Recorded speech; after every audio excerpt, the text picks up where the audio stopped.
It all started on a mountain near a huge 3-kilometer abyss. On the edge of a cliff stood a man in thought. This place is connected to his past, so he remembers the old days. He is sad and nostalgic for the days when he so desperately dreamed of becoming a martial arts god. This is not the easiest goal, and it is not so easy to achieve, but our hero really wants it. He recalls that as soon as people learned about his ambition, they immediately called him crazy. Although despite this, he trained day and night so that his dream would still become a reality, as if he were truly crazy. Until he thought about wanting to be a martial arts god, he thought he was training too much. But now the man understands that it wasn't enough. A light breeze blows, someone approaches the man from behind and calls him a crazy demon, distracting him from his thoughts and memories. The protagonist slowly turns his head and looks at him with a tired look. He sees the left hand of the demonic cult of the pointing light, and with it, armed warriors, demanding that the mad demon return the celestial pearl.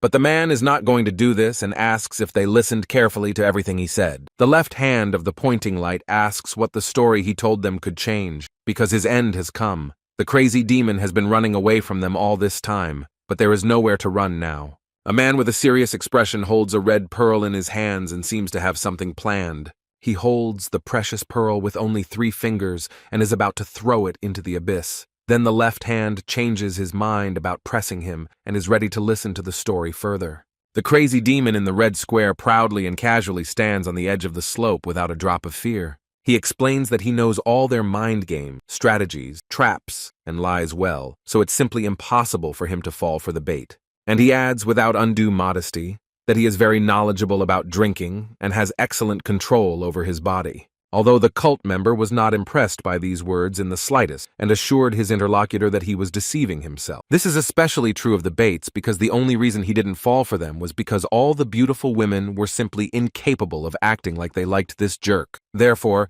they were forced to lure the crazy demon with a simple girl whom they barely found, and proudly adds that literally everyone knows about it. There was a moment of silence between them. The rivals held their breath and looked intently into each other's eyes. Then the crazy demon again decided to blackmail his enemies with the pearl, and he succeeds very well. He still stands over the abyss and explains that in order to become the god of martial arts, he has learned every possible technique. The members of the demonic cult of the pointing light do not take their eyes off this madman and watch him closely. And the man on the edge of the cliff proudly declares that he worked long and hard, and in return became a crazy demon to everyone. These long monologues seem to have tired his interlocutors, and it seems they would like to finish their business quickly. In a bored voice, he is asked if he is finished yet, but the demon explains that he is not yet and mysteriously holds a clenched fist behind his back.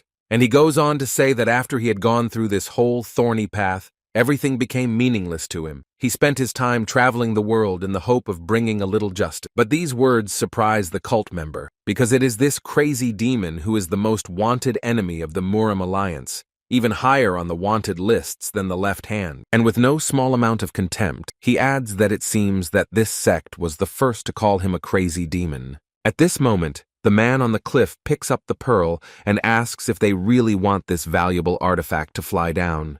The cult member doesn't want to say this at all, but whether he likes it or not, he still has to apologize. The protagonist looks at his enemies with a grin and seems happy to have this opportunity to blackmail them. He cheerfully states that watching the left hand of the pointing light control its anger is quite interesting. The mad demon killed hundreds of elite soldiers of the demonic cult while they were chasing him, so he is surprised by this man's restraint. But his patience still seems to be breaking, because the left hand turns to him more aggressively and explains that just because he has a mouth doesn't mean he can say whatever he wants. The conversation is no longer as calm as it was at first, and it seems they are ready for action. The main character understands that his opponent wants blood and wants to kill him, so he suggests ending everything with a duel. But first, he suggests throwing the celestial pearl off the cliff so that it doesn't interfere or distract anyone in battle. The cult member is seriously scared and tries to calm himself down again, apologizes for the unnecessary emotions he showed, and wants to try to come to an agreement. But this angered their opponent even more, and he doesn't understand how they can come to an agreement after being chased using the Skynet and not even given a chance to breathe. He continues to complain that he couldn't eat, sleep, or poop properly, but they convince him that this was their goal. The crazy demon listened to them and seemed to have something in mind. He looked at them intently and raised his hand with the pearl up. His opponent doesn't like this gesture very much, and he anxiously tries to find out what will happen next. This crazy man raises his hand with a pearl and says he's going to make them all eat his shit.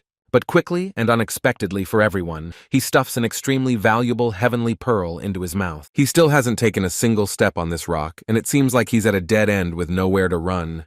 Such actions greatly surprised the cult members. They did not expect such a turn of events, and it was completely out of their plan. And the left hand really doesn't like it when things don't go according to plan, so such actions made him extremely angry. But the crazy demon doesn't seem at all worried about this, and says that the pearl has a very unexpected taste. And with an impassive look, he adds that this thing looks a bit like a peach, even though no one asked. And in response, he heard a frantic scream that he was a fucking scumbag, and how dare he eat such a valuable thing. And this even amused the hero, and looking at the reaction of the cult member, he believes that it was the right decision. Such words made his rival's eyes bloodshot with anger, because no one dares to speak to him in such a tone and do such senseless things. Therefore, he shouts to his subordinates to kill him and not even give him a chance to be saved. And he adds that he personally crushed it into powder and handed it over to their leader, and the soldiers are already in a hurry to carry out the order. A large number of armed cult members are approaching the mad demon at breakneck speed, and he stands alert. He has already taken up a fighting stance, but there is no sword in his hand. It seems that this man is ready to fight them unarmed. The attackers believe they have an advantage over their opponent, because they are armed with a sword, so they boldly approach. The demon successfully dodges the sword strike, and does not lose balance or control over his body for a second. Unexpectedly for his opponent, he delivers a powerful blow to the stomach which was impossible to dodge. Noticing this, the other attackers are very surprised by this turn of events, but no one backs down because they have received orders. Perhaps in vain, because the next one didn't even have time to swing his weapon when he was immediately hit in return. The mad demon is surrounded by attackers on all sides, but he seems to be coping well. His gaze is concentrated and focused, and no sword is capable of wounding this impeccably trained body. Although swordsmen try very hard to at least injure their opponent and are surprised that nothing worked. The main character is ready to tear apart his opponents with his bare hands and launches another attack. No one will be able to dodge his blow, because this speed does not give the slightest chance of salvation. The crazy demon delivers blow after blow, and there is no longer a single swordsman near him. The next group of warriors await what orders will come next, but they are frightened by the strength of their opponent. But their opponent is looking at the left hand of the pointing light, who is hidden far behind the backs of his subordinate. The fighter asks how long the left hand plans to let his subordinates die, and could already come up with something new for him. Their leader succumbs to manipulation and declares that he will personally finish off his enemy. He confidently approaches his opponent and orders his subordinates to step back. The crazy demon, as if throwing fuel on the fire, asks why this self-confident man did not fight him earlier when he was full of strength. Such statements angered Left Hand even more, so he unleashed blue magic and shouted for him to shut up. Instead, his opponent has taken a stance and unleashes his fire-colored power with his hands. He is not at all intimidated by this man from the cult, and the crazy demon boldly demands that he show what he is capable of. The enemy uses force, is angry and merciless, approaching with furious speed. He has already gathered all his blue energy into a fist and is ready to deliver the first devastating blow. The crazy demon is also ready to attack, and even if this is his last fight, he will give it his all. Two extremely strong warriors have met in a duel and are ready to tear their opponent apart with their bare hands. Their collision was so powerful that it raised a large amount of dust and produced a blinding white light. From such a powerful impact, the solid rock crumbled and large blocks of stone broke off from it and flew down with a crash. From this powerful attack, the mad demon flies out of this cloud of dust and is unable to do anything in free fall. He didn't expect his opponent to be so strong that he couldn't handle him in his condition. In turn, the left hand of the cult didn't think the mad demon was that strong, especially after they had weakened him greatly. He holds the hand he used to strike and realizes that his opponent is much stronger than they thought. But suddenly, the leader saw his enemy falling from a cliff with the celestial pearl in his body. A member of a demonic cult realizes with horror that all is lost and cannot accept the fact that all is lost. But the crazy demon, in his last seconds of life, consoles himself with the thought that everything turned out not so bad. As he falls into the abyss, he shouts with great pleasure and arrogance that he hopes their leader will execute them all.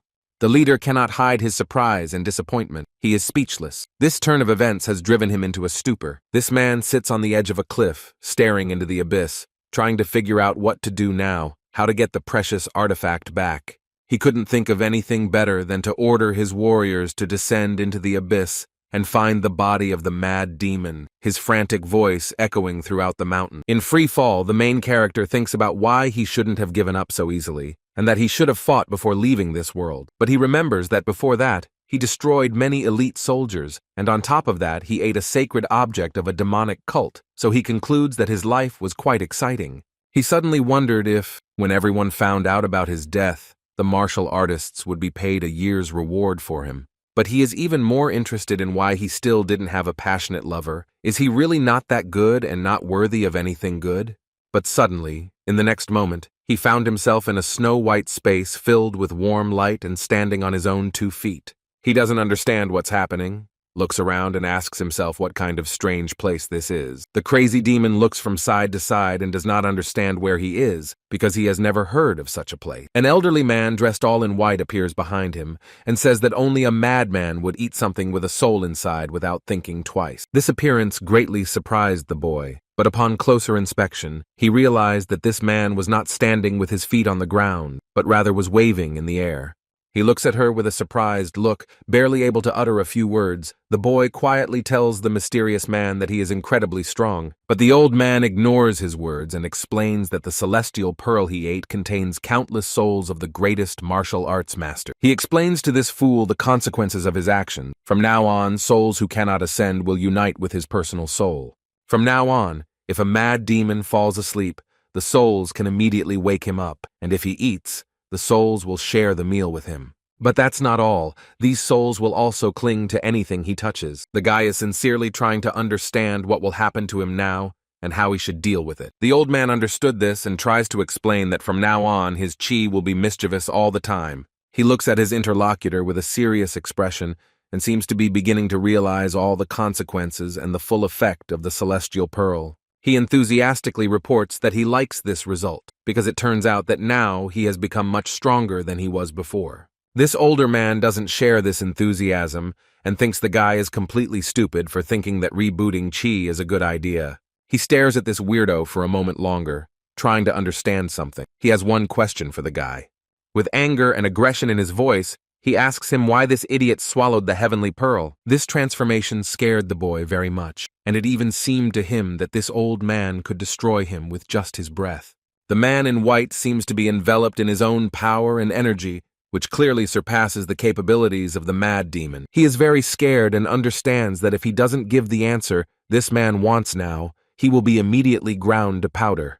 The man in white still asks for an answer, but clarifies that he demands an honest answer without lies or manipulation. He gathered all his will into a fist and explains that he didn't really want to eat it, but he wanted to be sure that the head of the demonic cult wouldn't eat the pearl. But this answer is not comprehensive enough for the old man, so he asks again what he needs it for. The demon continues that he hates their leader because he doesn't see other people as individuals, and if someone like him were to gain such power, it's hard to even imagine what would happen. His interlocutor takes some time to think everything over, and he clarifies that this guy doesn't like Left Hand only because he treats others badly. And the main reason is that he doesn't want such a person to become even stronger. He will think about this a little more. The man in white concludes that this guy wanted to do a good deed, so he says it's a great cause. The boy sighed with relief, because while the old man was thinking, he almost fainted from excitement. This extremely strong man will reward the crazy demon with another life, but he will not be able to help the boy in any way while his punishment continues. The boy cannot believe his words and asks what he means by that, but the old man adds that it is the best he can give him. This strange man folds his hands together, and a pearl appears between his palms, and he explains that the main character deserves a gift after all. The pearl emits great energy and radiance that almost blinds the demon. He looks closely at what is happening and feels very strange. Suddenly, everything around was filled with this bright light and released a huge amount of energy. A small, neat house stands amidst picturesque mountains, and the sun sets over the horizon. The guy wakes up in bed and immediately sits up abruptly, trying to understand where he is and how he ended up here. He carefully examined the room he found himself in and remembered it. He had been here before, and for quite a long time. The sun shines on the young man's back, penetrating through the gaps in the closed curtain. This light helps him to carefully examine this place. He remembers that this is the hotel where the boy lived when he was a child, and those were the times when he was simply called Aizaha. The main character is frozen in amazement, sitting on the bed as if petrified. He cannot understand what is happening around him and why he is here. He tries to come to his senses and understand if everything around him is really real. After looking around the room a few more times, the guy comes to the conclusion that this is not a dream, and it seems that all this is happening to him in reality, and this is definitely his room. He is still sitting on the bed remembering past events and thinking about what really happened. Aizaha recalls that he was about 20 years old when he lived in this hotel room. And in the next moment, it seemed like it dawned on him, the guy seemed to understand one important thing. He realizes that he can start practicing martial arts a few years earlier than he did in his past life. He is wildly excited by the thought that he can become much stronger and much faster than last time. The guy clenches his hand tightly into a fist, raises it up. He is insanely happy at this thought. Aizaha is full of hope and high expectations that this time he will definitely become stronger. He is firmly convinced of this. But suddenly the boy felt pain in his hand, which was clenched into a fist. It was a surprise to him. The young man realized that his lip was broken and there was a bruise under his eye, so he had been beaten recently. He was trying to figure out when it happened. When Izuka entered the hall, he saw a terrible mess, scattered furniture, broken dishes, and scattered food and drinks. He is very confused by the appearance of the living room and asks himself why everything is upside down here. The protagonist recalls events from his life and tries to remember when this incident occurred. Memories flood his mind of the evening when he waited on a table for two men who knew he was saving money and asked him what he needed it for. The young man thought about how to answer him, because he couldn't say that he was saving money because he was in despair after his parents died, so he decided to joke. Therefore, he replies that he would like to hear Chayon sing live in a plum blossom brothel, and adds that this is just a humble dream of a boy on an errand. Other visitors overheard this conversation and began to discuss and speculate and distort the information, and came to the conclusion that this guy wanted to sleep with Chayon. They consider him a weirdo and a loser, and now they understand why this guy is always trying to make some extra money. The guy recalls that he just wanted to joke about Chayon, who was popular in Yilan Prefecture at the time, but gossip immediately spread. Looking at the shattered room again, he is 100% sure that he has fallen into this particular time period. These memories made the young man very angry. He couldn't believe that these people were really capable of beating him just because of this. The guy decides to first explore his body and understand what it is currently capable of, and only then will he decide what to do next. He returned to his room and sat in a meditation pose, trying to focus on his body. He is ready to relearn the art of the steel lands, which he used when he was already a crazy demon. The guy closed his eyes and focused on his body and spiritual strength. He managed to find spiritual power in the abdomen area, which is accumulated in the form of a ball. This is chi energy. And this surprises him a little, because in those days there was not a drop of chi in his body, so where did it come from in him now? By concentrating a little more, the main character found even more of this energy and inner strength. The guy believes that he was very lucky with this, and now his task is to learn the art of the steel lands as quickly as possible.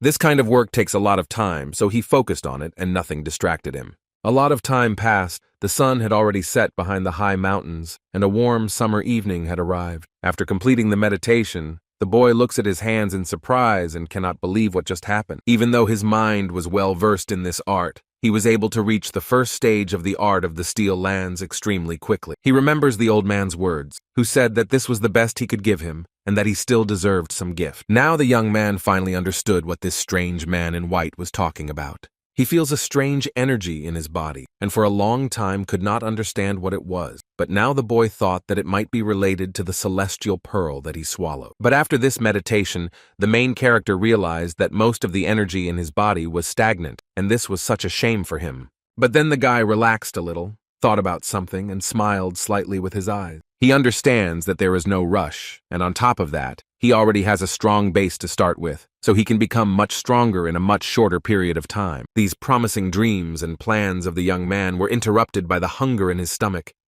rumbling loudly. He realizes that quite a lot of time has passed since he last felt something was missing. The guy left the house. It was already dark and the lights were on in the windows, and he decided to take a walk around. This calm, warm evening and the streets of this district bring back pleasant memories from the past. A young man walks past a street food stall with friendly people and hot dishes that smell pleasantly throughout the street.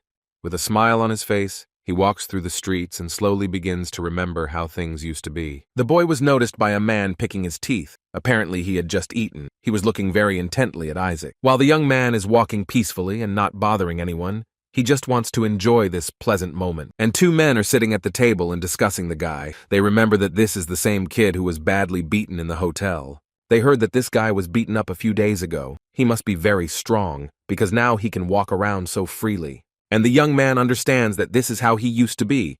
Everyone ignored him just because he worked as an errand boy at a hotel. But now he's not ready to be the same old boy who was bullied, and the more he thinks about it, the more it annoys him.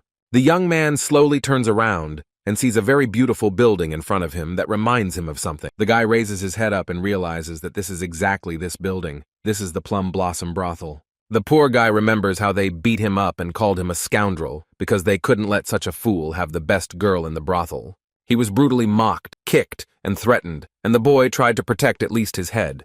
He barely opens his eyes and tries to explain to his attackers that he didn't say that at all, but he sees the girl Chayon looking at him, and her friends are making fun of him. The guy, with tears in his eyes, doesn't understand why she looks at him with such contempt because he didn't say anything like that. Instead, the crowd of men continues to kick him until he almost loses consciousness. The guy barely made it to his room late at night and sighed with relief when he saw the bed. Sitting on the bed, he hears through the window how they continue to discuss and mock him, even though the guy has done nothing wrong. This awakens self-pity in him, and tears appear in his eyes again because he is not guilty of anything.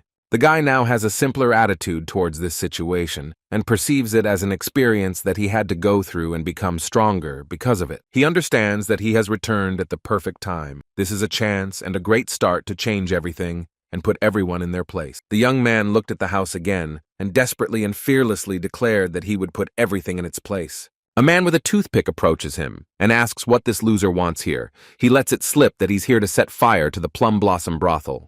He continues to mock the boy and says that this loser can't even light a match. He's incapable of anything except crying. Instead, the young man looks at the man in surprise and doesn't understand why he is so critical of him. He runs into him very aggressively and says that he was recently beaten up very badly and he can't believe that this loser isn't dead. And he adds that after being beaten like that, it's better to stay in the hotel and not stick his nose out, and asks why he's hanging around here. Instead, the boy doesn't answer this strange man, but this angers his attacker even more, and he asks if this loser is deaf after being beaten. The guy contemptuously asks this man what his name is, and his interlocutor really doesn't like this tone. Shouting that he is a scumbag, this man doesn't think for long and attacks the young man with his fists. However, the boy remains completely calm, like a boa constrictor, and very easily avoids the blow. And in response, he deals him a very strong blow, which of course this man did not expect. The young man exerted a lot of strength and knocked this idiot off his feet with just one blow. This scumbag is now lying in the middle of the street, and probably won't even come close to the guy anymore, let alone make fun of him. The young man calmly and nonchalantly asks why this man is so angry. He simply asked what his name is. The protagonist slowly and discreetly heads towards the front door of the Plum Blossom Brothel, and there stands a guard. The guard remembers that this kid was here a few days ago, and asks why this idiot is here. In response, the guy asks why they treat their visitors so rudely. But the security guard doesn't seem to want him to be their visitor, and aggressively shouts that he's just a guy running errands. He tries to hit him, but the main character skillfully dodges the attack. He won't give him a chance to even scratch himself, but he immediately grabs his opponent by the face, while this bad man did not expect such speed and reaction from the guy. The young man helped the guard fall to the ground with a furious thud. He didn't have the slightest chance of avoiding it. After such a blow, his opponent will take a long time to recover and scrape himself off the asphalt. The main character looks proudly at the unfortunate security guard and is even a little proud of his work. The guy remarks that they have a terrible attitude towards guests, and they should think about improving their service, and walks towards the front door of the brothel. Going inside, the guy sees a fairly large and spacious hall filled with guests who are actively and cheerfully having fun. He has opened the door wide and is watching what is happening here with a smug smile. In a defiant tone, the young man from the doorway declares what these pieces of shit are doing here, because they have to serve a new visitor. The guests and staff are surprised by this boy's behavior. He behaves too arrogantly. The guards absolutely disliked such manners, and every person in the hall paid attention to him. And the guy is still standing smugly on the doorstep. That's the reaction he was trying to get from this audience. The guards and employees of this institution immediately recognize the guy, and they really don't like his tone of voice. They are shocked by his behavior and think maybe he has gone crazy after being beaten a few days ago. The guards blocked his way inside and asked him why he was behaving like this, or if he had suddenly forgotten where he was. The guy with the sarcastic smile says, "Isn't it obvious? Because he came to a place where he can afford a good drink." But the guards didn't like this response with acclaim, and it angered them. They weren't ready to tolerate such treatment. They look much taller and stronger than the guy, but he behaves very boldly. One of the guards waved his hand, but suddenly someone said to let the young man in. The two ambles turned to see who was speaking, and the main character looked over confidently and remembered this guy. His name is Cha Song-tai, and he holds the position of manager at this beautiful and very popular establishment. Song-tai explains that they can't just throw out a customer who came to them just for a drink. Instead, the boy looked at him confidently, pleased that he was invited in. In front of the guards, he blossomed with arrogance and looked at them with arrogance, although these idiots don't like it, but now they can't do anything. The young man boldly walks in, and the manager tells him to bring a good drink to the guy who works at Zaha's hotel. And he adds with arrogance when he will have the opportunity to sit in such a luxurious establishment. Santi orders that the boy be well served, and the young man is already climbing the stairs to the mountain. He is led through luxurious corridors and invited into his private dining room. It looks beautiful with a separate table, a comfortable sofa, and a crimson canopy for privacy. The waiter condescendingly asks what his client will drink, but the guy replies that he has never been to such establishments, so let them bring him the most expensive thing they have. But the waiter snaps and tells him to watch his tongue and not speak so condescendingly. Instead, the guy arrogantly undresses on the couch and asks why he should watch his tongue. The main character realized that the waiter didn't like serving the guy on errands, but he arrogantly declares that there's nothing he can do about it, and adds that he should bring the drink quickly. The poor guy is almost boiling with anger, and it's obvious that he's trying with all his might to control himself. He doesn't say anything, but he thinks that this kid has crossed all limits, and if it weren't for Song-tae's order, he would never have done it. Having calmed down his anger a little, the waiter calmly tells his guest to wait for his order and leaves the room. And the main character smiles victoriously, because he put this nasty boy in his place. For the guy, as for a dear guest, a magnificent table was set with many dishes that looked extremely delicious. The young man behaves very relaxed and free. The young man is given a carafe of drink and he asks what is inside. The girl who is now serving his table explains that it is a top-quality Kuduandov liqueur. She gracefully lifts the decanter and pours it into a glass, and the guy asks in surprise if it's really a premium drink. The young man sits comfortably, leaning against the back of the sofa, and asks the girl if Chayon is here. The waitress explains that the boss will be angry because he was beaten up over something related to this girl a few days ago.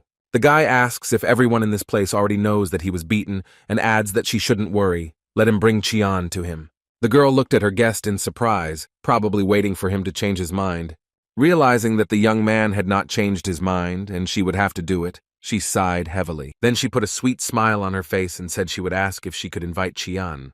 And the girl left the room, and Izaka was left alone with a richly laid table. The main character took the glass in his hand and looked with disappointment at what he had been poured. Judging by the smell and color, this liquor isn't even third-rate. He's unhappy with how they treat guys on errands here. He drinks the liquor, but claims that they are nasty crooks and greatly underestimate him. Suddenly, in this silence, he hears loud footsteps outside the door. It seems someone is heading towards his room. A security guard suddenly bursts into this place, shouting, "You son of a bitch! You're doing this to yourself!" This has distracted the guy from drinking, but he looks quite calm and composed. Izaha asks if there's something wrong with the fact that an ordinary guy on an errand stopped by to get a drink, and he wonders why this idiot is calling him such a bad name. These words did not calm the guard at all, but on the contrary, they angered him even more. His eyes narrowed and his veins became tense with anger. The guy remembered this guy's name. His name is Donghuak, and he kindly offered him a drink. Izaha invites the man to sit down and have a drink with him, but his interlocutor is surprised by such politeness and asks if he is okay. Donghuak squats down on a chair and asks if he's sick, or maybe they beat him too hard last time. The young man doesn't answer such questions, just generously pours drinks into a glass with a sweet smile. He very politely and tactfully hands a glass full of booze to his interlocutor. The guard takes the glass and explains that the guy should stop making a scene and disappear immediately after he finishes his drink. Otherwise, everything could go differently. But Izaha shows with all her appearance that she does not agree with this nonsense and simply suggests that he drink what he poured. Donghuak slammed his fist loudly on the table and spilled the entire contents of the glass. He didn't like this asshole's arrogant and indifferent attitude. This man placed his hand on the table, and with the other he swung and shouted aggressively and without restraint at the young man. The guy didn't think for long. He very calmly took a chopstick and drove it into this idiot's hand. Izaha looked at his opponent with a confident and cold gaze that inspired fear. And this once self-confident bundle of joy is now writhing in pain and unable to even utter a word. The guy still calmly asks why Dongwak is acting like this, because he only planned to sit here peacefully with Chayon, and he asks the guard to explain to him why everyone here is barking like dogs at him, but the man is still moaning in pain. These sounds seemed very strange and scared the girl, so Chayon went into their room. She looks very beautiful, but not at all cute, but even menacing. It seems that the girl has been angered. She ignores the injuries and asks Brother Dongwak to leave the room and wait outside. Aizaha abruptly pulls the wand out of the guard's hand and agrees that it's better for him to wait on the other side of the door. The man squeezed the bleeding hand and ran out of the room, while the girl stayed with the young man. The door closed loudly, and the girl calmly sat down on the empty chair opposite the guest. She looked very reserved. The guy doesn't say anything, just smiles suspiciously sweetly and stares intently at the girl. Chayon doubts the guy's sincerity, so she asks in surprise why he's smiling so strangely. Instead, he asks if such a simpleton and a boy on errands like him is really supposed to control himself in this luxurious place. But the girl doesn't understand his behavior at all, and asks if he really thinks it's a game and thinks that Seong Tai's brother and the chairman won't interfere. Izaha calmly drinks his liquor and shamelessly asks Chayon not to inflate her price. The girl calculates that Dukundovsky liquor is probably expensive, and on top of that, the treatment of her brother's hand. She tells him this for his own good and asks him to pay the check and get out of here before he does any more damage. But the guy is thinking about something completely different. He just realized that this is the first time he's seen Chayon so close. She doesn't stop talking and explains that to be completely honest, she wouldn't agree to sleep with him for any gold or silver. Chayon insists that even though she works in a brothel, it doesn't mean she sleeps with just anyone. She's not a prostitute. The guy listened carefully to the girl, put the glass on the table, and now he's ready to tell the truth. He calmly and confidently explains that he never wanted to sleep with her, and all he said was that he wanted to listen to the girl sing. Because he knows that the girl is selling her art, not her body. These words really surprised her. The girl tries to justify herself and explain that she's heard this from many people, but the guy continues that he didn't even mean it. It was a joke told completely by accident in the hotel. With sadness in his eyes, he repeats again that he didn't want this, and he doesn't have money for such things. Chayon listened to the young man's confession and didn't even know what to say. She was speechless from surprise. The guy looked at the girl intently and explained that the only reason he wanted to meet her was to tell the truth. And then, in a sharp voice, he tells her to leave the room quickly, and this change in tone surprises and even scares her a little. The girl seems to freeze in her chair, but Izuka repeats again to get out of here. Chayon seems not used to this kind of attitude towards herself, and she doesn't like this tone at all, and it scares her. Suddenly, 3 security guards abruptly open the door, and judging by their gloomy faces, they are hostile towards the guy. The one in the middle starts the conversation first. He aggressively shouts out the guy's name, but he adds that judging by his behavior, this young man came here to die. He suggests going outside so that he doesn't have to clean the blood off the walls of this beautiful room later. But the guy is in no hurry to get up from the table, but simply calmly refills his alcohol. He asks these decent men to wait a little and give him time to finish drinking before they start. But this behavior terribly surprises and infuriates these bouncers. They were not prepared for his measured tone and carefree attitude, but the guy points out that they have very bad manners, and there's no hurry, because these bouncers are pretty sure they can kill him at any time. This style of conversation further confused these men, who only understand aggression. But after a minute, the 3 of them burst out laughing and politely asked Chayon to leave the room. It seems that these men believe they are in control of the situation. They shamelessly sit down at the table and contemptuously tell the guy that he can drink this liquor because this glass will be his last. These idiots discuss Isaac, but they admit that this kid has balls because he came here with his head held high, and even Chayon called. They mockingly explain that this time they will beat him harder so that he learns his lesson and doesn't feel injustice. And the one in the middle with the square face asks Isaac if such predictions suit him. But the guy seems to ignore all their taunts and threats and cheerfully asks if they want to have a drink with him. This is very surprising to the square-faced man. He can't understand what the problem is, why this kid is behaving so strangely. He says that if Izuka is finished with this performance, then they suggest going outside. Izaha cheerfully and carefreely pours himself more drinks and continues to ignore the guard. No one asked him, but he says that the quality of this liquor is terrible and it's disrespectful to buy something that isn't of that brand. 3 security guards sit in a row opposite the guy and can't understand why he's behaving like this. Some even think that the guy has really gone crazy. Maybe they beat him too much. Izaha wanted to pour himself another drink, but with a start, he realized that his jug was empty. So he puts the decanter on the table. It seems that he's done with alcohol for today. The guy wants to ask these fools something. The young man calls them old friends, and asks if he is really so funny that they are so sincerely mocking him. The guards, with sly smiles, declare that he looks like a clown to them. They call him an idiot and say that he brought the situation to this, but they feel confident because there are 3 of them and he is alone. Aizaha, having heard this, bowed his head and chuckled softly. He is confident in his abilities, and he likes that these fools have no idea what will happen next. The guards grabbed their weapons and looked at the guy contemptuously, calling him a freak, and surprised that he was laughing. This behavior of these idiots made the boy laugh even more, and he was already laughing out loud at them. Along with the main character, 3 uninvited guests began to laugh, they arrogantly and self-confidently mocking him and ready for a fight. 2 of them drew their swords from their sheaths and pointed them at the boy, feeling their superiority over him. But unexpectedly for them, Izaha overturned the table and all the food spilled out and flew straight at his attackers. The guy had been waiting for this moment for a long time. He confidently and gracefully stood up to attack and teach these fools a lesson. The protagonist kicked the table they had all been sitting at together a few seconds ago with a strong kick. The table fell on his attackers and flipped the guards to the ground. These super warriors couldn't even do anything. These superheroes are lying under the table in shock and still unable to come to their senses and understand what happened in the last 2 seconds. The young man came closer to them, put his foot on the table, and the guards were still lying there, unable to accept their quick defeat. Now these idiots have realized that they underestimated their opponent for no reason, and now they can only wait to see what happens next. The guy looks down on them proudly and condescendingly and asks if he still reminds them of a clown now. The beautiful woman who was serving Isaac's table heads to his room, unsuspecting. When she opened the door, she was very scared and seemed to freeze in place, unable to say a word. The young man is ruthless and cruel. He presses the table into the chest of these 3 attackers. The girl came closer and asked what was going on here. She definitely didn't expect such a turn of events. The guy glares at her and angrily tells the old hag to bring him more of their horrible third-rate liquor. She was very indignant at being called an old hag, and she explained aloud to the boy that it was not third-rate liquor, but a high-quality Dukan drink. Aizaha says that this woman shouldn't talk nonsense to him because he is trying his best not to hit a woman who knows nothing about martial art. And he adds that this old hag should think before saying anything, and the girl is already quite angry. She turns around abruptly and walks away quickly, without saying a word to the guy or the guards. The young man looked at her intently and thought perhaps she was up to something, and he wondered where she had gone. But he didn't think about it for long and turned his head to look at the 3 beaten and embarrassed assholes. The fragments of a broken table lie on their chests, and the guards themselves are unable to even move.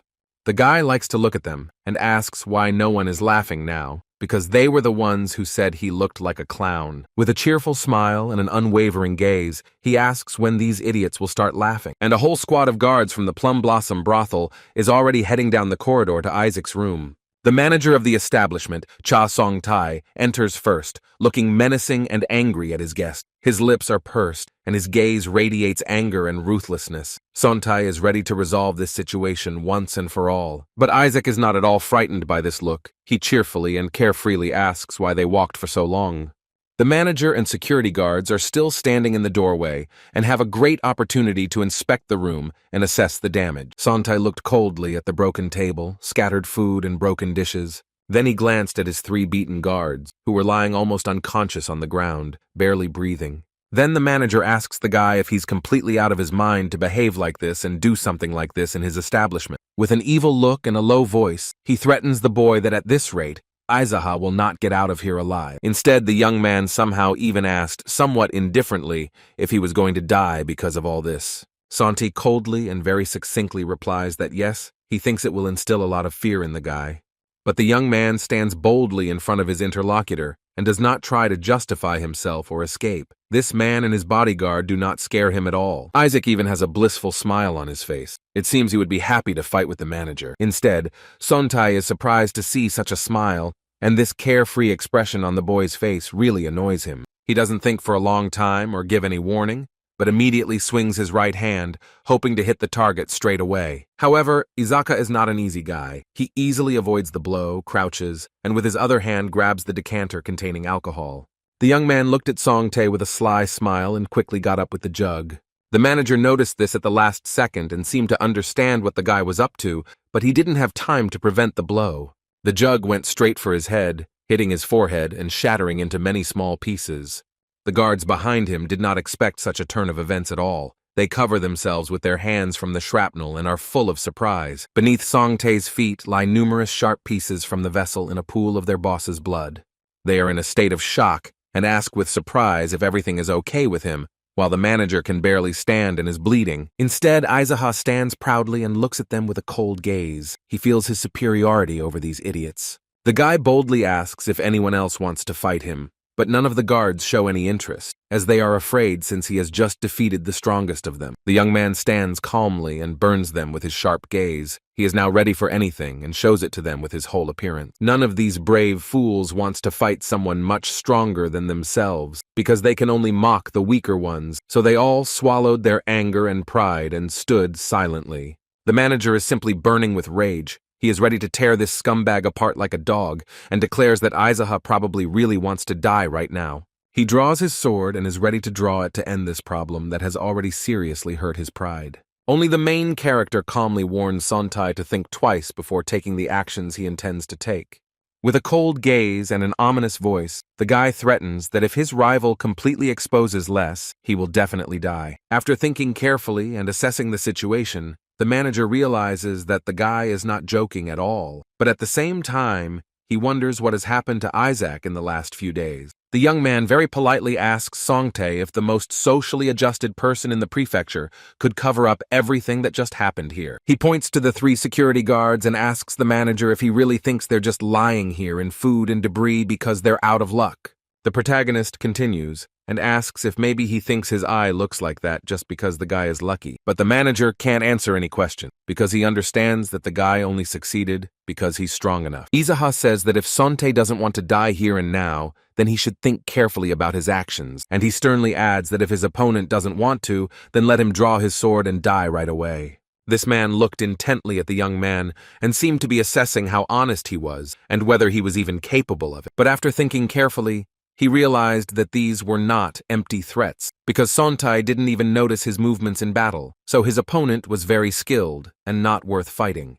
Assessing the situation, he swallowed his pride and arrogance and was forced to step back in this case. The manager orders his subordinates to go down to the lower hall and wait there for his next commands. He himself hid his weapon, although he didn't want to do it at all, but Izuka left him no choice. The manager tries to control himself and asks what he wants, because it doesn't look like he'll just leave when the drinks are over. He assumes that the guy wants the owner of the establishment to apologize to him for what happened a few days ago. Aizaha thought this was a good idea, because he would really like Jog's owner to appear before him in person. Sontai tried to wipe the blood that was flowing straight into his eye with his hand and said he would call the brothel owner.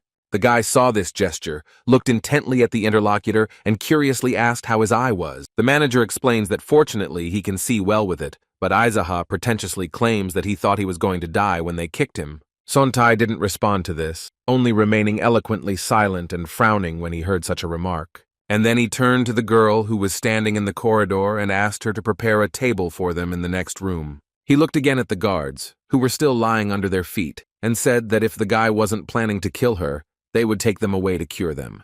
And with despair, he adds that people in the city are ready to kill each other over the smallest trifle. But these words sound very strange, because they were the ones who almost buried him. The manager looks at the guy carefully and can't figure out what's wrong with his expression after he did such things. Instead, the guy calmly and quite casually says to take these losers away, as if nothing had happened. A moment later, the guards appeared and carried the poor man away on their shoulders, while the young man waited until he could sit down at the table again and have a delicious meal and drink. The table has already been set for them in the other room, and the guys are sitting across from each other and chatting nicely. Sontai holds a handkerchief to his eye and asks why he would make such a mess out of nothing. He looks at the boy intently and asks if he's had any luck, because he's changed a lot in the last few days. The guy doesn't answer anything and looks at the engraved brand new bottle of liquor. Izaha says nothing. He thinks about how his future might change after the recent events. The manager saw where the guy was looking and offered to pour him some top-quality Dukan liqueur, boasting that it tasted absolutely nothing. He generously pours high-quality alcohol into the guests in his own glasses, and its pleasant aroma can already be heard throughout the room. The young man remarks that this is a completely different liqueur, and is significantly different from the one he was brought before. And he explains that what they brought him earlier was some terrible third-rate booze, but they called it high-quality liquor. Sontai didn't expect this simpleton to be able to distinguish good alcohol from bad, and realized that he had been deceived. so he has to make excuses. He puts a smile on his face and sweetly says that they probably accidentally bought third-rate alcohol, but now they should at least have some benefit. Izuha is tired of his talk and insists that he has already drunk. Sontai understands that in this way he wants to make sure that his drink has not been poisoned, so he says that he will drink first. The manager didn't wait long and without hesitation tipped his glass and drank everything he had poured for himself. Instead, the guy watches it carefully and is in no hurry to drink his liquor just yet. His interlocutor, having drunk the entire contents of the glass, exhales mainly, thus showing that this alcohol is very strong and of good quality. He asks the guy if he's always been this good at fighting, because he's never seen him do that before, and hasn't heard of that fighting style. The young man was in no hurry to answer or justify himself to this two-faced man. He merely raised his glass closer to his mouth. Izuha drinks his glass and says that he just always held himself back because his father taught non-literate people to fight. Instead, the manager looked at him intently and with a sly smile thought that this was a complete lie.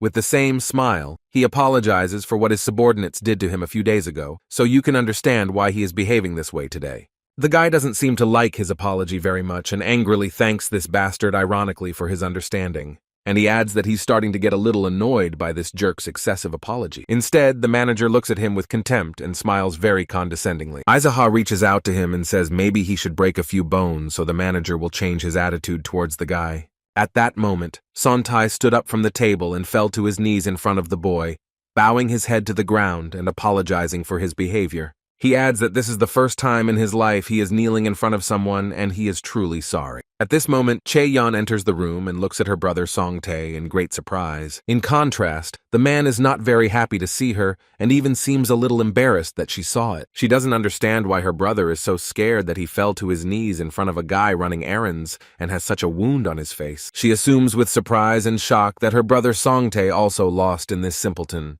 At this moment, the manager gets up from his knees and steps aside, while Izuha greets the girl. The manager looks at the shocked girl and asks her to pull herself together, and asks if she can handle this. Chayon approaches the table and tries to pour her brother some liquor, but he yells at her and explains that it's not for him. So this girl came closer to their guest, and shyly held a jug of alcohol. Chayon is very nervous, so when she generously pours a glass of high-quality liquor, her hands shake. The young man looks closely at the girl and, noticing her excitement, turns to her. The girl is busy with her work, doesn't look at the guy, but asks what he wanted to ask her. He picks up his glass and starts a conversation, and the girl listens attentively with surprise and fear. Izuha looks the girl straight in the eyes and asks if she knew that even a guy like him on errands is capable of feeling sincere love. Chayon looks at the young man with wide eyes and takes these words at her own expense. Perhaps she would like that. But the guy looked at the young girl, who was already looking at him with almost loving eyes, so he planned to disappoint her. Izuha adds that this love has nothing to do with her, so let her get out of here as quickly as possible. The girl looked at him in surprise, and in her mind she declared that he was ruining her mood. This attitude seems to have frozen her, and she can neither move nor say anything in response. Her brother noticed this and asked what she was waiting for, adding, "Let Chayon get out of here quickly." The girl curtsied, but they hurt her pride with this attitude, because she was the most desirable person in this brothel. Chayon gathered all her anger into a clenched fist and, not having the right to say anything, turned towards the door.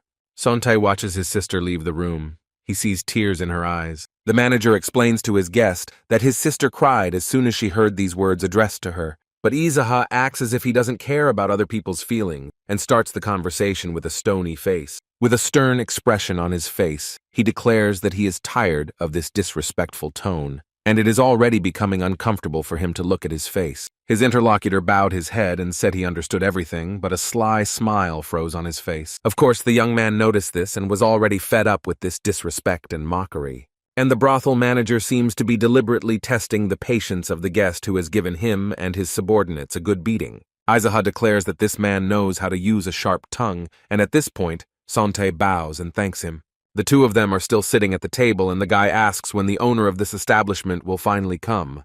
His interlocutor explains that the owner is currently serving experts from the Black Cat community, so it will be difficult for him to appear here right now. The guy asks maybe he meant the Black Rabbit Alliance, a gathering of charlatans. Songtae adds that this union plans to be established here after approval from the top, so the chairman wants to show himself from the best side. With sadness in his voice, the manager adds that due to the events that happened today, It is unknown what will happen next. The young man gets the doctor drunk and asks if this means that if he takes their master under his wing, the black rabbit will have to fight its way into the local market on its own. Sontai looks at the guy carefully and sadly declares that his interlocutor understood everything correctly. The protagonist abruptly and aggressively puts his empty glass on the table and has something to say. He gets angry with him and asks what they want from him. Is it just that he just quietly and peacefully drink with the owner and quickly leave them? And he adds, does his interlocutor really think that this situation can be resolved in this way? Sontai understands that this will definitely not happen, so she quietly and calmly asks the guy what he wants. Aizaha asks if the owner of the brothel where his brothers will serve him, then will the Black Rabbit Alliance stick its nose in here. But the manager has doubts about this plan and is not sure if they will go through with it. Then the guy with a condescending smile asks if maybe he should start his own sect here, and they would all become his subordinates. Sontai is very surprised to hear this because it would greatly affect their self-confidence and image. Aizaha proudly and confidently declares that he gives the manager a chance to make his own choice. He continues and explains that if Sontai wants to fight on the side of the Black Rabbit, then so be it. But if he is confident in Isaac's strength, then he can join him. The manager is surprised and thinks about what made the young man change his mind about him so drastically, and why this guy on an errand thinks it's so easy to create his own sect. Suddenly, his guest abruptly places his empty glass on the table and stands up from his seat.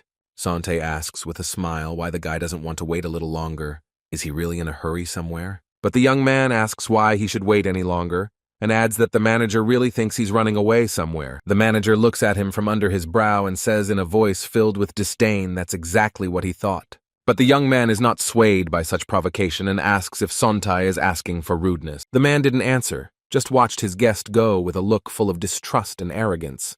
And behind his back, he tells his guest to be careful on his way, and the manager will pay for his bill today. But Isaac doesn't care. He doesn't hesitate for a second, but walks out of the room with slow and confident steps. Apparently all of Songtae's subordinate guards had gathered in the corridor, ready to intervene at any moment. But the boy feels very confident, even among so many armed men. He shouts loudly for these insects to get out of his way and everyone to move aside, even though they are feeling furiously angry.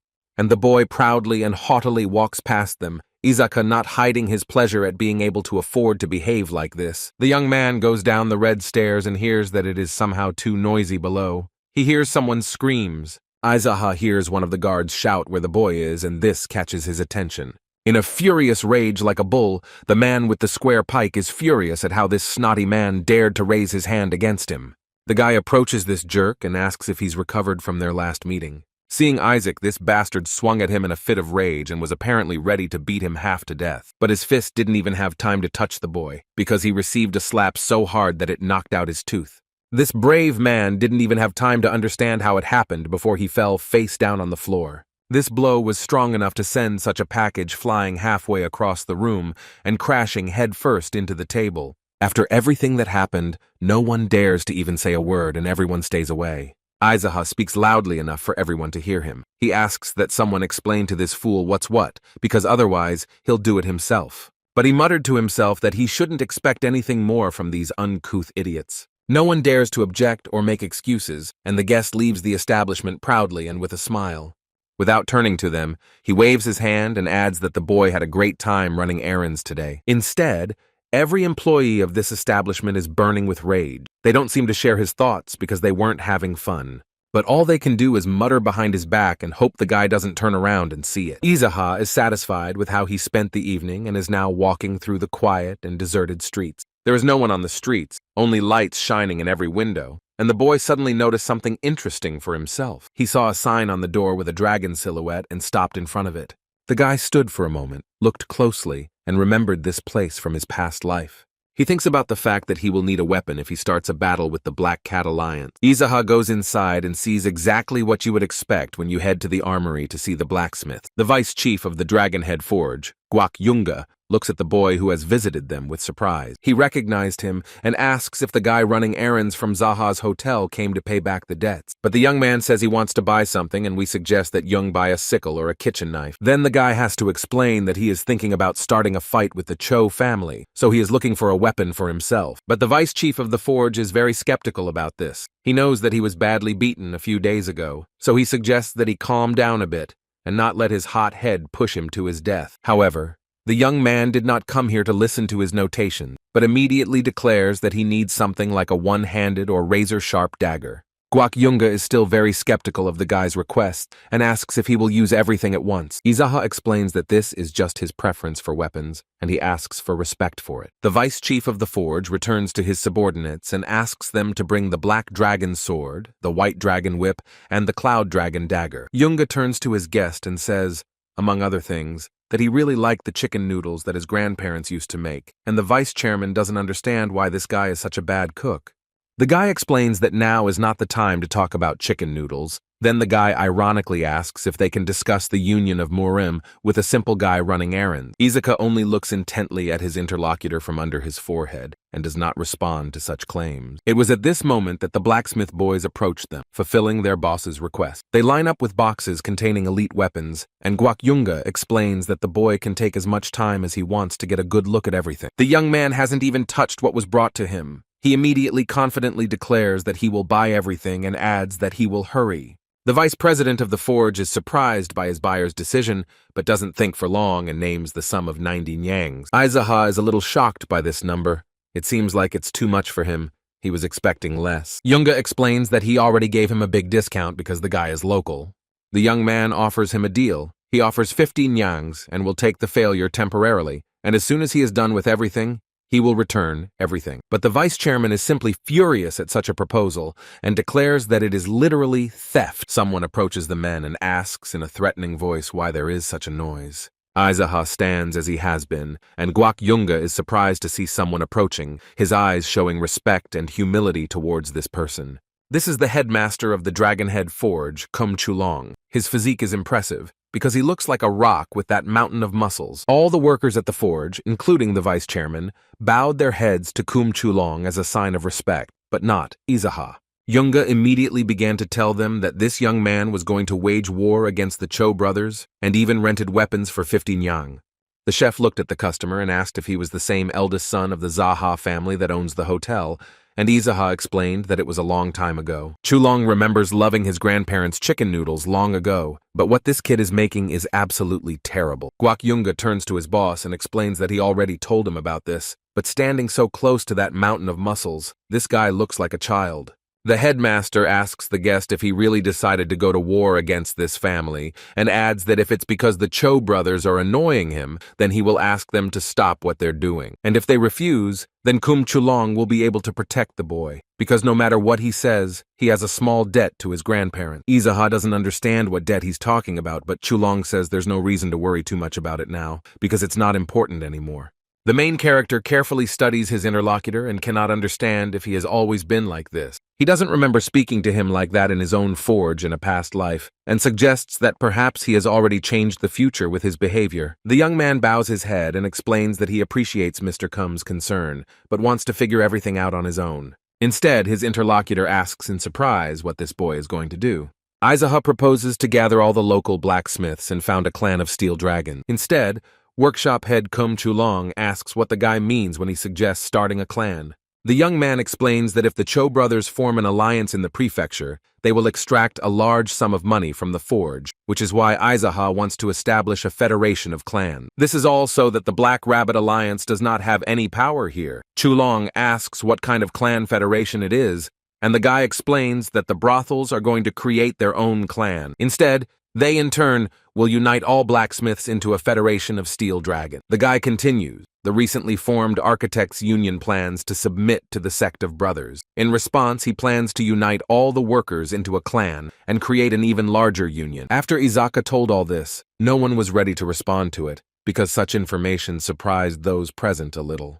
The young man continues to persuade, but assures them that they will not have to pay him taxes and that no clan should do this to anyone, because their goal is to make sure that no one robs them. Kum Chulong thought about it and explains that it sounds a bit careless, but it makes sense, and asks what Izaha plans to name her clan. The guy proudly declares that it will be a place for the lower caste of people in a dirty end, and if these names are combined, it will be the Howl clan. This man with a mountain of muscles listened carefully to the boy and is considering all this information. Everyone present watches their boss closely, and Chulong ponders the name that this young man has come up with. He says that it's very interesting for him to watch a simple guy running errands trying to start a clan, and asks if he really thinks he can handle the Cho brothers on his own. Izaka does not explain his position or convince anyone that he is right. He simply declares with pride and genuine courage that when they see it, they will see for themselves. The head forge master says to give him the weapon for free, but the shocked Yunga asks why it's not even on credit. Chulong folded his hands on his chest and sternly declared that they would continue this conversation if this brave man survived. The guy likes this deal and happily agrees to these terms and confirms that they will definitely do it. The young man returned to his home. It was already late evening outside, and he was sitting on the floor by the bed meditating. Suddenly the boy heard some noise in his backyard, and it distracted him from his work. This noise comes from shovels digging the ground. It seems like someone has settled well in his territory. When Izaha went outside, he saw 3 people digging a hole with shovels, and a 4th, who seemed to be their boss, was sitting at a table. It turns out that his second brother, Cho Yigul, has visited him. He feels very confident and acts as if he is at home. He looks sternly at the boy and says that he was only going to call him when they finished digging a hole for him. And to intimidate the boy even more, Yigul drives his knife into the wooden table with a strong blow. Second brother Cho orders in a stern voice that this little boy, running around, should sit down next to him. The young man is not afraid of these threats for a moment and approaches closer with a stony expression on his face. Izaka sat down at the table opposite his interlocutor, while the 3 men were still digging a hole.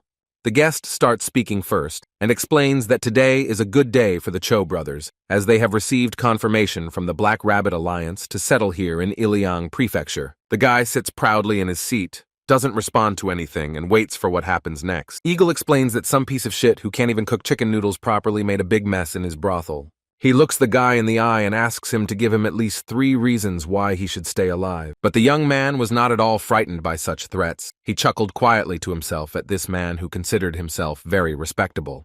Brother Cho was not amused at all, but on the contrary, he was very angry because it was a great disrespect to him, and he asked why this kid was laughing there. Izaha raises her head and looks at her husband with a smile, explaining that there is no reason to cry. Eagle is simply burning with anger and reaches out to him to tear this scumbag apart with his bare hand, but he realizes with surprise that his knife, which was in his hands a second ago, has disappeared somewhere. The young man's speed is astonishing. He holds his opponent's weapon in his hand and is already swinging to strike. This bandit didn't realize when it happened. He lost his vigilance because he wasn't expecting it. Izaha doesn't wait long, but seizes the moment and drives the knife into his opponent's hand. The guy leans closer to his opponent and asks him if there is at least one reason why he should let such a scumbag live. The man doesn't answer, instead thinking about how he's always wondered what kind of guy this is running errands for, who managed to make such a fuss in his establishment. At this moment, 3 of his men approach him and inform him that they have almost finished digging the hole, and their boss is trying his best not to show his defeat, telling them to dig even deeper.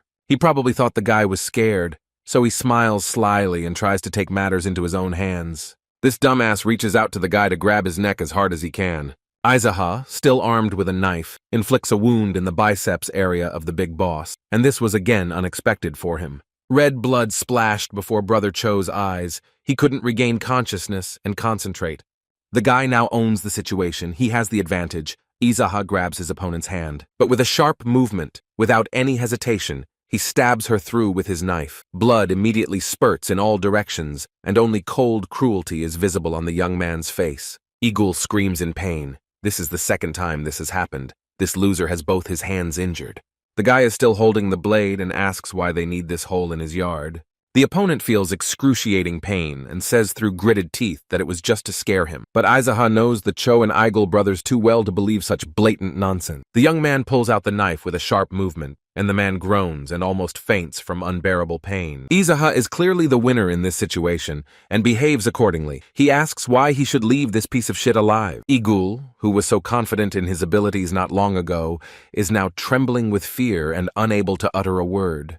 The guy mockingly says that he knew that this bastard wouldn't be able to give a single reason and asks if there could be any reason at all to leave such a scumbag alive. Izaha adds that he not only participated in human trafficking, but also killed mercilessly when something didn't go according to his plan, and among the dead were his acquaintances. Yigul threatens the young man and says that if he kills him, his brothers and the Black Rabbit Alliance will take revenge on him. But the next moment, completely unexpectedly, he feels pain that pierces his entire body. Looking down, he realizes that his own knife is sticking out of his chest and hot blood is flowing out. Izaha states in a cold voice that he asked for a reason to keep him alive, not threats. But Yigul probably didn't hear these words because his lifeless body collapsed onto the table. With a stony face, the boy looks at me at the body of the man who had just threatened him. And suddenly he remembers that behind him, 3 of this scumbag's subordinates are still digging a hole in his yard. He looks at them and realizes that they didn't even notice their boss just kicked his hooves off. The young man turns to the masked men and asks them to leave their shovels and stop digging the hole. These guys were extremely surprised when they turned around and realized that their boss was dead. Aizaha, with a casual expression on his face, explains that this man was walking around with a knife and then died for no apparent reason. The 3 subordinates look at each other and don't understand what will happen next and how they should behave. The bravest of the 3 turns to Isaac and asks who he is. Instead, the young man sternly replies that he is just an ordinary guy running errands from Zaha's hotel. The daredevil tries to explain that he didn't mean that, but the guy isn't going to answer such questions, but asks them to take off their masks so he can look at them. Maybe he knows some of them. The guys have taken off their masks and are very worried, because they may suffer the same fate as their boss. Aizaha explains that this is the first time she's seen them here, and asks if they're from the Black Rabbit Alliance, but they explain that they only recently arrived in the prefecture and have been working at the Plum Blossom brothel all along. The guy looked at them sternly and gave them a choice. The first option was that the 3 of them would die here and now, and the second option is that they bury the body and quietly return to their hometowns. One of them gratefully informs them that if he leaves them alive, they will happily return to their native land. Another reports that he cannot return to his native land due to personal circumstances, but he will never return to the Plum Blossom brothel. Aizaha waved his hand at them and added, "Let them get rid of the body and get as far away from here as possible." One of the 3 turns to him and hopefully asks if the guy might need a helper in the kitchen. He kneels to show respect and explains that there is nowhere to make money except in the Plum Blossom brothel. Aizaha thought about it and asked if the guy was a good cook and if he could handle chicken noodles. This young man is extremely happy and explains that it is the easiest thing to do, and he is sure that he will make divinely delicious chicken noodles. Izaka does not share his joy, but coldly reminds him to worry about something else right now. He turns and heads to his room, and the guy is still on his knees thanking and wishing his new boss a good rest. The young man opens the door and enters a room that is completely dark and silent. But he feels that there is someone else in his house besides him, so he looks around. In a dark corner of the room, he sees his new acquaintance and asks what he forgot here. It turns out that Sontai has visited his house, and he is surprised that Aizaha was actually able to deal with Cho Yigul. The guy instead makes a claim. Did this man really think he would die at the hands of this scumbag, and adds that he heard that his eyes are already fine. The manager covered his eye with a mask and explains that it is just a way to hide the wound from others. Sante explains that he told everyone that he had injured his eye and immediately ran to find a doctor. And he adds that if he hadn't done this, he would have already been buried next to Yigul, so without undue modesty, he says that he is still useful and smart. He looks at the homeowner with a sly smile and asks if he understands this. Izaha exhaled heavily and laconically praised the boy and said that he had done a good job. Sontai thanks him for the kind words and explains that he had no other choice to survive. After exchanging pleasantries, the manager gets down to business and asks how Izaha plans to deal with the other 2 brothers. The guy thought for a while and decided not to give a long lecture, so he laconically replied that he would just kill them. But he still explains that if they remain alive, the suffering of Iliang Prefecture will only increase in the future. Songtae decided to warn the boy and explains that the biggest threat right now is Cho Ilsum, and he should be very careful with him. Suddenly, an idea came to Isaac's head, and he wanted to share it with his uninvited guests. And the brothel manager understood this and was ready to listen carefully to any opinion. He asks his guests to go buy some snacks because they have liquor but nothing to chew on. But Songtae doesn't understand how that thought could have come after they talked about the Cho brothers. Izaka doesn't say anything, just stands there with an innocent expression on his face, as if nothing had just happened. The manager is surprised and asks if there really aren't any snacks in this hotel. The guy explains that there is nothing right now, and Songtae is, to put it mildly, shocked by such an answer. But then he explains it to himself by saying that it's like in a regular hotel and asks Izaha to give him money for snacks. The guy shakes his head and says that he doesn't have any money, and where will they get it from? The guest sighs heavily and doesn't understand how this happened, because this place was popular for its most delicious chicken noodles, and now it has turned into this. Izaha doesn't care what this man thinks, he just wants Santoya to bring more snack. The guest is already going to get something tasty, and the guy adds that if they have anything left after tonight, they can eat tomorrow too. The manager has already gone outside, and the main character calls his friend, wanting to tell him something else. He stopped and turned his head. The man asked what was wrong. Maybe something was wrong. Instead, Izaha asks with pretension if Santoya went for a walk, because he walks like a turtle. He stands motionless. It took him a few seconds to understand what was wanted from him. Realizing that he was being pressured, the manager became terribly angry, because it turns out that he has now become his servant. The boy quickened his pace and couldn't believe he was running errands to another boy. And behind him he hears another remark that he is walking too slowly. Isaac does not like his snail-like pace. Although Santoye is terribly angry about all this, he is forced to speed up and is already running at full speed to carry out the assignment. When the manager returned, the guys set the table with various delicious treats. Santoye sits at the table and eats everything. Either he's so hungry or everything is so delicious. Aizaha watches with indifference as his interlocutor enjoys his meal. He tells his guest to eat and not be ashamed, as if it were bought with his hard-earned money. The guy replies that he enjoys the food as much as possible. Aizaha adds that this money was already earned by exploiting young girls and fooling stupid people who can't tell good liquor from urine, so let him enjoy every bite. Hearing these accusations, the boy stopped eating, and his hands shook with excitement. Instead, the young man drinks alcohol and asks what happened, why he stopped eating. Does the food really not taste good? Santoye stares intently at his interlocutor and has nothing to say, only breathing heavily. With a sharp movement, he picks up his glass, turns it over, and drinks its entire contents in one gulp. The guy put down the empty glass with one heavy movement and exhaled loudly. Aizaha looked at him closely and asked what happened. Was the manager really angry with him? Santoye explains that he is really angry because the food he bought tastes terrible. Instead, the main character says nothing, but his face shows indifference and the absence of any emotion. Shongtai tries to start a conversation about important things and explains that if Cho Ilsum goes to the afterlife with Cho Yigul, the Black Rabbit Alliance will not ignore it. Aizaha contemptuously declares that if he's shaking like that over some nonsense, then he should train harder to become stronger, because he's afraid of all sorts of nonsense and doesn't do anything. He continues talking and accuses the manager of saying the same thing all the time, even though the guy has nothing to do with it. Songtae doesn't even have a chance to say anything. He is forced to just listen to the accusations against him. Meanwhile, Izaha is still arguing with his guest and telling him to stop talking nonsense. The manager couldn't stand it, got up from his seat. His patience snapped, so he yells out who this guy is, because he doesn't believe he's someone from Zach's family and thinks he's pretending. The young man looked at his interlocutor with an angry look. It seems that he is able to destroy him with just one look and asks if he wanted to die.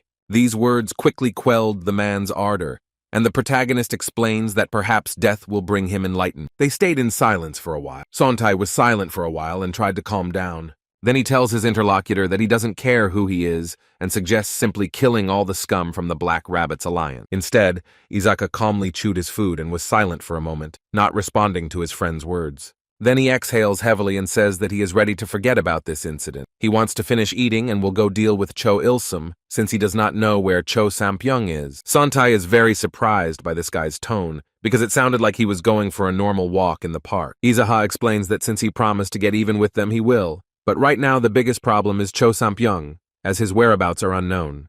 The guest explains that it is only a matter of time, and sooner or later he will return home. Then the guy asks if this kid will handle Cho Sampyeong on his own when he returns to the brothel. Cha Santoye proudly declares that he is definitely strong enough to handle someone like this piece of shit.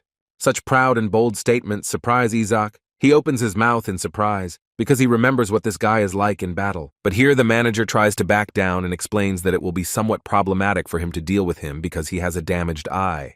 But this annoys the main character, and he responds sharply, asking this idiot to tell him for sure whether he can handle him or not. His interlocutor replies that he will see if he can use the element of surprise as an advantage over his enemy. And he starts bragging that he is a very famous master of tricks, but this does not impress Izaka at all.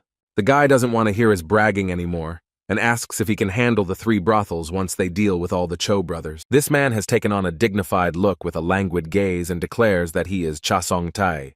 But the main character interrupts his boasting and declares that he has already figured out who this idiot is. But she continues the conversation and explains that as long as there are so many people living in these brothels, it will be impossible to deal with them all. Their main task is to ensure that everyone who works there gets what they deserve, and that no one like this swindler sells crap for the price of top-notch liquor. Aizaha adds that they will take care of all the sick and will not interfere with those who want to return home. Sontai looks intently at his interlocutor, exhales heavily, and realizes that this will not be an easy job. But the main character explains that they are obliged to do everything, despite the difficulty. But his interlocutor asks why they need it. But threats flew at such a question. Aizaha explains that it is better than if our dear Sontai dies at his hands. This poor guy understands that he is between two fires, and no matter whose side he is on, he risks his life everywhere. The protagonist warns the manager to make sure their plan works, because if something goes wrong, he will personally make sure he meets the Cho brothers in the afterlife. His interlocutor swallowed a heavy lump in his throat and understood that this situation was no joke. Then he throws the chopsticks on the table, folds his arms over his chest, and angrily declares that to hell with it all. He's tired of Aizaha threatening him with death in any situation, so he thinks maybe it's better for him to break free and go to the mountain. The main character is not confused and explains that if they succeed, then Sante will run the 3 brothels, but if he doesn't want to, then someone else will do it. This cunning man immediately changes his mind and declares that it is too early for him to resign. The guy holds a glass of alcohol, exhales, and looks at his interlocutor with a little contempt. Then, without saying anything, he abruptly tips the glass over and drinks all the alcohol in it. Also, without explaining anything, he abruptly gets up from the table. It seems like he has some kind of plan. Aizaha takes off his clothes, but his guest doesn't understand why he's undressing in the middle of a meal, so his friend explains that he wants to change into his clothes. Sante looked at him in surprise and didn't understand what was happening and why it was all happening. The guy, already half naked, declares that it's enough to be trendy and orders to change clothes. The manager doesn't like the idea at all and mutters to himself that he's a fucking thief. Aizaha heard this and looked at his guest in surprise, but said nothing. Then Songtae realized that he needed to justify himself, and so he explained what Cho Ilsum meant. The manager gives him his clothes and tells him to finish off this fucking thief. And he adds that Aizaha is smarter than he thought, because he didn't expect him to understand that he wouldn't be allowed into the blooming plum tree in that rag. After all, his clothes attract a lot of attention, although in any case, Sante doubts that this guy will be allowed into a brothel even in this form. And he adds that this young man will be stopped immediately at the entrance, as soon as they see his face. 2 young men with bare torsos stand slightly confused and in awkward silence. After a while, Isaac has already changed and is tying a high and tight ponytail to his long and lush hair. This guy seems to have completely transformed and asks the manager what he looks like. And this sycophant smiles broadly and declares that he looks as beautiful as ever. And he adds that he looks almost like a boy running errands, but he is not at all pleased by such a compliment. Sante continues to sneer at the main character and states that he looks a little better than he thought. Before that, Izaka was wearing some old rags and looked like a homeless person, and he advises him to dress better. But after these words, he received a strong slap on the head, which made him crouch down. Now he stands still with his head bowed, and the boy explains to him so that he can finally calm down. Aizaha menacingly declares that he is probably too kind to this boy as his habits are getting out of hand. Sante bowed his head, listened carefully and clearly understood the hint, and now it would be better to restrain himself. Then the young man turns to the door and prepares to leave, explaining that he will be back soon. The manager sees him off, bows, and tells him to be more careful with his clothes. Aizaha leaves, and the boy remains in his house and in his clothes, but he seems happy to be alone for a little while. The main character is not in a hurry, but has already moved a fairly long distance from home.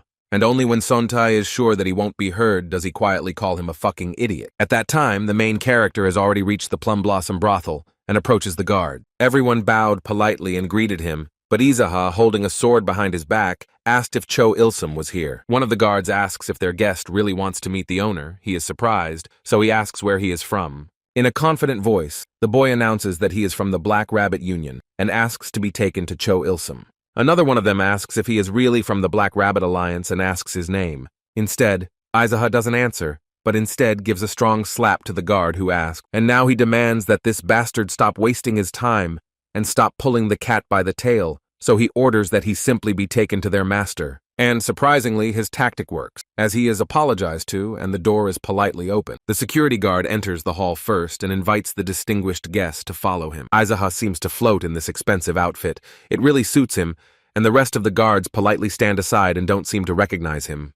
It's very quiet and peaceful in the brothel, and in the meantime they go up to the 2nd floor. The security guard took him into the hall and asked him to wait here because he had to inform the owner. The protagonist agrees, politely walks through the hall and sits down in a comfortable place, placing his sword next to him. He had enough time to look around and concludes that he is impressed by this interior.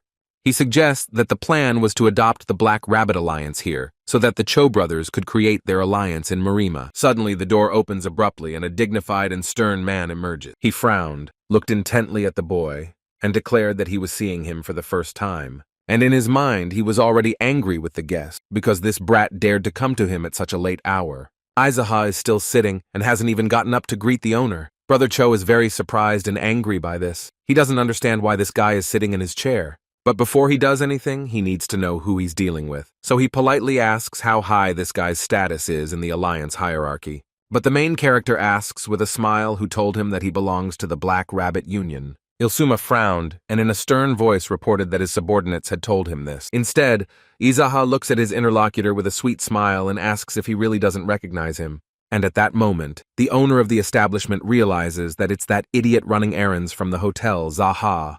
The boy's eyes light up, a mischievous smile shines, and he laconically reports that Ilsuma was not mistaken. This guy is shaking with anger. All his veins are swollen, and he's asking through his teeth if that kid has lost his mind at all. And he doesn't understand why this guy is still alive, because he clearly remembers how his brother left saying he would deal with him. Izaha sits proudly in the center of the room. He feels very comfortable and enjoys the moment. The guy happily announces that he is here because his brother Cho Yigul is dead. Ilsuma turned red with anger, his nostrils flared, and his veins bulged. Now he looked like an angry bull.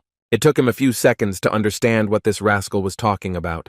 The brothel owner looks very demonic now and claims that this boy has completely lost his temper while running errands. But the boy is not afraid of his appearance and continues to tease the enemy, telling him that his brother had just ordered his men to dig a hole when Izaha decided to kill him. This moron shouts and asks how dare some scumbag say such a thing and is about to punch him. The main character is not scared at all. He looks at his opponent with contempt. The boy prepares to defend himself from his attacker's blow, although Ilsuma is very confident in his abilities. Their hands came close to each other and a collision of two powerful energies occurred. However, Izaha turned out to be stronger and, with his strength, managed to defend himself and push away the attacker. This powerful blow threw Brother Cho far back from the boy, his back hitting the floor. But he doesn't stay there, but immediately gets up and gets angry that he was defeated. He can't understand how this just happened, why he couldn't attack normally. The brothel owner looks at his hand in surprise and cannot believe that he has lost in the chi aspect. Izaha slowly gets up from his chair and declares that his rumored opponent is much stronger than he actually is. Ilsuma suspects something, because how could this happen if this kid was just a regular boy running errands just a few days ago? The guy looks intently at his opponent and asks what's the matter, why he's not attacking. And he adds that if he doesn't want to, then Izaha will start himself, and with fire in his eyes, he advances without hesitation. Brother Cho, surprised by the speed and strength of his opponent, tries to pull himself together. This man gathers all his strength in his hands and tries to use chi energy. But his strength is insignificant compared to Isaac's. The boy, without hesitation, repels the attack with one hand. Thanks to this young man's strength, all the furniture in the room is overturned, and his opponent is not even visible. Ilsuma flew a few meters, hit his back against the wall, and made a considerable mark there. It turns out that this man broke the door due to this powerful whirlwind and ended up in the corridor. The main character stands proudly in the doorway of the hall with a stony face, not showing any emotion. He looked at his right hand and seemed surprised at how strong it was, and his opponent is breathing heavily and coughing up blood, which has stained the corridor floor. Ilsuma is on his knees and is no longer able to get up, and at this moment his opponent proudly approaches closer and closer. His body shakes as he tries to get up and silently asks how this guy can use such techniques. The main character does not give him an answer and only proudly looks down on his victim. Then he comes closer, grabs his opponent by the neck with one hand, and lifts him off the ground. And he asks why, when scum like this learns techniques, it's normal, but when a simple boy runs errands, it's bad. After these words, he squeezes his throat even harder with his fingers, and Brother Cho groans in pain. Ilsuma grabbed the attacker's hand with his own hands, but the boy continued to explain that this man was a real scumbag, because he used other people's resources for his own enrichment. He stares at the brothel owner with a cold gaze and repeats that this man is a real scumbag. His victim looks at him with a pleading look and barely utters a word, begging for mercy. But the main character will do what he came here for. He will destroy his brother Cho Ilsum no matter what. The crash with which the brothel owner fell to the ground shook the entire building, and everyone realized that something was happening upstairs. All of Cho Ilsum's guards and subordinates immediately ran there, shouting that their master had been attacked. Instead, Aizaha aggressively declares that these idiots are empty-headed and helpless, because they came when his master had already thrown off his hooves. The guy looked at them and realized that he had to at least somehow explain the situation and try to use it to his advantage. Therefore, it is stated that the leader of the Black Rabbit has changed his mind and decided to postpone the establishment of the sect in Yilan Prefecture.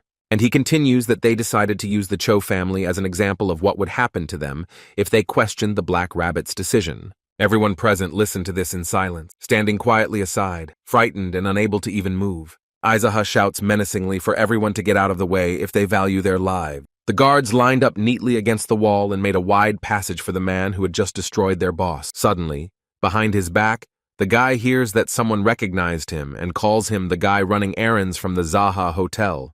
Now everyone present is whispering and asking questions and can't believe it's true. They claim that the boy's clothes have changed, but they are 100% sure that it is the same young man. Aizaha has almost passed but suddenly turns to look at these gossipers. He proudly holds his head high and declares that he is the same guy on the run. After his words, the guards didn't get angry at all, but they gritted their teeth and no one dared to say anything. The protagonist saw their sincere anger and asks if they are mad that he is someone's number 6. They are burning with anger. Their eyes are black, and their veins are protruding and throbbing violently. Aizaha boldly asks if there are anyone here who wants to join Cho Ilsum in hell, so he can arrange a meeting for them. Silence fell in the corridor, and only the occasional heavy breathing and excitement of the brothel workers could be heard. The guy looked at them. He knew that there would be no one willing, so he was going to leave. But suddenly he hears a man asking in a trembling voice why he killed their master. The young man doesn't think for long, and in response asks them his own question, whether this scumbag had any reason to destroy the people around him. There were no more questions from the guards, and Izaka headed for the exit from this beautiful institution. He returned to his house and was met at the doorstep by Songtae, who asked why he had returned so early, since he said he had already dealt with Cho Ilsum. Entering the house, the guy announces that this bandit is in heaven and adds that you can get there even if you do bad things, but his friend cannot believe it. Then Aizaha stops for a moment, looks intently into his eyes, and declares that if he doesn't believe it, he can see for himself. Sontai recalls that only a moment has passed since he went to the brothel, and he does not understand how it was possible to do it so quickly. The manager takes a closer look at him and realizes that he doesn't have a scratch on him after beating such a strong opponent as Cho Ilsum. This man becomes even more suspicious to Songtae because it is completely unclear how he became so strong in such a short period of time. Aizaha goes to his room and tells the guy to make sure he cleans everything before leaving, adding that he should keep the hotel clean. The young man looks at the table with dirty dishes where they had dinner and is very surprised by such a request. He was very angry that this idiot dared to order Cha Songtae himself to clean up. But he realizes that he has nowhere to go and angrily tries to find a broom to clean everything up. The main character is sitting on his bed and now, after taking care of all the urgent matters, he can calmly train. He tries to immerse himself in meditation, but something seems to be bothering him and preventing him from concentrating. The guy remembers today's fight with Brother Cho and his powerful blow, which became decisive in their fight. He understands that he is becoming stronger much faster than he expected and is not going to miss this chance. Therefore, he tries to drive away all unnecessary thoughts and focus on the only important thing he has at the moment. The young man has gathered and focused his spirit and begins his training in silence and tranquility. The night was, surprisingly, very calm and pleasant, and a sunny and warm morning came. Rumors are already spreading wildly around the city that Cho Ilsum is dead and that he was killed by a servant from the Zaha Hotel. Sontai woke up early today and is energetically heading to Isaac and listening to all this gossip with pleasure. The road to the hotel was not long, and he went inside with good spirits and enthusiasm. And at this time, Isaac finished his meditation, which lasted all evening and all night. He looked at his hands and happily declared that he had finally reached the Wooden Kingdom and was now one step closer to the Kingdom of Darkness. He had already reached this level in a past life, but it wasn't so fast then. He is happy because he understands that this time he will really be able to become much stronger than he was in his last life. But his room looks very terrible, as if it is all burned from his such teachings. The guy assumes that it's because a lot of bad things come out of the body when you advance to a higher level, but aside from the appearance, the smell in the house is simply unbearable. But this stench is a sign that the guy has really moved on, and his body has become much more frequent than it was before. Suddenly, he hears someone's voice behind the door. Someone shouts that the house stinks very badly. Standing in the doorway is Songtae, covering his nose with his hand and explaining that it smells like something is rotting. Aizaha casually greets his friend, as if nothing had happened, and asks what he is doing here so early. But he can't think about anything but this stench, and asks if Aizaha has shit himself. The main character doesn't like such assumptions at all and frowns. His guest could no longer stand the bad smell and quickly ran outside to get some fresh air. He explains that to take a shit you need to go outside and not in your room. The main character was even more angry at these words, and Sontai continues and suggests that the guy had defecated more than once. Instead, the manager on the street is bent over the ground and seems to have a robotic reflex. From the Zaha Hotel, the guy's headed to the Plum Blossom brothel, because this establishment has many advantages. The protagonist is enjoying a hot bath alone in a beautiful room. The water steams and almost burns his skin, and the guy exhales with pleasure and enjoys the pleasant moment. The next moment, the guy remembers something and it ruins his good mood a bit. He remembers Sante pointing a knife at him and yelling at him to stay away from him and take a bath first. Instead, the young man asked his friend to put down the knife, but he really smelled of it from a mile away. This manager is very annoying to the main character, and it spoils all his enjoyment of the hot bath. Suddenly, the red door to the room opened and someone entered quietly and very softly. The guy was very surprised because he definitely wasn't expecting guests at such an intimate moment. It was Chayon who came, holding a large towel in her hands and bowing her head before the young man. But Izaka is not at all happy to see her, and contemptuously asks why she came here. The girl is still standing with her head bowed and explains that she is here to help him with the bath. But the guy doesn't understand what she's talking about, so Chayon explains that this is her brother Songtae's will. She adds that if he doesn't want her, then she will come when he's finished bathing and dry him off. But the guy explains to her that he feels fine and doesn't need her help, so she asks him not to come. And he adds that he will talk to Songtae about it and explain everything to him clearly, and he also explains that she should not do such things anymore. The guy had already told her that she wasn't a prostitute selling her body, but now she was a hostess who welcomed visitors, so she had to behave accordingly. The girl looks at him with a surprised look and seems not to really understand how to behave. After that, the young man turns his head away from her and is lost in his own thoughts, while the girl still stands motionless. He's worried that this bastard keeps making her do things Aizaha didn't even ask for. Chayon is still surprised and stands by the boys' bathroom holding this big towel. Then she bows her head and thanks the young man and apologizes for everything that happened before. Aizaha behaves very casually and explains that these are all trifles and are in the past. The girl asks why the guy let himself be beaten so badly then if he is so strong. The young man understands that such questions may be repeated, so he needs to be given a clear explanation. So he says that this was necessary in order to later use it as a reason for revenge. And he explains that when it comes to a gentleman's revenge, it can last for decades. But if we talk about the revenge of a boy on errands, then everything happens instantly. Chayon looks at him with big eyes and asks if it's some kind of proverb or saying. But the young man, without undue modesty, looks at her proudly and explains that he just made it up. After that, the girl stood in silence for a moment, then quietly left, leaving the boy alone with his thoughts. The young man closed his eyes and didn't understand how they dared to use beauty in this way. Things like female charms didn't work on him anyway. He mentions the left hand of the demonic cult of the pointing light. Then he said that using women against Isaac didn't work because his tastes were too perverted. So they had to use other people, and still their plan failed miserably. These thoughts have inspired sadness, and the boy is angry with himself for thinking about it. At that moment, Santoye runs in and shouts for Izaha to get ready quickly because of the fire. But the main character doesn't understand why this brave man was so scared of some kind of fire. Then calmly, he explains that he is so agitated because Isaac's house is on fire. At this moment, the boy tensed up and now understands why Santoye was so embarrassed. His entire house is on fire and many people have gathered around, but no one is trying to put out the fire. Izaha is already standing in the crowd of people and trying to understand what is happening here. Meanwhile, a man threatens to kill anyone who tries to help this guy on an errand.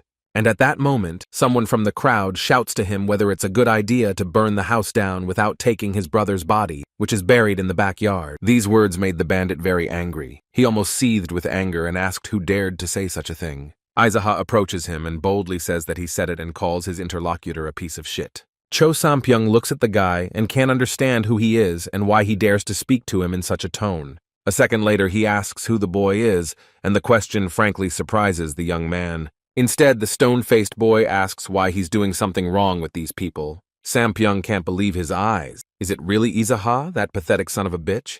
A very respectable man in a black suit and hat approaches them and asks if this is the same guy and hears an affirmative answer. But this man is showing displeasure at being dragged here to get rid of some worthless guy on an errand. Brother Cho doesn't know how to answer this. He doesn't dare to contradict his boss in any way. This man continues and explains that his brothers intended to establish a sect in Yilan Prefecture, but they're faced with some worthless guy running errands that they can't handle. A black hat with a poker face looks at his subordinate and asks if they are making fun of him. Sampyeong is not just confused, he has no excuses and does not understand how this happened, because he considered himself and his brothers very strong. This respectable man declares that if he has to wave his sword in front of some brat, the whole of Marim will laugh at it. So he looks sternly at Brother Cho and tells him to deal with the guy himself.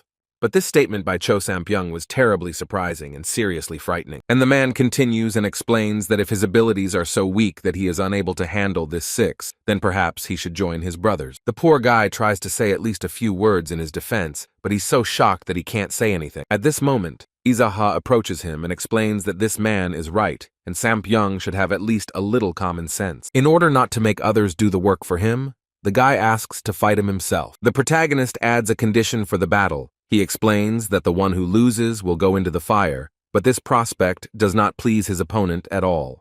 The black hat listened to this and concluded that the guy on the errands had a very inflated ego, and he adds that he would be happy to witness their battle. It means nothing to Isaac, but the other looks confused. It was at this moment that the man decided to give his name. He declared that he was Ning Jiuk of the Dark Storm Castle. Everyone around them has moved aside. The two rivals stand facing each other, and behind them the house is burning. Sampyeong asks himself how his brothers could lose to this fucking idiot. Instead, Izaha looks at Jiuk and realizes that it looks like he's giving Sampyeong a chance to fight, but he really wants to test how strong this young man is. Both are ready to start the fight. Brother Cho has drawn his sword and stood in a stance, but Izaha stands without a weapon. The protagonist hears screams and accusations from his opponent about what he is doing. However, the young man does not understand at all what his opponent is talking about and what he wants from him. Then Sampyeong says through gritted teeth with aggression to draw his sword and they could start. Instead, the boy looked intently at his opponent and coldly said that he didn't need a sword to deal with someone like him. It seems this scumbag didn't expect to hear exactly that kind of response from such a brat. These words seem to ignite him, so he angrily shouts how dare this shithead say such things, and he tried to attack his opponent, but the main character easily dodged. Now, it was his turn to attack. Izaha clenched his fist and was ready to strike. The protagonist punches his opponent with his right hand and hits him in the ribs. This man immediately fell to the ground, screaming and moaning in intense pain. Instead, Izaha stands over him and contemptuously tells him to stop overplaying because he didn't even use all his strength. These words made Cho Sampyeong very angry, so he stood up abruptly and swung his sword. But it didn't work because the guy is very good at dodging his attacks. He very easily caught his opponent's hand, in which he held the sword, but Sampyeong didn't like it at all. Isaac looks down on his rival and declares that his brothers were stronger than him. Instead, the man doesn't answer anything. He's only thinking about how to stay alive in this fight. But the young man seems to have other plans and says that it is better that none of the Cho brothers return to the village. With a quick movement, he snatches the sword from his opponent and delivers a decisive blow. And only fear and indescribable horror froze on Cho Sampyeong's face. It was all over. Izaha emerged victorious in this battle, standing proudly and contemplating what he had done. People around are surprised. Is this really the same guy running errands from Zaha's hotel? Instead, the young man looks at his hotel with sympathy and asks why they did this. But he is distracted by someone's voice. It's Ning Ji-seok who says that it was a very good performance. He stands with his arms folded across his chest and adds that this young man definitely has talent. Then he turns in the other direction and leaves, saying that when something happens, they will see each other again. However, Izaha is not ready to let him go so easily, and asks where this filth has gone. This kind of address really surprised the Black Hat, and he asks how anyone could dare to address him like that and stop him. The young man is confident in his abilities, and declares that it's enough to play with him, because he doesn't care who this man is. The protagonist points his sword at Ning Ji-seok, making it clear that he wants to fight him. And he explains that he will not allow anyone involved in the arson of his hotel to just leave like that. At this moment, the man in the black suit picks up speed and runs away, apparently realizing that he will not be able to survive this fight.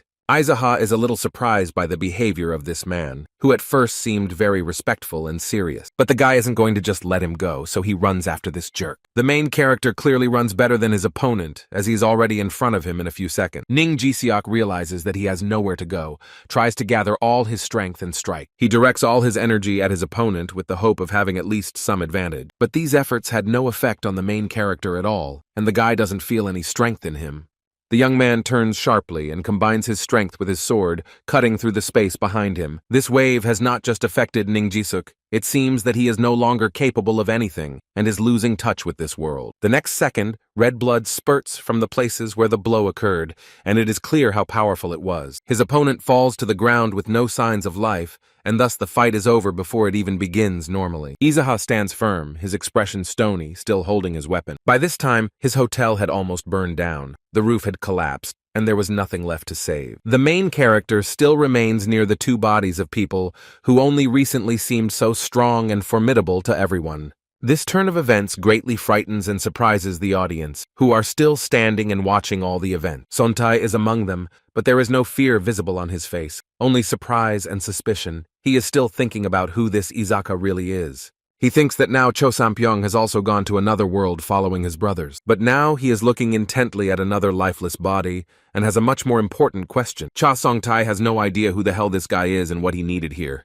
The main character turns around and calls the people around him bitches, which really scares them. He looks at them sternly and asks who gave the order to burn his house and threatens that they will all get what they deserve. They seem to have not expected such a turn of events and are terribly afraid of the man who has just so easily destroyed the strongest of those they knew. From the crowd, anxious voices of people can be heard, begging to be forgiven and left alive. But the young man is indifferent to their pleas. He still stares sternly and demands an answer to his question. At this moment, Sontae emerges from the crowd and suggests that they wanted to get rid of the hellish stench that was coming from this house. And he adds that when he first smelled this smell in this house, he also wanted to burn it. People don't understand what smell this guy is talking about and ask, and he explains that the hotel smelled like shit and suggests that maybe someone shitted there. But these conversations don't evict the guy at all. But on the contrary, they tease him even more and he starts thinking about killing this idiot. To stop these conversations, he loudly addresses Cha Songtae,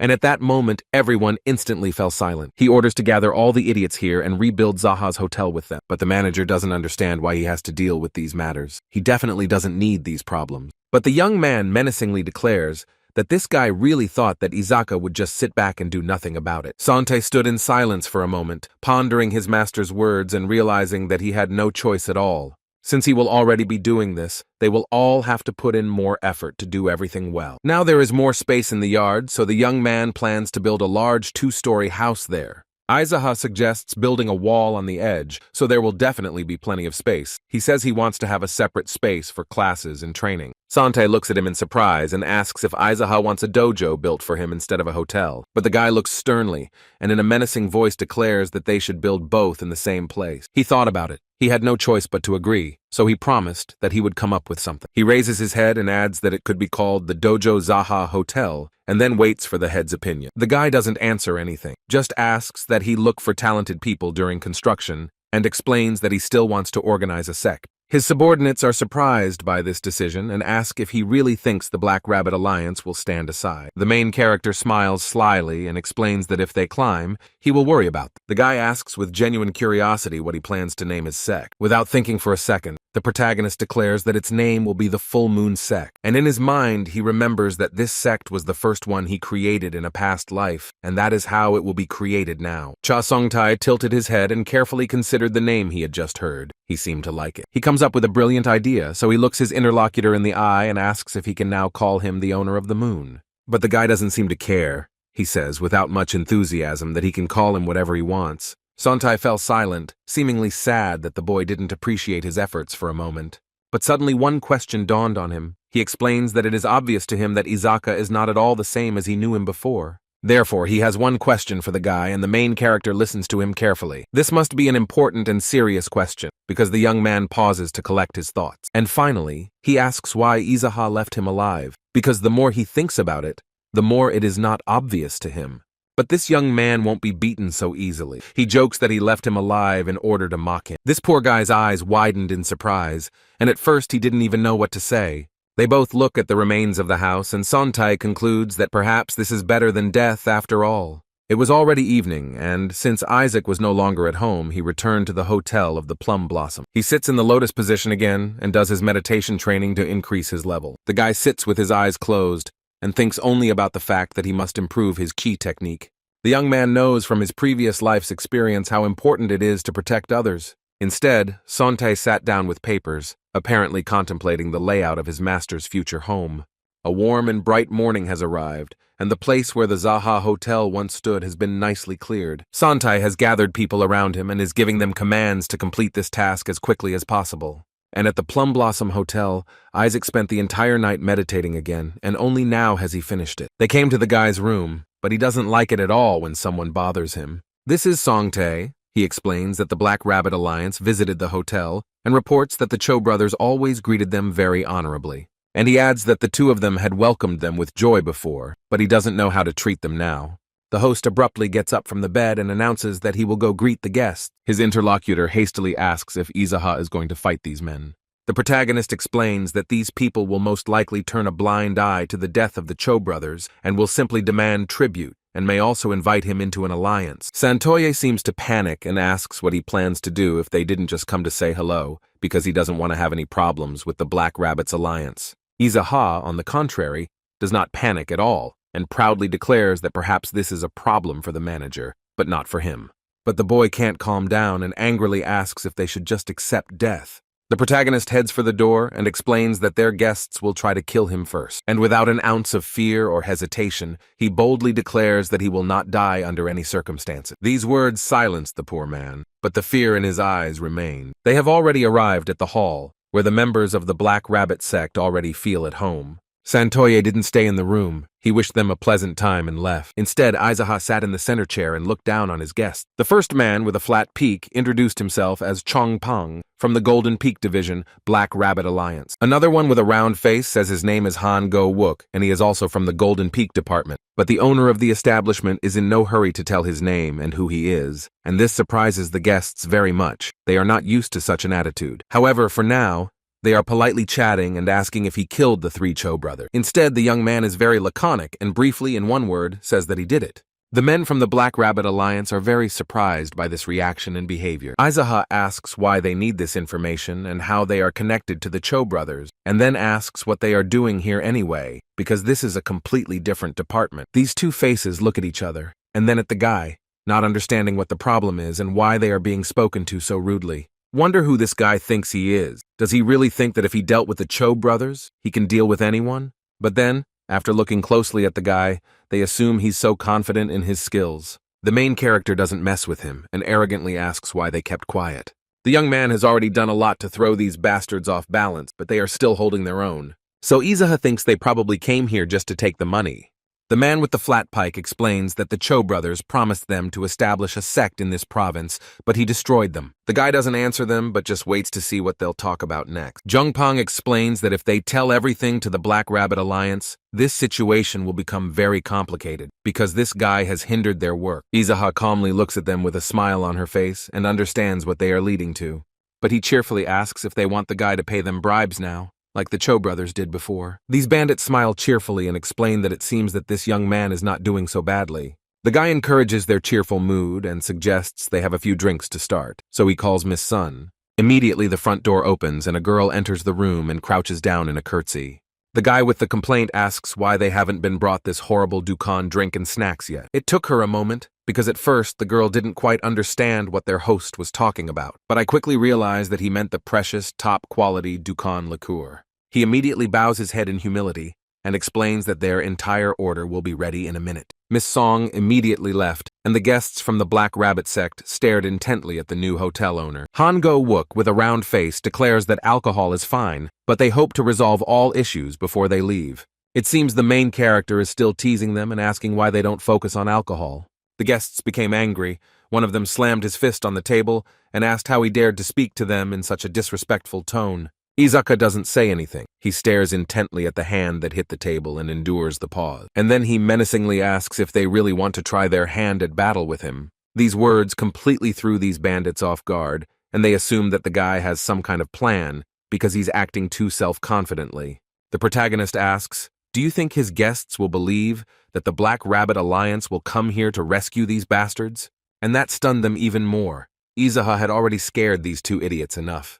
Izaha asked, how do they think he would have carried out the massacre of the Cho brothers if he were afraid of the alliance? These two faces stared at each other and could not utter a single word, so they remained silent. Therefore, the host continues to speak and admits that the skills of these two are much better than the Cho brothers, because they were completely talentless. The bandits seem to have swallowed their tongues. It seems they are already very afraid of this guy. The protagonist gives them an ultimatum. If they don't decide by the time Mrs. Song arrives, he will fight them to the death and encourages them to think carefully about their decision. And the next moment, he immediately announces that Miss Song has already returned, and these two almost jump at this news. The guy has a truly killer look. He stares intently at his opponents and awaits their response. And at this time, the girl has already opened the door and calmly and quite confidently enters the room. She looks around and is surprised by the way these two bandits chirp at her master. They smile sweetly and assure him that they will put in a word for him in the Black Rabbit's alliance, so he doesn't have to worry about anything at all. Aizaha is pleased with this turn of events and seems even proud of himself. He announces that he will take them at their word. One of them says, if it comes down to it, they're very glad those brothers are gone, because they were really annoying them. Within minutes, these fearless warriors are escaping from the hotel, happy to be alive. Sante watches this and asks if his master did the right thing by just letting them go like that. Aizaha explains that if they kill these two now, they will have to deal with the entire Black Rabbit alliance. But in reality, the guy doesn't want to deal with the 12th Lord, the great Rakshasa, so it's not worth attracting his attention right now. The master declares that he will be busy with training for some time, so management and all related responsibilities are transferred to Songtae. He will even be able to temporarily take the position of General of the Full Moon. Cha Songtae does not look happy because he does not want to have such an honor and such responsibilities. The owner adds that if he spends all the money, he will be instantly fired from his position. The young man cannot believe that he will simply be fired without any consequences, so he asks again. The main character clarifies that released means dead. Such words really scare the poor guy. Songtae complains to his master and tries to explain that they didn't agree on that.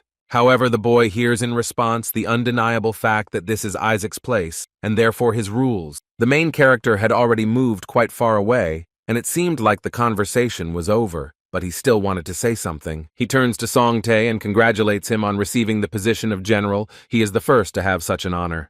However, the young man is not at all happy about such an honor, because the greater the status, the greater the responsibility, and in this case, the very terrible punishment in case of failure. Instead, Aizaha went about his business very happily, taking great pleasure in mocking this poor fellow. Songtae has not moved from his place yet, bowed his head, exhaled heavily, and laments how difficult his life is. The main character has come to a place where they serve very tasty noodles, where he has a meeting. Going inside, he sees the headmaster of the Dragonhead Forge, Kum Chulong, who is having lunch. The forge master is chewing something and is happy to see the boy, since he has come, so he concludes that the boy has done well. Aizaha sits down at the table next to this mountain of muscles and calmly replies that he has done what he promised. The waiter behind the bar smiles sincerely and asks if his guest would like to order a specialty dish. The guy says he would be happy to try it and has promised that it will be ready any minute. Kum Chulong starts the conversation and says that it's amazing, because the guy managed to defeat the 3 Cho brothers, and then Ningji Seok. Izaka, without undue modesty, with a poker face, laconically says that this is how it all happened. The forge boss asks if the Black Rabbit shouldn't be chasing him after something like this, and if that's really the case, then wherever he goes, many people could die. The guy remembers that in a past life he also had conflicts with the Cho brothers, and regrets that he hasn't paid them back yet. The protagonist believes that they are not in danger now, but this conflict will arise in the near future, so he plans to attack the sect himself, so the others will not be harmed. Chulong looked menacingly and asked if Aizaha was really going to attack them alone, without help or support. The guy doesn't think long about the answer. He's quite sure he can handle it himself. But the blacksmith still cannot understand how the young man managed to defeat the 3 brothers, and now says such thing. Then he changes the topic and asks the guy to remember the taste of the stump they were served here, and then be sure to treat him like he did today. Aizaha asks incomprehensibly how he can force such a poor man to treat him. Chulong reminds us that this young man is the owner of the Azaga Hotel, so it's hard to call him poor. At this moment, a waiter comes up and asks if the guy works at this hotel. Aizaha says that besides him, Dungsu's brother works there. This nice young man is surprised by this, because he is Dungsu's brother, and he has definitely never worked there and does not work there now. Instead, the hotel owner proudly folded his arms and declared that everyone he knew had been working there for a long time, which amused the employee. Aizaha confidently stirs the dish with his chopsticks and says that if this young man worked for him, he could afford to treat his boss to noodles. After these words, Dongsu carefully and slowly pushes the plate away from him and sternly asks what this dear guest is allowing himself. At this moment, someone from outside shouts menacingly for Aizaha to come out, so everyone turns to see who it is. There stands a mysterious man dressed all in black. He has a long black cloak and his face is covered, so it's hard to understand who he is. The waiter cheerfully calls him Sir and says that they came to see him, but Aizaha gets angry because he's just a sir and not a guest. The guy sternly looked into the yard, raised his eyebrows, and asked him to be careful there. The blacksmith also asks him to be careful and adds that it will rain soon, so he might get sick. The main character listened to this, gathered his thoughts, exhaled heavily, and rose from his seat. He confidently walks towards the exit, holding a weapon in his right hand and declaring that nothing is impossible for him. Clouds have gathered over the city. It has started to rain, and two men are standing on the street. The man in black asks if he is the guy who had the nerve to kill Ning Jiuk from the Black Rabbit. The guy pretends he can't remember who it is, but the name seems familiar to him. He remembers the impudent face of this scoundrel in a black hat and long cloak, and he pretends that for him this event was ordinary and not worth remembering. Instead, the man lowers the mask from his face to his neck and scares that he was sent by the Black Rabbit Alliance. The main character recognizes him. It is the two-eared phantom Yu Song-woo. It was he who attacked and killed him in a past life. The guy thinks about the fact that his guest is so young and already has such a serious nickname. The two-eared phantom looks out from under his forehead and asks why that bastard killed Ning Jiuk. The boy is not scared by either the tone or the appearance of this character, so he calmly explains that the man burned down his house. Instead, his interlocutor smiles and explains that he buried himself with this motive.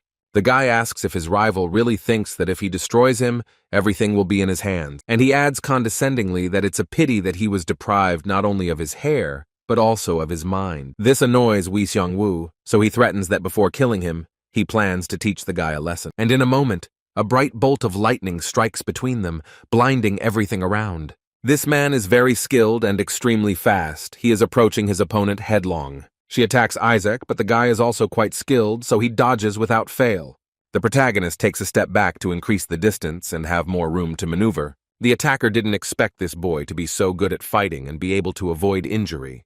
The young man remembers that the two-eared phantom is actually two people, not one, and if he is in danger, someone will immediately come running to save him. The guy successfully defends himself against all the maneuvers of this messenger from the Black Rabbit. But it must be admitted, this opponent is very strong. He swings his sword, although Aizaha still does well. He has taken a few steps back again and is considering how to carry out his next attack. The protagonist knows that Gu Yang-soo is hiding to make a stunning counterattack, but now he will not allow this man to hide any longer. It's already pouring rain outside. Sontae runs up to the boy, but he tells the boy not to come here. After pausing for a moment, he tells his friend to be quiet and listen, but Sontae doesn't understand what he's supposed to listen to.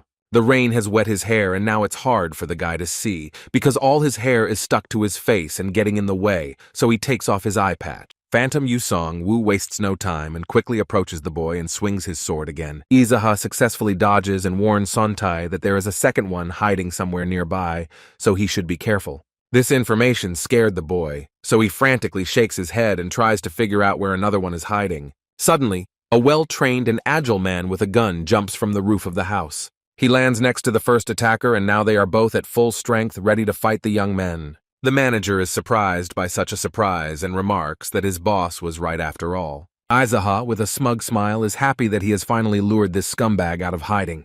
The two-eared phantom now understands that the boy knew from the beginning that there were two of them here. The young man doesn't answer, just smiles slyly at his rival. The two attackers talk to each other, and one explains that you should be careful, because this guy is not as simple as it seems at first. And the next moment, they are already separated and approaching their enemies with breakneck speed. They exchanged stern glances, but Aizaha is confident in his abilities, so he is ready to accept the fight. The two-eared phantom Wee Song-woo hears insults addressed to him. Someone shouts at him that he is a bald scoundrel. Sontae brandishes his sword and boldly declares that he will be his opponent. The young man asks if his opponent even knows what nickname this guy was given, but then threatens that he shouldn't even know, because he'll be cut into pieces right now. Sontae tries to intimidate him and aggressively shouts for this scum to get ready. The other three in the yard don't understand what this young man wants here. Instead, he runs to them and says that he will fight with all honor and pride. This guy is still holding out and claims that if he cuts off a bald man's head, then he won't have to worry anymore about not having hair on his head. The manager finally got what he wanted. He got that bastard away from Isaac, and now the Phantom is angry with him. Yu Song-woo swings his sword and quickly approaches Cha Song-tai with a menacing look. The boy raised his sword to take the full attack on him and try to fight back. Suddenly, this blow turned out to be very strong. The manager can barely withstand this pressure. And as a result, this powerful energy turned out to be stronger than him, so the boy falls to the wet ground with a thud. The poor man lies completely still and cold drops of rain fall on his face. Aizaha is surprised by this turn of events and even seems a little worried for his friend. Several minutes have passed, and the young man still doesn't move or get up from the ground. The main character turns to him and asks why he isn't getting up. Is he sick or something? After that, Sante sits down and asks if he should get sick, but Izaha exhales with relief. He gets to his feet and is annoyed that because of this idiot, all his clothes are now in the swamp. Izaha gets angry and asks if he really thought these tricks would work, but in his defense, the young man says that if it weren't for the rain, everything would have worked out. And he adds that at that moment, when they would have weakened their defenses, he would have cut off their heads with one movement. However, the hotel owner doesn't seem to have much faith that the manager would succeed. The guests look at the guys, and it makes them a little nervous because these freaks are fooling around in front of them. Santai continues. He points his sword at the attackers and declares that the bald idiot's veins are already shaking. And he adds that because of his lack of hair, it seems as if raindrops are dancing on his bald head, and this makes that scoundrel terribly angry. Therefore, the two-eared phantom Yu Song-woo, with screams and threats, abruptly attacks the boy with a sword. Santai seems a little scared of this guy, because last time he barely recovered from his attack. But he was protected by Izaha, who somehow managed to find himself between them, and easily repelled the attack. The phantom does not back down and makes another offensive attack to destroy these annoying insects. The protagonist defends and attacks back without any problems, but his forces prevail. Therefore, the phantom Yu Song-woo is shaking with anger and hatred towards his rivals. Izaha stands in a fighting stance and watches the guests intently, but he has not yet drawn his sword. And these men in turn pause and also closely monitor his actions. They are all standing in the yard in the rain, each of them watching each other closely. The guy thinks that this is the first time since his return that he has felt something like this. He smiles slyly and realizes that he actually enjoys fighting, so he thinks it's a lot of fun. Gu Yang-soo looks at his opponent with contempt and even fear, and does not understand why he is smiling. The main character draws his sword very magically and expressively in slow motion. It turns out that his weapon has some kind of energy, emitting red light, and the guy's facial expression inspires even more fear. His opponents look intently at the weapons and try to understand what is happening here. Even the blacksmith and the waiter left the establishment to see how the boy would handle his attacker. Santai soaks up the rays and doesn't understand what kind of red light is covering his master's weapon. The attackers realized that his weapon had energy, so they gathered their forces to be able to resist. They review themselves and think about a plan of attack that should work, because they don't have many options. These men decided to attack two at once or increase their chances of victory. The attackers are getting closer and closer to the boy, but they are moving quickly and trying to confuse him. Izaha doesn't move, just waits for the right moment to use his weapon. When these men got close enough, the protagonist finished them all with one swing of his sword. Immediately after that, two lifeless bodies fell at his feet, and the boy lowered his weapon. Sontai stands still. He is very surprised at how strong his head is. There is now a lot of dirt in front of the establishment, but from the inside, the battle was also being watched. Instead, the guy is tired of this and will need a moment to just calm down. Sante bowed his head to his master and thanked him for such painstaking work, but the guy doesn't like being addressed like that, so he asks the manager to behave like he used to. Then the young man asks who it was, so Izaha explains that it was members from the Black Lily organization. This information is quite shocking to the guy. He knows that the Black Lily is much stronger than Black Cats. He calmed down a little and thought, the guy understands that all this is taking on a more serious turn. Izaha goes to the hotel and says he needs to take a bath. Santoye, in turn, says he is ready to clean everything here himself. The main character leaves, but the manager stays and thinks about where to start cleaning. After seeing everything with his own eyes, the blacksmith now understands that the boy really did destroy the three Cho brothers, and the young man is already enjoying the hot bath and the peace and quiet that surrounds him. And he is thinking about the fact that he definitely has more strength. But what worries him is that people who were supposed to die at his hands much later are dead now. Now, the alliance of the Black Lilies and the Black Cats has been added to the list of groups to fight against. The guy closed his eyes and thought about what it was like in his past life and compared it to his present one. Suddenly, the main character heard some strange sounds in the corridor and it worried him a little. Without an invitation or a knock, two men burst into his bathroom with guns in their hands. Izaha looked at them in surprise but calmly asked what they needed from him. It turns out that the one on the left is the owner of Lee's brothel, Songwoo Jium, and the one on the right is the owner of Shi's brothel, Yoon Chun Gu. The young man thought for a moment, remembered who they were, and asked if Cha Song-tae had perhaps instigated this. It is clear that these robbers are not talkative. They did not answer anything. They immediately took advantage of the moment to attack. Izaha quickly and imperceptibly climbed out of the bathroom and abruptly and unexpectedly threw it at these idiots. These men have closed their eyes and are hiding their faces with their hands to protect themselves from the debris. But this was their mistake, because in this way, very unexpectedly, Isaac got closer to them. The guy grabbed two attackers with both hands at once. The weapons they had with them didn't help them at all. After all, they didn't even have a chance to use it because now they're flying into a wall. These men are now just lying by the wall, having achieved nothing, only making a mess. The protagonist suggests that they attacked because they thought he would be unarmed in his bathtub. He looks at them carefully and assumes that this is the work of his manager, Cha Song-tae. Izaha left the attackers there, quickly got dressed, and stormed through the hotel corridors. He saw one of the workers and menacingly asked where Cha Song-tae was, but he was fearfully told that he was not here. The hotel owner inspires fear with his menacing gaze and declares that he should be honest with him. But this poor guy bowed his head and explained that it was the absolute truth and that he hadn't seen the manager since he left a little while earlier. Then the guy turns around sharply and heads in the other direction. He intends to find this scoundrel. Izaha went outside. It was still raining, and he didn't know if the manager was involved in this attack, but he assures that anyone will die if they draw their sword on him. That's what he can promise. Suddenly, he hears screams that resemble a fight, all sorts of different voices reaching him. Between these sounds, the protagonist hears a familiar voice. It sounds like Cha Song-tae's voice, so he doesn't think for a moment, and quickly runs towards the sound, and when he runs closer, he sees bodies on the ground. There are so many of them. They are lying everywhere. Izaha wonders where they come from and why there are so many of them. When he turned the corner of the street, he saw many people gathered against the wall and attacking. He's lying there, backed up against the wall, and these bastards say he's almost exhausted, so we need to attack him together. The poor guy can barely hold his sword in his hand and has no hope of getting out of this alive. The main character saw his friend there. He was very surprised and worried about him. These scumbags heard someone behind them, so they turned around to see who it was. And the young man seems happy that Izaha has finally appeared here, because now everything will be fine. The hotel owner looks at the poor man with a smile and, remembering how many bodies he has seen and how many people are here, asks how he managed to still be alive. Sante begs the boy to save him. He shouts so loudly that he can be heard. And then, more quietly with tears in his eyes, he declares that they are fucking scum. They don't even understand where they've gotten themselves into. Everyone present here looked at him, but they stood still and no one dared to attack. Cha Song-tae screams in furious rage. He asks why he doesn't save him, but just stands there.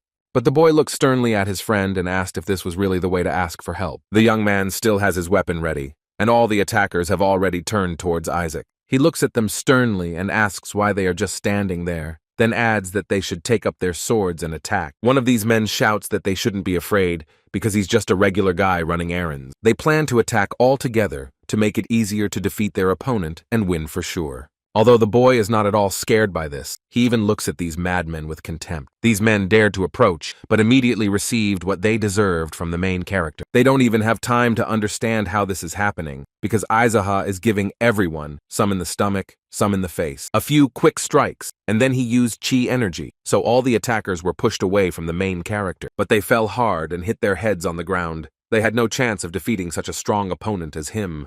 And now all these impudent and lousy faces lie motionless in the rain, bleeding.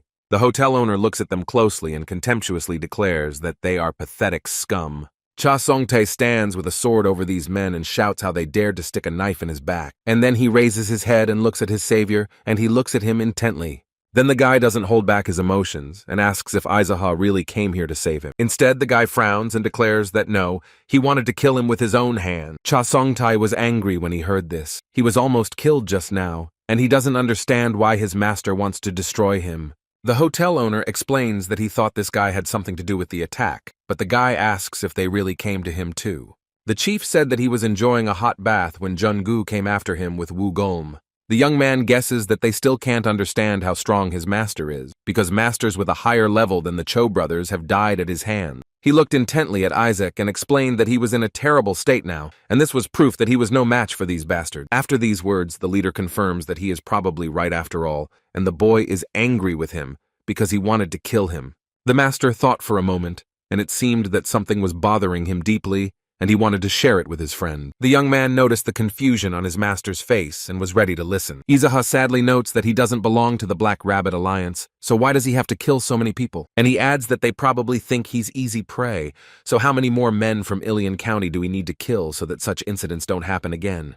Sontai listened carefully to everything and seemed to understand and share his friend's opinion. So he bows his head and says that he will make sure that no one else dares to even think about doing such stupid thing. The man stands proudly, holds his hands behind his back, and asks his subordinate to do a good job on this. The boy promises that he will try and still stands with his head bowed before his master. Izaha walks past the lifeless bodies and looks at them with disappointment, explaining that he just wanted to soak in the bath. This evening is finally over. The whole night passed peacefully and a sunny morning has arrived. On the site of the old Zaha Hotel, construction of a new building is actively underway under the leadership of Sontai. The master spent the night in meditation again. He is actively working on his ki and increasing his strength. Instead, his house is still being rebuilt by the residents of Yilan County. After a month of reconstruction, the first stage of work has already been completed. Izaka came to see what progress they had made and was a little disappointed because very little had been done in a whole month, but the young man explains that this is a very large-scale project, so construction could take a year. Izaha is indignant because a whole year is a long time. The young man explains that he would also like to speed up the process, but that is unlikely. And he adds that the work will not go faster if a lot of random people are thrown into the construction. Although Sontai still has something to brag about, because he recently found a skilled manager, and the work has sped up a little. At this moment, a young man walks towards them with confident steps and a good mood. They turn around and the manager points at the young man and declares that this guy is the construction manager. His name is Yoon Ja-seon. He greets the hotel manager and is glad that he came to take a look. Izaha recognized the young man from his past life. This artisan was famous when he was the head of the Howl clan. Sante reports that the young man arrived just in time and says to greet the head of their clan. The guy cheerfully replies that he accepted this job on the recommendation of his uncle, Kim Cheol-yeon. Izaka watches the young man closely and laconically declares that he is glad to see them. The young man remembers that his uncle said that if he did well with this task, he would receive the position of head of the builder's clan and would not have to pay any taxes to the clan. And he asks the head if this is all true. Izaha answers without hesitation that it is. Yoon Ja-seon smiles with all his teeth, because this is enough for him, so he promises that he will make something truly incredible out of Zaha's hotel. But before that, the boy wants to ask the head of the clan something, and Izaha listens to him carefully. The construction manager reports that they are going to make temporary barracks for the workers to live and eat. So he says it would be great if the manager treated them to delicious food at least sometimes, but Izaha looks frowning. And then, with a smile, he turns to his subordinate manager to give the order. The young man tensed up a bit, because it was difficult to predict how the chairman would respond to such a request. The chairman orders that people from Maiwa, Iwa, and Siwa be sent here every evening to prepare delicious food and treat the workers to it. The manager shakes his head with satisfaction and promises that he will do everything at the highest level. Then Izaha returns to the builder and promises that if he likes the house, he will become the leader of the builder's clan. The guy thanked him for the honor, and the chief, satisfied, went about his business. The boy came to the forged dragon head, and from afar he sees the headmaster Gim Chulong there. The blacksmith is happy to see the head of the clan and asks if he has already met Ja-seon, and he says that he has already met him. He explains that he is a very talented young man who can go looking for work day and night. These words amused the boy a little, and he looked at the forge's chief foreman in surprise. The young man didn't even think that this guy was somehow related to Uncle Gayum, but the fact that Yoon Ja-seon belonged to the Howl, Full Moon clan, was actually a very good thing. The blacksmith announces with a broad smile that he wants to give the clan head a gift. The guy is a little surprised. He didn't expect this, but the uncle explains that if he wants some kind of weapon, he should just say so. The headman thought and asked if they had ever made anything in the forge that could be called a famous sword or a precious sword. The man folded his arms over his chest and explained that he wouldn't do such a thing because he wouldn't be able to get money for such things. And he adds that if any gossip about this spreads, such treasures will definitely be stolen. if not killed. But even if he is lucky enough to sell such weapons, others will start threatening to do the same to them. It seems he has convinced the guy, but the man sadly explains that it is the simple truth. Aizaha thought for a moment about what kind of weapon he would like, one that wouldn't attract too much attention, but would be powerful. And he decided that the weapon should not be sharp and heavy. It would be enough that it would not break or bend. He wanted an unbreakable weapon.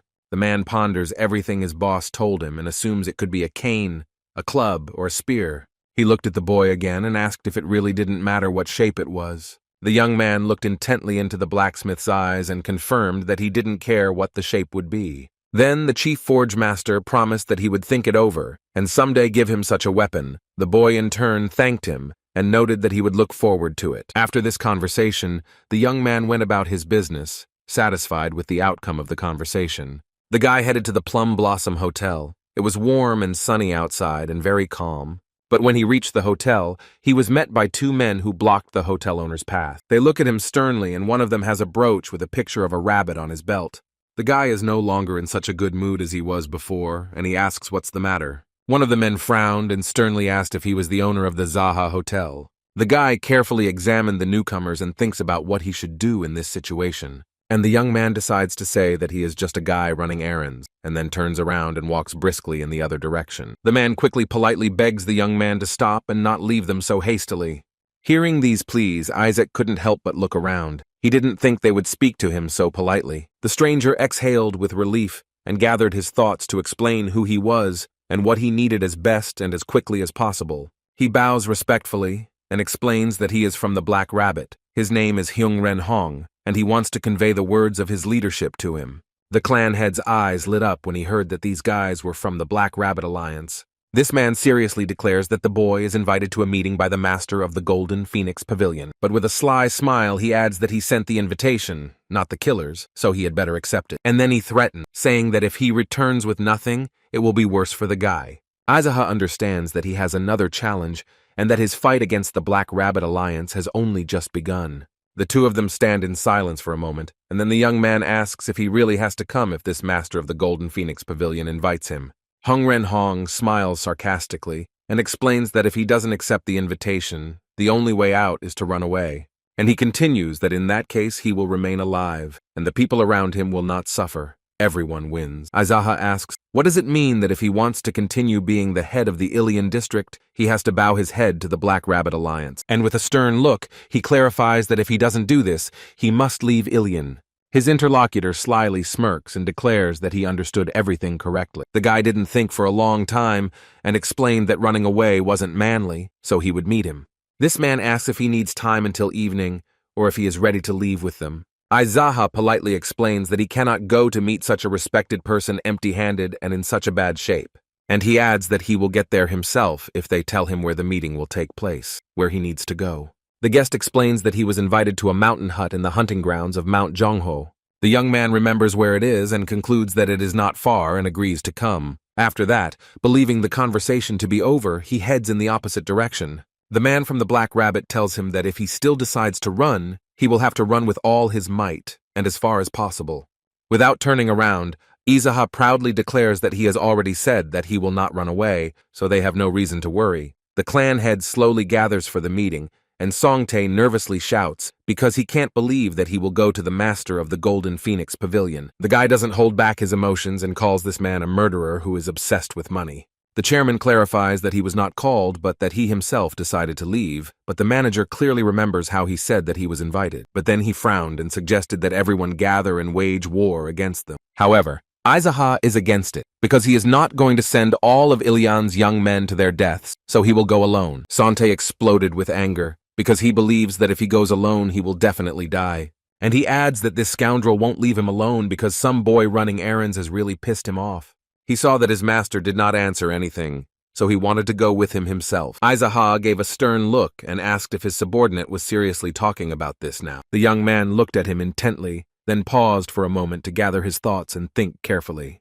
Then he bows his head and replies that to be completely honest, he's not ready for that. The head exhaled and declared that the guy was just throwing words around as usual, and added that he would be back soon, and that Songtae should work on his manners. Then the young man thought about something for a moment and decided to say something else to the head of the Azahu clan. The guy turns and looks at the young man with a slightly dissatisfied expression on his face. The manager holds a velvet garment in his hands and asks him to at least wear it. The chairman looks at it carefully and asks what is happening to Song Tae, because these are the clothes he values so much. The guy clarifies that these things can break because he doesn't go there to have fun. The manager smiles and lets you tear it into even the smallest pieces. He won't feel sorry for it. Upon hearing this, Isaac has a sincere smile on his face. He is glad to have such a friend. Therefore, he boldly puts on a raincoat and energetically leaves the hotel, saying that he will be back soon.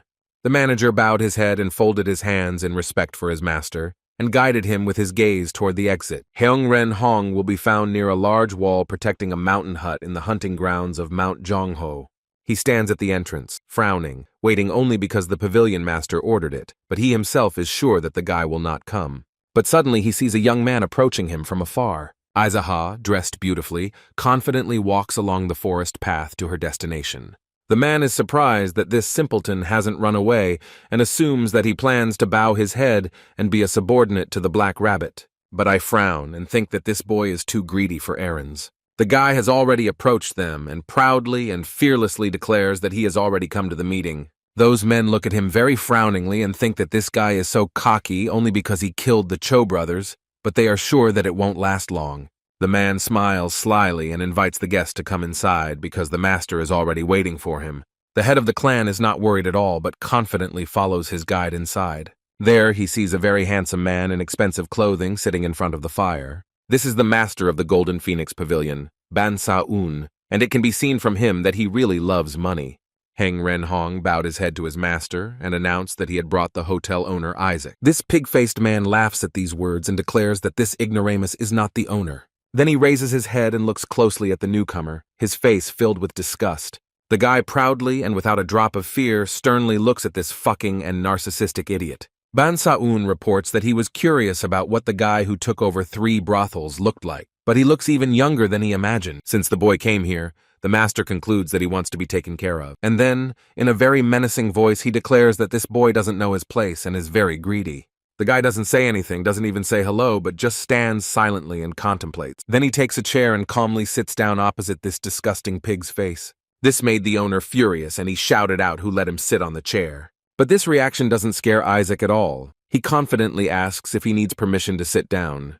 They sit opposite each other with a fire between them, and Heung Ren Hong watches over them. He thinks that this guy has gone completely crazy on the run, and even if he bowed his head and crawled on his knees, it wouldn't be enough. The owner smiles sarcastically and declares that this fool has probably completely lost his mind. The guy smiles cheerfully and explains to everyone present that he is actually telling the truth. His words made the little pig very happy, so he laughed heartily. And then he still cheerfully says that this kid is funny and asks how old he is. But Izaka sternly asks why he did this and if he was really called here just to find out how old he is. Ban Sa-woon remains sternly silent, so the guy says that since that's all he wanted to talk to him about, then now it's his turn. He sits comfortably in a chair and in a merciless voice tells this pig to choose. And he has to choose between 2 options. Either he dies himself, or he will first put his subordinates to death. The owner is really angry. He looks like an angry bull and asks how this scumbag dares to say such things. This man gets up from his chair and declares that he wanted to feel sorry for him, but now it will be difficult not to kill him. Aizaha doesn't wait long. He also gets up from his chair and prepares for battle.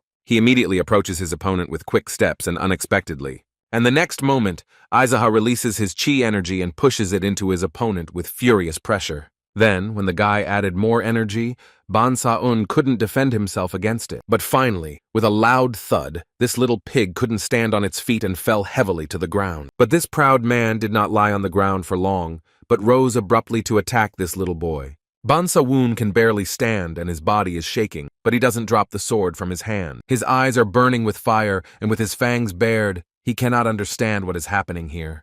Heung Ren Hong's eyes widened, and his mouth dropped open in surprise. He definitely didn't expect this young man to be so strong. There are a lot of people gathered around, but it's quiet. Everyone is watching their own business. Now Aizaha recalls with a sneer that this little pig wanted to pity him and show him mercy. But with a mad sparkle in his eyes, he adds that he is not the kind of person who needs mercy.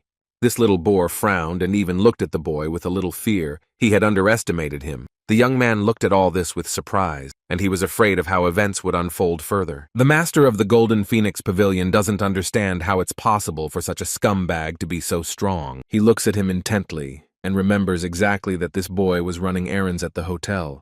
Aizaha laughs at the master and reminds him that he spoke as if he could kill him at any moment, so why is he standing there now? The man was enraged by this remark. He was too proud and arrogant to accept that the boy was stronger than him, so he wanted to attack first. The master points the sword forward and tries to quickly attack his opponent. But the young man easily avoided the blow without any unnecessary movements or fuss and looks very calm. After this blow, Ban Sa-un launches many more quick attacks, but none of them are successful, because Aizaha is very skilled. The guy thought it was worth trying to fight him since he was a master of the Black Cat Alliance, but in reality he turned out to be only a third-rate opponent. And the guy doesn't wait another minute, because he has already seen all the weakness of this man. He uses his chi energy and delivers a powerful blow to the body of this arrogant piece of shit. His opponent couldn't stay on his feet and was losing his balance and concentration. Aizaha is ready to finish the fight without receiving a single wound, or even a scratch. The young man draws his sword and fear is visible in the master's eyes, because he understands that this is his end. This little boar couldn't even defend or avoid this decisive blow. The head of the Howl clan cuts his opponent's throat with one swing of his sword, without any problems or hesitation. Aizaha did it with a stony face without any emotion. It looks like it was very easy. Everyone present is shocked by what this scumbag has just done to their leader. Hyung Ren Hong can't believe what just happened, his face showing regret and fear. Aizaha is examined and mainly states that they should carefully look at what will happen to anyone who will move the boy on errands from Ilion. The man thinks that the master couldn't even fight back properly. He was so easily defeated. The winner, with a stern expression, asks who wants to die after Ban So-un. Everyone present is very angry, but no one dares to engage in battle after what they see. But one man dared to speak up, and he claims that Aizaha attacked the Black Cat Alliance right now. He frowns and firmly asks how he's going to deal with this now. The young man calmly and casually explains that he doesn't care at all, because they're all going to die now. This really scared everyone present. They were not prepared for this, and were hoping for a different turn of events. The boy menacingly orders that on the count of 3, everyone kneel, and those whose knees do not bend will be the first to follow their master. The countdown began. Izuka pointedly raised his index finger and strictly pronounced the number 1. Those present stare with wide eyes and sweat when they hear the number 2. The first man was found, who knelt down and bowed his head before the man who had killed their master. Behind him, without thinking for a long time, the rest of those present began to kneel down. They had no time to think and did not want to test their fate. All the people in the mountain hut in the hunting grounds of Mount Jongho bowed their heads to him. The guy looks at it with pleasure and truly enjoys this moment. This is the reason why he suffered for so long, practiced martial arts, didn't eat, didn't sleep, and meditated a lot. All this suffering was worth it to be able to contemplate such a picture now.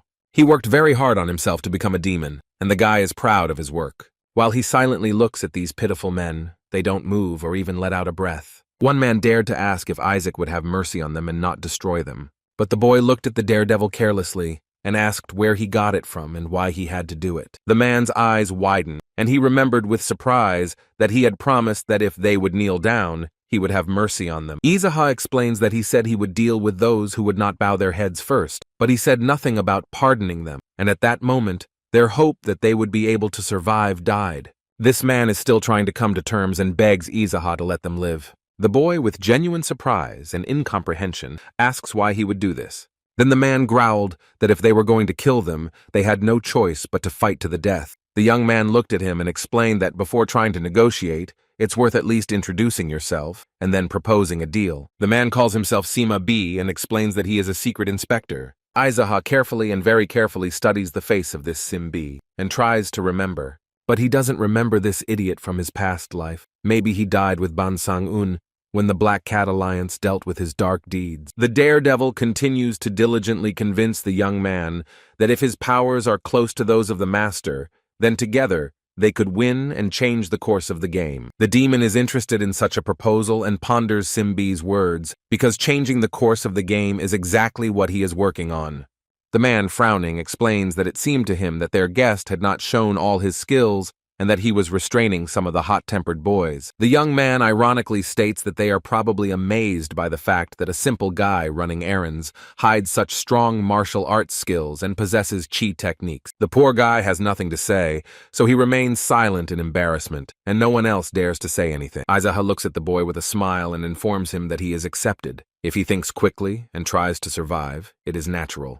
A smile appears on the boy's face. He is happy that he has been given life. But I immediately thought with regret about what would happen to the other poor people present here. The head menacingly declares that we need to get rid of everyone who knows, because suddenly someone will report all this to the Black Rabbit Union. If a full-scale war with the Alliance starts now, it will be difficult for him to advance towards his goal, so he suggests that they attack, maybe even all at once. Everyone in the mountain hut on the hunting grounds of Mount Jungho is terribly scared. Some are even ready, with hands shaking with fear, to draw their swords and try to fight for their freedom. But the daredevil tries to negotiate and asks if it wouldn't be better if they just promised not to say anything to the Black Rabbit under any circumstances. But the guest, with red sparks in his eyes, croaked, wondering why he should trust these people. Sima B still does not lose hope and explains that he personally can be trusted. However, Aizaha unequivocally and calmly explains that of course he cannot trust him, and that this will embarrass the young man. The main character believes that this man is responsible for everything here after the master. Perhaps he thought so because of his eloquence. The man bowed his head and, trembling,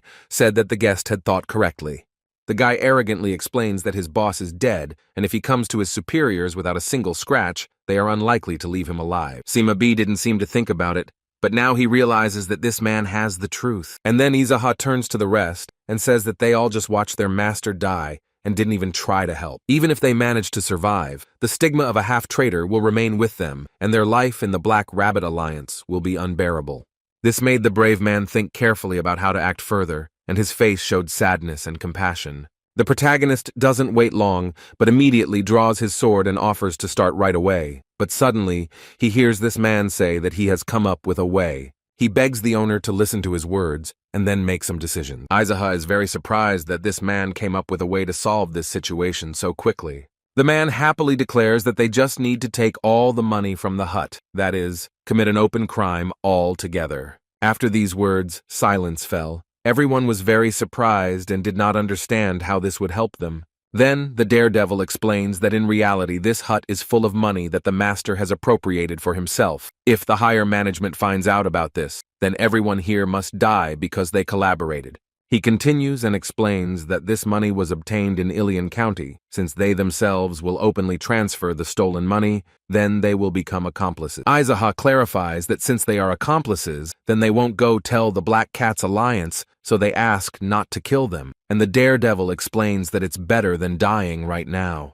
The guy thinks a little, and in fact it only bothers him now, and it doesn't matter if the union finds out about it later. Then he looks at these men and agrees to let them go, and they all bow their heads in gratitude and thank them. He looks at the man, calls him a soldier Sim, and orders him to take on all this work. But the boy was very surprised by the soldier's address. He wondered what it might mean, so he asked again.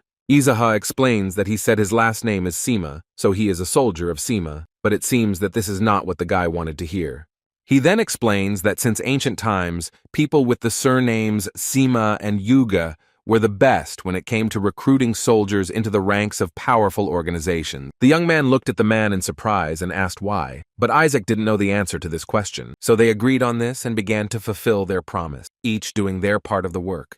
They arrived at the Plum Blossom Hotel and unloaded all the goodies they found in the hut. Aizaha, with a satisfied expression on her face, explains that their theft was successful. Sima explains that now that all the money has been moved here, they have no reason to go back. The owner menacingly informs them that they should not cause any problems while they are in the Ilion district, and anyone who disturbs him in this way will not receive a pardon. The daredevil with frightened eyes explains that he will definitely follow up on this and resolve the situation. Aizaha explains that he should gather all the stupid bastards who usually have nothing to do and give them something to do. The young man thought for a moment and asked what the name of this respected and strong man's organization was. Aizaha proudly states that his organization is called the Howl Clan, then clarifies that it is the Peerless Howl Clan. His bottom narrowed. This name really impressed the guy because it sounds threatening and extremely beautiful. But then he adds that he has never heard of such an organization, although the chief doesn't seem to like this answer very much. Aizaha looked intently at his interlocutor and sternly asked if he had really never heard of it. The boy was scared, bowed his head and apologized because he didn't know anything about such thing. The clan leader explains that everything is fine because he recently created his organization and was in a hurry. Sima was a little surprised and didn't understand how it could be done in such a hurry, to which the guy explained that the goal was simply to create something and it didn't matter what it turned out like. The daredevil explains that he is bothered by the fact that he called his organization incomparable, because they don't even know what people can gossip about. Isaac is not bothered by this at all. He explains that being incomparable means having a miserable life. Suddenly, Sontai comes running and shouts, asking what these people are carrying inside, where he got it, and when he learned to steal. The guy explains that this money was stolen by the master of the Phoenix Pavilion, as well as the resources for the construction of their hotel building. This seriously shocked the manager and put him into a stupor, his eyebrows furrowed. He doesn't understand why the Black Rabbit Union is bringing money here, so he asks several times why he's doing this. Instead, the young man, with a carefree expression on his face, explains that this is the will of the boy on the run, the will of the clan head, and the will of the thief. Sontai states that he can understand the will of the boy on the run and everyone else, but he doesn't understand why he would put the whole of Ilion in danger, because the Black Rabbit might attack. And he continues to explain that the Black Rabbit is precisely these scoundrels who are the ones who steal, not the ones who are being stolen from. Aizaha calmly says that he is also very good at smacking faces, so everything is fine. Hearing this, Sontai covered his eyes with his hand and exhaled in disappointment, then declared that at this rate, he would lose his mind. The head of the Prohoip clan said, "If anyone from the Black Rabbit Alliance comes here, then he will deal with their head." The guy looks at the owner with incomprehension and says ironically that it sounds like a great plan. Aizaha adds that they can also mock the union leader, or it wouldn't be bad if the union leader became their subordinate, or they can simply kill him. At this point, the guy jokes and ironically declares that this is a great plan, and it's no wonder he was so worried and couldn't find a place for himself. The clan leader happily looked at his subordinate and added that there was no need to worry. The manager looks out the window into the distance and says if he said something meaningful, then he would calm down. The protagonist looked at the worried manager and thought about something. And then he says that he understands why he's worried, and that looking at him, everyone will probably be worried too. Therefore, he gives the order to gather all the commanders at the Zaha Hotel. His subordinate bows his head in agreement, but then he raises his head and asks who he's talking about, because Sontai isn't up to date on everything yet. Aizaha asks that Jung Deok-su from the Merchant Clan, Uncle Gyum Cheol-yun from the Blacksmith Clan, and Yeon Ja-seong from the Construction Clan come. After that, the manager smiled pleasantly and said that he would invite and bring them all. Here they are. Everyone gathered late at night and sat near an unfinished house around a campfire. Jeum Cheol-yong folded his arms across his chest and with furrowed eyebrows asked why the clan head had gathered them here. The guy looks at everyone present and explains that he wanted to tell them something important. He paused, then added that he wanted to talk about the principles that operate in the Howl clan. Chen Dik-su, the merchant, is surprised that he would talk about such a thing, so he asks what exactly the principles of the organization he is talking about.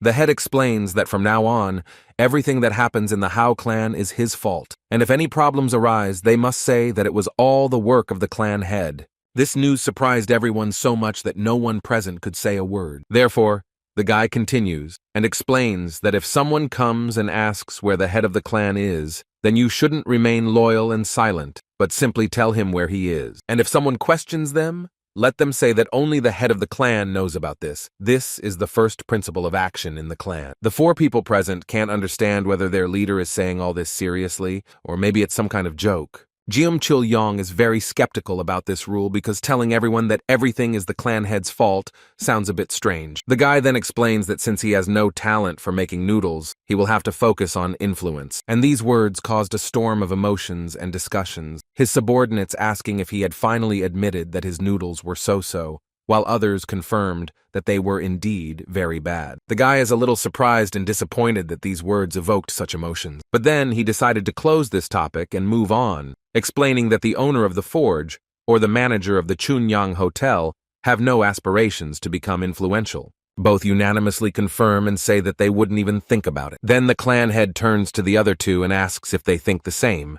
The construction manager confirms that he also has no desire to be very influential. Instead, the hotel manager raises his hand and declares that he doesn't support them at all. Everyone present looked at the boy in surprise, but said nothing in response. Then Aizaha continues and concludes that most in the clan think alike, but he is different. The guy explains that he wants to reduce the number of deaths of those who cannot stand up for themselves with the help of the Howl clan. Everyone is listening attentively to their leader and in no way expected to hear this. He goes on to say that hotel bellboys, artists, hairdressers, or people who make weapons or food or essential goods are suffering. Everyone listens attentively, and he continues that merchants and many others have been killed by influential people countless times. Izaha is very concerned that this injustice has been and continues unabated.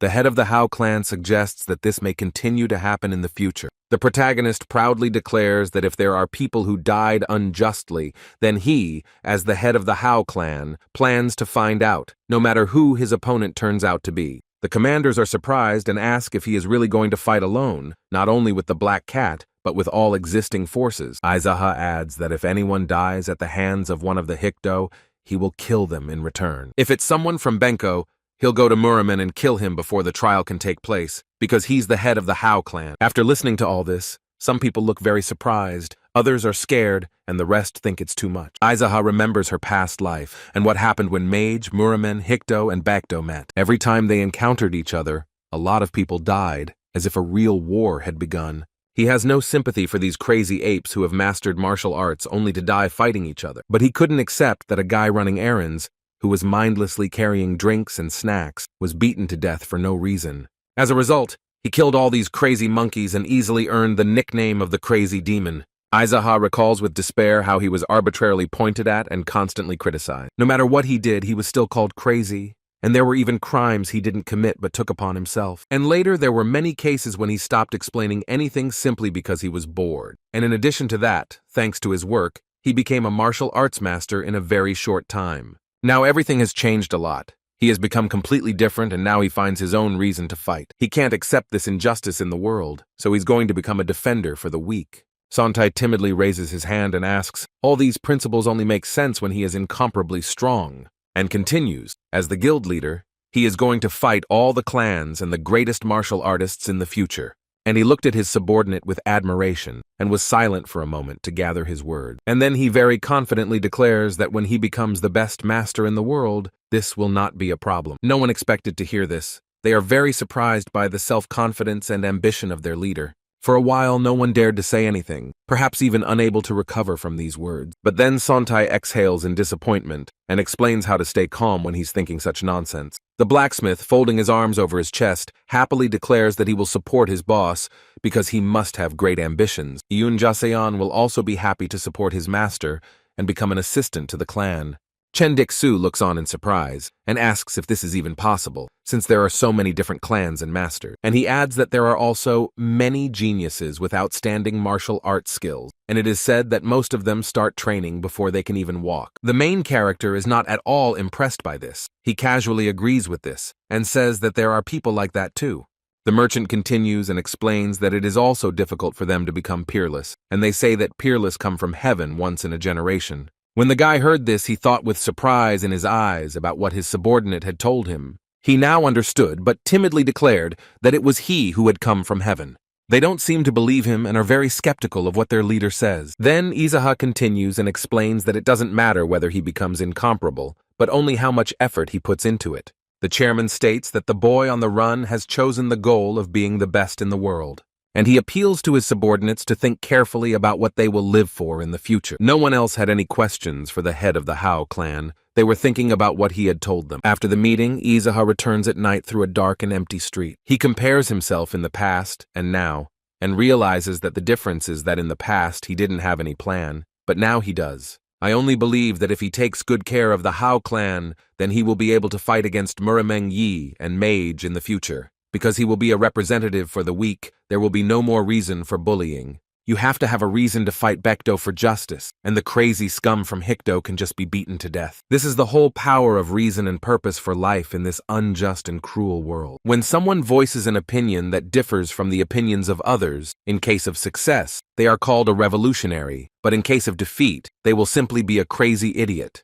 Unlike his past life, he will now become a super successful, crazy jerk. And at this time, meetings and very serious conversations are taking place in the Black Rabbit Union. The head of the Black Rabbit Union sits in the center of honor and looks down on his subordinate. The others sit on either side of him and look around fearfully, but no one dares to look him in the eye.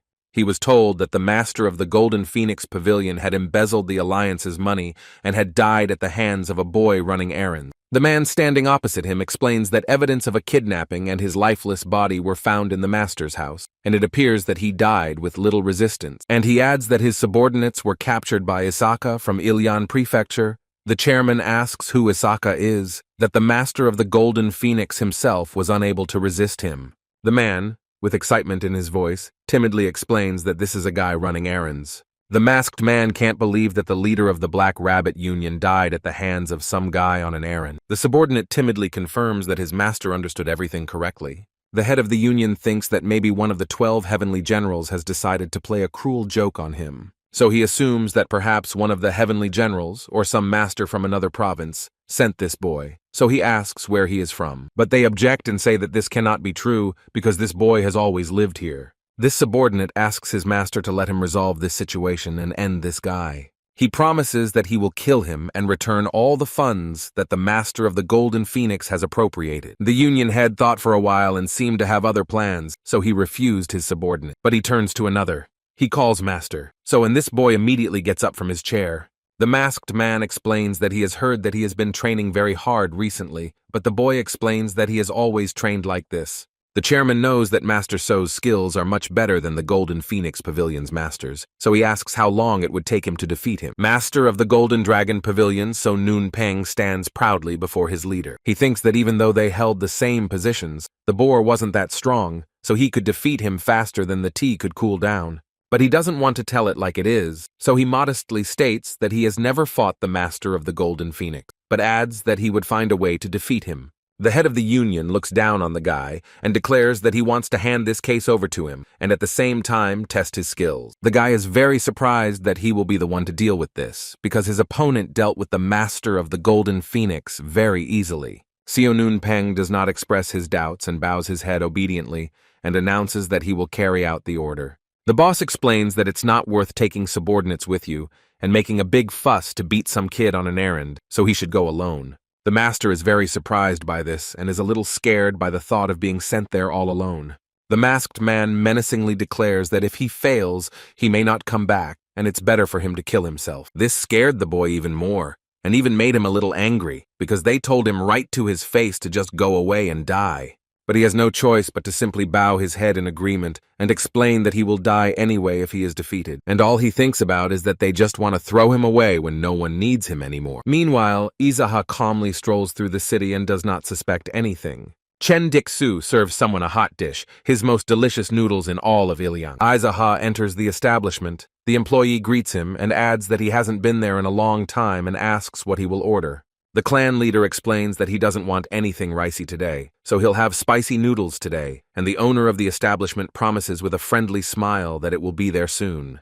The main character sat down at a table opposite the guest, who was already relishing a warm meal. This man doesn't pay attention to anyone, but simply enjoys the most delicious noodles. The protagonist watches him carefully and realizes that this is the first time he has seen him in Ilyana, and he looks strong. Izaha drew attention to the weapon the man came with, a Japanese sword. He recalls that a 300-year-old man from Hikdo owned such a sword. In the future, he will be a big figure in Hikdo, but why did he end up in the Chungyang restaurant? So Noonpeng turns to the host, who politely and with a smile asks what his guest wants. He explains that he heard that a guy named Izaha lives somewhere in these areas and asks where he can be found. The owner of the establishment does not show his surprise at all and is still smiling sweetly. He explains that this guy hasn't been seen for a long time recently, so the guest asks why, what happened. He explains that the boy often gets into various fights, so perhaps he has already run away somewhere, and asks why this young man is looking to meet him. Izaha watches this and mentally praises his subordinate for his excellent acting.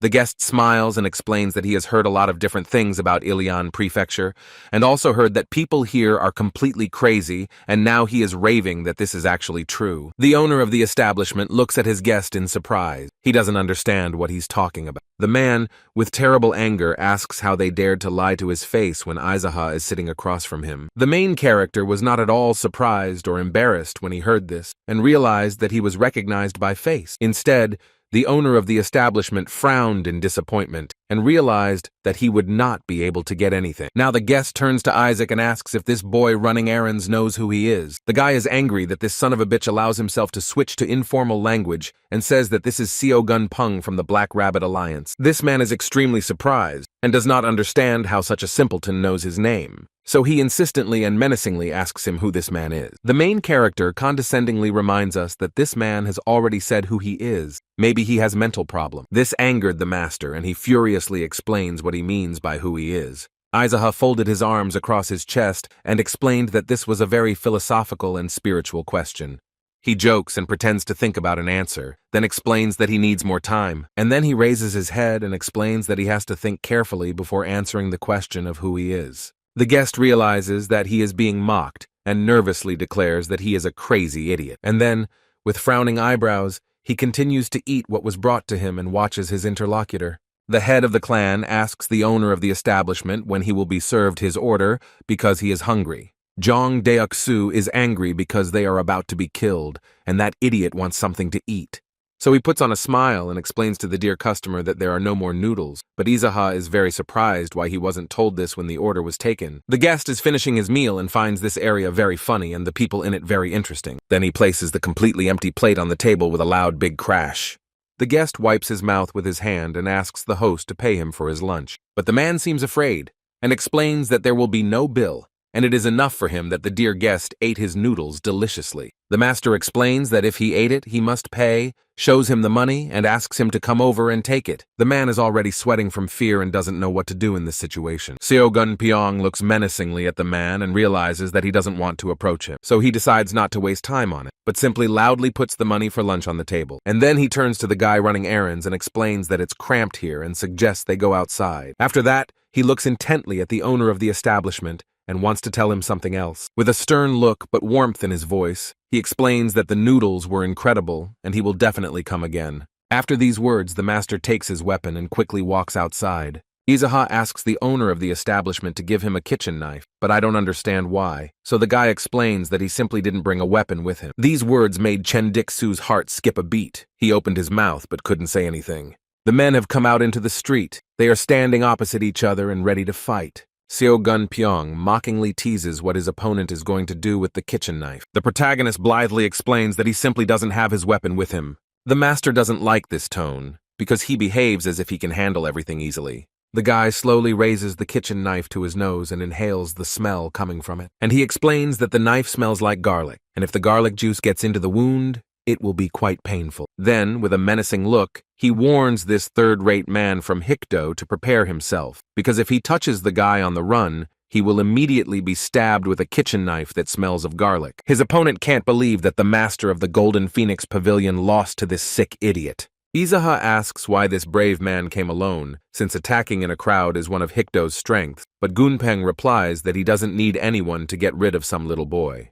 And he adds that it would be shameful for him. The main character got angry about this. The man explains that they can't even talk normally, and asks if he really killed the master of the Golden Phoenix Pavilion. Instead, Izaha asks why his opponent has such a stupid expression on his face. Did they just get rid of him?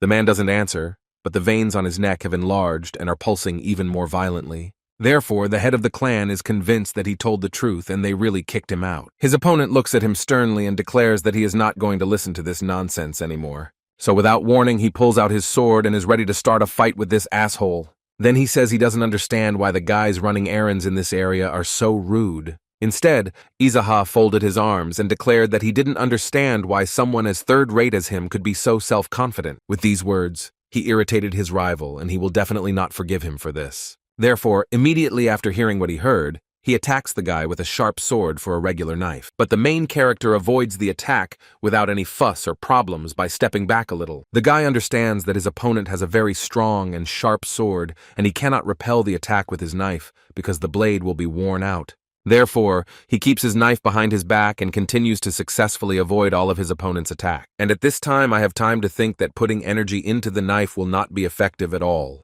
In contrast, his opponent is not so calm and collected and is still trying to target the main character. For the main character, All these attacks do not cause any trouble and he calmly avoids them. Gong Peng is trying very hard and putting in all his efforts to become the winner in this fight. But he gets very angry when he realizes that he can't do anything, even if he does everything he can. No matter how fast he moves, his opponent skillfully dodges his sharp sword.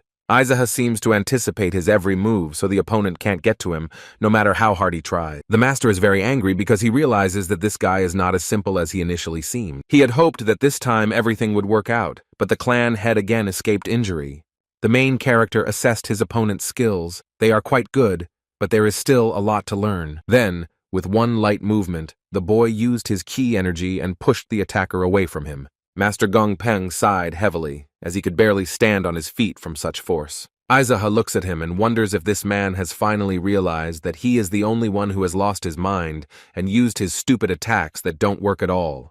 This man asks how he manages to predict his every move, who this guy is. The young man repeats that his opponent came here knowing that he was just an ordinary boy running errands, so why does he keep asking all sorts of stupid questions? The man is angry. He is considered a fool and not explained everything as it is, so he assumes that the guy may have the status of the head of the union. That is, he is one of the 12 heavenly generals. Aizaha explains what else he can do if his opponent's movements are so careless that they are very easy to track. Gong Peng was very surprised by this answer, but the boy continued and explained that there was nothing to be surprised about, because he had mastered the art of fighting that slaves in Hikdo were taught. The man does not like it at all when his swordsmanship is called the art of slave fighting. Instead, Aizaha explains that all 12 generals are actually slaves of a great Rakshasa. But this statement really surprised the man. He couldn't even think of what to answer. The protagonist continues that in reality, it's hard to call them slave, and in his mind he recalls that he didn't want to get involved with the 12th great general just yet.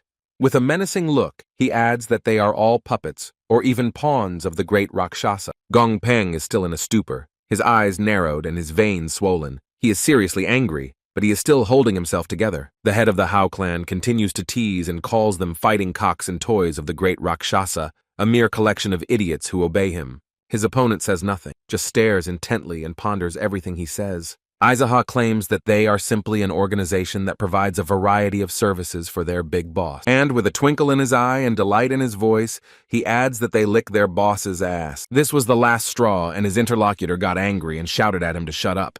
The protagonist throws up his hands and still continues to speak his mind. And he says that whatever these 12 heavenly generals are told, they do it. They are told to put on their stupid masks, and they wear them. They are told to kill, and they kill. They are told to train, and they train. And then he gives the example of the Beirut organization, and explains that for the sake of entertaining the great Rakshasa, they organized everything by assigning rank. And with a sharp look, he adds that these are scoundrels who give women to Rakshasas just to swindle them. The guest is still listening attentively, and has not yet contradicted a single word his interlocutor said. He thinks about how he would like to say that it's all not true, but something prevents him. His hands are shaking and he can't deny a single word this boy says. Aizaha understood his confusion and asked why he was so surprised. Did he really think he was even a little bit cool? But then he calms him down and explains that he shouldn't consider himself a fool, because the great Rakshasa is just an old pervert who will eventually die at his hand. Gong Peng looked at his interlocutor indifferently and asked what else he could tell that was so interesting. The main character is a little disappointed that he failed to impress his opponent. The boy explains that if he manages to take first place in the leadership battle of the 12 heavenly generals, he can learn more martial arts from the great Rakshasa. And he continues that given Rakshasa's bad character, it's just a waste of time, because he's just increasing the number of his slaves for fun. His guest doesn't want to listen to these stories anymore, so he menacingly asks if he's finished his tirade yet. He points his sword and adds that since he is so prominent, he will not simply dodge now. Aizaha looked at his opponent with a smile and said that he thought he would soon come to his senses. The guy with a sly smile holds a kitchen knife in his hand and gets into position to start the fight again. He touches the blade with 2 fingers and his message bursts into a furious flame. The fire from the blade scatters its sparks and burning tongues around itself and looks very menacing. Master Gong Peng cannot believe what he is seeing, his pupils narrowed in fear.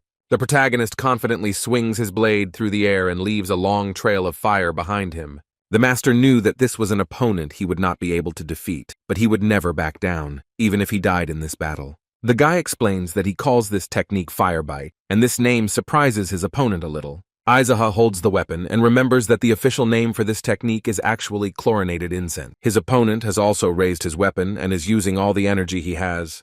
Gongpeng looked intently at his opponent and showed no fear of him. Instead, the main character looks like he's ready to end it here once and for all. The guest does not wait for his opponent to act and, with sharp shouts, attacks first in order to gain at least some advantage. The man releases his chi energy through the sword, and it now heads straight for the boy. But the head of the clan is not at all scared because he avoids this blow without any problems. And then it's his turn, and he doesn't hesitate to use his strength and strike. Such insane power seriously surprised and even intimidated his opponent.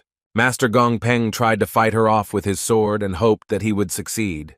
But instead, the blow was so powerful that it knocked the sword out of his hands and threw it back. This man couldn't avoid it, so he immediately fell to the ground with a thud. The protagonist proudly looks down at his feet, where his rival, Master Gongpeng, lies. The owner of the establishment was watching everything that was happening in the yard all this time. He looked at his master with pleasure and thought that he was really cool and had some serious technique. But what happened next surprised him greatly and probably disappointed him a little. After all, the main character approached his opponent, who was already lying on the ground, and began to kick him. The man looked at this and wondered with surprise what was wrong with this guy. They put Master Gongpen on the bed and gave him time to rest, and now Isaac and Songtae are watching him. The guy orders the manager to wake him up in a menacing voice, and the manager is very happy to do so. The young man slaps the man and shouts furiously for him to finally get up. Songtae exclaims, "Does this man really think that this man can relax here at home?" He grabs him by his clothes and lifts him up with difficulty, and at that moment Gongpeng comes to his senses. He gets up, stands up, and seems to not understand where he is or what is happening to him. The man exhales heavily and thinks about the fact that he is still alive, and this thought shocks him a little. The poor thing sits on the bed, and Aizaha, with her arms folded across her chest, asks where the great Rakshasa is. But the master, with frowning eyebrows, declares that he knows nothing about this, because even the head of the union himself probably doesn't know. Then he asks what happened to the head of the Black Rabbit Union, and the man explains that he must be sitting somewhere in the room. Then Aizaha menacingly clarifies that he means what the head of the union has been doing lately. Then the poor guy, who is all beaten up, explains that the head is training a lot right now. The protagonist rubs his beard with his hand and thinks for a moment, then realizes that this is another battle of ranks. The man opened his eyes wide and asked in surprise how he knew about this. The guy asks if it's really that strange that he knows about it. Gongpeng explains that it's actually strange because only the masters of the Black Rabbit Alliance have this information. Then the headman declares that their clan knows everything except what they don't know, and mentally adds that in reality they only know about it because he knows it from the past. But this twisted phrase sounds a bit strange to the master of the Black Rabbit Union. Then Songtae explains with a keen eye that there is nothing that their Howl clan doesn't know about. However, Aizaha denies this and explains that this is not true because they do not know what they do not know. But more importantly, they can quickly discern everything they do not know. After receiving an explanation from the head, Songtae declares that they are the strongest intelligence organization of the Howl clan. Then the man declares that he thought Aizaha was not so simple, but that he was actually a fighting puppet of the Howl clan. And this really surprised the guy. But Gongpeng explains that he was just an ordinary guy running errands. But after these words, he immediately received a strong punch in the face from the manager. The young man hits the poor guy with both hands and shouts how he dared to call their leader an ordinary guy on errands. The man, instead, covered himself with both hands from the blows, and Aizaha watches in amazement. After all, Seo Gunpeng's skills are not so weak that he can be beaten by Songtae. And at this time, the manager is still beating the poor guy on the bed with his fists. When he stopped, he exhaled loudly and seemed satisfied with his work. With a broad smile, he turns to the clan head and asks if he saw how he had taught him a lesson. Izaka didn't answer anything, just asked the manager to leave the room for a while. The boy bowed his head low in acknowledgement and as a sign of respect for his master. But satisfied, he walks out of the room with an energetic step and leaves Isaac with Gongpeng there. The clan leader glances at the manager and turns his head to the Black Rabbit Master. He politely and calmly asks if Gongpeng wants to join his clan, but the man, without thinking for a moment, replies that he doesn't want to. Aizaha doesn't think for a long time and asks what he should do with him then. Should he just kill him? These words cause the master to have a lump in his throat and a cold sweat on his forehead. He was seriously scared. The guy says with a smile that he shouldn't answer so immediately, and that it's better to think carefully, but if he wants to die, he'll do it right away. The man looked closely at the head of the clan, and realized that he was telling the truth and would do everything as he said. The young man doesn't want to wait long, so he impatiently asks how long his guest will be silent. Master Gongpeng bowed his head and quietly begged the clan head to pardon him and release him. Aizaha smiles and declares that the master does not want to join him, but asks for mercy. The man promises that if he is released, he will never bother the Howl clan again. And he adds that this applies not only to the Howl clan, but also to all those associated with it. The main character originally planned to make this guy his servant, but apparently he will have to let him go. And then he thinks that no matter how stubborn he is, if you want to turn someone into your subordinate, just catch him and beat him half to death 7 times. This was what his teacher Wolong, whom the boy admired, had told him in the past. And this poor guy is shaking with fear and suddenly hears that the head of the clan is letting him go. He can't believe it, so he asks where Aizaha told him to go. The main character doesn't mince words and declares that this idiot should get out of here. The master asks again, and Aizaha explains that he is ready to accept his challenge at any time if he suddenly returns after becoming stronger. But if Aizaha hears somewhere that he killed one of the merchants or ordinary residents, he will take revenge. But she threatens him and explains that she will finish him off on the spot and tear him into small pieces. The poor guy frowned and realized that this man was not joking, so he explained that he understood everything. Gongpeng bows his head in respect and thanks him for being pardoned despite his defeat, and promises that he will keep his promise until his death. After that, the master of the Black Rabbit Alliance, beaten by a guy running errands, leaves the hotel. Sante doesn't understand why he was pardoned, because he should have just been killed. Aizaha exhales loudly and asks if the manager really tells the head of the Life Clan to kill a person at the first opportunity. He says with surprise that he didn't know about such a meaning of the clan's name, but the main character turns around and leaves, not wanting to explain anything. At this time, Gongpeng walks through the streets of the city and wonders if this guy really defeated him. He remembers the words of the clan leader, who said that if he lost, he might not return and end his life immediately. The guy is very disappointed and worried about what he should do now and why he should kill himself in the first place. It's already evening outside, and the master realizes that he hasn't eaten anything in a long time, and now his stomach is giving signals. He is very upset and on top of everything, hungry, but he understands that he cannot return in this state now. But suddenly, Master Gongpeng saw something nearby, and an idea came to his mind. He sees Chen Deoksu sweeping in front of his establishment, and is surprised that the guy survived. Then he realized that he might have said too much, and the master asked if he could have some noodles. But the owner of the establishment apologizes with a smile, and explains that they are out of noodles. The man understands that this one just doesn't want to serve him, so he has something that will convince Zhang Diksu. He throws something into the hands of the owner of the establishment, who is a little surprised by such a salary. He examines the bundle of coins in his palm, and the master explains that he will pay for the food in advance. After that, the man politely invites his dear guest to the establishment for a meal. Seo Gunpyeong enjoys and savors the noodles he was served at the restaurant, finally able to satisfy his hunger. The owner of the establishment approaches him and asks him if he might want something else, since he paid a lot. The man doesn't think for a long time and says that he can bring him anything. Chen Diksu walks away from the table and explains that in that case he will go and prepare something else for him. Instead, the man is lost in his thoughts and realizes that his future is very gray and uncertain, because if he returns, he will be killed immediately. But he remembers his subordinates and realizes that he cannot leave without saying goodbye to them. Gongpeng frowned, annoyed that life was actually so complicated. The owner of the establishment, upon hearing this, explains that everyone is having a hard time and who has an easy life right now. And then he adds that after the Howl clan appeared, there are no more people who constantly demand large payments, so now his life has become a little easier. This surprised the master very much, and he asked if they really didn't pay tribute and the Howl clan didn't demand money. The owner of the establishment explains that the Howl clan, on the contrary, supports ordinary workers like him, and this is the main reason for the creation of this union. The man looked at the waiter in surprise and thought that this clan head was really crazy. He was served the dishes, but they looked strange, so the man asked what they were. The owner of the establishment explains that there is no special name for this dish, but to put it simply, it is pork bone soup, and it is actually very tasty. Gongpeng looked at his plate in surprise, and was still hesitating whether to start eating or not to take the risk. He thought for a moment and realized that it looked quite appetizing and smelled very delicious. Chen Diksu adds that it is a fairly simple dish, but delicious, and we suggest eating it with your hands. The guy doesn't hesitate anymore, so he takes one of the bones in his hands and is about to enjoy its taste. However, at this very moment, Isaac enters the establishment. He does so very abruptly and loudly. The main character immediately noticed the guy at the table and looked at him with a menacing look. When the master glanced at the door, He no longer wanted to enjoy the delicious meat. He simply froze. The clan leader is furious and asks how they dared to eat pork bones without him.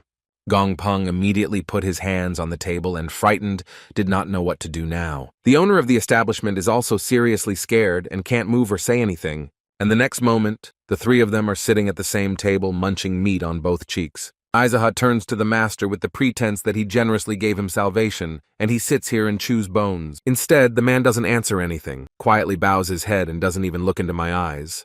The guy asks if he really has nowhere to go, and remembers that he was kicked out of the Black Rabbit Alliance. Gong Peng sadly explains that he had something to think about, so he decided to look here. Izaha assumes that it's his subordinates who remained in the alliance. The guest raises his head, is surprised that he was understood so easily, and explains that they are like brothers to him. Instead, the head of the Howl clan concludes that this person is very loyal and faithful. The man explains that most of the people in the alliance are subordinates of the previous leader who died at the hands of a great Rakshasa, after which they all surrendered.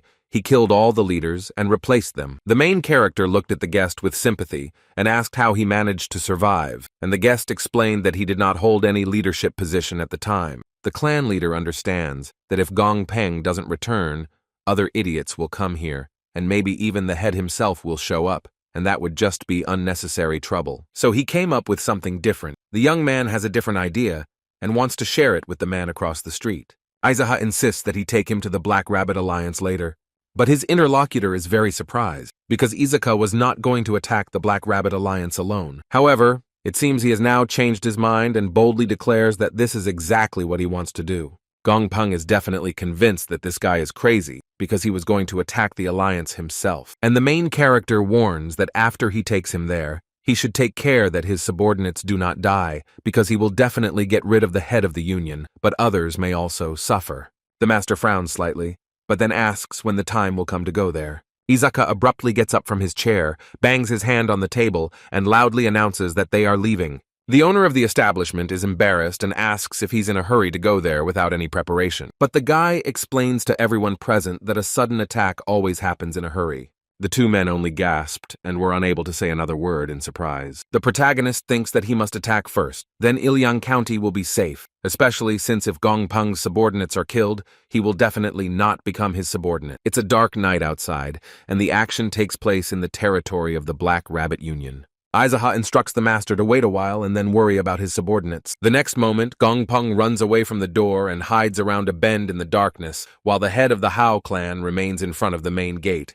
The main character stands motionless in front of the door and thinks about how to appear in front of them in the most effective way. After a moment, he loudly slams his foot on the door, making a lot of noise. Someone peeks through a small crack in the door and asks who he is and why he has come. He explains that his name is Izaha and he comes from Yilan County, but the person at the door doesn't know anyone with that name.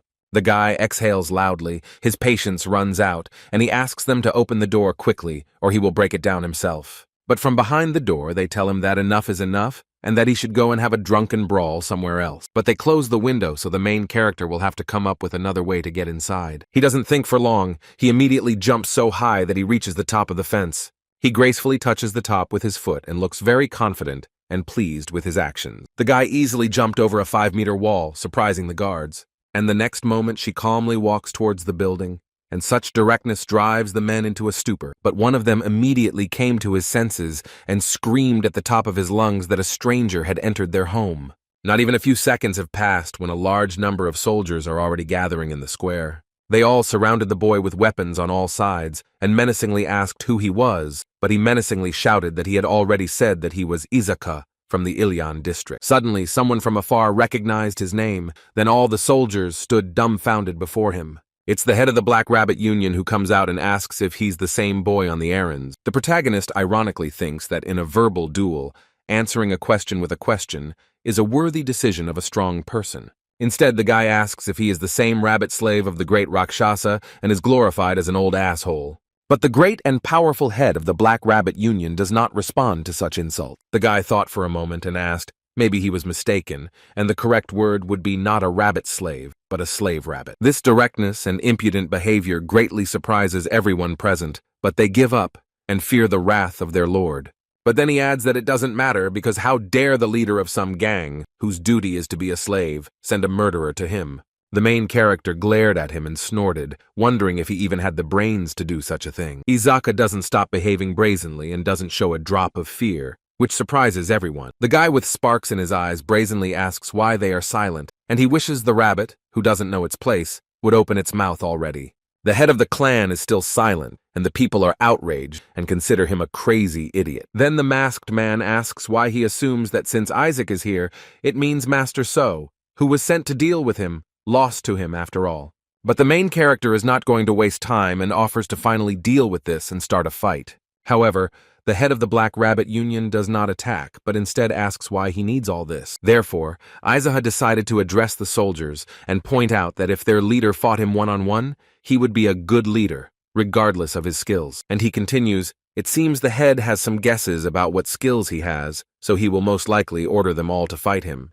And after that, he brazenly and pathetically points his finger without a drop of respect for this man. But he declares that this bastard is not worth fighting for and serving. Everyone present is so shocked by these words and the boy's behavior that they can only stand in silence with their mouths open. But the guy continues and says that this head is just a cowardly worm Hicto, and he is not capable of anything, but just a rat hiding behind a mask. People did not expect to hear this and thought he had already finished his speech. The guy declares that he is a worthless fool who relies on the pitiful power and influence of a great Rakshasa. Everyone stands as if frozen in amazement and surprise, and no one tries to stop him. People look around, exchange glances, and don't understand what to do. The head of the Black Rabbit Union says, "Does this guy on the run really think he can provoke him so easily?" Someone from the outside, in turn, asks if he is really going to send his subordinates to their deaths this time too. The masked man looked sternly and realized that it was Master So and asked why he had returned, because if he lost, he would have to end his life. And how did he survive at all? Did he really beg for mercy? The boy proudly explains that it's none of his business, and his life belongs only to him, and they are not close enough for him to decide whether he lives or dies. This seriously angered the chief. It seems he understands that he is losing authority. The head of the Howl clan agrees with everything the master said and explains that he is right. The masked man curiously asks why Aizaha didn't kill him but spared his life. But instead he hears an aggressive response that the guy is not as bad as he is. Master So boldly and confidently invites the Golden Dragon Pavilion to join his side, for he can swear on his life that the head of the Howl clan will win. Some of the soldiers didn't think for long and immediately walked closer to the man with quick steps. They stand next to the master, thus showing their support, and look menacingly at his head. This made the rabbit mask very angry. He screams in a furious rage, "How dare they do such a thing?" Seo Gun Pyong turns to the union leader and asks him not to involve his subordinates in this battle and to fight alone. The head of the Black Rabbit Union looks scared. Maybe he's not as strong as he wants to seem. And the soldiers are a little confused, and their lives, in fact, are also hanging in the balance now. The man in the mask is angry, and after he deals with all this, he won't just leave them. And he menacingly declares that he agrees to accept the challenge from this fucking scoundrel. The guy is already tired of these conversations, and he notes with disdain that this man speaks as if he was not just forced to do something he does not want to. The head of the clan is not used to being treated this way because everyone has always been afraid of him and didn't dare to speak to him even once, so he is very angry. Aizaha informs everyone that this is their fight, one-on-one, and if anyone interferes. But he didn't have time to finish because a man in the crowd shouted for him to shut his mouth and threw an axe at him. The protagonist stands sideways to the weapon, which is approaching him at breakneck speed. He doesn't need to make any extra movements. The guy can easily catch the axe with one hand. And the next moment, he launches this weapon back to where it came from.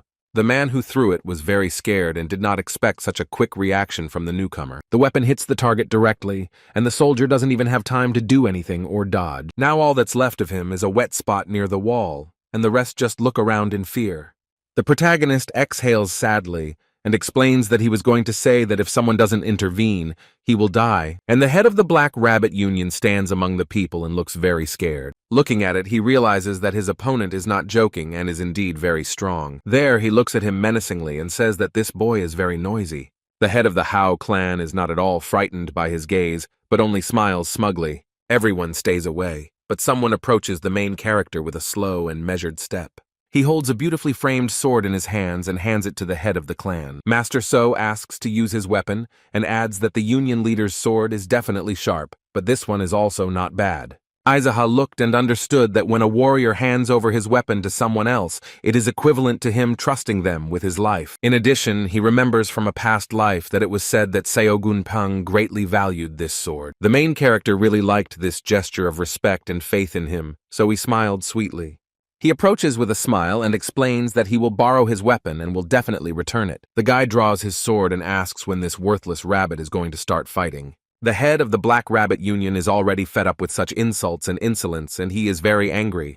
The man descended the stairs and confidently walked towards his opponent. He stops in front of the head of the Howl clan and draws his weapon to begin the fight. These two strong warriors stood firm and, without a doubt, ready to start a fight one-on-one. Aizaha twirls the sword in his hand, and as if playing with the weapon, he sets out to meet his opponent. He looks at the head of the union with a smile and a very condescending look, confident in his abilities. The man in the suit makes no curtsies and immediately shows all his strength. The guy is not scared at all, and he goes on the offensive without any hesitation, without even putting in much effort.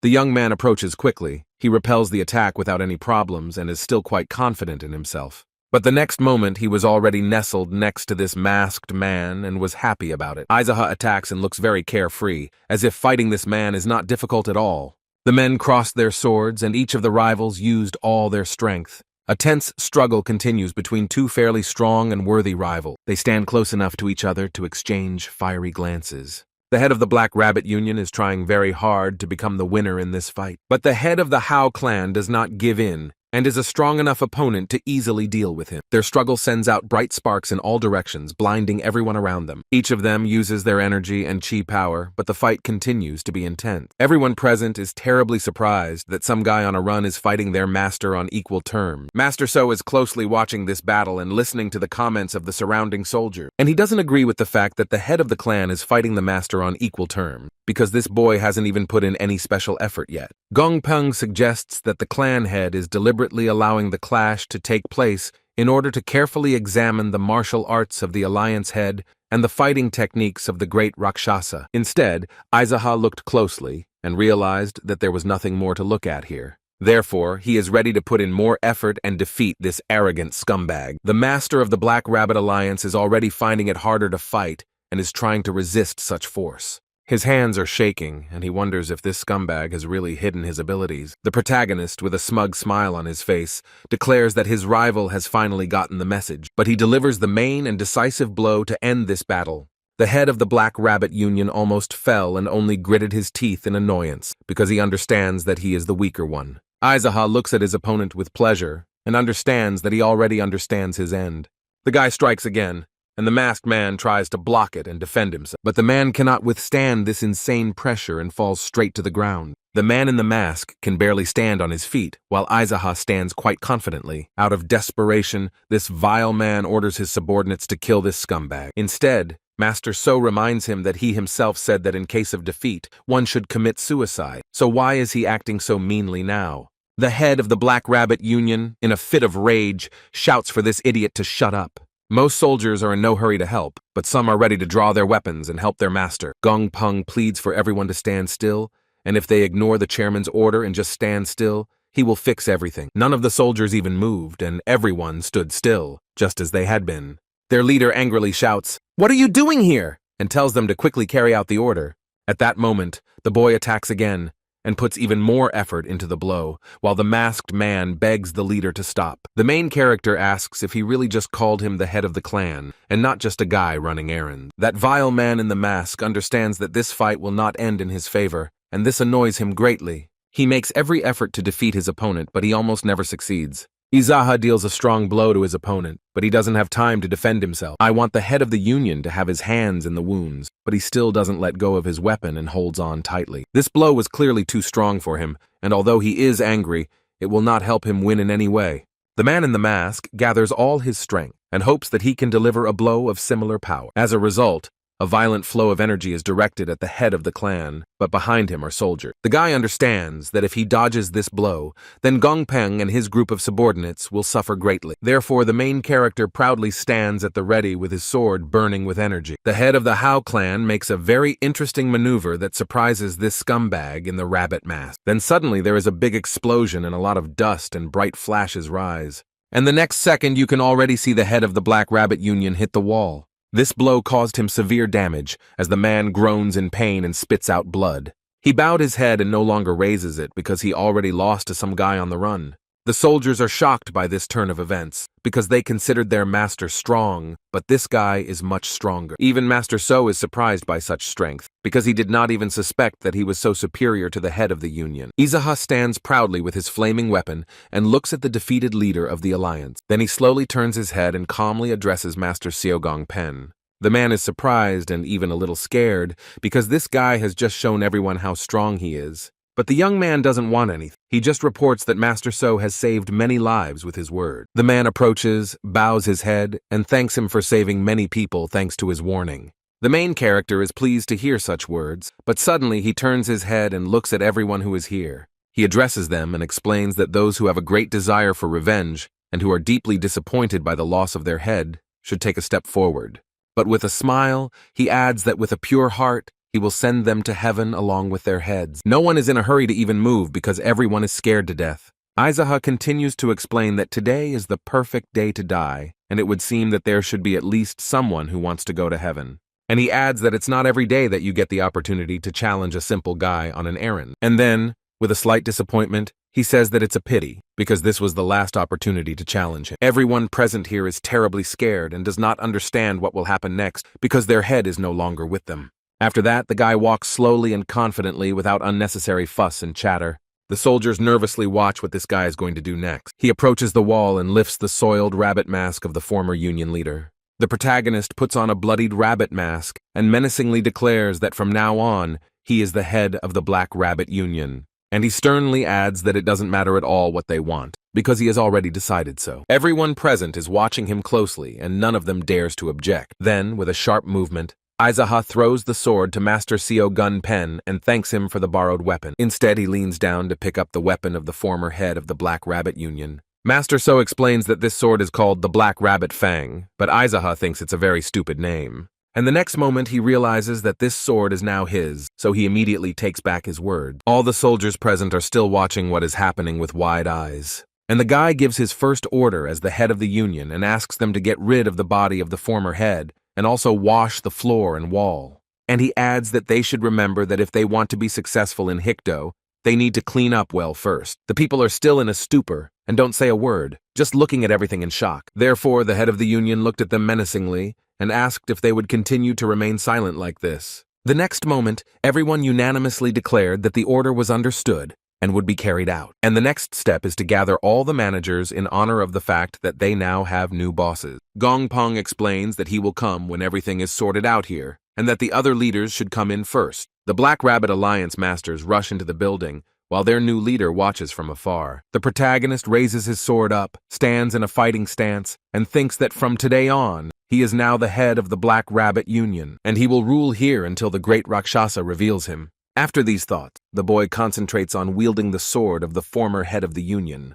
The soldiers watch him with great surprise and fear, because it is difficult to understand what he will do next. Master So watches the head's training and recognizes it as a sword technique used by the former Union head, and is surprised that he mastered it in such a short time. A boy in the courtyard of the Golden Pavilion is learning a new technique, while the soldiers are still standing around and watching him intently. Now the young man sits in the center of the meeting room and asks to be told about what is happening in the Union now. Gong Peng rises and explains that as far as he knows, thanks to the generosity of the head, quite a few soldiers from the Golden Phoenix Pavilion survived in Ilyan, and he asks what he will order done with them. And now everyone is anxiously waiting for the head of the Black Rabbit Union to respond to these words. Izaha smiles and declares that Master So is worthy of praise, and they should all emulate him, because he is not only smart. And he adds that he also treats his comrades and subordinates warmly, and moreover, has the courage to ask for mercy for the rest of the leaders. The master is very surprised and thinks that the head is a very good person,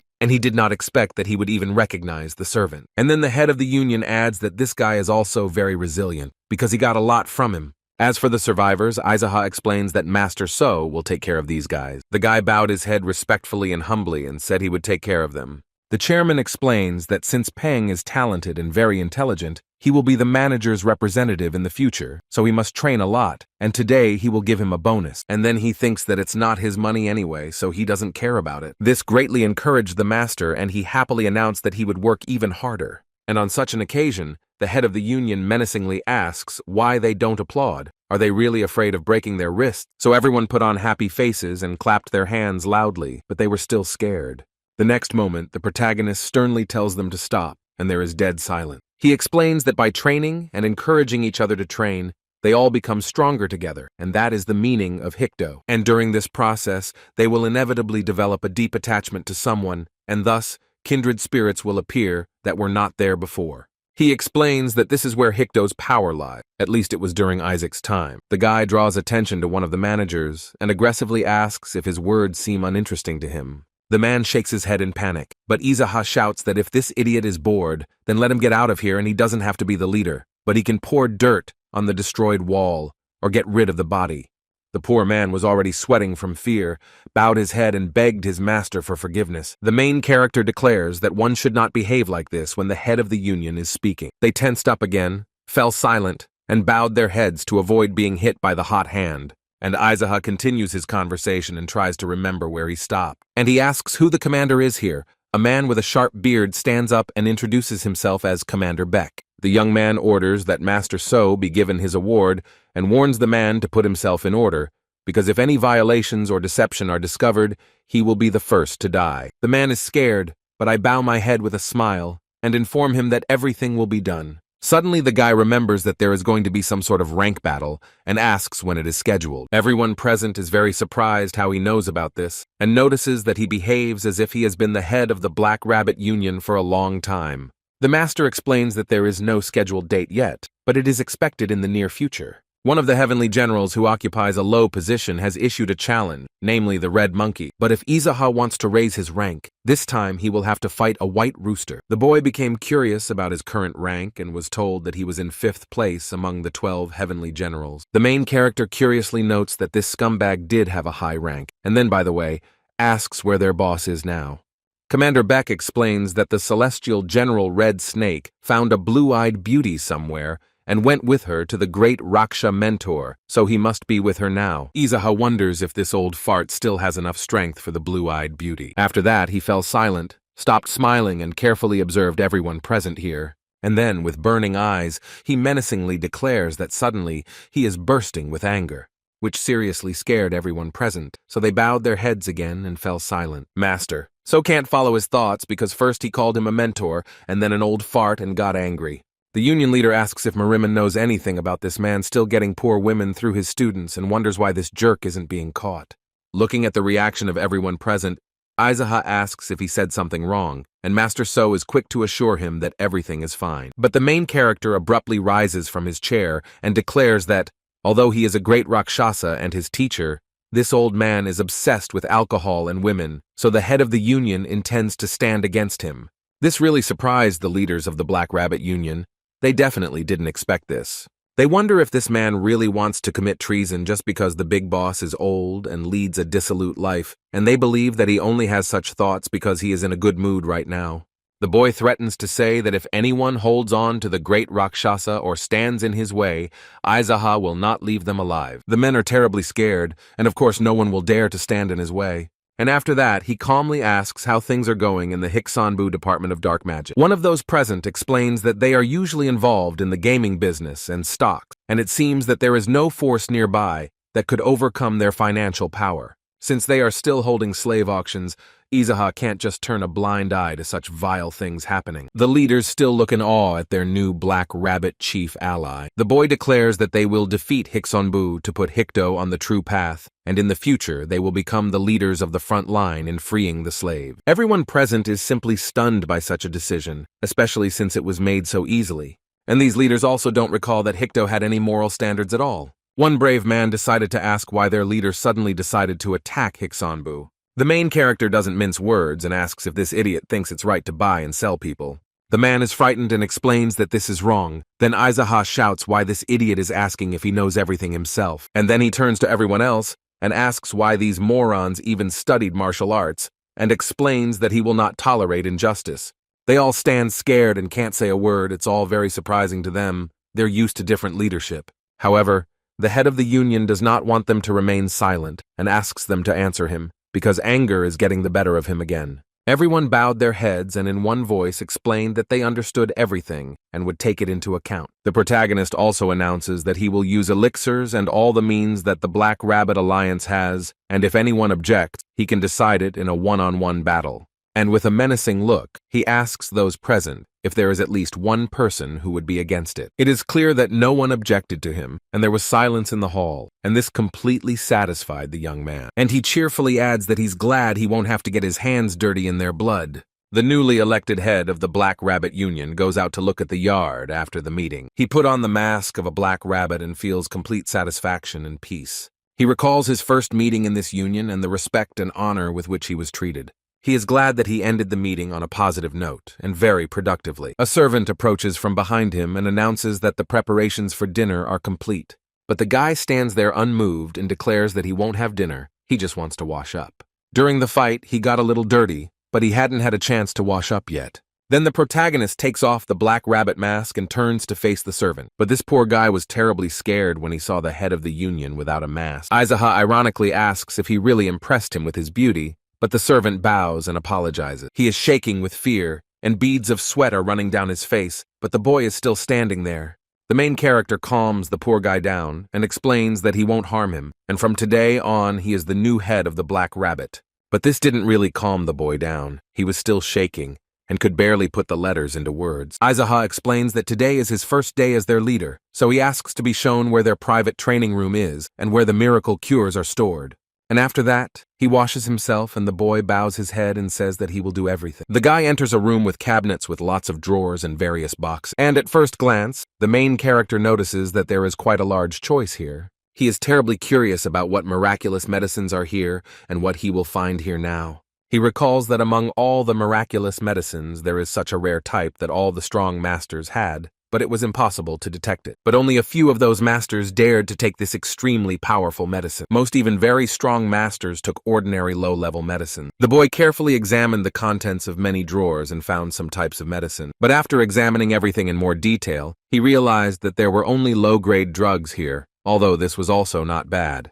Then he frantically and meticulously examines every drawer and every corner of all these cabinets. But in one of them he finds a spirit-dispersing pill and is very happy about it, because it is a quality product of low origin. The guy took 3 pieces at once and thinks that this is just right for his condition. The effect of this drug can be described as an additional accumulation of energy in the body. Therefore, the main character, without hesitation, throws all 3 pills into his mouth at once. The guy stands in front of these cabinets for another minute and seems to be thinking about something. And then, with slow and easy steps, the young man moves away from this place a little further. Aizaha sits on the mat in her usual meditation and personal training pose. The guy exhales slowly, closes his eyes, and tries to focus on working on himself. To begin with, the guy needs to gradually suppress the heat from the spraying spirit. And after that, the main character used the golden invulnerable turtle technique. But during meditation, the guy suddenly realized that he was feeling something new and had never felt it before. The heavenly pearl absorbs the heat of this pill before he can even begin to practice the spiritual technique. It was this very celestial pearl that he stole from a demonic cult and swallowed. He doesn't understand how it happened that even before the circular flow began, the energy of the miraculous medicine was immediately absorbed by the pearl. The guy focused and folded both hands, trying to release some energy. He produces a bright red ball of fire that fits between his palms. The main character is working intently on his practice and his hands are already burning. Aizaha continues to meditate and does everything as usual. The posture and movements are the same. But it seems like something is bothering him a lot. Something is not going as he planned. Normally, the sky pearl absorbs and accumulates spirit, vitality, and martial determination, but it even absorbed the energy of the medicine he had taken recently. The guy wondered if the celestial pearl could miraculously absorb an opponent's energy or inner strength. The young man cannot believe it, because he only wants to pretend to be crazy, and not really becoming a scary monster, just like the founder of the magician. The guy decided that first, he needed to observe his inner state in order to understand it. However, he thought about giving this technique a name just in case, because you never know what might happen. He has many options in his mind: the all-absorbing technique, the energy-absorbing technique, the spirit-absorbing technique, the all-absorbing celestial pearl technique, the divine technique of absorbing the heavenly pearl, the divine technique of absorbing the heavenly pearl of the crazy demon, and then decided to stop. This prevents him from working on himself, so he wants to get this nonsense out of his head. And then he thought, since he managed to return, then nothing is impossible for him. He has come up with something and wants to try it, so he straightens his arm and releases his power. The guy is trying hard, he is focused on his hand and trying to pull. The main character points his hand at the chest of drawers and hopes that something will happen now. He sits in this position for a while longer, trying to do something with just a movement of his hand. And then he thought that perhaps his inner strength was not at a level that would allow him to control anything in the air. Be that as it may, creating something new in the world of martial arts is the duty of madmen. But you shouldn't adapt to someone else's opinion, and only in this case can you create something completely new that has never existed before. After that, he raises his hand again and mentally speaks what he wants to do. Take a blank sheet of paper and write down the principle of the power of the heavenly pearl with the quality of his mind. He focuses on that, and a force comes from him that should do what he wants. The protagonist focuses entirely on performing this simple action. He sat like that for a while, and then the boy realized that something was happening. This power became so powerful that he managed to do exactly what he wanted. And now he sits in a meditation pose, holding his hand, and in it now is a box. And on his face you can see a blissful smile. He never doubted for a moment that he would succeed. And now he has decided and will call this technique the great technique of outstanding absorption of the heavenly pearl. But the fact that he has the pearl is a secret. Therefore, we will omit these two words. And as a result, this technique will be called the Great Technique of Outstanding Absorption. In the courtyard of the Golden Pavilion of the Black Rabbit Union, they are calmly cleaning up the leaves that have fallen from the tree. But suddenly someone comes to them, and this unexpected appearance slightly surprises the servants. Aizaha sits in the chair of the union chairman and listens attentively to what Master So reports to him. He tells them that someone has come to them and wants to meet with the head of the Black Rabbit Union. A woman said she came to report the latest news that had happened in Yilan County.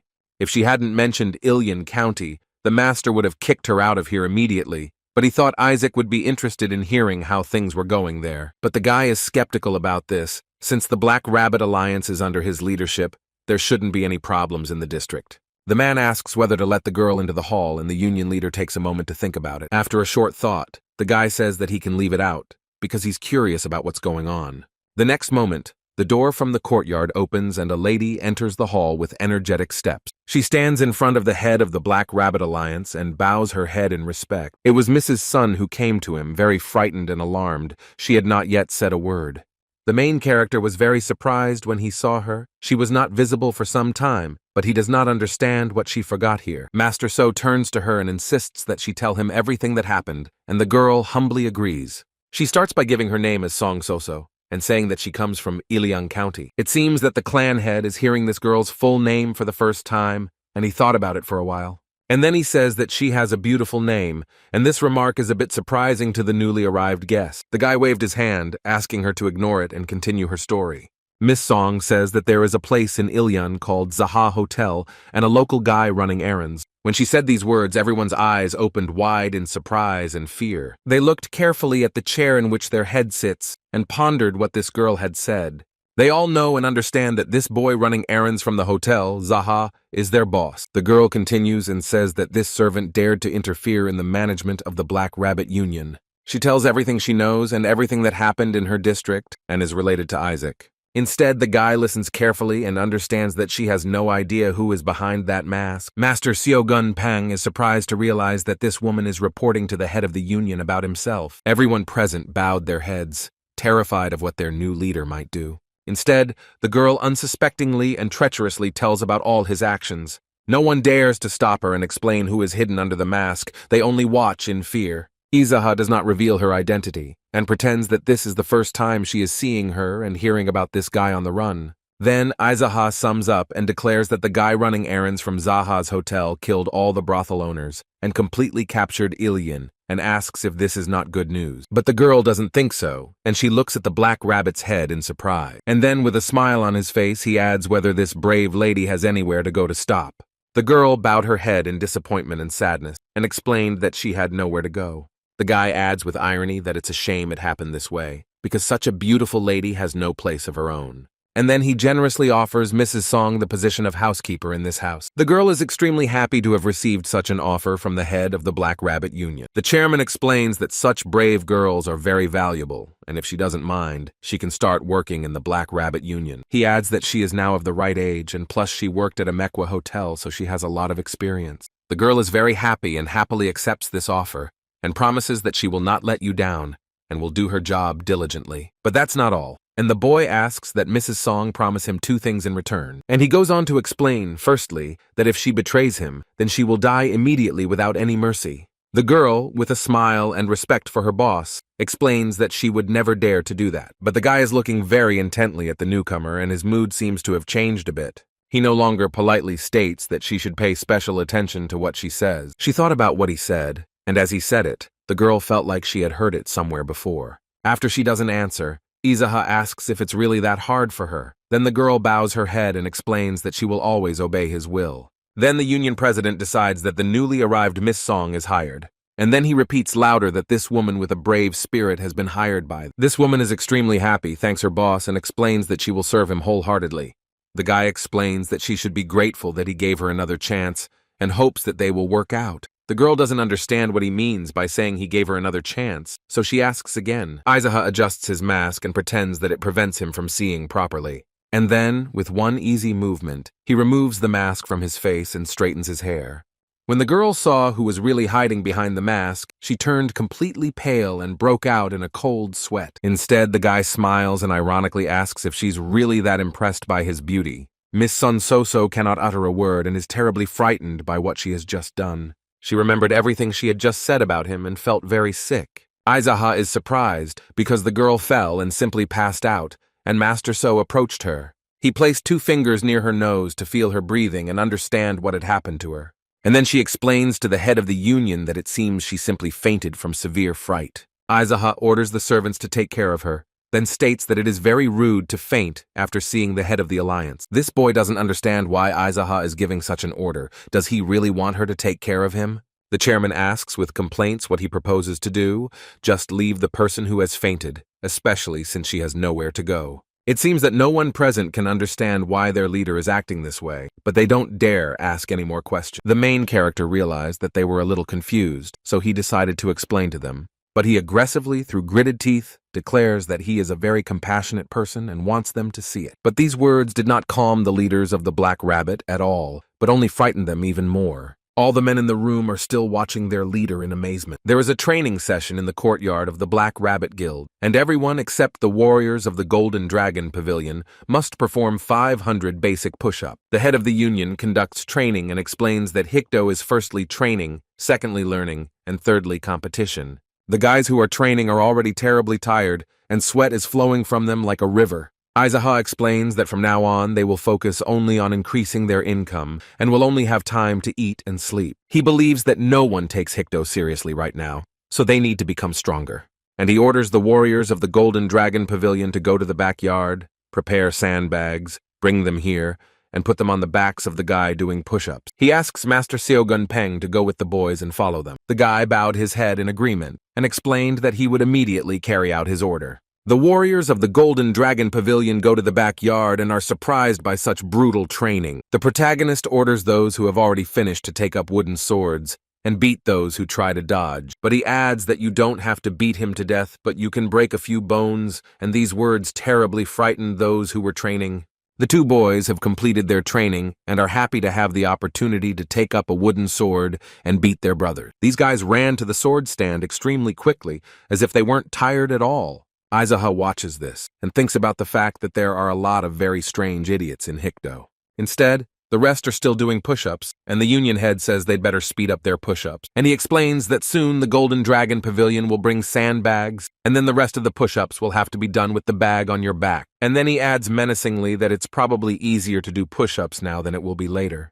The union leader encourages his subordinates to work even faster. One warrior struck the one doing the push-ups with a wooden sword, and the poor thing screamed in pain so loudly that it could be heard throughout the entire territory. Izaha stands calmly in a rabbit mask and just watches everything that happens here. He shakes his head affirmatively and declares that everything they do is wonderful, but he explains that this warrior just beautifully expressed his intense pain through sound. But he adds that he allows them to make such screams, so they can scream as much as they want. These words encourage those who strike the poor with the sword, so they continue to do so. The main character wants to encourage the warriors, and explains that the 5 people who can do 500 push-ups the fastest will be rewarded with a day's salary, so let them work even harder. The warriors of the Golden Dragon Pavilion had already carried sandbags, the Union leader left them to train, and he himself went on business. The head of the Black Rabbit Union has a meeting with Commander Beck and is reviewing some material. When he opened the scroll and examined it carefully, he was extremely surprised by what he saw there. The commander brought him a collection of characteristics of the 12 heavenly generals. He explains that he thought the boy would be interested in learning about the mask, martial arts, and weapons of the 12 heavenly generals, but I explained that I personally wrote down everything I know and made some illustrations. The boy looks at the book with delight and praises it, saying that it is impressive, especially the illustration. The young man carefully examines each page and studies everything down to the smallest detail. This book contains complete information about the 12 heavenly generals, and much that the main character was completely unaware of. The guy studies everything and thinks that it's probably because this man was always near his head. Suddenly he noticed something interesting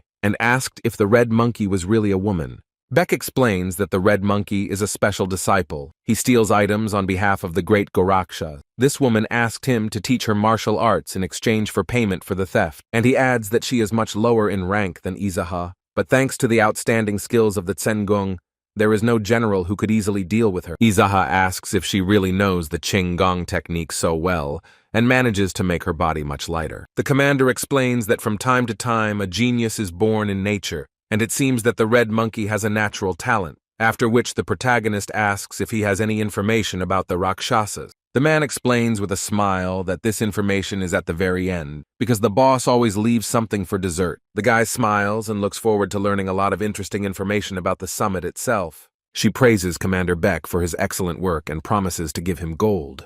The man bows his head and thanks him, explaining that he didn't do it to get money, but such a reward is a very nice bonus. And then he explains that he uses all this information for his life. After that, they both look at each other and laugh their heads off happily. But their fun is interrupted by Miss Song, who approaches, bows her head, and addresses the head.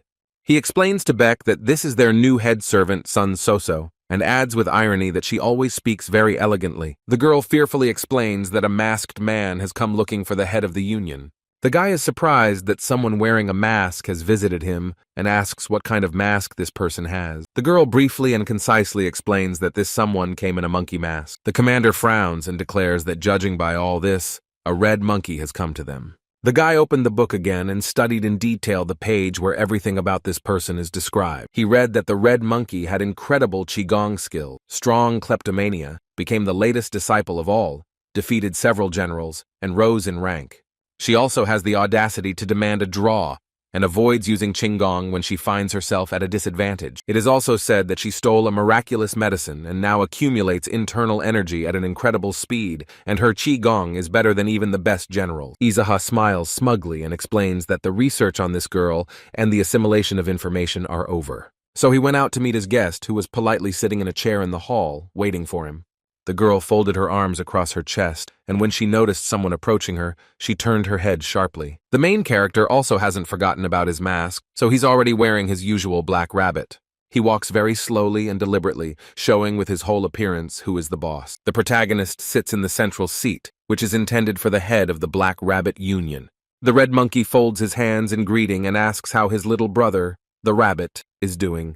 The guy calls her a thief and notes that they haven't seen her in a long time, but she immediately suspected something and explains that she doesn't like being addressed like that, and that if you think about it, his voice and manner of speaking are a bit strange, and she thinks that he didn't have such long hair. Izaha was surprised because he thought that this was the way they communicated with each other, so he says that he has been tired recently because of training, so he speaks a little strangely, and recently he studied a new art and could not control the ki energy in his body.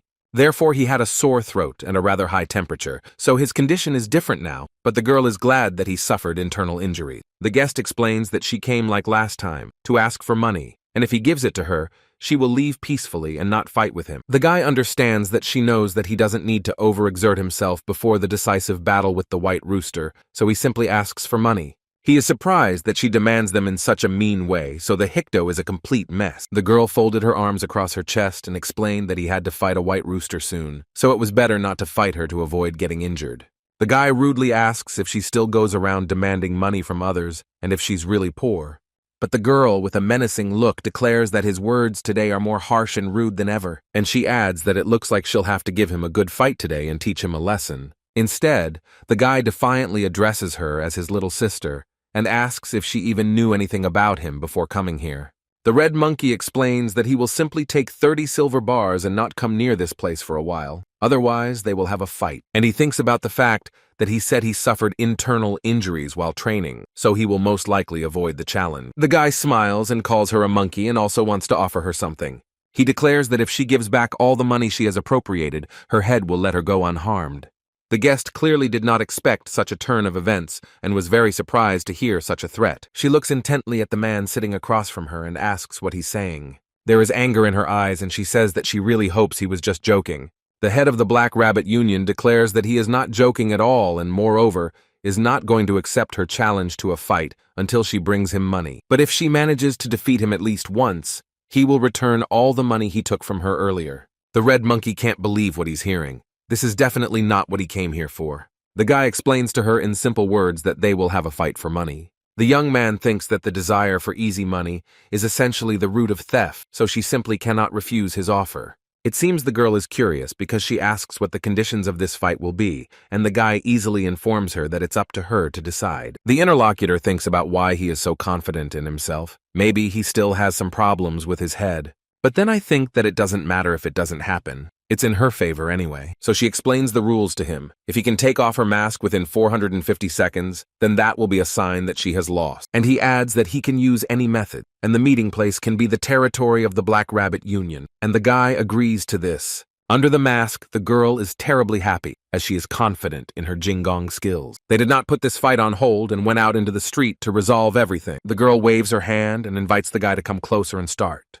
The head of the Black Rabbit Union stares intently at his rival and considers his next actions. The protagonist tries to gather there and concentrate so that the red monkey is defeated. Instead, the girl looks at him with a confident look and declares that he won't have enough time anyway. Izuha responds very rudely, telling her to shut her mouth and not even dare to lecture him.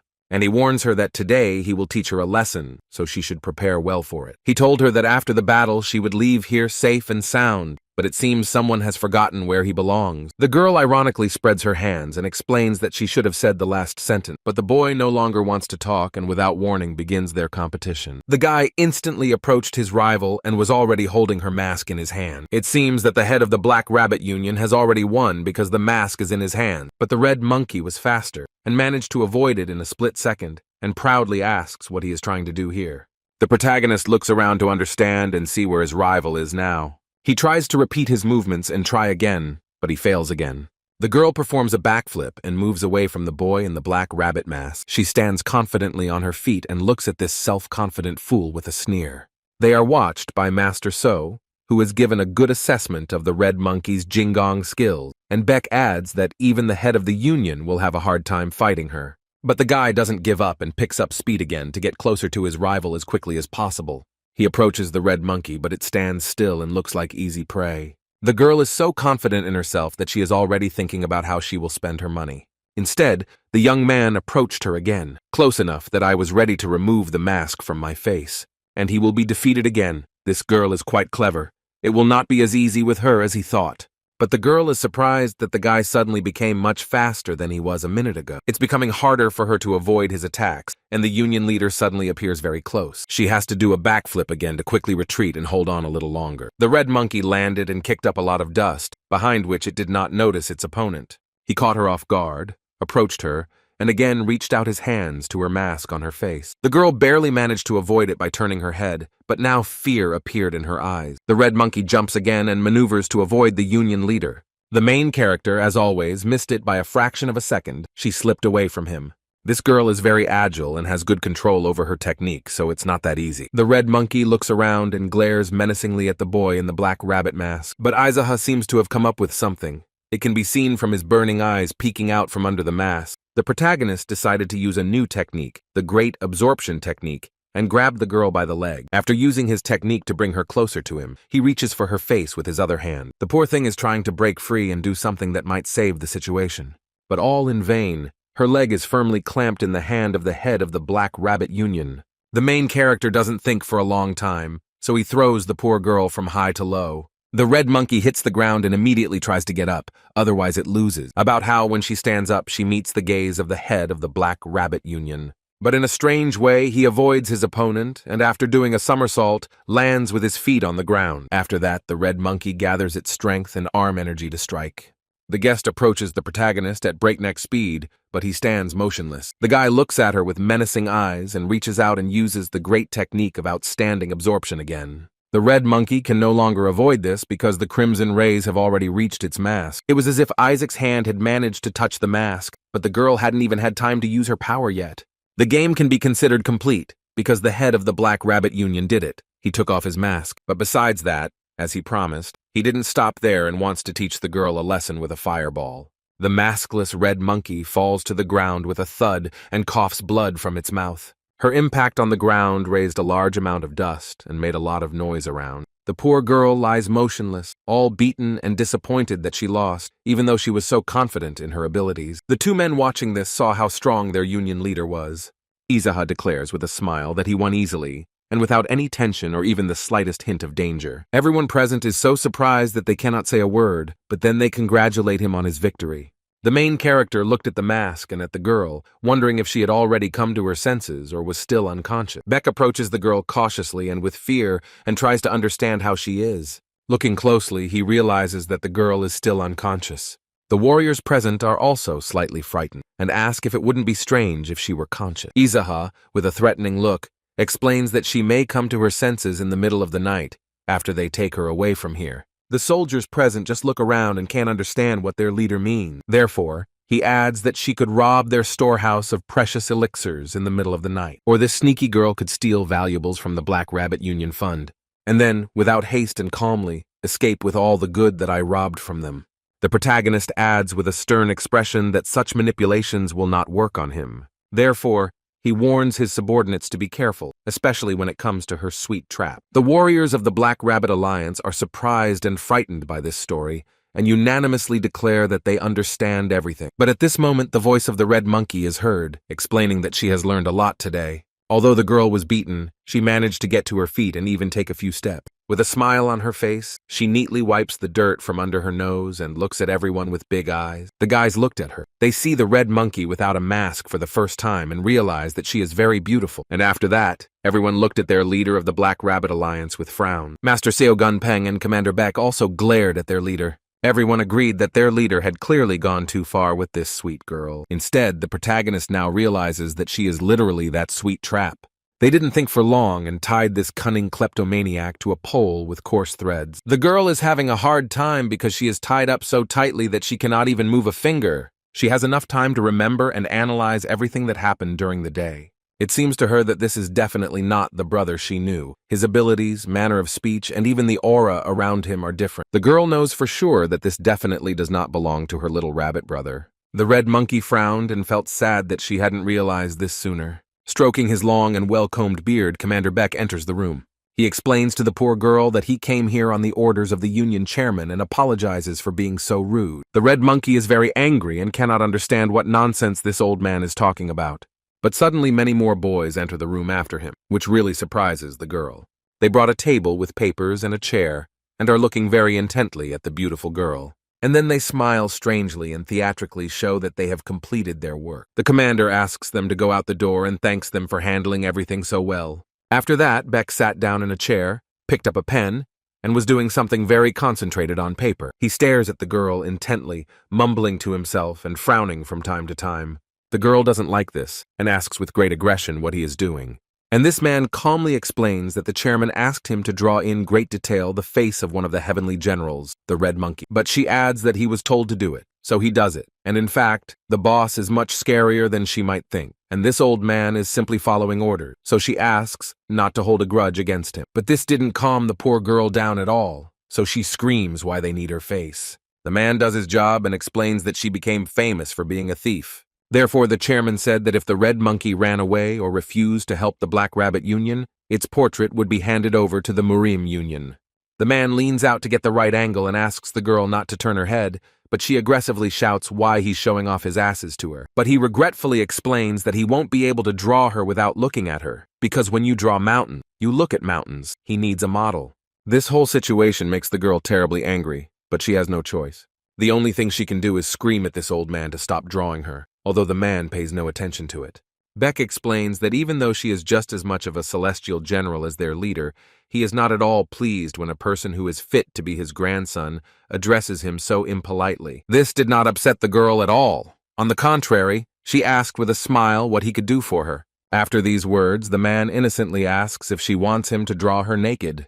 And then he adds that he is joking and will try to do everything as quickly as possible, so he asks her not to be offended by him. And he explains that he has no choice, because if he doesn't draw her, then he will die. But the girl suspects that this scumbag isn't drawing because he has no choice. While working on the portrait, the man explains that, as she could already understand, the person who was the head here before is already dead. The girl is very interested in this information, and she listens carefully to what else this old man has to say. And he adds that the former mayor was not even able to defend himself properly. He simply flew over the fence and lost his limbs. This really surprised the girl because she knew that the former chairman was strong. And the commander thought that he would also tear the girl to pieces and she would follow him. Therefore, she should show some respect to the master after he was so good to her. These words made the red monkey think, and she bowed her head without saying anything. Instead, the artist liked this pose, so he asks her not to move. After many attempts and failed portraits, he finally managed to draw the perfect portrait of a red monkey. The head of the union looks at it and is quite impressed with the work because this monkey looks exactly like in life. So he tells Commander Beck that this one has passed the test and the man is extremely happy, bows and thanks. But he adds that if their monkey decides to escape, then they need to make more pictures and send them to the Murim Union and also spread the rumor that the thief has escaped. He asks the commander to take care of the monetary reward, and the old man nods in agreement. The main character is left looking at the portraits, while the man quietly leaves the room. The red monkey looks at the man in the mask and quietly and calmly asks who he is. The guy with a smile on his face asks if she has realized yet that he is not actually a rabbit. She explains that a mask alone cannot hide one's true identity, and who is he that dares to behave like this with the disciples of the great Rakshasa? But the boy, with a crazy look, explains to his sister that if he were afraid of the great Rakshasa, he wouldn't have done anything in the first place. But the girl gets angry because he calls her little sister and tells her to stop saying that. So the guy suggests calling her a bitch thief, after which she agrees to be his little sister. And then he asks why he felt sorry for her. Is it all just to use her later? The girl explains that the most important thing in her life is money, and as long as he pays her well, she will serve him faithfully. And the boy reveals his plans to her, and explains that he wants to kill the great Rakshasa. The red monkey is very surprised to hear this and thinks he has lost his mind. And then he explains to him that the teacher is much stronger than anyone can imagine, and the head of the union is not strong enough to do this. The protagonist takes her words into account, but now he needs to know if she will be able to betray her master, and the girl explains that if he pays her, she will be with him. Aizaha doesn't believe a word this insidious kleptomaniac says, and that's what he tells her. The girl is angry because she doesn't understand what they want from her, because in any case, she won't be believed, no matter what she says. The head of the Black Rabbit Union says that General So will bring the poison now, and he adds that of course they prepared it for their beloved monkey. These words frightened the poor thing. With fear in her eyes, she cannot believe that they really want to poison her. The poor thing begs the head not to do this to her. The girl is ready to carry out any order. The red monkey gets angry and shouts that they even have her portrait, so why was that needed then? The guy in the rabbit mask is relentless and repeats again that he doesn't believe it. The next moment, Seogun Peng enters and brings the purple star poison that the head had asked him to bring. The girl with furrowed eyebrows simply watches what will happen next. This poison looks very disgusting and strange. It's a ball of some incomprehensible green stuff. Without further hesitation or discussion, Izaka orders the master to feed her this. Master So, confused, approaches the girl and holds the poison. But the girl has her mouth tightly closed. She doesn't want to swallow it. He had difficulty getting this smelly green ball into his mouth, as she was tied up, making it difficult for her to do anything. The poor thing tries to turn his head and thinks only that he will never swallow this disgusting thing. The master notices that the girl is not swallowing. What to do? And the head of the union explains that in this case, you need to beat her until she swallows. The red monkey is trying hard not to swallow, but it's a bit difficult for her.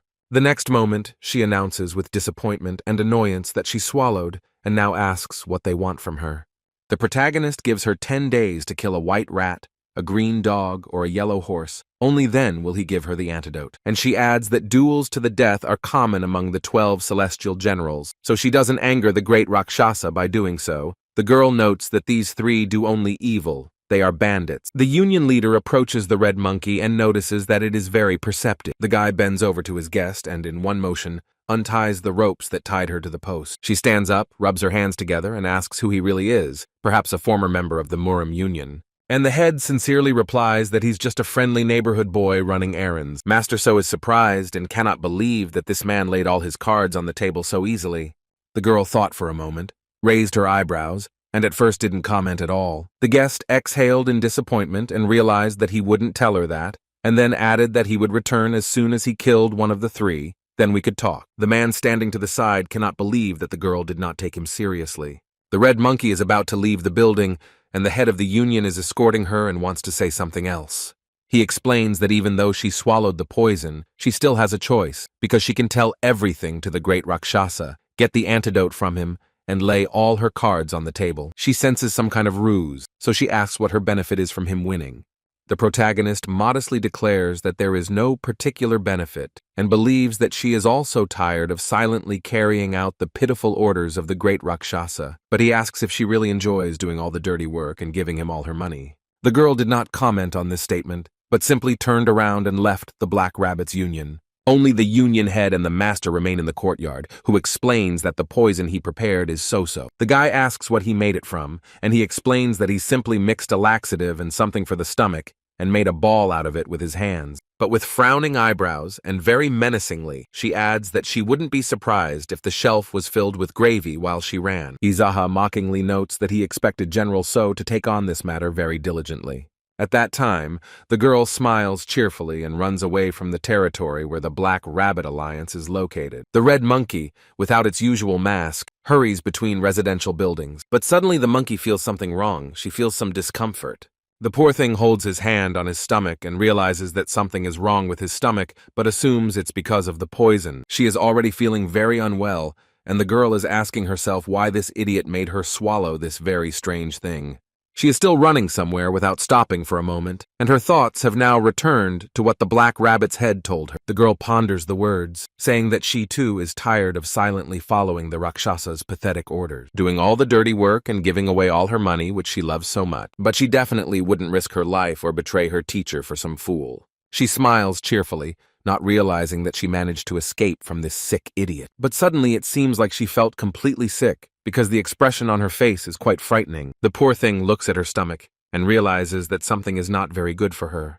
The girl's pupils dilated, her forehead covered in cold sweat, and her lips pressed into one small line. She seems to understand what is happening and in no way wants it. She begs for anything but this to happen. Her face shows pain and disappointment, because diarrhea is the worst thing that could happen to her. She holds her stomach with her hands and continues to run somewhere, thinking only that it would be better if it were just a stomachache. It's a lot to happen to her, and definitely not here and definitely not now, but the whites are only getting stronger. It's already difficult for her to look outside with her eyes, because everything around her becomes blurry and indistinct. The poor thing doesn't get any better, and her condition only gets worse, and her stomach hurts more and more. In desperation, she looks back at passers-by, and they look at the girl strangely. She understands that there are a lot of people here, and there is absolutely no place to relieve oneself. She closes her eyes sadly, and asks herself if this was really meant to happen in a place like this. The red monkey holds his stomach with both hands and convinces himself that he can endure a little longer and hide where there are no people.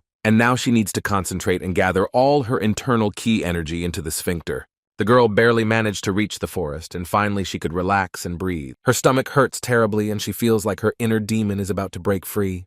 But suddenly she realizes that someone is approaching very quickly, and their speed is similar to hers. And the next moment, she raised her head up and saw a man in white there, and realized that it was her teacher who had come. He landed easily and casually in his white shoes on a quiet forest clearing. The red monkey's eyebrows are furrowed, and drops of sweat are running down her forehead. She seems worried. This man is beaming and asks if the young lady is okay, adding that she looks very pale. Without any hesitation, she abruptly shouts out one word, poison, and the man looks a little confused. And then you realize that you can't just tell anyone that it's poisonous. And then she bows her head and explains with sadness and despair that she is looking for a toilet here. The guy seems to be thinking about something, holds his hand near his beard and explains that this is a rather uncomfortable situation. And the next moment he slowly but very confidently approaches this young lady. He turns his back on her, squats down, and says that he's going to his favorite cafe now, and can take her there quickly and easily. Such a gesture of help and support surprises her very much, and the girl is speechless for a moment. And then her stomach twisted even more, so she accepts this man's help. She sits on his back, and this guy looks very suspicious. It seems like he's up to something. But the red monkey didn't know how to notice this, because it wasn't in the best condition right now. They quickly rise from the ground and seem to be heading somewhere at the speed of light. The girl is a little scared, so this man explains that it is worth staying calm, because everything can be overcome as long as you keep yourself in check. The monkey sees how fast he is and how pleasant his voice is, so they wonder where such a young master came from. By this time, they had already risen quite high above the city, mountains, and rivers, offering a very beautiful view. As soon as they landed, the girl quickly got up and ran to the backyard because there should be a toilet there. Instead, this man stands motionless and watches the girl run away. She sits, ashamed and in excruciating pain, doing her thing and imagining herself in a better place. The poor thing bit her fist and only thinks about the fact that she's doing it very loudly. Then he exhales with relief and returns to the main courtyard in front of the building. She is ashamed to even look this man in the eye because he must have heard the sounds she was making. She walked to the main entrance door and paused for a moment to gather her courage. But she can't stand there like that forever, so she has to go inside. At the establishment, the girl is met by her new acquaintance and politely asks if she is okay. The monkey bows its head and folds its hands in a gesture of gratitude, adding that thanks to him, she is fine. A waiter comes to them and brings the fragrant food that the man had already ordered. It turns out they are now in Yilan Prefecture at an establishment, and he explains that he was going to use it in rice soup today, but it's a good thing this man came early. The girl looked at the plate and asked what it was because it looked very appetizing. The owner of the establishment, with a smile and very politely explaining to his client that these are pork ribs. Instead, the man doesn't expect anything and happily savors the ribs that were brought to him. The girl doesn't take her eyes off the plate of delicious food and just swallows. The owner of the establishment smiles and invites her to try a piece, but the girl refuses, explaining that she has stomach problems. But he ignores her excuses, moves the plate closer to her, and invites her to just try it. She looks at the plate with a smile and thinks about trying it anyway, because it looks very delicious. The man looks at the guest and explains that he should just take it with his hands and eat without any utensils. The two of them sit at the table and savor divinely prepared ribs. The girl takes the first piece in her hands and appreciates the meat that was served to her in this establishment. As she tasted it, she realized that it was the most delicious meat she had ever eaten. The owner of the establishment leans over to the guy and quietly asks what his relationship is with this cute girl. The man was not embarrassed by such a question, but simply explained that she was his sister. When she heard this, I finally realized who this guy was, so a cold sweat broke out on my forehead. Now that she heard it, and could hear his voice clearly, she felt a little scared. She clearly and distinctly realized that this was the same man who was under the mask of the Black Rabbit. And this realization leaves her with a lump in her throat and an extremely shocked expression on her face. It's clear that the young man has noticed her confusion and is behaving very directly. He looks at the girl cheerfully and asks if she is speechless from his incredible beauty. The girl is terribly angry, because not only did this scumbag deceive her, but she also disgraced herself in his eyes. And this realization made her feel so sick that she lost consciousness and collapsed to the floor. The owner of the establishment and the head of the union are not too concerned about the poor girl. Izaha only says with irony that it's so absurd to faint at the sight of your little brother. None of them rush to help the poor thing, they just keep watching her. The owner of the establishment turns to the guy and asks if it's true that he's now the head of the Black Rabbit Union, and he confirms it. And he explains that this girl, who is still lying unconscious, is one of the 12 heavenly generals, the Red Monkey. The man now understands why he called her his little sister, and asks him to take good care of her, because she looks pretty cute. The protagonist slowly turns his head to his interlocutor, and asks if it was really love at first sight. But he quickly objects and asks the clan leader not to talk nonsense. The young man continues to chew meat and calmly declares, "No, no," and suggests closing the topic. And then he turns to the girl and asks how much longer she's going to stay here, because she only has 10 days. At this point, the girl stands up and explains that she is completing her task much faster. She is already standing firmly on her feet and thanks the owner of the establishment for the most delicious pork ribs. Instead, he blushed and with a smile invited her to come to his establishment another time. And then the girl politely explains to those present that it is high time for her to go on business. She bows to them in farewell and then turns around and quickly runs away from the place. She looks quite frowning, seems to be contemplating something and looking back. Aizaha is standing behind. He has a very sweet smile on his face, and he is showing with his hands that she is only 10 days old. And then she gestures that in 10 days it will be the end if she does not complete the task. What she saw there made the poor girl turn pale, and fear was visible in her eyes. She accelerated even more and only thinks about how terribly scared she is by this sick bastard. The main character has finished his lunch and is also leaving, as he plans to take a little walk around. The owner cheerfully sees off his guest and politely invites him to come again. He walks through the streets and thinks that after many trainings in the Qigong technique, his body feels like a feather, like in the past when he was in the Speed Squad. In a past life, it was a mystical organization that almost no one knew about.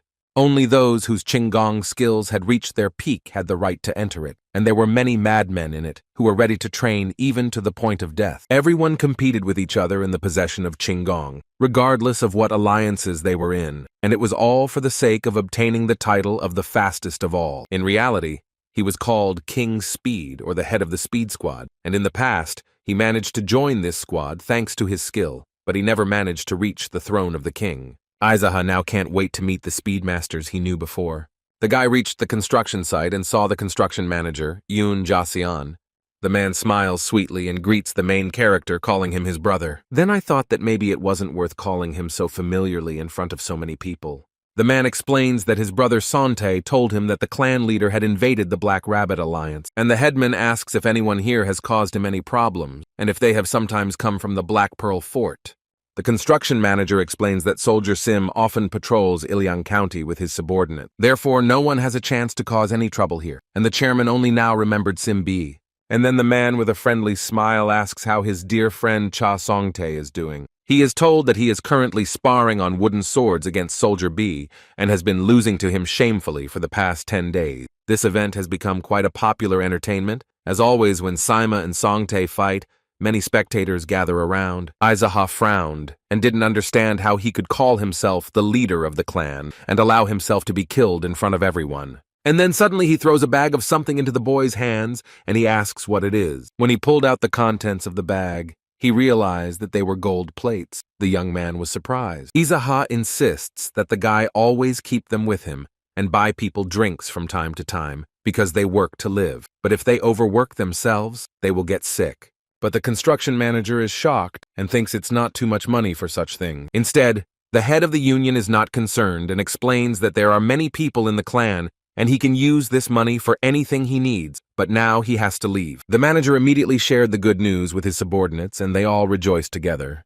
Instead, the main character, dressed in his white robes, went for a walk through the forest path. A large group of people comes out of the deep forest to meet him, but the main character is not at all bothered by this. This group of people is rapidly approaching him, and the head of the union is walking confidently towards him. They have already passed by, but one man turns his head to get a better look at the boy. This stranger followed him suspiciously with his watchful eye and recognized Isaac. The boy slowly turned his head, but no emotion was visible on his face. These men all looked menacingly at the boy, and one of them was holding a piece of paper in his hand. The man with the scar on his face angrily declares that the young man looks a lot like Aizaha. The man with the piece of paper carefully examines the boy's portrait and agrees that it is the same guy. The protagonist frowns and realizes that these are scum from the Black Pearl Fort. A man with a scar on half his face looks at the boy very sternly and wonders what to do. His pawn whispers in his ear that they didn't expect to meet him here, because they heard that Aizaha no longer lives here. The main character understands that they came here to wreak havoc precisely because they knew he wasn't here. The head of the union knows well that various dark groups often do this insidiously. The man looks very confident and proudly declares that he is Doc Go-song from the Black Pearl Fort, and they know that this man has killed many scumbags, of 30 gold plates on his head. This was done by order of the Tiger Roar Alliance and the Three Swords merchants. They came to Yilan to post a document about the hunt for his head, but they suggest he read it himself. So one of these scumbags approaches the main character with a rolled-up leaf. Aizaha understands that this is a banal politeness, and considering what the dark faction is offering, it is better not to accept anything. The poor guy is still holding the piece of paper in his outstretched hand and hopes that he will be taken away now. All the men left behind are eagerly waiting for the union leader to take it, wondering why he doesn't take it, because he has to take it. Doc Go-song explains that they have been looking for him since he disappeared from Ilyang Prefecture. if he comes to the Black Pearl Fort himself. The chairman will cancel the reward once he pays the Tiger Roar Alliance and the Three Swords merchants and menacingly asks what he is going to do. The protagonist remarks that there are somehow too many of them here to simply hand over the document, but the interlocutor explains that they heard about his skills, so they decided to get together. Aizaha exhaled and said that this excuse was valid, but he thought about the fact that he had days when he felt bad. Sometimes there are days when he may not feel anything when I kill biotopes of people to death, but sometimes he tries to avoid useless sacrifices, and today is just such a day. He himself does not understand the reasons for this, but perhaps he would not be called a crazy demon if his actions did not contradict each other. The head of the union says that he is not in the mood to meet with their host right now and that he will come visit another time and is going in a different direction. But his interlocutor menacingly declares that it would be better for him if he left with them now. Aizaha stopped for a moment, was silent for a while, and then remembered this idiot's name. And then he turns around and asks if he really wants to go to the afterlife with his subordinate. The man aggressively asks how he wants them to react if he killed Hin Ji-seok, Wee Seong-woo, and Gu Young-soo, and now he also declares that he will come to them whenever he wants. His subordinates seem very scared and probably wouldn't want to have such a rival. This man boldly remarks that it makes no difference whether he kills everyone right now and then goes to the Black Pearl port or just goes with them now. If he continues to postpone his visit, he will have to meet with people from the Tiger Roar Alliance and the Three Swords merchants, so the choice is his. The main character looked at the man with a smile and thought that this idiot was not afraid of death at all. And then he turns around and agrees to go with them aboard the Black Pearl. As he walks, the boy thinks about how he feels a little sad, because in this life, when he wears a mask, he is the head of the Black Rabbit Alliance, which develops the power of the faction. But as soon as he takes off his mask, he turns back into a crazy demon. And now the boy, together with these men, is swimming across the river of the Hornless Dragon. The boy looks intently into the distance and sees beautiful landscapes, a sunrise, and an endless sky. And then he says goodbye to his native land and promises to return when he earns some money. The men on the boat look around with suspicion and displeasure. Aizaha still turns to his native land and asks it to accept him with open arms, and sadly asks why the boy is running away on a boat. Everyone present looks around in surprise and thinks that this man looks like a madman. And then he turns to the men and carefully examines each of them present. He studies their faces and actions, but these scumbags seem a little embarrassed by this, their brows furrowed. The guy turns his head to the other side and looks at the other half of his subordinates, but their facial expressions are very unfriendly. They look at the young man with suspicion. The protagonist asks why they are all so ugly, and suggests that perhaps they do all these horrible things because they look so bastardly. And then I thought about it and remembered a handsome guy I knew very well, but he wasn't nice. He talks about a demon, put in the hands of the messenger of the world, and this guy did a lot of nasty things. Then one concludes that their crooked snouts have nothing to do with their crooked faces. But this doesn't answer the question of why they are such ugliness. Perhaps it's because they are literally immersed in vile deeds. Gosong frowns and grits his teeth, asking what heinous acts he is talking about. The protagonist confidently replies that he knows that the Black Pearl Fort is engaged in such acts as slave trading. Toothy frowns and asks when this idiot will shut his stinking mouth. Aizaha shouts that he hasn't finished his conversation yet, and asks what's going on in this idiot's head when he sees slaves at the auction. And this dude boldly replies that he wants to earn some extra money so he can have a slave too. Everyone on the boat burst out laughing at this fucking idiot's idiotic idea. Gosong is terribly angry and aggressively shouts for these idiots to shut their mouths. Everyone immediately fell silent and silently looked at each other with great fear. Their leader thinks that these idiots will never understand how to behave with someone who is going to fight the head of the fort. Instead, the main character remains silent and does not comment on the situation that has occurred, but simply surveys the scenery. Gosong stares at his guest and hesitantly asks if he intends to leave them alive. But the guy is still sitting as he was, looking at the scenery and not answering any questions. The guy doesn't understand why, maybe because he left Yilan Prefecture, but his level of madness has started to rise again.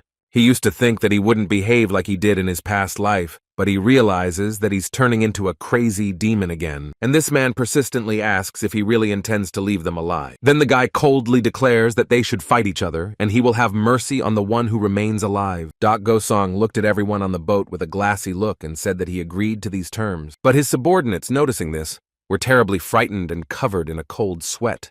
The man drew his sword against his subordinate, and they also had to stand in a fighting stance. A bloody fight broke out on the boat, in which, of course, their leader, Gosong, had the upper hand. Isaac is not at all concerned about what is happening on the boat. He is still carefreely contemplating the scenery. The man with the scar, tired and covered in blood, finished his work. He was the only one left alive. The protagonist looks at him and declares that, as promised, he will let him live. The man breathed a sigh of relief and sat down, leaning on his sword to rest a bit. The head of the Union casually, as if nothing had just happened, asks how things are at the Black Pearl Fort.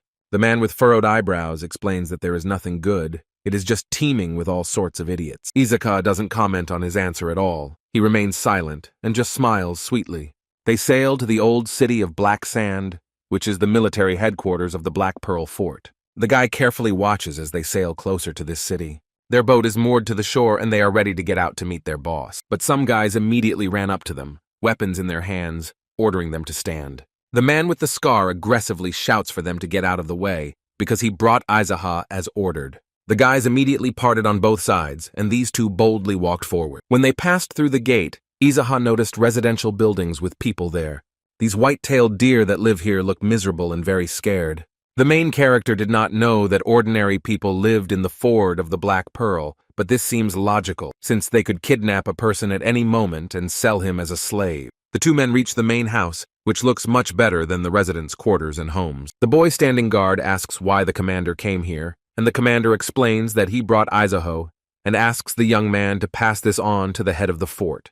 But the young man doesn't understand and doesn't know who this guy is, so the man explains that he's the one who killed Commander Yu, and after that, the boy became wary. He opened his mouth in fear, but he couldn't answer anything. The next moment they enter the main hall, where the entire top brass of the fort is sitting. Among these people, there are many who are already quite old and look frail.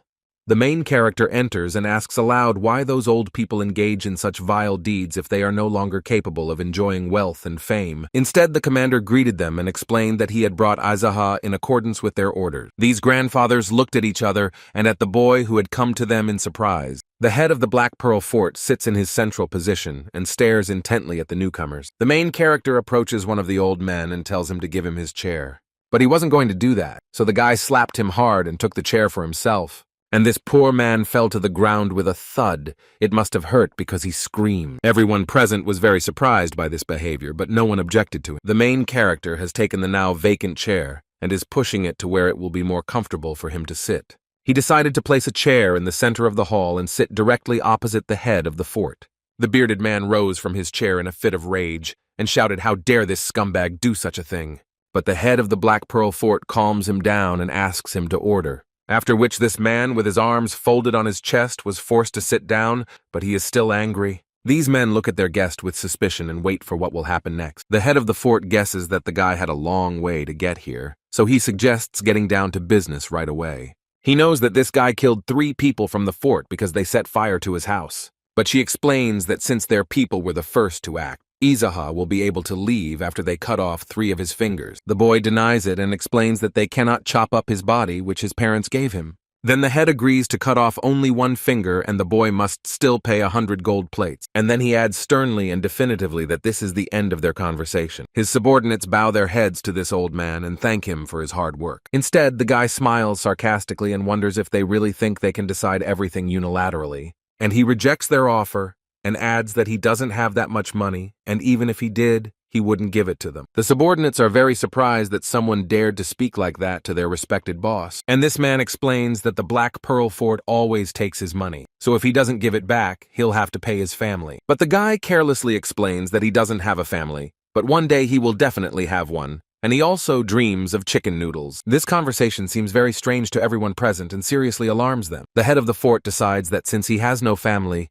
the residents of Ilyan will be responsible for his actions. Izaha looks intently at this man and directly replies that he is very annoying and also puts forward his own condition. He proudly sits on a chair with one leg crossed and demands that everyone kneel before him and climb on his soul. But if they don't do this, everyone in this room will die, and that's not up for debate. Such statements did not encourage anyone to kneel, but they angered those present even more. Commander Go Song frowned and his mouth dropped open in surprise and fear. The head of the Black Pearl Fort looks menacingly at this impudent asshole and thinks about what to do. The man with the scar on his face looks menacingly at the guy's back and thinks that he's completely out of his mind. After all, he provoked not only their leader but also all the elders in this room. The bearded man bared his teeth and shouted furiously that this boy was an impudent scoundrel, and everyone immediately rushed at him with weapons and shouting that he didn't understand where he was. There is no emotion visible on the boy's face. He is not at all scared. He is just observing coldly.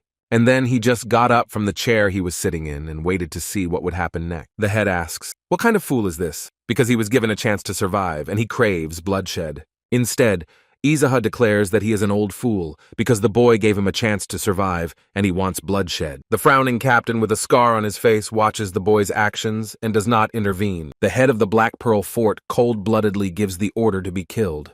The guy stands still and everyone present in the room attacks him. A bearded old man with an axe swings at Izaha, but the boy skillfully dodges the blow.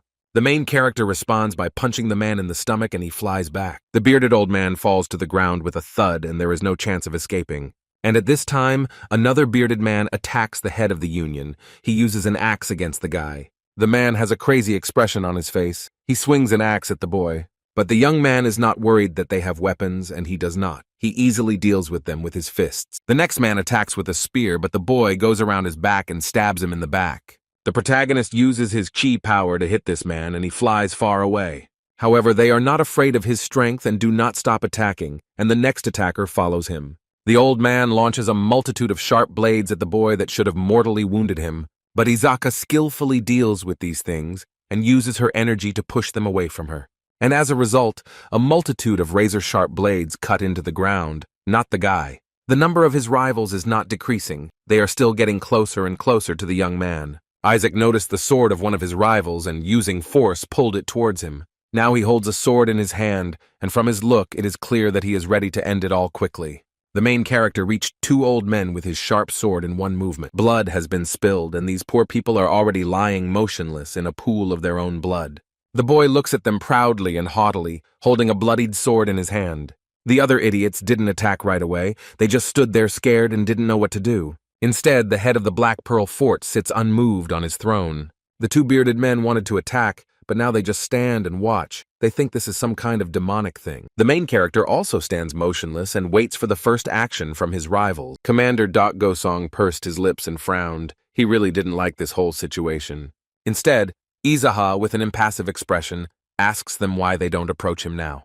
These cowards stand with wide eyes and clench their weapons with all their might, but they don't take a single step. But the guy is not proud at all, so he calmly says that he can approach them himself. And after these words, he quickly approaches the old man with a gray beard, but he clearly doesn't want this. The old man is the first to swing. He tries to hit his opponent, but fails. So now the main character attacks and does it lightning fast and very accurately. Then the guy is attacked from behind, but he notices it and doesn't let them hurt him. He does not hesitate to use chi energy and throw his attacker away from him. Izaha stands firmly and confidently on his feet, and his shoes are no longer as snow-white as they used to be. The guy skillfully defeats every opponent he faces, and he knows no mercy. And these stupid idiots are still persistently going at the guy with weapons in the hope of defeating him. But this young man is not one to be afraid of such weak opponents. He is confident in his ability. And the next moment, he uses his sword to deal with everyone who attacked him. Commander Gosong is terrified and terribly upset by what he just saw. The head of the Black Pearl Fort is also angry that things are not going according to his plan. The protagonist stands next to mutilated bodies, his clothes smeared in their blood. The razor-sharp sword remained just as sharp, but now human juices are flowing from it. The guy stands in the middle of the room, and around him the people who fought him groan in pain. The head of the fort is still sitting in his central chair and has not yet commented on what happened. After thinking for a moment, he muttered through gritted teeth that their guest had done a good job. But Izaha menacingly replies that this idiot should stop behaving like this and just watch his subordinates die and wait for him to get tired. These words greatly irritated that narcissistic rooster, and he seemed to be planning something. He pulled out the weapon he had with him, 2 blades, and this man crossed them in a demonstrative manner. And then he waved them as a sign that the head of the Black Pearl was starting a fight with the main character. Izaka was looking forward to this. He is confident in his victory, so he is not nervous at all. These two men quickly came together in battle and are equal in strength and their weapons. Their fight raises a very big storm, behind which it is difficult to see anyone. The main character feels confident, while the old man looks scared and restless. He always attacks first, probably believing that this way he has a better chance of winning. This gray-haired man makes one attack after another, but none of them hits the target. The guy is very skilled in martial arts, so this doesn't cause him any trouble. Their heated fight has been going on for some time now, and this old man is holding up pretty well. They stare intently into each other's eyes and try to discern fear in their opponent. And then the main character uses all his strength and internal chi energy and releases it on his opponent. There was an impact so strong that the walls of the building cracked and left a mark. Commander Dak Gosong covered his face with his hand and barely stayed on his feet. But the head of the Black Pearl Fort was not defeated by this. He still continues the fight. The main character's weapon is firmly clamped by the opponent's two blades, but one of them has heated up quite a bit. And as a result, the weapon could not withstand the pressure and broke into two parts. The guy stepped back to assess the situation and gain an advantage in this fight.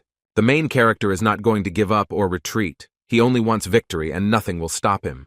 Aizaha is not worried that his weapon is broken. He is still confident in his abilities. Instead, his opponent smiles slyly, believing that he will now have the advantage. He triumphs happily and happily declares that the boy is now disarmed. But without wasting a moment, the old man attacks to finally put an end to this brat. However, the boy, as always, skillfully avoids this and decides to use his new ability. He uses a powerful attraction technique, and now the young man has a weapon in his hands again. Commander Dak Gosong watches this in surprise and does not understand how the SPM sword was drawn to him. They again have a fierce but fair duel where both opponents are armed. Aizaha smiles and boasts that he didn't have a weapon just now, and now he has one again. The old man frowned. He didn't want to see this scoundrel with such a smug face. Therefore, he brandishes his two swords and hopes that he will soon end this fight. However, the main character is not as simple as he might seem. He attacks the old man. This struggle has been going on for a long time, but neither of them is ready to give up and leave this world. The two rivals are extremely strong and their fight is fierce, not for life, but for death. The guy is focused on the fight and has already managed to study his opponent well during this time. But he thinks that this old man is almost as strong as Dak Gosong if he had trained for another 40 years, a stone in the commander's garden. They are still swinging their swords and doing it quite skillfully, as no one has been hurt yet.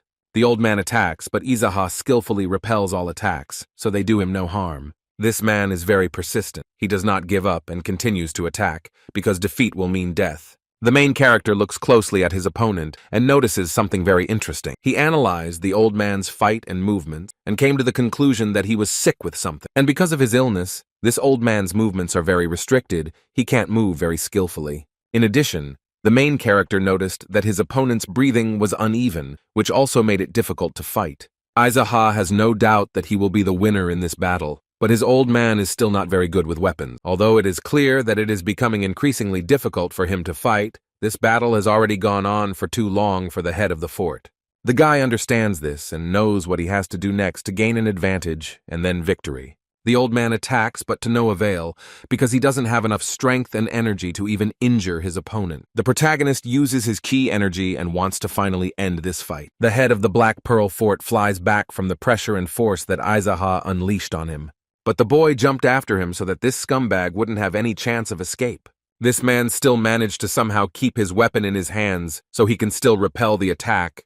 But he still couldn't stay on his feet, so he's now on his knees. The old man understands that he will lose and in no way wants this to happen to him. The main character does not back down. He wants to put an end to this scum and his fort once and for all. Therefore, without any hesitation or expectation, Aizaha uses her internal chi energy. With insane force and pressure, he directs a large ball of energy at his target. This pressure permeates this arrogant old man.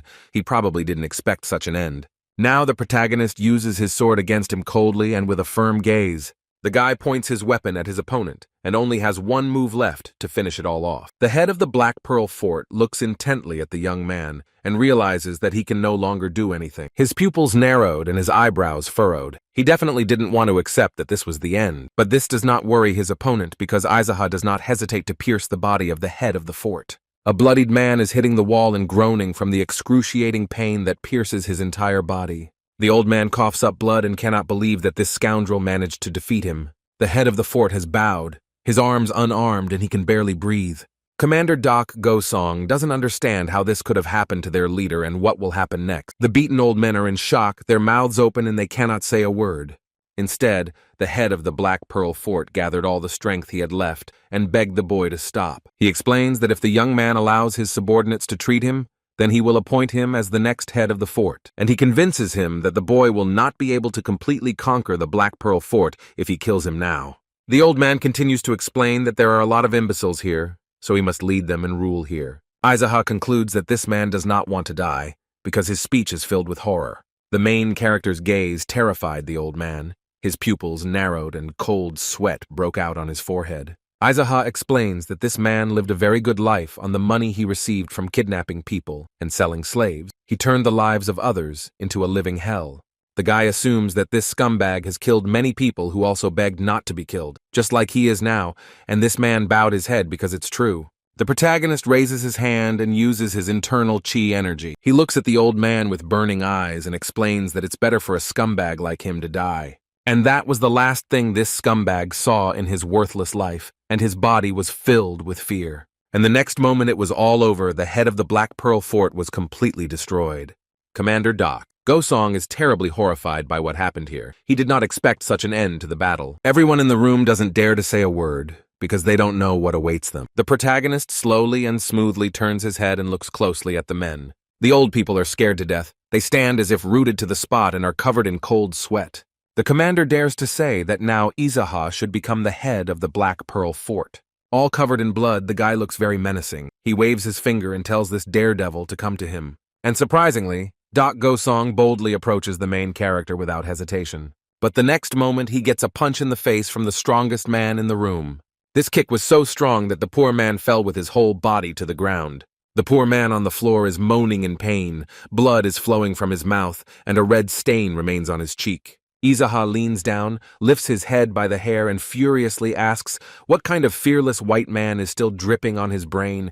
Maybe he wants to go where their head is. The poor guy gritted his teeth and couldn't move because the guy was holding his hair. And then he growled through his teeth. What else was there for him to do if he had killed their leader? And at this moment, the main character thought he understands that this asshole is telling the truth. He remembers the fort chief's words that there are a lot of imbeciles here to manage, and realizes that now he will have even more trouble. Then he gives the order for the commander to return to the hall and gather all his subordinates, and also try to cure those who managed to survive. The main character thinks that he could easily swallow this organization like a black rabbit if everyone here knew martial arts, but there are many different people involved. He sat in a meditation pose and thought about how good it would be if these people were Jianghu, that is, those who mastered Oriental martial arts, and then he assumes that he will have to pay for beating a man to death. The leaders of the Black Pearl Fort have already gathered in the main hall, and Aizaha sits in the main seat. He decided that the best way would be to appoint a new head of the fort, and thereby take them all under his supervision. Everyone present looks with wide eyes at the man sitting in their chair. The protagonist looks at the commander and declares that he is appointing Doc Go as the next leader. He looks intently at the boy and explains that he is ready to tell him his first task. The commander must mobilize all those who can help destroy the defensive walls. The man gritted his teeth. He didn't understand at all why the defensive walls needed to be destroyed.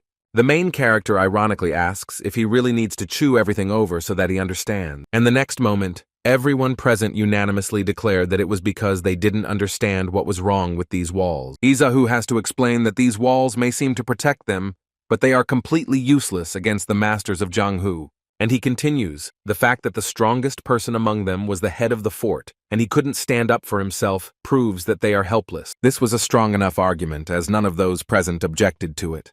And the main character adds that because of their isolation, they can't even negotiate with anyone outside the walls. They definitely need to at least change something in the fort. These guys look at Aizaha with big eyes and don't answer him. Their blank expressions let the young man know that these guys understand little of what he is saying. He exhales in frustration and explains that he is already very tired of all this. Therefore, he declares that for now, they will start with the defensive walls and suggests that they go beyond the Black Pearl Fort more often, because the world is very wide. These headless fools just shake their heads and unanimously agree with him. Aizaha threatens that if by his next visit he sees slave trade or Rikin through the gambling business, or at least something that could make him very nervous and dislike him, then first of all, he will kill Doc Gosong, and then in turn all those whose faces he has remembered. He cheerfully declares that it sounds good, but his poor subordinates don't seem to like it. And the boy with burning eyes asks that when he is done with them, they do not forget to say hello to their boss when they meet him in the next world. A dead silence fell in the main meeting room. No one dared to say anything. After a while, one brave man raises his hand and asks the man in the main chair to describe in detail what they should do. This question really angered Aizaha, because he had already given them a lot of tasks, and he angrily asked what this asshole was listening to. He shouts aggressively, Can't you think through the details yourself and not ask all sorts of stupid questions? The main character continues to yell at him and declares that since he can't think through the details himself, he should go with the other subordinates to dismantle the wall, rather than calling himself captain. And he adds that it is precisely because of morons like him who became captains that this organization has turned into such a bottom. And then he turns to everyone to consult with the idiot he appointed as head, before doing anything. All these captains feel very uncomfortable and a little ashamed, because they were scolded like children. Izaha also asks that they change their name, and for God's sake not use the word black, because there are many options for how to call themselves, so that it is clear that they are from the dark faction. One of the smart guys raised his hand, deciding to clarify something or ask the bright head. He decided it would be appropriate to ask if he could use the word white in the name of his union. But this seriously angered the main character, and he asks if this idiot decided that he was from the white faction. The guy with the big, round eyes still holds his hand up and explains that he doesn't think so. Izaha doesn't understand why this person, knowing this, says such nonsense and why a simple renaming causes so many problems. With furious fury, he shouts that this bastard should not ask any more questions until the end of the meeting. The guy lowered his head sadly and promises that there will be no more questions. He doesn't seem happy to have started this whole thing, because it's such a pain in the ass, but he goes on to ask them to reduce all their rules to 3. One of the attendees asks if he really wants them to reduce the more than 100 rules to 3. The main character states that more than 100 rules are too many and they must be reduced to 3, but if they really want to, they can add more, but let them think carefully. He wants them to get rid of all taxes and release captured people, burn all documents related to the bounty hunt, and forbid captains from taking money from the treasury. Izaha explains that they should spend this money on helping people who are in difficult living conditions. And he also begs these idiots to finally build normal houses here. The guy suggests that they engage people outside the fort and build some nice houses. It seems these empty-headed faces aren't very happy that they'll now have to do something. The protagonist sees their facial expressions and asks what kind of atmosphere this is. One of the daredevils explains that Captain Go has already said this, not word for word, but very similar thing. And then one by one the captains confirm that they have heard this more than once. Izaha thought for a moment, and with a watchful eye and a relaxed expression, he surveyed all the captains present. The newly appointed head of the Black Pearl Fort looked at the guy in the main chair. They both met each other's eyes and silently, without saying a word, looked at each other. Then the main character very succinctly and calmly asks this man to try harder. Instead, the poor guy realizes that he has nowhere to go and will perish if he does not follow his instructions. Night has already fallen, and the main character has returned to the territory of the Black Rabbit Union. The guard at the gate narrowed his eyes and asked who was coming at such a late hour. Izaha, without embarrassment, menacingly declares that their leader is coming, and these guys immediately bow at his feet. One of them immediately broke out in a cold sweat because his head was very scary. The boys bow with respect and awe and welcome their master back. The main character looks around and asks why it's so quiet here. Are these idiots really avoiding training when he just stepped away from them for a moment? Commander Beck runs up to his master and bows politely and welcomes him on his arrival. Izaha asks him why it's so quiet here and no one is training, but the man explains that everything is not that simple, because the Golden Boar is here. The guy can't believe it, so he asks if one of the 12 heavenly generals, the Golden Boar, is really here now. The old man, without blinking an eye, looks seriously at the boy and confirmed that everything was as it should be. Izaha goes inside the building and remembers that this boar is known for its gluttony. His level of martial arts proficiency is between the 7th and 8th ranks. He is known to have become the strongest scholar of the great Rakshasa due to his physical strength and body condition. It is suggested that he became the young head of a wealthy group of merchants who bring in big money for the great Rakshasa. Izaha walks slowly and confidently into the large, light-filled hall. There he sees a table lavishly set with all sorts of delicious treats and a piglet savoring it all. This man is holding a chicken leg in one hand and eating something from a plate with chopsticks in the other hand. When he raised his head, he noticed that a boy had quietly and imperceptibly approached his desk. He chews everything he has stuffed into his cheeks and stares at the young man, saying nothing. Isaac looks down a little on this huge pig, greedily gorging on food. A little more hesitantly, he tries to say something to the guy who just arrived. Izaha simply watches this man, but instead he asks the guy to bring him water, apparently thinking it was a waiter. But the main character still looks at this man intently and suspiciously and doesn't answer him. This silence between them has been going on for some time now, and neither of them has moved. And then the boar aggressively asks why he has become so stubborn and isn't bringing him water. Izaha doesn't answer, but still takes the carafe of water and walks closer to this impudent pig.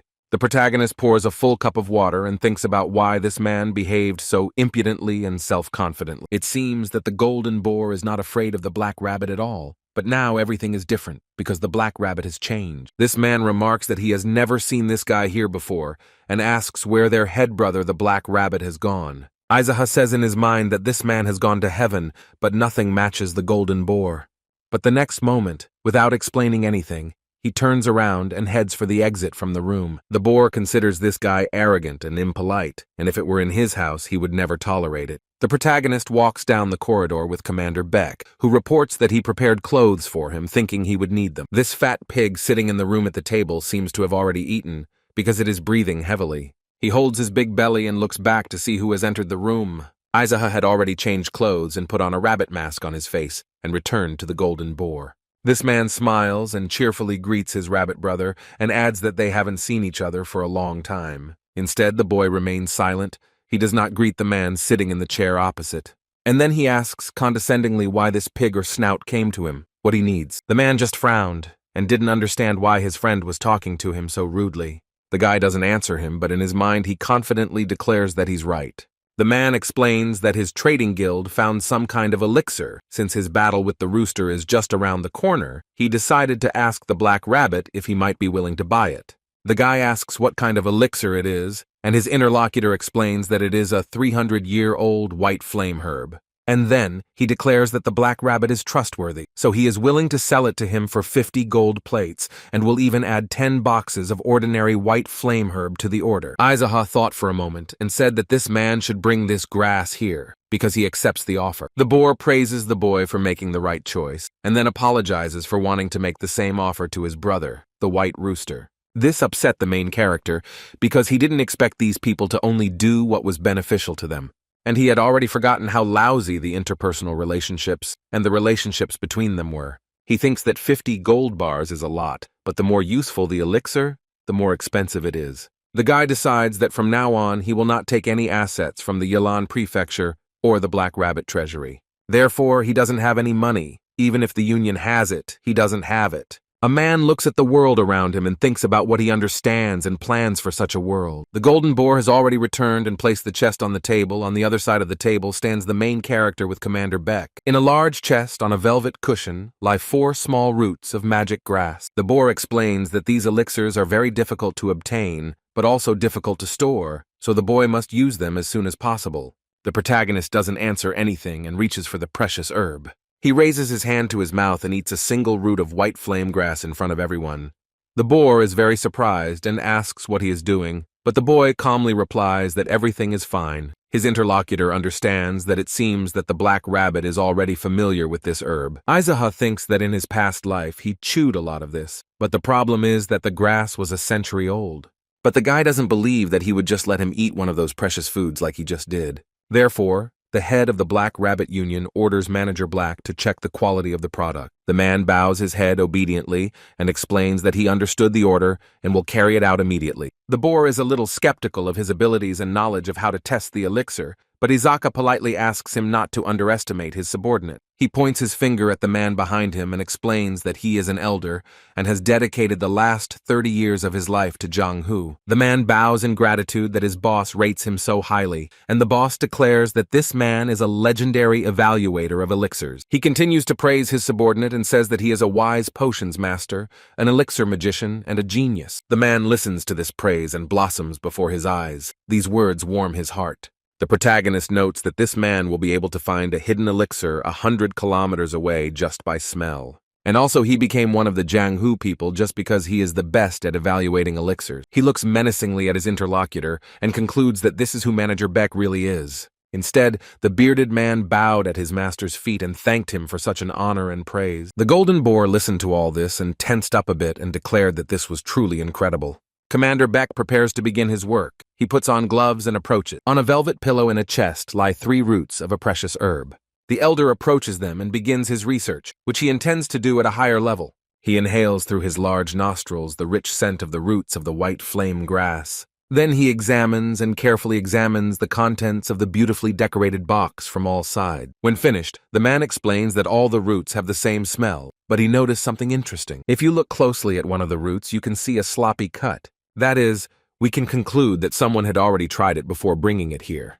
These words greatly surprised the man in the golden boar mask, and even scared him a little. He gets angry and claims that he said it so that he could evaluate it, not lie, and just wants him to say whether he's real or not, since he's already generously giving away 50 gold bars. Captain Beck bowed his head and apologized without hesitation or unnecessary objections. Then he turns to the Black Rabbit head and explains that this grass is real and it will be difficult to find such a good specimen anywhere. And he continues to explain that these roots are very difficult to transport, so if there were even one more root here, this man could demand at least 100 gold bars. The boar turns to Beck and explains that he thought he was just an ordinary fool, but in fact now you can see that he is well versed in this matter. The protagonist agrees to accept the goods and invites the pig to take payment. The man opens a beautiful box in which gold plates are neatly arranged in a row. This little pig carefully examines the contents of the box and makes sure that everything is fine. Then the golden boar turns around and orders his servant to load the box into the cart. And at this time, the head of the Black Rabbit Union is already chewing the second root and making sure that it is real. This man tries to stop the boy and explain that first he should retire to a quiet room and prepare everything for cultivation. Because of the heavenly pearl, he doesn't need to cultivate right away, because this pearl absorbs all the energy from the elixir, and the guy can extract it at any convenient moment, but no one knows about it. He thinks that he is probably the only person in the Jianghu who can accumulate chi energy. Boar turns to Beck and explains that since the head of the Black Rabbit Union will be cultivating all day, he suggests they increase security. Then the golden boar happily strokes his belly, says goodbye to everyone, and leaves the room. Beck turns to the Black Rabbit and asks if it's okay that he won't start cultivating right away. The guy takes off his mask and says that everything is fine and he shouldn't worry, and then asks where the rest of the leaders are. The elder explains that the leaders are stationed at various points in the dark forest. They are already sitting quietly right where the road has been laid, along which the golden boar will travel. Then they are ready to leave and get their money back, but the commander is worried and asks if this will cause them any problems, and without a clear plan. Instead, the main character looks intently at his interlocutor and explains that he is not the kind of person who likes to plan, and it is much more important to have the courage and desire to steal money, regardless of whether it is based on fear, persistence, or aggression. Captain Beck looks at his union leader and, like a baby, absorbs everything he says. She bows her head in respect and declares that she will definitely remember his lessons. Instead, the main character thinks about the fact that he will soon meet his brother, the golden boar, again. Elder Beck stands on the doorstep, looking out over the moonlit yard. He looks at the sky, thinks about something, and then asks his head why he decided to attack the golden dragon. Aizaha looks at his subordinate and explains to him that there are many different reasons for this. And the first reason is that he took his money, although Beck isn't very convinced by it. Then the boy explains that this man spoke to him very condescendingly and ordered him to bring water. Then the guy mentioned another reason and claims that he didn't pay for the food. And before all this, he was rude to his brother in art, so there are many reasons for his death. The elder looks at Aizaha with big eyes, as if he were his hero, and idolizes him. This time, the golden boar's cart is moving quickly through the forest road in the late evening. This pig's subordinates cheerfully declared that everything had gone according to his plan. It's genius to sell 3 valuable roots to a black rabbit, and then 4 more to a white rooster. The boar happily declares that at this rate, he will be able to gradually raise the price and take away all the wealth they have. But suddenly something happened and the horses and cart stopped abruptly. Perhaps they were scared of something. Inside the cart, the golden boar and his subordinate barely held on to their seats, but they were shaken quite a bit there. The cart's wheels brake hard and can barely withstand the pressure and almost break. Their vehicle swerves from side to side and barely stops in the middle of the road. The poor pig is holding his head and stroking the spot where he hit it hard. His subordinate sticks his head out the window and asks the coachman what the hell happened, and he explains that the cart that is changing the wheel has blocked the road. They cannot move further. The pig gets nervous and says that they should have stood to the side and not interfere with the others, so he tells his subordinate to go and give them a good pounding. These men are persistently asking that they just wait a second and not get nervous. Another explains that they didn't want to block their expensive phone at all. They just had an emergency. But the boar's subordinate approaches and abruptly gives the poor man a hard slap. And then after this one fell, he slaps the other one who was standing to the side next to him. He raises his hand and aggressively shouts how dare they block the path of his young master. But the very next moment, it is unclear where the main character heroically appears from. He jumps and kicks this impudent scumbag, and it seems that he was not expecting such a blow at all. The man moves further and further away and hits the nearest tree that is in his path. Now this impudent man lies by the tree, groaning in pain and struggling to breathe. The boy looks at him menacingly and asks how he dared to raise his hand against a coachman from a disreputable clan. The guys, completely beaten, remind their heads that they are only disguised as curlers. At that time, the boar had already got out of the cart and was slowly approaching these people. He recognizes Izaha, having seen him in the refectory while eating his lunch, and asks what it all means. Instead, the boy declares that servants do whatever they please, so let this pig ignore it. But he replies that this is nonsense. He is not going to turn a blind eye to all this, just because this guy is his brother's servant. Izaha doesn't answer anything and stares intently at this arrogant pig. The man looks intently at the boy and thinks that he looks too self-confident.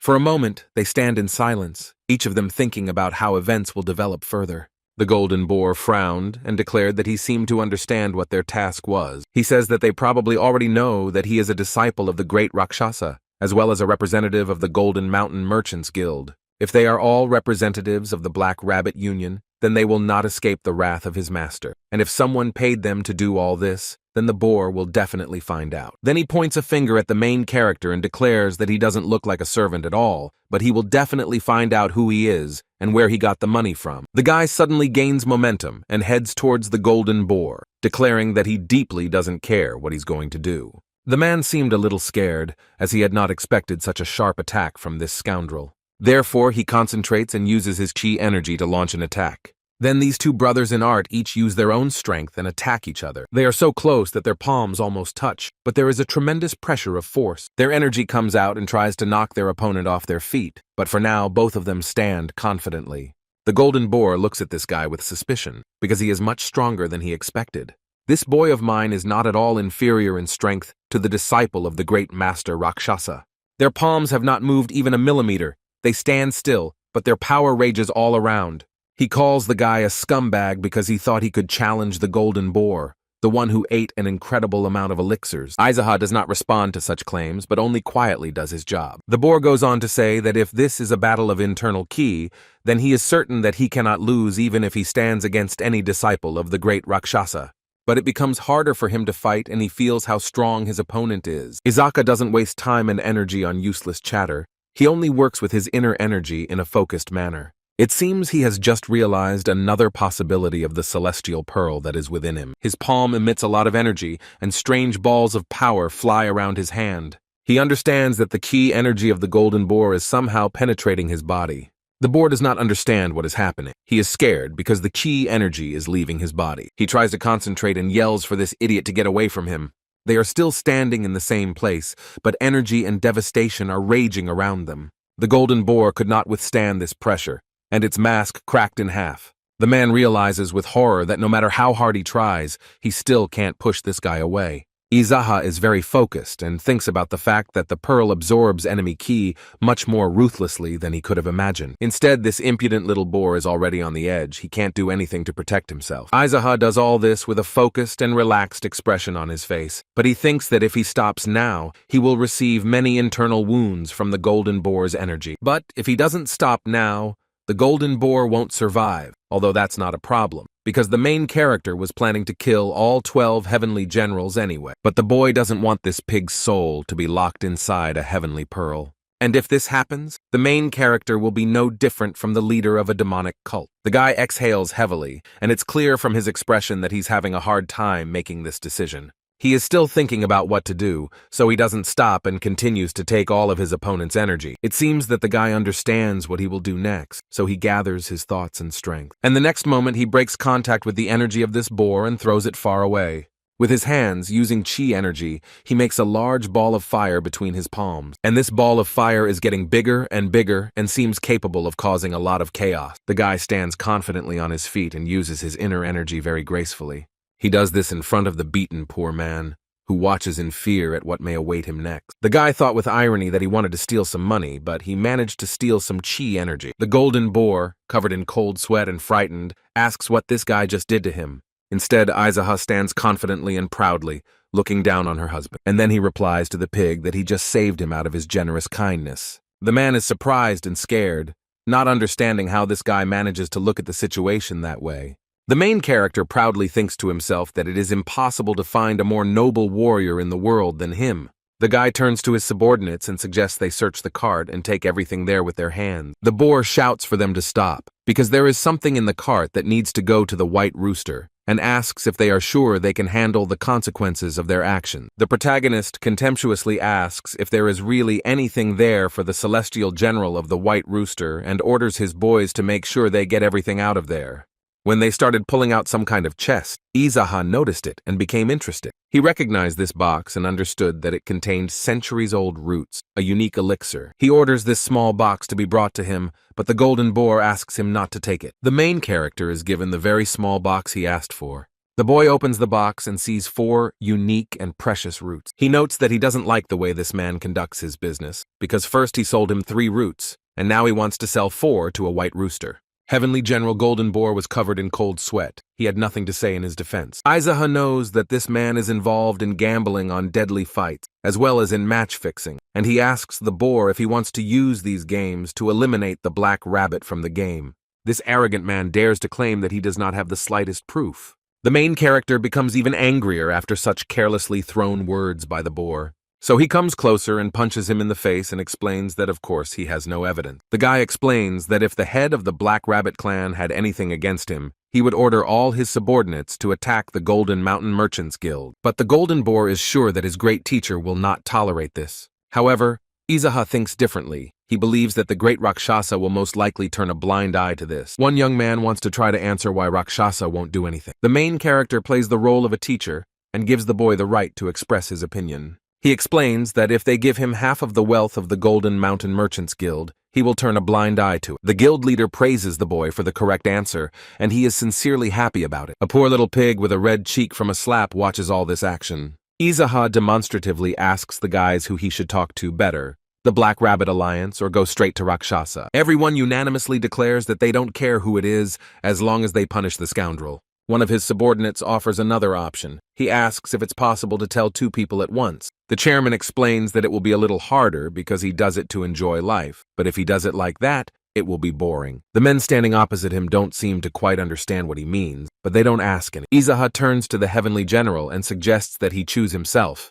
The man is a little confused because he doesn't want to do this, but he doesn't know how to avoid it.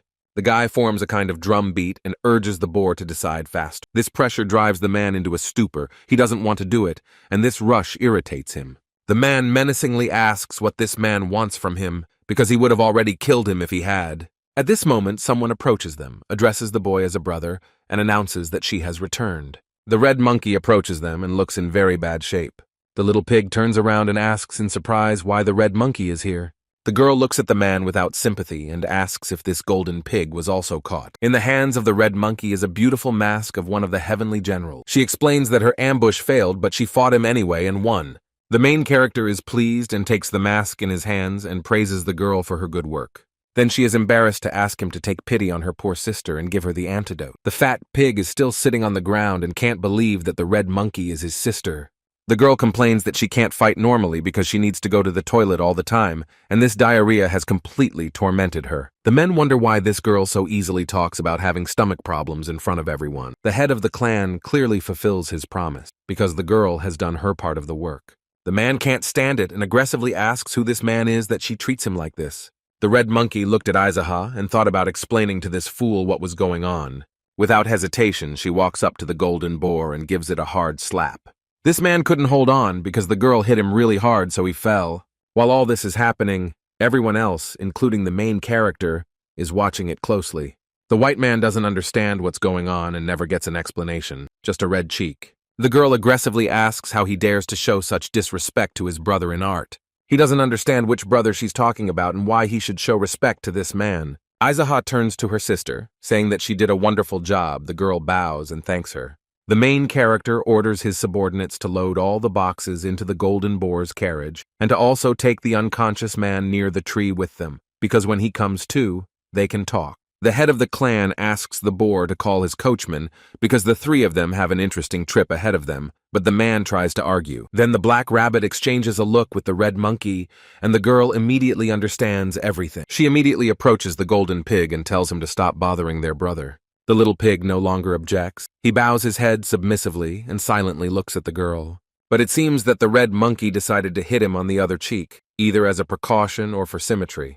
He rubs his cheeks with his palms in embarrassment and asks why she is treating him like this. Izaha approaches and instructively explains that fighting brothers and sisters should not beat each other so hard. The girl bows respectfully and says she will keep that in mind next time. The protagonist examines the new mask he just received and seems to be planning something. Without hesitation or thinking for a long time, he tries on the new mask on his face. The boar froze in place in surprise and horror. He could not understand what this guy was up to. The red monkey immediately folded his arms, bowed his head, and respectfully greeted his dog brother. Even Izuka was surprised, because this girl already quickly understands and grasps on the fly. Then she looked intently at the golden pig, hinting that he should also say hello.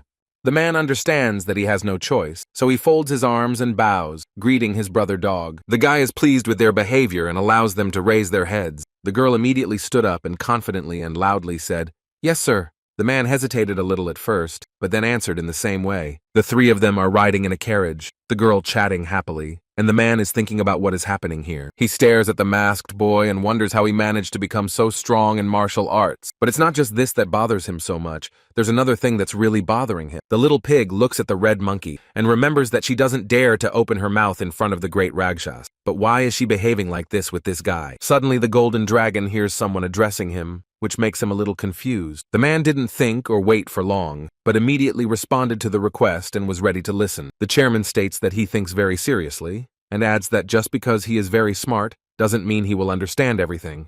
The girl is ready to teach her husband a lesson, but he has already learned his lesson, and quickly explains that he will now clear his mind. So the red monkey doesn't hit him this time, but keeps a close eye on him. It is dark and deep night outside, and meanwhile they have arrived in their cart at the Moyong clinic. The golden boar, with the help of his servants, slowly and heavily enters the building. The red monkey and Isaac followed him, and a man in white clothes ran up and asked what had happened to the poor man. He orders his subordinates to bring the young master inside. Getting a boar isn't as easy as it might seem, so it may take some time. The main character entered the house in the mask of a celestial dog general and noticed something interesting. He looked closely at the man in glasses and seemed to remember him. He definitely knew this person. He knows that it is the poisonous demon Moyong Baek who saved him in a past life from chi reflux. He lost his entire family because of a dispute with a great Rakshasa. How much can the heart of one who remained alive and harbored his hatred be destroyed? The poisonous demon is precisely the person who clearly demonstrated how a man can change. The demon became stronger thanks to his knowledge of medicine, and when that wasn't enough, he began studying poisons, even testing them on his own body. In a constant cycle of self-poisoning and healing, he became a completely different person, and eventually became the one who destroyed the great Rakshasa. In addition, he destroyed his disciples. Among the 12 heavenly generals, there were those who renounced their past and began to live a simple, peaceful life, but the demon found them all and destroyed them as well. Izaha met this man after he killed Rakshasa. At that time, he hated not only the members of the Jianghu, but all people in general. After all the events that happened to him, he swore that he would never save anyone's life again. He cured a huge number of people, but no one helped him at the moment when he fell into boundless madness, and all this was due to the fear of Rakshasa. The great Rakshasa and many of his disciples were also his patients, and because of all this, he simply hated people and studied Jianghu more and more. And there is one big thing for which the main character is infinitely grateful to the poisonous demon. It was that he renounced his vow to never save people again and saved him from chi reflux. A man who was slowly drowning in madness was able to sympathize with him. A man who had long since drowned in it. Izaha always wondered if there had ever been a time when he was a normal person. He looks at the girl who is standing calmly and obediently next to him. He wants to tell her something. The head magnanimously declares that the red monkey can also go and heal his wounds. The girl happily thanks him and quickly runs to the doctor to get help and finally feel better. A man with glasses approaches the boy and remarks that he has never seen him here and asks if he is feeling unwell. He doesn't answer anything yet. He wants to take off his mask and show this man his true face. Beck looks at the boy through his glasses and soap and smiles kindly at him. The main character stands without a mask in front of a person he knows very well from a past life. The two men stand quietly for a while, just looking at each other. Beck doesn't understand why this young man isn't talking to him or answering his questions. The guy smiled instead and realized that this man wouldn't recognize him because they had never met before in this life. He explains that his name is Izaha, and he is from Ilian Prefecture, and he is also the clan leader of a small group that calls itself the Ignoble. The doctor, with horror and surprise, asks why he turns out to be not one of the 12 generals. Izaha calmly explains everything, that the clan of the ignoble is currently fighting against the great Rakshasa. The guy points to the mask and explains that the real owner of this thing was killed by a red monkey. The doctor took all this information very simply and asked if the guy was feeling unwell. The main character explains that he feels fine, and he is simply curious to learn about his incredible medical skills. The man smiles sweetly and apologizes for forgetting to introduce himself to his guests. He gracefully takes off his glasses and politely announces that his name is Moyong Baek. The young man also gives his smile and asks if the doctor can spare a moment for him. And then she takes a small box, puts it on the table, and shows the man the precious roots. The doctor looks at this in fear and asks why he brought them here, and the young man asks if he can evaluate them. Beck carefully examines it and concludes that it is at least a century-old white flame grass. Isaac asks in surprise if it is not 300 or 400 years old.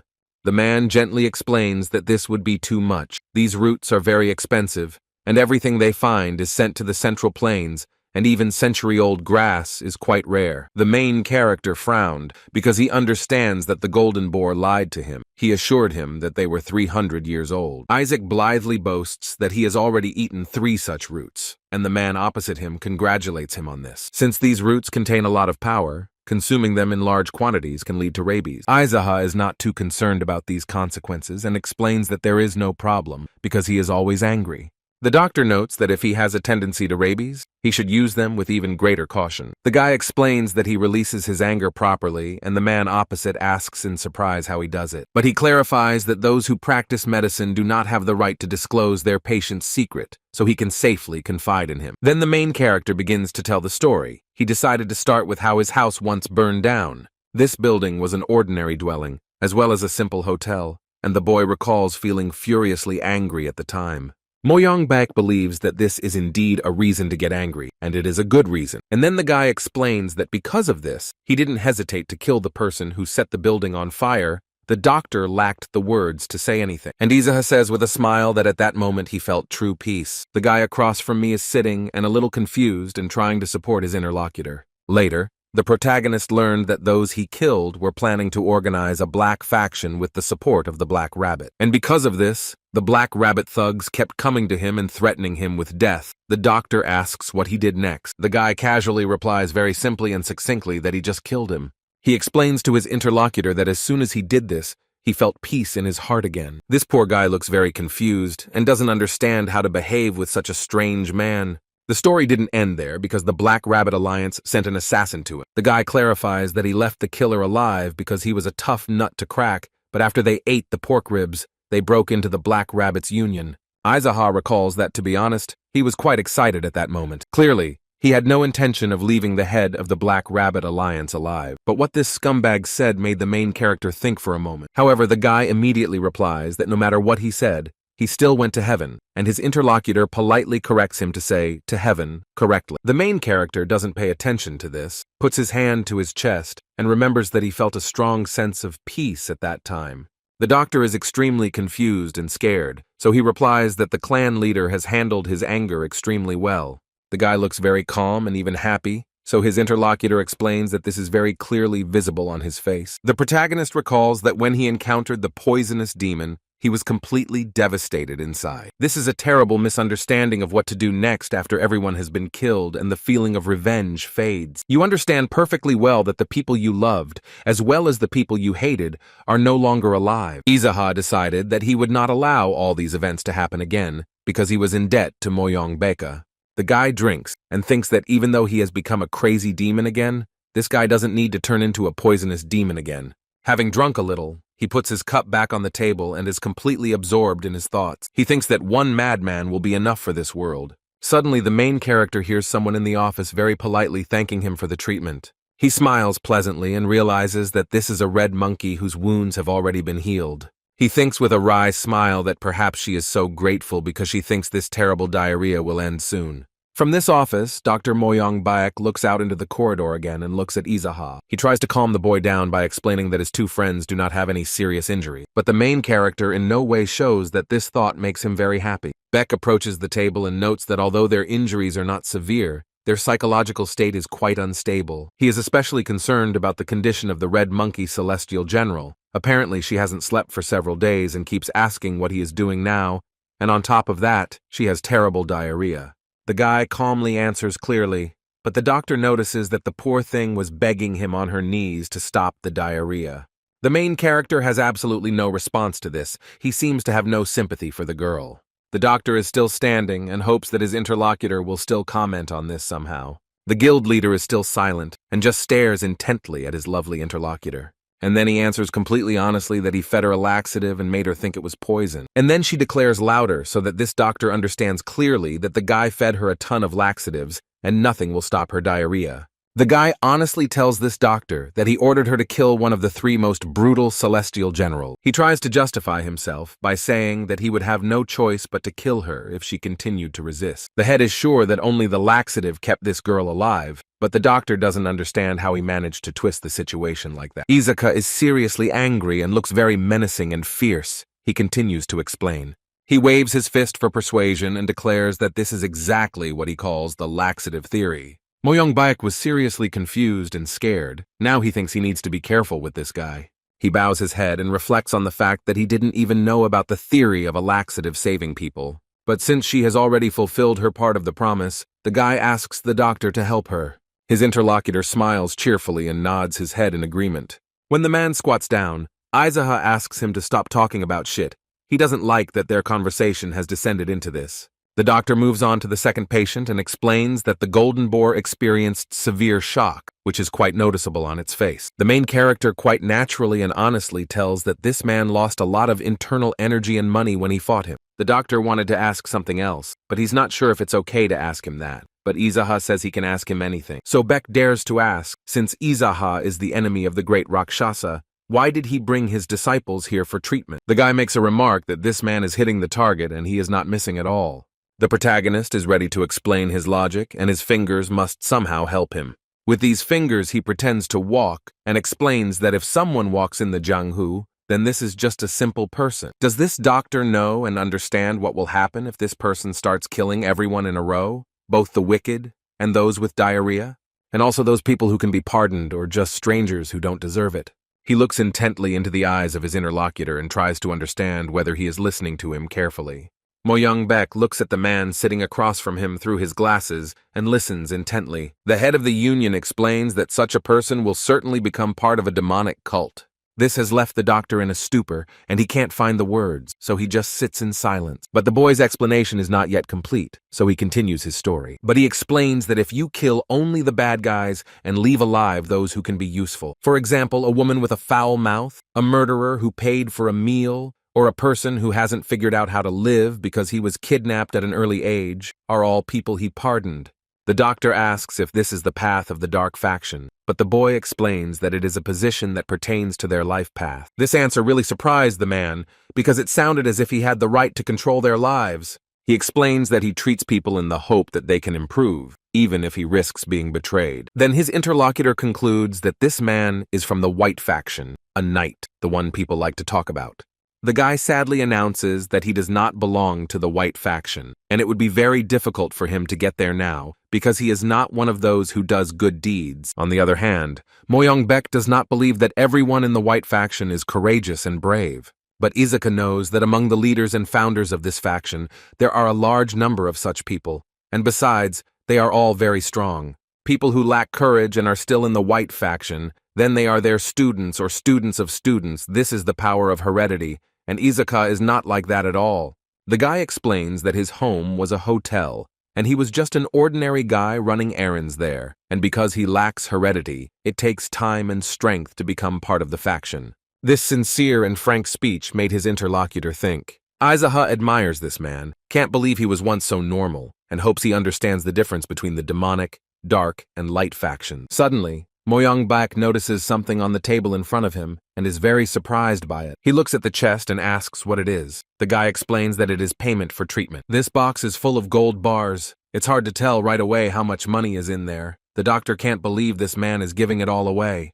Although things are completely different now, the main character doesn't mind giving away so much money as a thank you for saving his life. The doctor thinks it's too much, but Izuha objects and asks them to prepare a room for him where he can rest while his friends are being treated.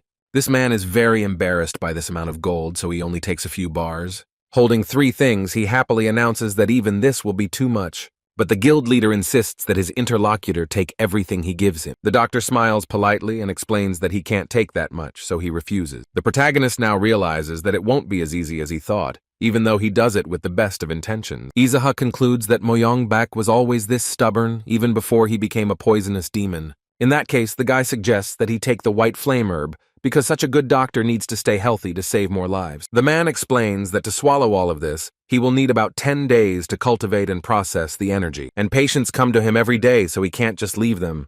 The protagonist does not respond to the doctor's excuses, he just silently watches him. Beck is grateful to him for giving such high praise to an ordinary clinic somewhere on the margins and for giving the roots and inviting the guy to immediately accept them and start cultivating. Poor Izaka is still silent, probably a little disappointed by yet another rejection. Instead, Dr. Moyongbak smiles sincerely and looks very happy and calm. The guy looks at his interlocutor and sadly realizes that he has lost the verbal battle again. After this conversation, the doctor went outside and admired the starry night sky.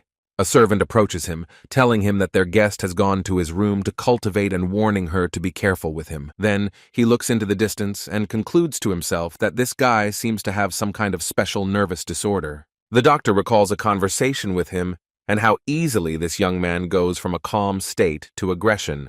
But the way he discussed diarrhea with him amused him and left pleasant memories. Izuha sits in a room filled with silence and is focused on meditation. Suddenly, he hears a light knock on the door and someone quietly asks if the boss is awake yet. At this point, the protagonist had to complete his cultivation and get distracted. He opens the door, and behind it stands a doctor who has prepared something for the boy on a tray. He greets him with a friendly smile and offers to drink this herbal decoction. The protagonist boldly takes the cup from the doctor and examines it in detail. He has some doubts about whether he should drink it, as it could contain dark magic from a poisonous demon. Instead, the man with a kind and sweet expression explains that this decoction must be drunk all at once. Izuha looked at him quizzically, but still decided to trust this man. And the next moment, he turned the glass over and drank it all to the bottom, and the doctor was watching him closely. He still asks with a friendly expression how the herbal decoction tasted. Instead, the guy replies that all he felt was a slight relief in his chest. Beck asks again, meaning he's feeling better after all, and the guy doesn't dare to answer that he is. The man kindly asks the boy to visit them from time to time and monitor his health. In return, Izuha promises that he will definitely come, but only when he destroys the great Rakshasa. This is the only chance to end the series of failures that haunted Beck in his past life, which could happen to him now. After everyone has been treated and rested well, Izuha and his newfound friends leave the hospital building. The main character stands in front of the doctor and thanks him for taking care of them for these 2 days. The man wishes his guests good luck and asks them to come back if they feel unwell. Instead, the boy warns the doctor to be careful with the Jianghu people and asks him to come with him at any time if he needs help. The man is skeptical about this because he believes that nothing bad can happen to a simple doctor, but he thanks him for the offer. But Izuka understands that he is in the midst of a war, so anything can happen now. All 3 celestial generals are quietly sitting in the cart and heading somewhere. The main character has some kind of plan. The golden boar timidly asks his dog brother if he can return home. Izuha smiles cheerfully and notes that things are fine at home, and in response the pig thanks him. But the guy aggressively asks what he's thanking for, because he's not letting him go anywhere. The red monkey, in turn, politely and cheerfully asks if he will give this person an antidote for the poison he is feeding them. The guy carelessly replies that he already did it, but the girl doesn't understand when and how it happened. The protagonist explains that the poison of the cursed lilac mist is an ordinary laxative, and the doctor has already cured her. The poor thing was in shock. Was it really just a laxative and not a terrible poison that could have killed her? Now it's clear why she had such severe diarrhea. She did such violent things thinking that laxatives were poison. The guy looked menacingly at the shocked girl and asked her to control herself. The red monkey understands that it is not worth clarifying relations with such a strong rival, so he smiles sweetly. The main character addresses the audience as Sister Monkey and Brother Boar, and he asks if they don't find it funny that someone who has just met them calls them brother and sister. Both celestial generals unanimously deny this and believe that it is not fun at all. Izuha explains that if the 2 of them side with the great Rakshasa, they should tell him to leave this wagon immediately. Since they have been cured, they can get out of the wagon and go their separate ways. The guy clarifies that they are not his slaves or slaves of the great Rakshasa. They can do whatever they want. The little pig thought about it, and the red monkey thought that if they did it, they wouldn't be able to get away with it so easily. The golden boar remarks that if he betrays Rakshasa, his beam will be destroyed, so he asks what strength the boy has and how large the army is. Izaha understands that the man is a skilled trader. He tries to find out everything in detail and compare forces. The interlocutor frowned, lowered his head, and explained that it was not only his life that was at stake. The protagonist remarks that if they side with the great Rakshasa and Izaha loses, will their lives change somehow and will they have meaning? It seems like they are thinking about something, because they don't say anything. They just stare in silence. And the guy continues that this man will continue to steal money and demand that women be brought to him, and they will have no choice but to be his slaves until he dies. But he calmly adds that comparing their military forces is no longer so important. It doesn't matter whether they are strong or weak. What matters is whether they want to continue living as slaves. The boar tilted his head down and thought about the clan leader's words for a moment. Izaha turns to him and explains that he was born and raised in a rich family. He should have some pride in his clan, but now all this money no longer belongs to him. This man must sense that the boy is telling the truth, because a cold sweat has broken out on his forehead, and his head is wondering if his house is just a Rakshasa warehouse. He continues to bombard him with questions. If the pig is so rich, then isn't it more important to think about where to spend your money, rather than how to save it? This man does a stupid thing at this point. He asks if Isaac could buy him more food. It seems the main character is a little disappointed. Such nonsense has driven him into a corner. So he hopefully asks the girl what she thinks about it, and she replies that she's hungry too. The boar explains to her that the head of the union meant whether she would take Rakshasa's side, and she answers unequivocally and very confidently that no matter what happens, she will definitely take Izaha's side. He doesn't understand why the girl is doing this, and she explains that the guy took her to the toilet, cured her, and also fed her pork ribs, and she adds that she was a little sad that he fed her poison, but fortunately it turned out to be just a laxative. And the red monkey thought, what if the great Rakshasa fed her poison? It definitely wouldn't be a joke, and she would die, and he definitely wouldn't take her to the toilet. She doesn't even want to think about it, so she stays with her brother anyway. Izaha looks at her intently and realizes that he has won the girl's heart with a laxative. After this conversation, the chairman finally decides to go out for a nice lunch, so they arrive at the location. All three enter the courtyard and see how the clan's warriors are actively and diligently training. Seo Gongpeng, along with the other soldiers, bowed their heads and greeted their master. The guy walks on and they shout after him that they are congratulating their union leader. The golden boar asks in surprise if it was really him in the mask of a black rabbit, and he understands that this servant on Brother Rabbit's estate was Brother Rabbit and Dog. This situation is very uncomfortable for him because he remembers how carelessly he treated that servant. Izuka looked at the man disdainfully and noticed that he was having chi reflux again, and asked his sister to help him. And she's happy to do it, so she comes up and gives him a good slap and asks him to finally pull himself together. The red monkey then repeated this many more times using its insane speed. These two are already going inside the house,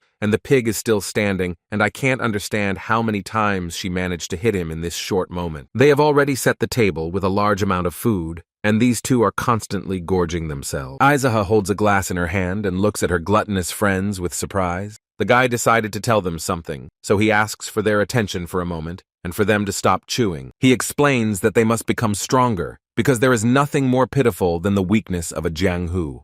The next moment, someone from the yard enters the room where the three of them are sitting and enjoying dinner.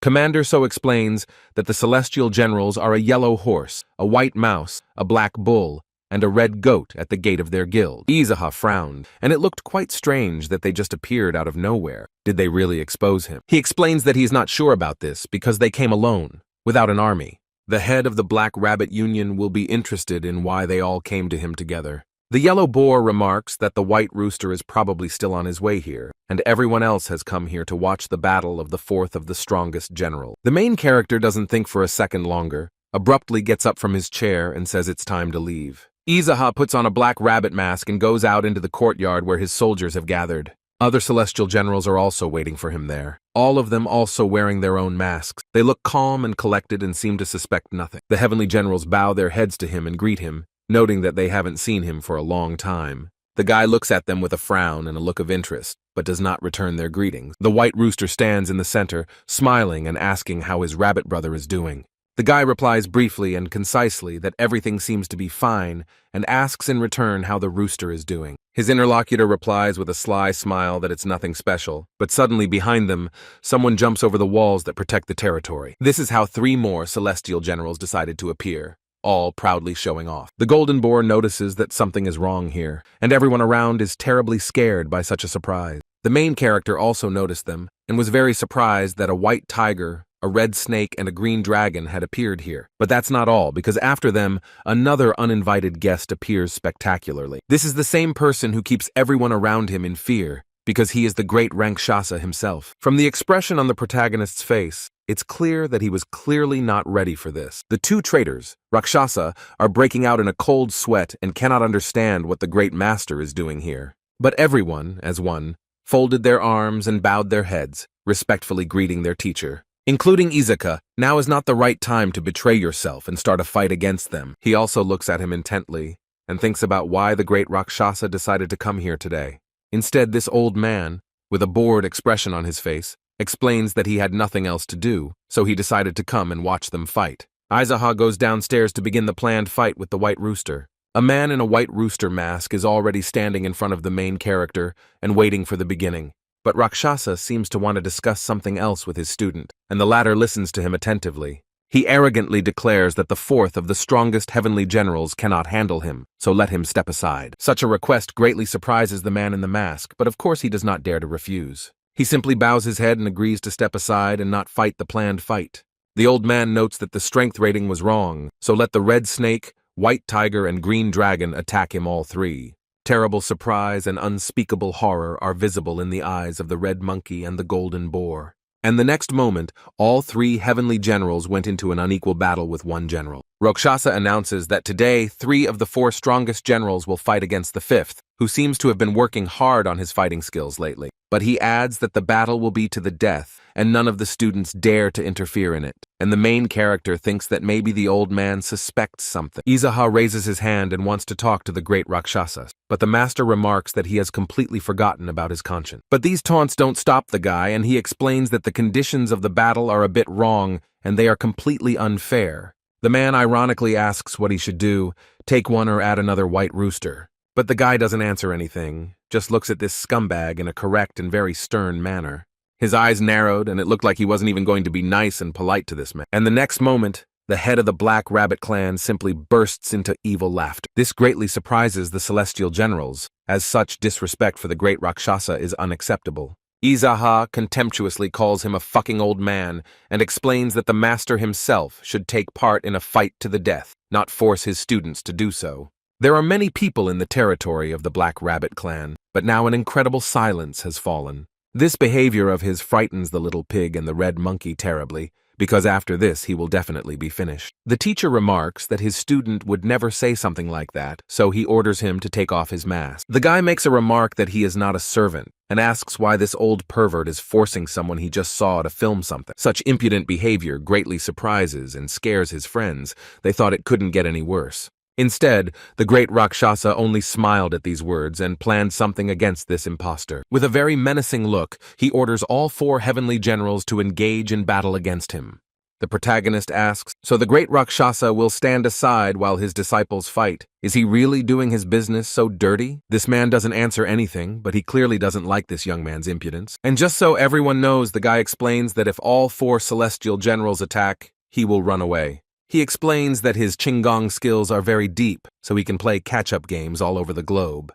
But if the great Rakshasa himself comes out to fight him one-on-one, he will definitely accept this battle. And he notes that rumors that the great Rakshasa himself was afraid of a one-on-one battle will spread far beyond the borders of Manhwa Prefecture. And then he turns to the 12 celestial generals and asks them why they think their cowardly master is putting them first into battle, apparently to find out how strong he is. But he notes what riches this old man will receive after sending his students to hell in this way. He shouts, calls one a black cow, and asks how old he is, because he looks very young, and that old man won't be sad at all if he dies. The main character explains that this old man will simply give the mask to someone else. It has happened many times, and these fools are still playing tricks on this pervert. The great Rakshasa smiles sarcastically and declares that it seems that some madman is hiding under the mask of his disciple. Aizaha, in the black rabbit mask, agrees that masks increase madness, so he asks them to remember this. The red monkey and the golden boar are probably not happy that they got involved with such a madman, and the great teacher of Rakshasa smiles sarcastically and declares that he accepts the fight. But immediately after that, the next moment, he showed some kind of signal with his eyes to his students. Of course, Izaka noticed this and understands that this man will not play fair, so the guy has a plan. To get ahead of them and not let himself be led into a dead end, the guy decides to act first. He runs quickly and draws his weapon. The main character pulls his sword out of its sheath. The protagonist skillfully wields his sword and sees all this clearly, his eyes burning. A white rooster stood in his way, but he managed to dodge the black rabbit's sword in time. Izaha is not going to fight this old pervert's disciples. He has a much better plan. The boy deftly and in one motion jumps over the stone wall of the Black Rabbit clan. All the heavenly generals who were there immediately followed him. They have already caught up with the guy in the black rabbit suit and intend to fight him. But the main character addresses them as brothers and explains that they shouldn't worry about anything. He confidently and very convincingly declares that he will be able to defeat and kill the master.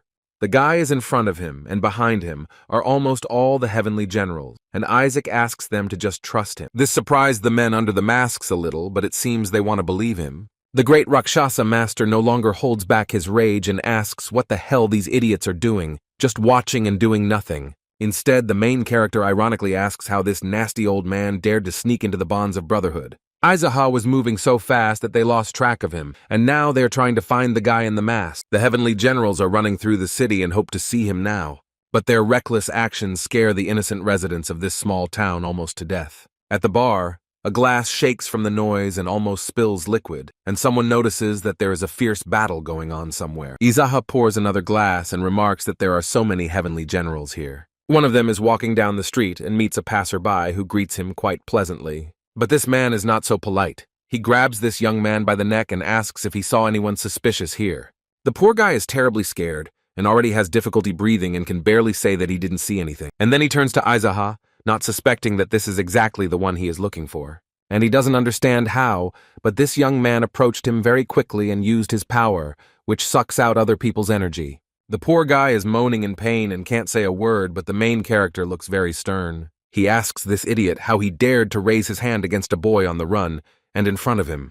And the next moment, the boy grabbed him by the neck and squeezed him so hard that he foamed at the mouth. Aizaha has no pity for such idiots and scum, so he is going to deal with him. He swings with all his might and delivers a powerful blow to his opponent's face. The blow was so powerful that the masked guy who calls himself the Heavenly General flew very far away. The guy running errands, seeing their fight, is shaking with terror and can't calm down. Instead, the main character calms him down and explains that he shouldn't be so surprised because this is normal for the Jianghu. The poor young man is trying to calm down. He is bent over and breathing deeply. Aizaha walked over to the table where he was sitting, picked up the decanter, and poured some liquid onto his hand, which was bleeding. And then, very calmly, as if nothing had just happened, he pours a drink into his glass. He looked at the frightened boy and offered him a drink to calm down. The guy doesn't think for long. He sets down his glass and sincerely thanks you for your generosity. The main character remarks that this is a very lousy job because everyone considers you a weakling and makes fun of you. And the next moment they simultaneously, in one gulp, drink the contents of their glasses. Aizaha looked at the poor boy again and realized that he had been under a lot of stress. He explains that he will send his man later to pay for the drinks, and for now he tells the guy to go home and rest. This boy on errands wouldn't dare to object in any way, so he agrees. He apologizes for something he doesn't understand and doesn't wait long, but quickly runs inside. The Heavenly General lies in his blood on the asphalt, his mask completely shattered. This poor man is found by two Heavenly Generals, and they find out that he is already dead. Instead, Izaha stands behind their backs and watches them with interest. The masked man looks around and notices a guy standing behind them. He asks very aggressively and not at all kindly what this idiot is looking at. The protagonist aggressively replies that he is looking at the idiot and shooting a deadly arrow at him. It hits the target, just as the young man had planned, and this headless fool has already left this site. Instead, another dangerous general cautiously glanced in the direction from which it had come. He decided to call more brothers, so that he wouldn't have to fight such a strong opponent alone. But as soon as he turned to run after the others, he also received a fatal arrow to the head. Thus, it turned out that while he was sitting at the table and sipping his drinks, he destroyed 3 students. Aizaha thinks that these guys are very weak. It's no wonder they are from lower ranks. Another masked man runs up here, seeing all this, and shouts how he dared to do this. Instead, The main character very casually folded his arms across his chest and looked down on him. And the white mouse doesn't wait, but quickly approaches the boy and seems confident in his abilities. The masked man jumps up and extends his arm to use his internal chi energy against his opponent. But he suffers a crushing failure, because the main character's strength is many times greater than his. The guy is still wearing a mask, but you can see blood flowing out from under it. Apparently, he was seriously injured. But he doesn't give up and tries to strike back, but Aizaha uses the power of the Celestial Pearl, which absorbs the opponent's energy. The man in the white mouse mask can't resist or avoid it no matter how much he wants to. And then the lifeless body of the heavenly general fell with a thud to the ground, bleeding profusely. Instead, Izuka didn't even bother, and already dealt with so many of the old man's students. He stares at the man and menacingly declares that in his next life, he would rather not cross the path of someone like Izaha. After that, the protagonist bends down and removes the white mouse mask from its former owner. He puts on a mask and menacingly says that there are 4 more generals and a great Rakshasa left. 5 men, including Aizaha, stand over the bodies of their dead brothers and ponder what to do with them. The man in the red snake mask believes that their rival must have planned to lure them out alone and kill them, and if this continues, they will all die. One of them suggests that all 4 generals unite, because when they are together, he will not be able to win. The red snake misses his brothers and never thought they would die so easily. He suggests returning to the teacher, but the green dragon thinks it's a bad idea, because if they return inferior, he'll get angry, and on top of that, they've lost their brothers. At that time, Izaha stands aside and listens attentively to their conversation. No one even guesses who is hiding under the mask of the white mouse. Everyone looked at the guy in the white tiger mask, probably the strongest of them, and gave him the right to decide. He believes that it is better to continue the persecution, and as already said, we need to unite. And then he turns to the white mouse to go to the teacher and inform him of the deaths and explain their plan. The white tiger believes that the teacher is his target. Most likely he would not start all this just to kill his students, especially since he himself said so. However, one of the heavenly generals doubts that what he said could be true. The tiger also thought it was a lie at first, but when such words come from the mouth of a madman, it may turn out to be true. All the heavenly generals fell silent for a moment, pondering what this man had said, and then asked why he had killed their brothers. The celestial warrior in the white tiger mask concludes that it's all because this guy isn't home. Everyone shakes their heads in agreement, and the guy under the white mouse mask is very interested in watching this. And about the white tiger, the main character thinks that he draws quite reasonable conclusions. The man in the tiger mask recalls that this boy himself said that he only wanted a fight with the teacher, and believes that as long as they are not chasing him, he will have no reason to fight them. Aizaha listens and admires because this smart man says the right thing, and the man goes on and suggests that if that guy kills the teacher, they can just start over and make the white mouse one of the 4 heavenly generals. The tiger asks how long they are going to be his slaves and adds that he is tired of watching him use the poor girls. The main character has his hands on his chest and listens attentively. He likes his train of thought. And then he says, in that case, why doesn't he just kill the teacher? Then it will all end. Everyone turned their gaze to the guy in the mask, and now they understand that this is not a white mouse. Instead, Izaha stands calmly and very confidently in front of these people, even though they are considered among the strongest. He smiles sarcastically and thinks about exposing himself, but it doesn't scare him at all. Everyone looked warily at the guy in the white mouse mask and seemed not too happy when they found out that it wasn't their brother. They are ready to attack the guy unmasked to give him no chance to destroy them. The protagonist extends his palm and uses the Fire Realm technique through the palm of power. Rakshasa's disciples try to resist his power, but it is all to no avail. The next moment, Izaha added his strength and something like a huge explosion of flame occurred. Only 2 of the 4 generals could barely stay on their feet and not fall. The red snake rose after falling and was a little surprised that he had lost his balance and strength and was unable to stand. Then Aizaha, with her powerful strength, forces him to come closer and the boy cannot resist. Therefore, he very quickly and unexpectedly found himself right next to the guy in the white mouse mask. The main character has a plan and he will follow it, so now he reaches out to this guy. In slow motion, he removes the red snake mask from the frightened boy's face. He puts it on himself and wipes it so that they don't interfere with this and explains that the problem will be solved when he or Rakshak dies in a duel, so there's no point in complicating things. The man in the tiger mask promises that they will not come close to the Black Rabbit's alliance today, so he asks him to let the red snake go. But Aizaha looked at him menacingly and remarked that he could not allow this to live. However, the tiger does not understand why, because he said that he only wants to destroy the great Rakshasa. The chairman explains that this freak kidnapped defenseless women and handed them over to an old pervert. The three heavenly generals don't answer anything. They know it's the absolute truth. And the guy explains that he heard how this scumbag recently gave a blue-eyed beauty to Rakshasa. The men in masks can't do anything. They are scared, waiting for what will happen next. They don't understand whether he will kill him because he kidnapped defenseless girls or because he gave the teacher a blue-eyed beauty. The main character doesn't think for a long time and doesn't pull the trigger, but immediately punches the guy. The poor thing couldn't withstand such a strong blow. He couldn't stand on his feet and flew far away. The man hits the wall with crazy force, leaving a trail of smoke there. He can no longer move. Izaha has no doubts about his decision, because the Red Snake is the most loyal general, and he will definitely do everything that the great Rakshasa demands of him. He turns to the generals standing aside and ironically declares that from today the 4 heavenly generals have become 3. Everyone present here can't believe that this man destroyed the Red Snake so easily with one blow. The protagonist turns around and leaves, remarking that if they don't value their lives, they can come to the Black Rabbit's alliance and fight him one-on-one. The guy arrived at the Black Rabbit alliance with lightning speed and went inside. Izaha slowly walks around the area and calls the teacher, informing him that his student has arrived. He has 2 masks on his face, so he says the Red Snake is here and the White Mouse is too.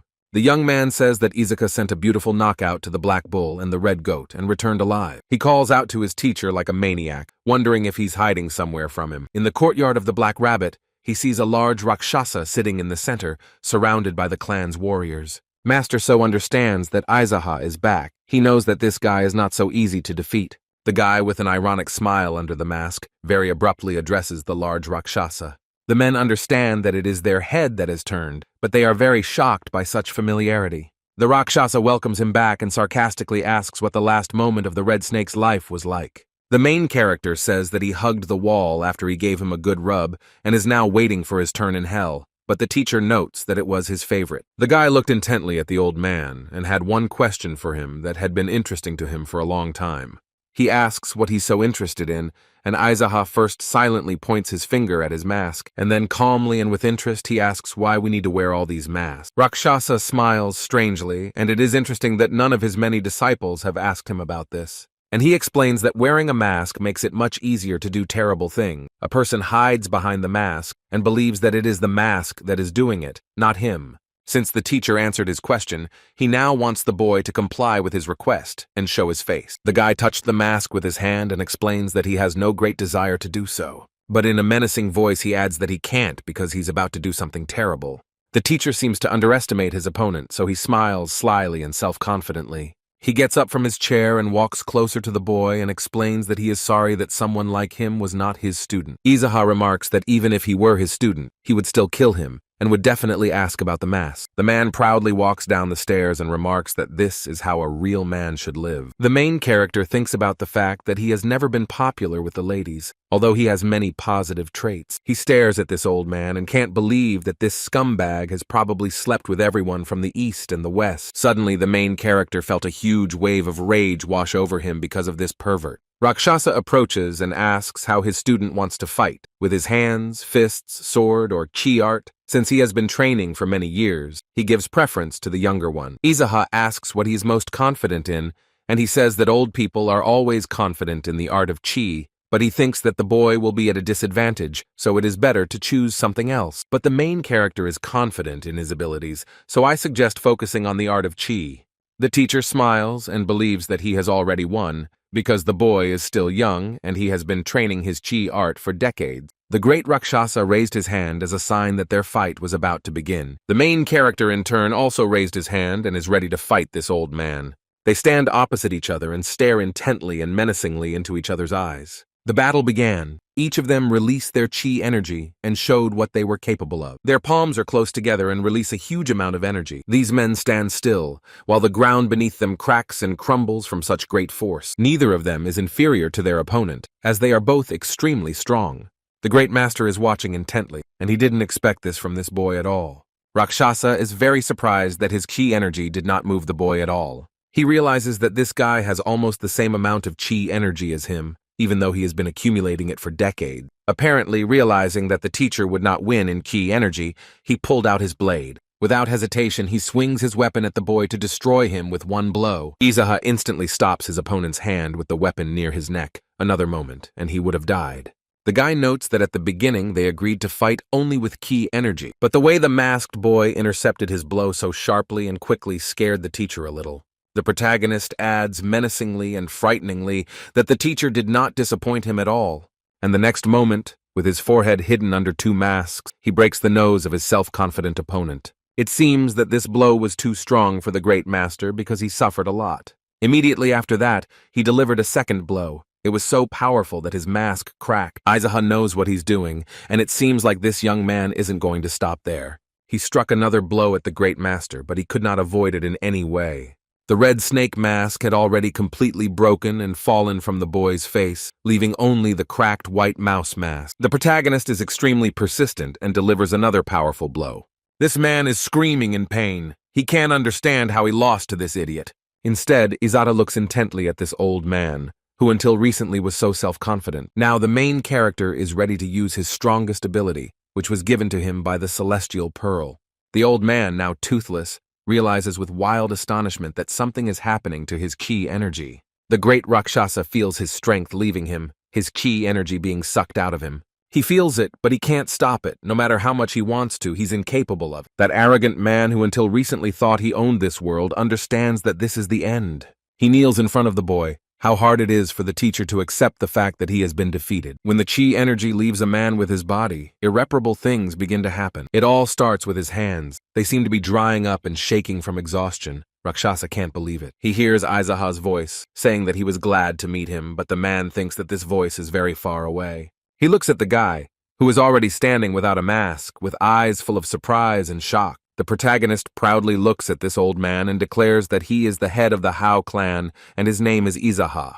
This man is no longer so arrogant and self-confident. He knows that these are the last minutes of his life. The guy explains that this fool could have saved many more of his foolish students if he had accepted his challenge right away, and asks if he has anything to say to his students before he dies. It seems the great master still wants to say something, because he clears his throat and raises his head. He gathers his courage and asks where he sees his disciples if he has destroyed them all.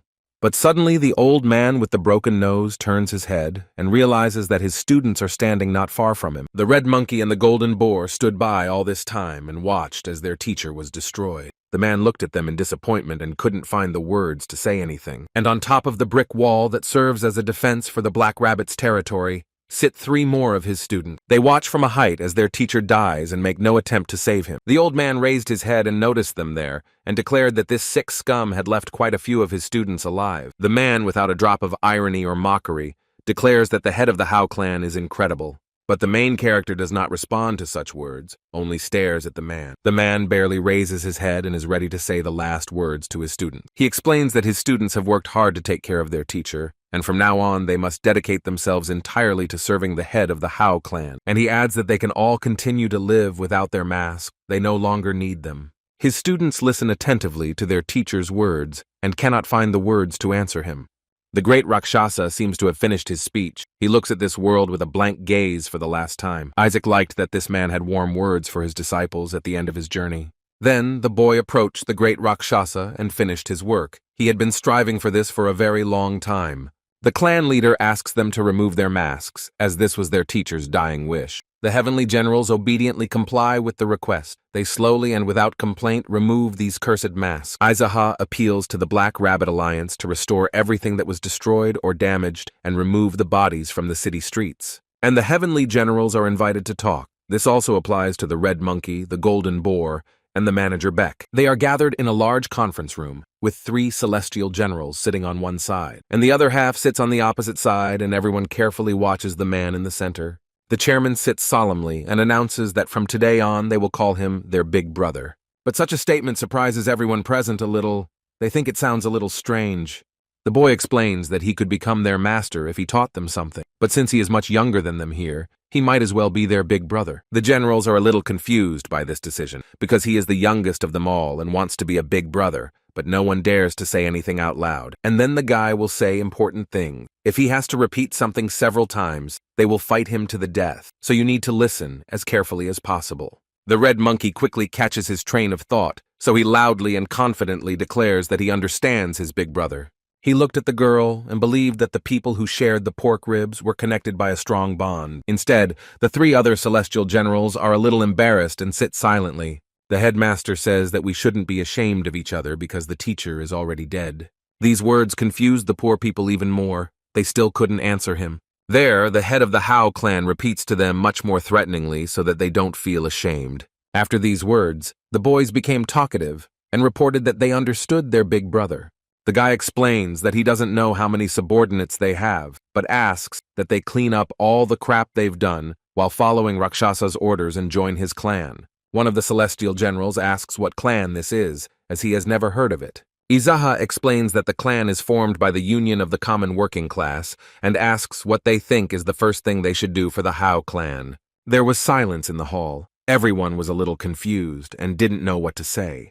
The main character sits with a very serious expression on his face, but in reality he is thinking that he himself does not know this. And then he explains that they can report to him from time to time about what's happening and contact him if there's a problem, but right now they're on their own.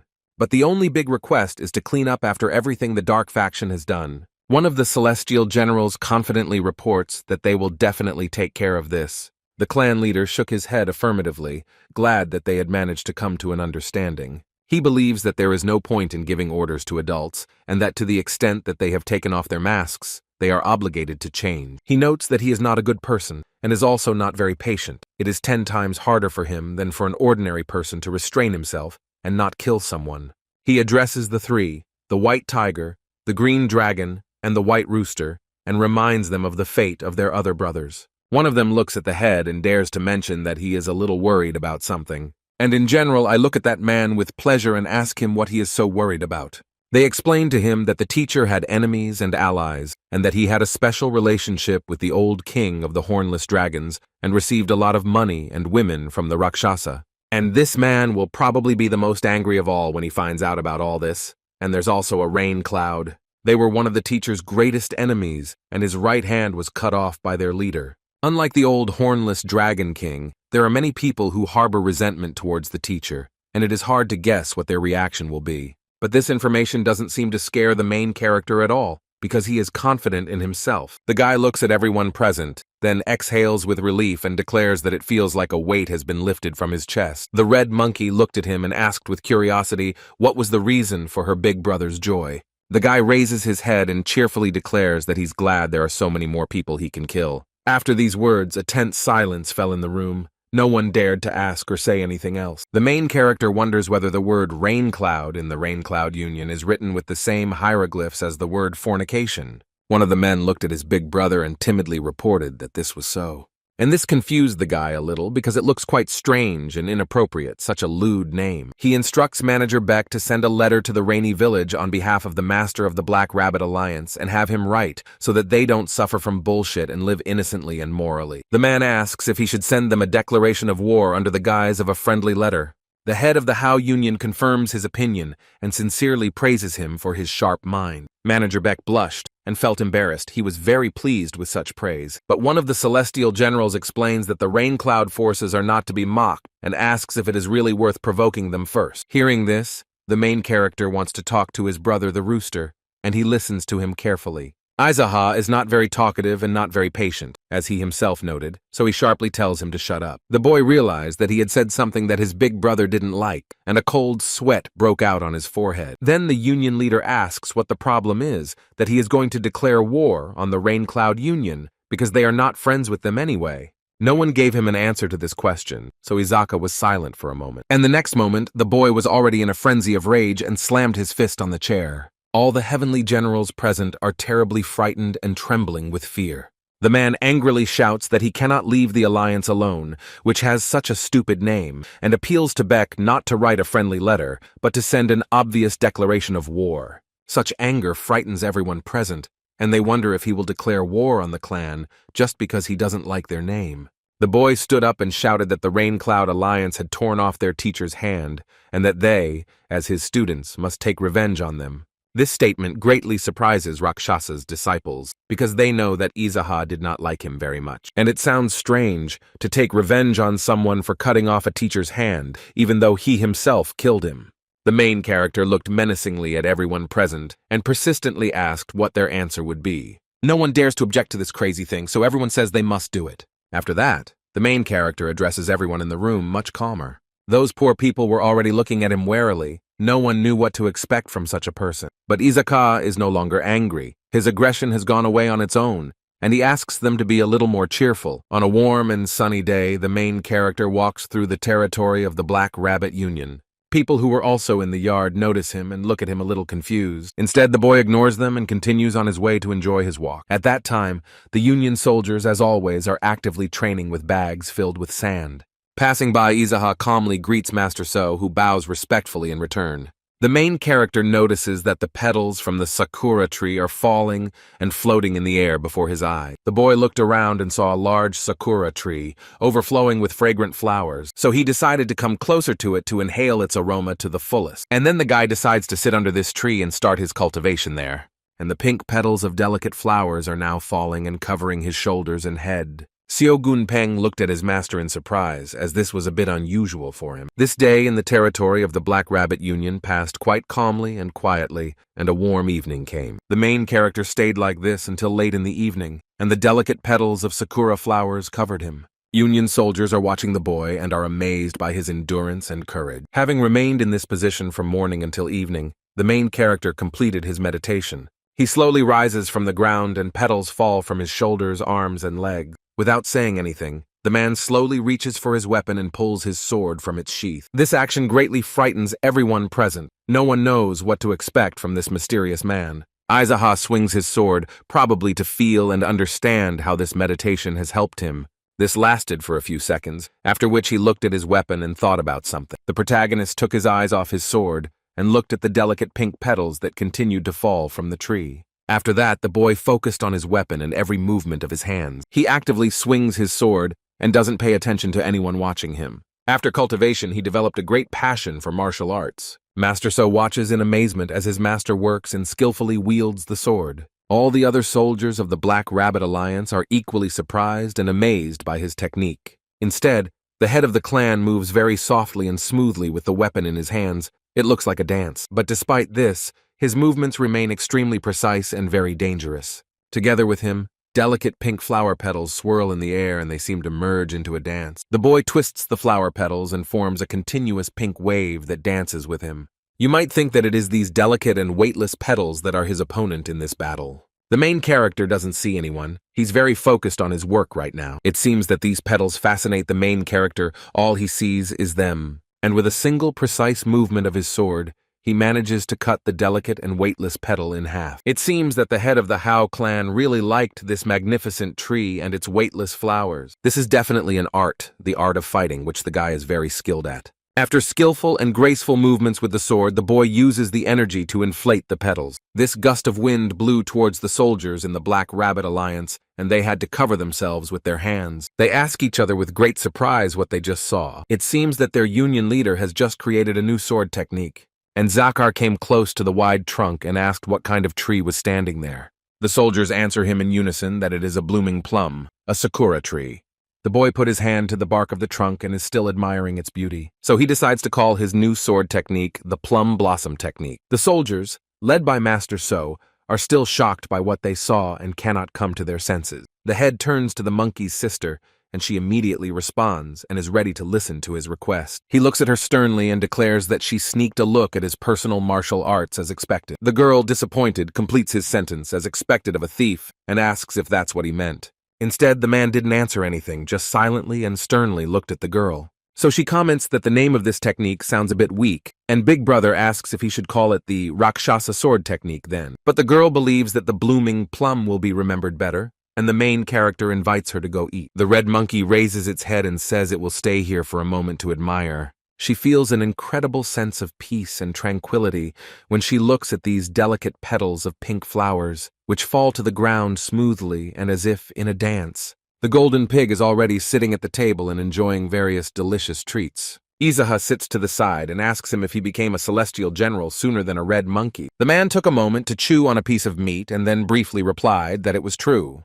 The protagonist asks why he let her hit him so many times then. The boar looks at the meat and says that he was also thinking about it, wondering if it was normal or not. But I came to the only possible conclusion that this is not normal in a well-known Orthodox sect. It was against all the rules to slap her older brother. She could have been expelled.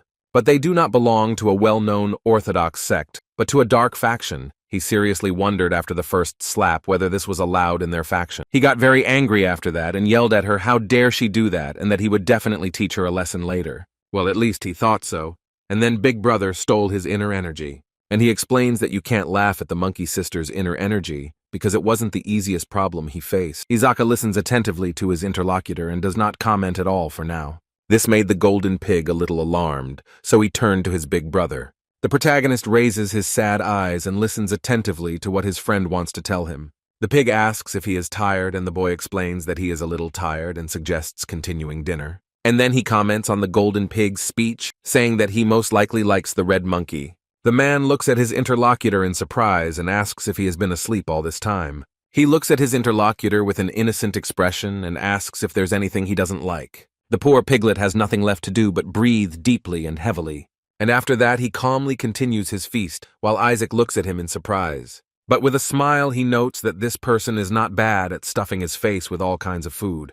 He explains that since his internal energy has been stolen, he must at least eat to restore it. The head notes with irony that the logic of the fat man is unshakable. The man frowned and explained that in that case, it was a good thing he was fat. But he adds that he is a member of the Golden Mountain and has countless riches and is also the youngest of the sons. He has money and countless riches. It's hard to imagine what would have happened if he had also been thin. Izaka was very interested in the fact that this rich guy was the youngest in the family. She explains that he actually looks like a younger man, and it's no wonder it was normal for him to get slapped. These words confused and surprised the guy a little. He didn't seem to like it. He asks with sincere incomprehension why they are behaving like this, and even his sister is behaving very strangely. While these two are having a delicious dinner outside, something strange happens to the soldier. They all happily swing at night and try to master the new technique of plum blossoming. Master So also sat under Sakura to meditate and gain inspiration for martial arts. A red monkey approaches them and explains that all these soldiers are swinging their swords under the falling leaves. The golden pig looks at this in surprise and asks if they have all gone mad.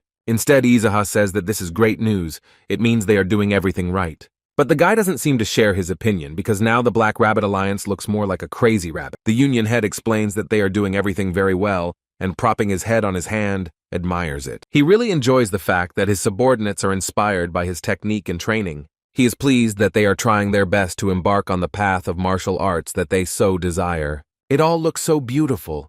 They finally breathed in the scent of Sakura and saw the tenderness of the falling leaves. He watches their dance with great pleasure and cheerfully taps his finger on the table in time. The red monkey also gets a crazy high from such free and unique workout. Throughout the Black Rabbit Alliance, soldiers are training with swords in their leader's new technique, and the main character is enjoying a beautiful moment. It looks like an idyll. Evening has come. Everyone has gone about their personal business, and the flower petals lie alone on the ground. The head of the Union is again meeting with the Celestial Generals in a large and spacious hall. Manager Baek reports that it is known that the silver ghost Yu Sa Chong is in the vicinity. In addition, meteorite travelers are causing big money problems, and some unknown martial arts masters have gathered in a large group. Izuha calmly listens to the report and asks with interest why they are doing this. Baek explains that after the death of the great Rakshasa, they all believe that Nanhual is weakened. The heavenly generals think that they will now try to seize the moment and capture this territory. The guy remarks that they know that someone killed Rakshasa. But why did they suddenly say that Nanhual is weakened? They must be just idiots. The generals were silent for a moment and carefully considered their big brother's words. And then they unanimously agreed with their leader because it sounds rational. Baek notes with a smile that greed can cloud common sense. Izuha doesn't answer anything, but he seems to like it when everyone agrees with him. The elder suggests that the old hornless dragon king has allied himself with Professor Su. The man continues, there are quite a few of them, so it seems like the king wants to divide Nanhua Prefecture into parts. This could all also be dangerous for the heavenly general. The leader lazily declares that he could handle it himself if he strained a little, but a moral fool of a soldier can fall from the difference in numbers. There should be approximately equal numbers. He orders one of his subordinates to go to Iliang Prefecture and meet with Sima Bi and Cha Songtai, gather everyone who is very bored and come here with them. And he adds indifferently and casually that someone else will have to go to the Fort of the Black Pearl. Master So is a little scared by the thought that someone will have to go to the Black Pearl Fort. The guy explains that he should have a man named Go Song bring about 700 elite soldiers, but he adds that he should say that the leader of the Howl clan is calling him, and that he will definitely come. This way, they will be equal in numbers, and the subordinates will not lose heart, even if there is a direct fight. And he adds that the scum from the Black Pearl Fort have completely gone crazy, so you should be careful with them. The man looked warily at his master and explained that he understood everything. The Union chairman was silent for a while and seemed to want to say something more to the Union leaders. He asks if there is anyone on the side of the old hornless Dragon King that he shouldn't kill, perhaps their family or friends. The men look at each other and carefully consider the question posed by the head of the Black Rabbit Union. He asks just in case, so that they don't suffer later after he kills everyone there. The main character never ceases to amaze his subordinates. They know that this man is extremely strong, but they still cannot understand his great desire to kill. The man realizes that everyone is silent, so he orders the heavenly generals to be summoned and threatens that he will personally come to anyone who does not respond to his call and beat them to death. And now the guy easily lets his subordinates go and deal with their own issues. Manager Beck frowns and seriously asks why he needs a sketch of his face. Aizaha explains rather mysteriously that he needs this in order to find someone. Beck looked at the guy in surprise and thought for a moment, because the explanation was not very informative. And then he bows his head and promises to do everything in his power. Just let him tell you what to look for. The chairman looked at him seriously and explained that this man had the face of a perverted maniac. The elder doesn't really understand what's going on, and the young man explains that he's just sharing his impressions of the man. He has a cute face, delicate skin, and can charm with just one smile. Izaha gets distracted and asks if the manager understands what he is telling him. Beck closed his eyes and confidently declared that he could already see it. His imagination was already painting this portrait. And he asks the head of the union not to stop or get distracted, but to continue the description so that it would be easier for him to imagine. And then he adds that his drawing will definitely be very accurate and will catch this perverted maniac. The main character looks thoughtfully out the window.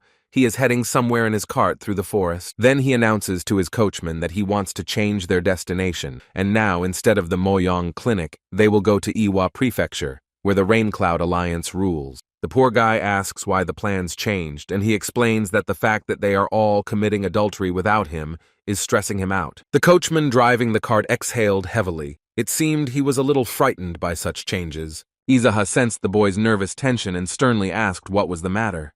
The guy replies in an even more frightened voice that nothing happened, and everything is fine with him. This is where their conversation ends. They plan to continue wherever his master wishes. The guy feels extremely happy because with the rays of the spring sun and a breath of refreshing wind, his madness seems to disappear somewhere. When they arrive, the chairman orders the guy to return and convince everyone that he is now at the Moyong Clinic. He left, but the main character stayed and headed on foot to the stone path.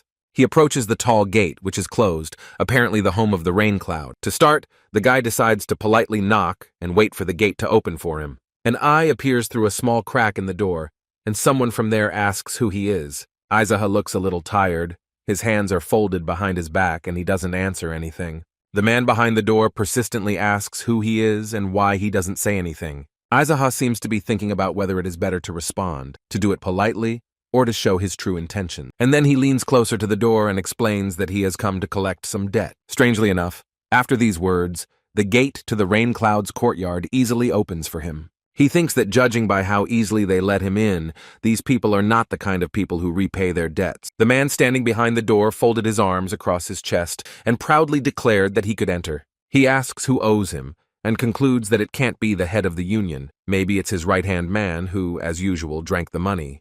But the main character just looks around and this man sternly asks why he doesn't answer him. And then he reaches out to slap him, because it seems to him that this man can't seem to gather his thoughts. Instead, without any fuss, the guy abruptly grabs his hand and squeezes it tightly. This guy is clearly not patient, because he's shouting loudly for the scoundrel to let him go. However, the main character only glares at this man with his shining eyes. The poor man was already shaking all over. Cold sweat had broken out on his forehead, and his teeth were clenched in anger. Meanwhile, his fingers have already turned blue from lack of blood, because his hand is still very tightly clenched. Then he decides to politely ask where this kind man is from, in the hope that he will then let him go. Instead, the guy starts joking around and explains that it's a long story, probably from his mother's tummy. And then he wonders if he wants to know what district he's from or if he's asking about something else entirely. He continues, perhaps this man is wondering what kind of strength he has, and adds that it is also a long story. Instead, this man understands that he will soon be left without an arm, so he asks for mercy. Although the protagonist is in no hurry to fulfill his request, he still holds his hand, and then using his inner strength, he rejects this man. This poor guy clearly wasn't expecting this. He flies high and falls heavily to the ground. And the main character calmly, as if nothing had happened, walks through the territory of the rain clouds. It is very deserted here, as most of the people who report to Commander-in-Chief Professor Su seem to be not here. Izaha approaches the artificial pond located on the territory and admires the fish. Yellow and orange fish swim peacefully in the pond. They know no fuss or fear. Suddenly the boy raised his head and looked around, noticing something interesting to him. A man is sitting in a chair in the yard and the main character approaches him. Izaha looks closely at what this man is doing and asks him what kind of thing it is. But this guy is in no hurry to answer his question. He frowns, carefully examines the newcomer and asks who he is. The guy cryptically explains that he is the one who wants to meet Professor Su. This man explains that the head had only recently left, so they had passed each other. Then Izaha asks if the head's right hand is still there, and the man denies it and explains that there are only guests here, and the right hand is also missing. The boy is surprised that there is a fire burning on such a warm spring day, so he asks what kind of thing it is. His new acquaintance succinctly explains that it is an incinerator. The guy is surprised by this wording, so he asks what it's for and what they're burning there. He calmly replies that it's for corpses. Izaha asks why they need to be burned at all. The guy frowns and explains that they burn them if they don't pay their debts, and he's just following orders. The protagonist concludes that if people don't pay their debts, they are killed and their remains burned. And this slightly dull man gnaws his ribs and says that he understood everything correctly. Instead, the head of the Howl clan exhales heavily and explains that he is not sure he wants to kill the one who eats. Hearing this, the man was a little surprised and glanced sideways at the newly arrived guest. And then he carelessly turns around and calmly tells him to finish his lunch quickly. Suddenly, the boy hears the man's voice from behind asking if he is really a guest. When the main character looked around, he saw that the one who had just had a calm lunch was already holding his axe in his hand. He wonders how many people this scumbag has already killed if he decides to use an axe so quickly. This formidable man brandishes his weapon and seems to want to destroy him with one blow, but Izaha easily avoids it. But without expecting anything else, he uses his internal chi energy. "You weakling, you have no chance against Big Brother." The boy hit him hard in the chest, but he sent this little guy straight to the waste incinerator. Now he will burn in the eternal fires of hell. The man was so far into the furnace that no trace of him remained. Izaha looks at what remains of the man who destroyed so many lives.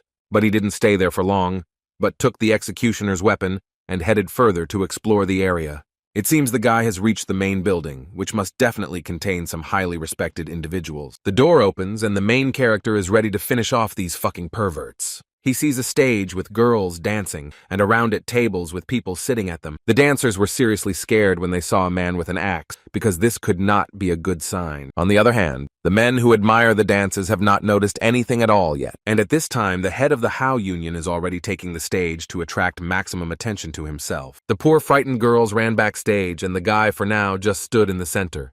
He explains that it's too dark here. He doesn't like it that much, and asks someone to turn on the lights. Instead, the men present are already preparing their weapons to fight this rascal. But apparently they were defeated, and it didn't take the main character much time to do so. Everyone in the hall was already dead.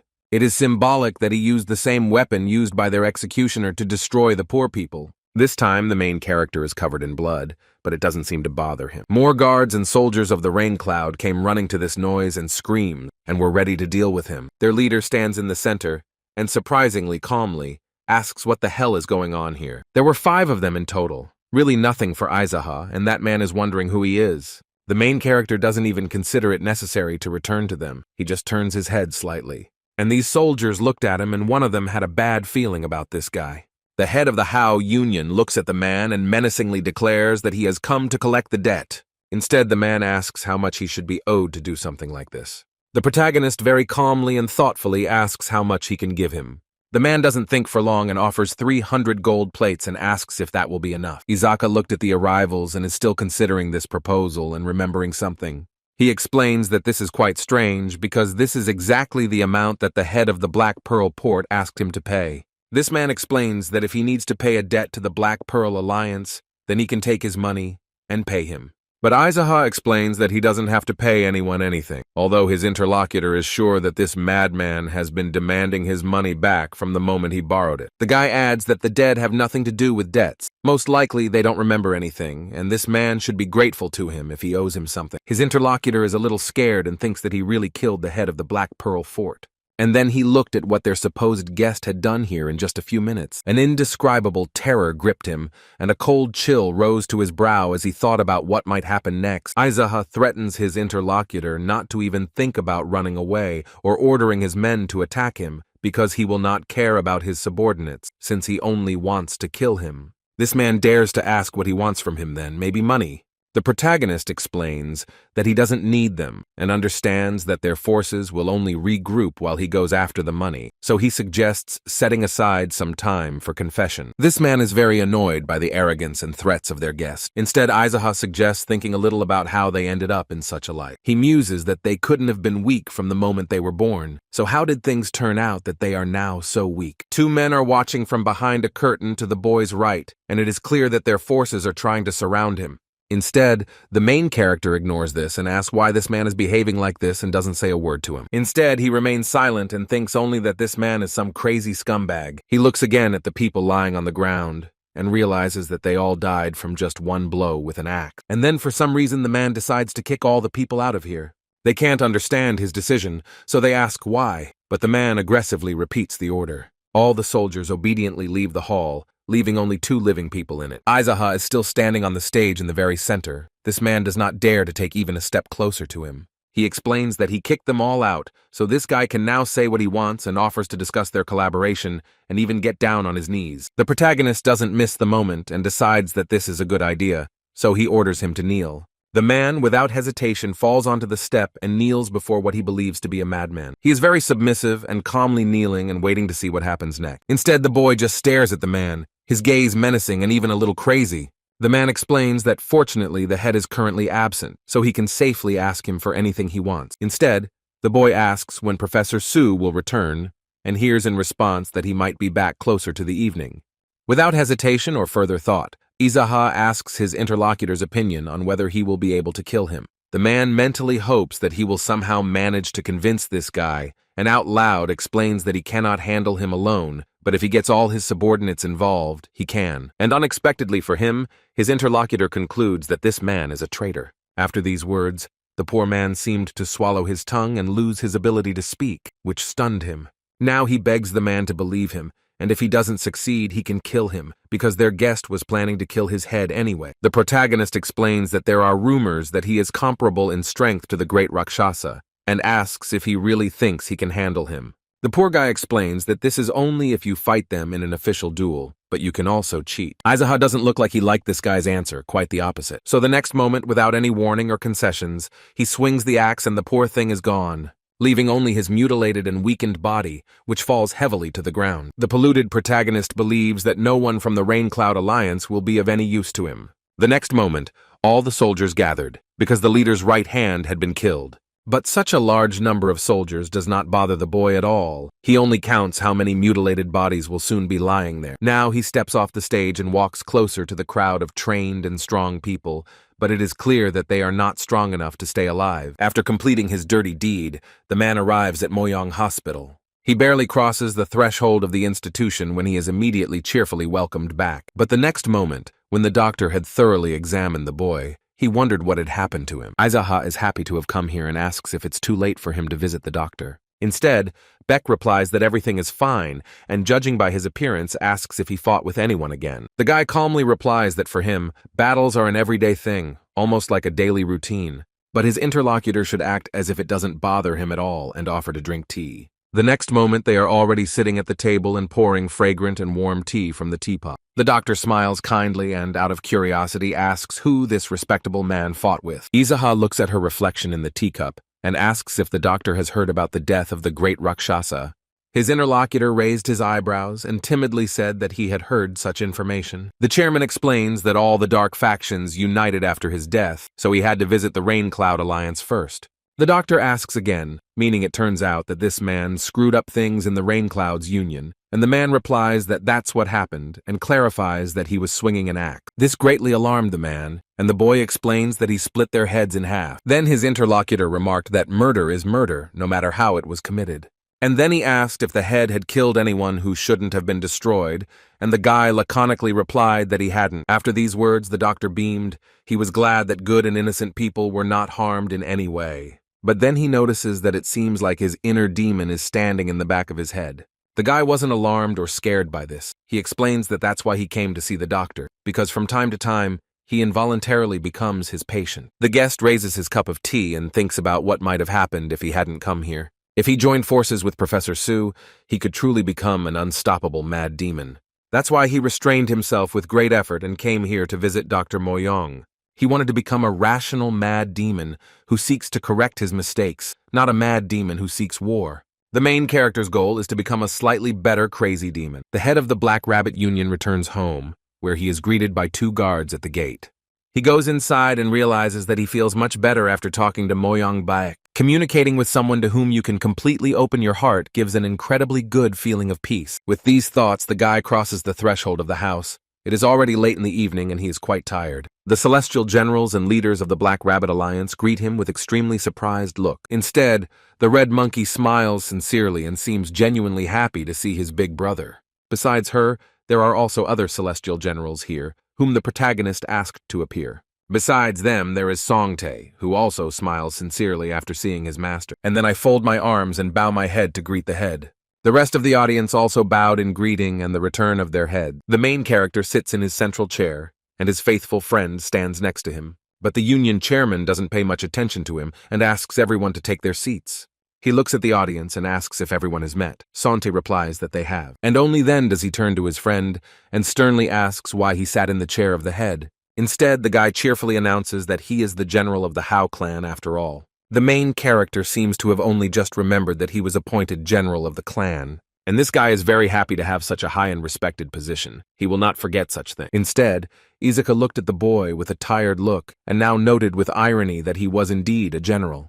The red monkey turns to the big brother and notes that this man assured them that he was the right-hand man in the Howl clan, and she asks if this is true. The clan head looked sternly and seemed to be considering whether this man was really his right hand. Then he turned his head and looked at the boy from Yilan Prefecture somewhat sternly and unfriendly. This look somewhat confused the boy, and he mentally begs Izaha to confirm his words. And the man thinks about the fact that it looks like he raised a cunning fox with his own hands. And then, to Cha Songtae's great surprise, he replies that this is a complete lie. And he explains that this guy is just a general of the Howl clan, and they have no such thing as a right-hand man, and adds that the general's position is also important, so he should be treated with respect. And he also shames him, and declares that he will immediately recoil from 1 or 2 of their blows, so we must protect this gentle boy. This greatly offended Cha Songtae, so he turned and walked away from his master. But the main character stops the guy because he wants to tell him something else, and he turns around. Izaha declares that if he is against this attitude, then let him try to become stronger. The poor guy explains that everyone here met a strong teacher and became even stronger by drinking elixirs and studying powerful martial arts. Instead, he had no master and no elixirs and raised his sword only to survive. But he believes he would have a chance if everyone fought without using internal energy. Captain So declares that he is ready to fight him without using internal energy. But this statement angered the guy, and he says that now is completely inappropriate, because the atmosphere is completely different. She adds that they will do it next time, but the warrior understands that this guy is just scared. The red monkey and the golden pig sit aside and giggle because they find this situation quite funny. The next moment they are laughing loudly and the others present also start laughing, but the guy finds himself in a very awkward situation. The union leader exhales heavily and declares that of course they will do it next time. It would be inappropriate now.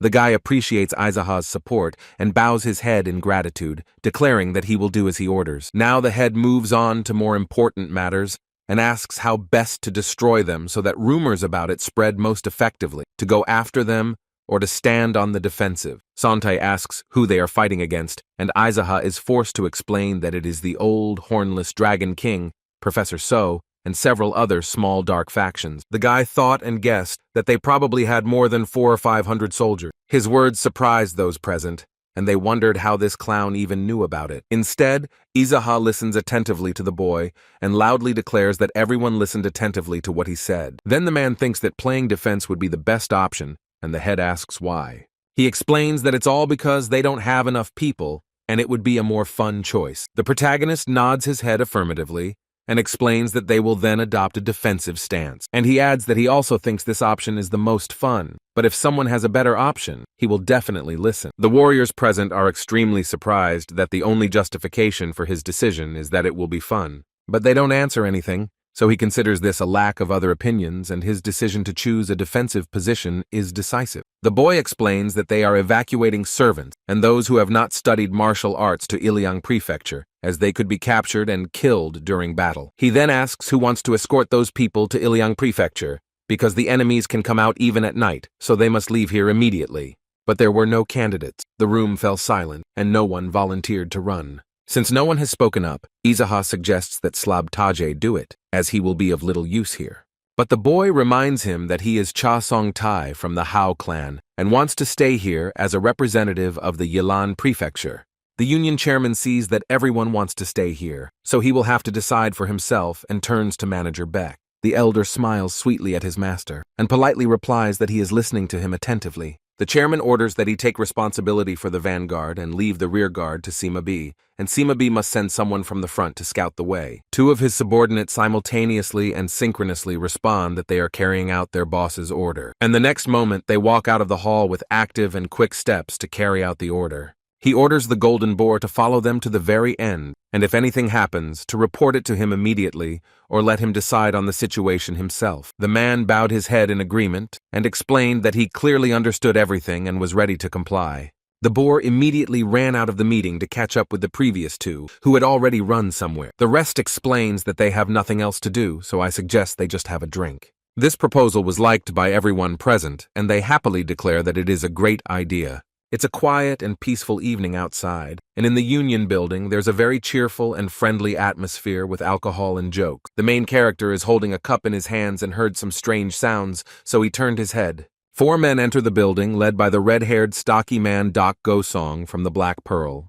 He frowned, very familiarly and rudely announcing that his older brother had come to Izaha. However, the head is not very happy to see him and remarks that he is a sick scumbag. The man points to the people behind him and explains that, as requested, he brought reinforcements with him. And then he turns to everyone in the room, greets them, and notes that many craftsmen have gathered here. The newcomer chooses to sit next to Che Song-tae, who is peacefully enjoying his drink. Instead, this impudent face takes a glass, hands it to the guy, and asks him to pour it for him. But Sontia looks at him intently and is in no hurry to do what this man tells him to do. And he dares to object. He shouts that this piece of shit should pour it himself. And he asks who he is, calling himself the head senior. He's clearly completely out of his mind. Instead, the newly arrived guest is extremely surprised by this upstart's reaction. But Dak Go-song doesn't respond to this attitude and takes the decanter and pours himself a drink. Instead, the guy doesn't stop and continues to bully the man and asks if this scumbag is really going to ignore him. No one reacts to the young man, and the main character asks Dong Ho-song how they are doing and whether they have changed the name of their organization. The man explains that although they were once the Fort of the Black Pearl, they are now part of the Howl clone, but Izaha doesn't seem to agree with this, so he asks what kind of lie this is. Dong states that they are just a bunch of idiots, so they can't choose a name for themselves, and he should have expected something like that from them, so they decide to remain Howl's clone. And the number of rules they have introduced is already more than 10, but he notes that being the chairman is difficult. It seems that now Sontai understands what kind of person this is next to him, and he is scared of what he said to him. It turns out that he is from the port of the Black Pearl, and not just anyone, but the head. The guy took another hard look at the newly arrived guest and thought that he was definitely a scumbag, and after that he turns his head in the opposite direction. He feels fear of this person. Izaha asks how many people he brought with him. Dong recalls that he asked for at least 100. Therefore, the man decided to hire 30 elite soldiers who would work for 100. The union chairman looked at his nasty smile but declared that he had done a great job. The newcomer tried the drink and didn't like it at all, so he asks how they can drink this junk. Everyone present fell silent. No one dared to say anything, and the friendly atmosphere evaporated. He must have noticed that they felt somewhat uncomfortable in his company. But he doesn't pay much attention to this, and instead asks the chairman what their plan is, and gets the answer that they don't have any plan. Aizaha indifferently and seemingly completely heartlessly adds that the only task is to kill them all. The stern man from the Black Pearl Fort frowned and said nothing at first, and then he gets up from his chair and cheerfully declares that it's great, and let it be destroyed when the enemies come. He lies down next to the bushes, away from the head of the Howl Alliance, and says he's going to sleep for now. The man simply put his hands under his head and closed his eyes to rest a bit, but it looks a little strange to those present. But Izaka doesn't pay any attention to this and asks if the moon is bright today. Masters, so says that the conditions outside are perfect for a big battle. The chairman asks if there is anyone on the side of the old hornless dragon king who practices poisons, and he explains that he does not know of any. Then the man clarifies whether the old king of the hornless dragons and Professor Su are really the strongest among all. The man is not so sure about this, but replies that it is most likely true. Aizaha continues to bombard the boy with questions and now asks him to compare their strength with that of the great Rakshasa. The commander explains that they all have weaknesses and strengths, but they are not the kind of masters who will easily give in to the great Rakshasa. The chairman explains that he will personally deal with the two of them, so they all must also fight enemies of their strength. If they encounter an enemy stronger than them, then it is better to retreat. Everyone unanimously declared that they would do everything their leader told them to do. One of the soldiers noticed something and ran into the hall at breakneck speed, announcing that the enemies were at the gate. Those present here are a little frightened by this statement. It seems they have no great desire to go to the slaughter. Although they are strong opponents who possess martial arts, no one knows how this battle will turn out. Instead, Izaha looked sternly at the boy who had delivered the news, and his eyes immediately lit up. The chairman rises from his chair and orders his mask to be brought to him. The captain looks upset. He hands the black rabbit mask to the head of the Howl clan. Aizaha picks up his good old black rabbit mask, puts it on his face, and is ready to go into battle.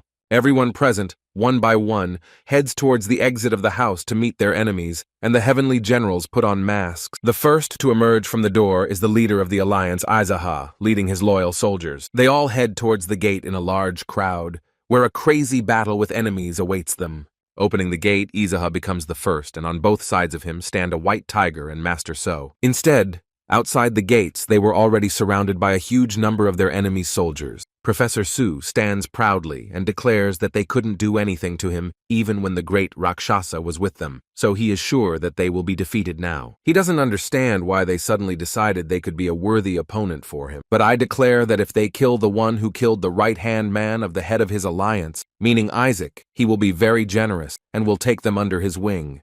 The guy in the black rabbit suit is amazed at what a strange piece of trash this is. The white tiger holds a sword in his hand and greets the professor, stating that they haven't seen each other for a long time. But he asks why he suddenly became a subordinate of the old hornless dragon king, because the teacher would be ashamed of him, since he was one of the few whom the Rakshasa recognized. Instead, the professor says that this is a very pitiful provocation and asks where their little red monkey is. Is it really dead? When the girl heard this, she sneezed loudly and dramatically while standing among a large number of soldiers. The girl stands with her head proudly raised and looks defiantly at the old man. Instead, he smiles slyly and declares that he wants to feel sorry for the red monkey. An old bearded man with a cane comes to the forefront and declares that only the one who killed his old friend should bear all his wrath. He sternly declares that all who wish to die should approach boldly, but if they thought about why the great Rakshasas were making gifts to him, then the choice would be obvious to them. Instead, the protagonist doesn't listen to this senile speech, but rubs his hands together and happily declares that there are so many people here who need to be killed. And then, in a crazy voice, he addresses his masked brothers standing behind him. But she adds that it's better for them not to betray him today, because he's not in the best mood for it right now. The head explains that his madness turns uncontrollable when he fights under the light of such a beautiful moon. But he warns that he may completely lose his mind, so you shouldn't give in to this weirdo's words, and today he won't be able to pardon them. Everyone unanimously declared that they understood everything, and now they are even more afraid of their own head than their enemies. Then Aizaha asks the tiger to clasp his fingers and turn them palms up. The boy is a little surprised by such a request, but of course he doesn't object or ask any unnecessary question, and obediently carries out the order. He then asks that this one use all of his inner energy to throw him up as hard as he can so that he can enjoy the full moon. This request is extremely surprising to the boy, and the head of the union seems increasingly crazy to him. Izaha, anticipating the flight, smiles crazily and says that he will see his brother later. Instead, the guy sits on guard and replies that they'll see each other later with the big boat.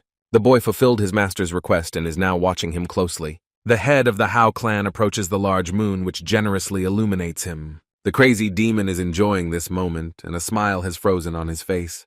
And the next moment he falls down with a loud, sly, and very frightening laugh. From this height, it is clear how much the enemies outnumber them in terms of soldiers. But the boy is not at all bothered by this. Falling from the sky onto his enemies, the boy decided to use his power. He uses the flame realm of the Great Palm Seal, and a furious wave of fire is already flying towards them. Below, the soldiers are in a frenzied panic, not knowing how to fight the all-consuming fire with their swords. The enemies of the Howl clan below are screaming and scurrying around in mad fear and confusion. And then there was a big explosion that raised a huge wave of fog, through which little could be seen. The protagonist has successfully landed, and only his blazing eyes are visible in this mass of fog. He stands firmly and proudly on his own 2 feet on the ground he dug himself, and in the midst of thick fog. And there's a crazy smile on his face, and the fact that killing brings him so much pleasure is quite frightening. At the sight of the fiery impact, there are many mutilated bodies that will no longer stand up. A huge palm-shaped area has been burned on the ground, and a mad demon stands in the very center. The strongest people gathered here look with frightened eyes at the one who did this. No one dares to approach him or attack him, so Isaac draws his sword instead. And then he looked at everyone present with a stern look, and seemed to want to tell her something. He asks everyone to listen to him carefully, especially this self-confident old man. The guy explains that this old man only eats the handouts of the great Rakshasa, and he wants them to remember that today they will all die. The old man really listened carefully and is thinking about what to do next. And everyone present looks back at him and waits for at least some kind of reaction to such condescending attitude. Then, he shouts furiously with his toothless mouth for them not to hesitate and kill them all. And all their enemies, obediently and without hesitation, advance in droves, regardless of the threats they hear. Dong from the Black Pearl Fort looks no less crazy. He immediately destroys several attackers with one move. And immediately after him, the heavenly generals wearing masks enter the fight. Commander So is also skilled at fighting with large numbers of armed military soldiers. Instead, Izaha stands alone in the center. No one attacks him, and he enjoys the beautiful moonlight and his own and his subordinates' good mood. Professor Su shouts why they are behaving like this, because he is the only one and orders to attack. The men are a little scared, but they turn their weapons on the protagonist. Instead, the head of the clan looks at them with arrogance and declares that they must all die before his eyes. These men are a little scared, but still ready to carry out their leader's order. Without hesitation, Izaha points his flaming sword at them, which looks very dangerous. But with the same burning eyes, he clearly tells them that he only kills leaders. These people are terrified by this man's crazy voice and seem to be about to get out of his way. But Izaha seizes the moment and attacks them from behind. But someone shouts that he said he only kills leaders. The crazy demon doesn't answer anything, enjoying the smell of fresh and warm blood. These poor guys understand that they are no match for him, and they definitely won't survive the battle, so they try to escape.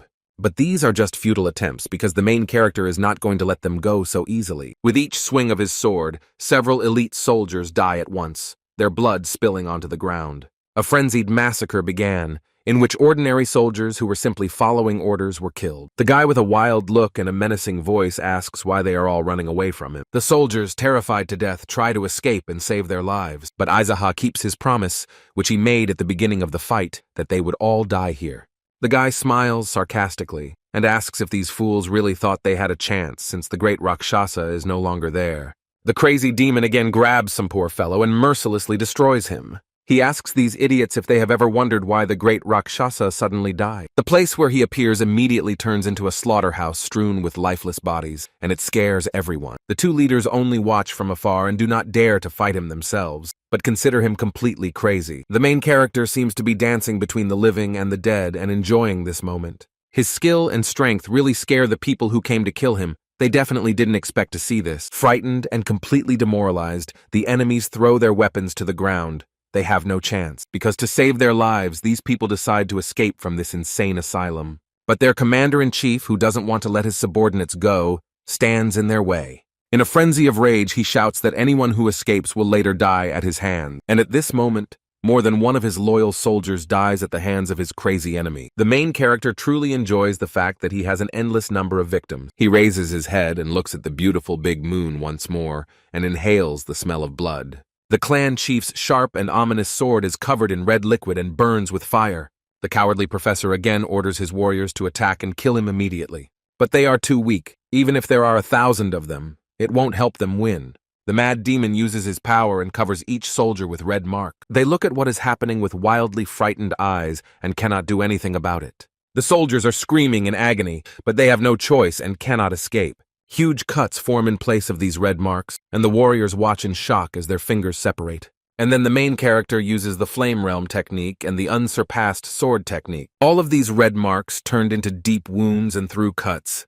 Their blood instantly spurted out and the screams stopped. Everyone who stood closest to the mad demon died instantly, while the rest stay away. This surprised not only his enemies, but also his allies, who were horrified that their leader could do such a thing. The heavenly generals looked at him with wide eyes and held their breath in surprise. And the professor and the old man don't understand how he managed to destroy so many soldiers so easily and without any effort. Instead, the main character looks smugly at their surprised faces. The professor is no longer so confident and focused and asks who he is. Izaha continues to do what he sees fit. He asks among the crowd where Yusachin is. Everyone stands motionless in deep silence. No one dares to say anything inappropriate.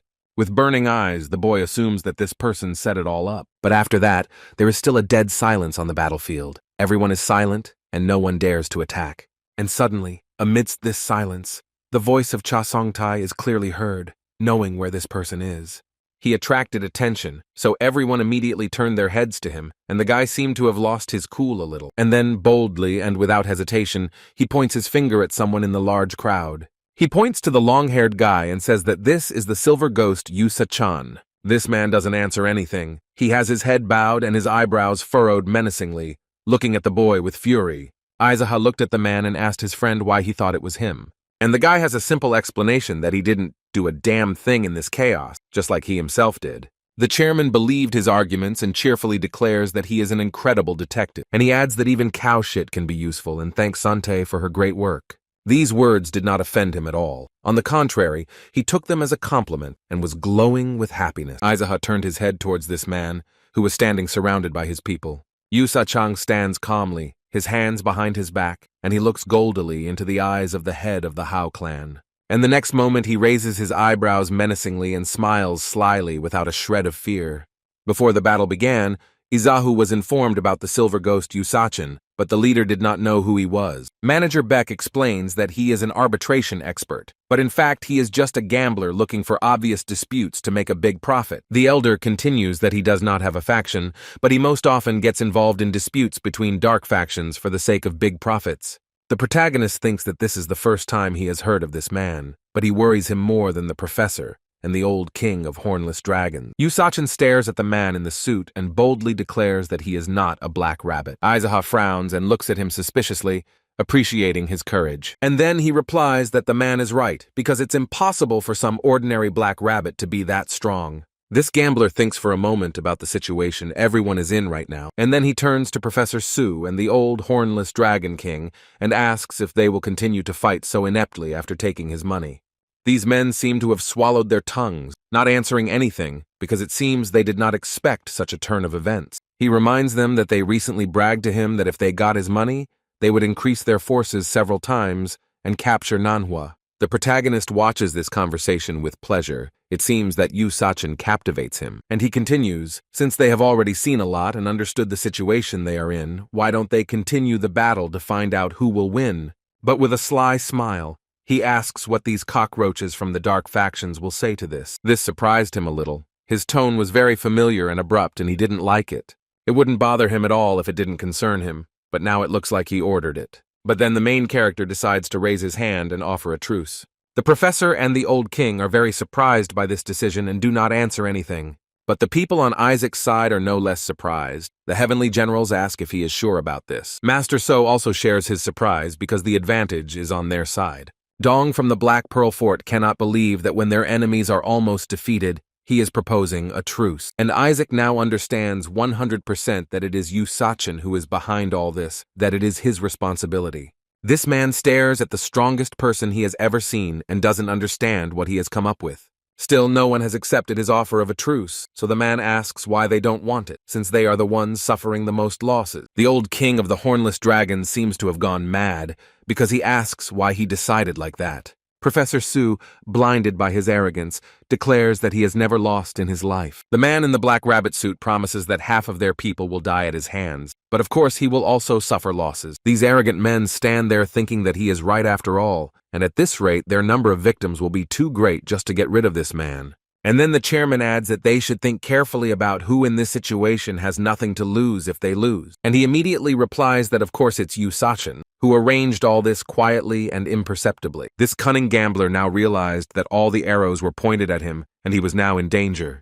Aizaha points a finger at him and states that perhaps he lent them money to attack Nanhao and then get it back for himself. But he himself did not bring his troops and does not participate in the fight. He explains that the one and only he needs is not the professor or the old king of hornless dragons. If they continue to just stand there and do nothing, he will kill Yusachin first. The professor menacingly asks how he can possibly trust a person hiding behind a mask. But the main character immediately replies that he will show them his face, and this was unexpected for these two. These mean and cunning dustmen look back at the man they owe money to and seriously consider the plan the Black Rabbit has proposed to them. And this man is trying to pressure them and asking if they will continue to listen to this nonsense. Instead, Isaac pressures them from the other side, asking for their permission to kill Yusachin, and if they want, they can continue the battle after that.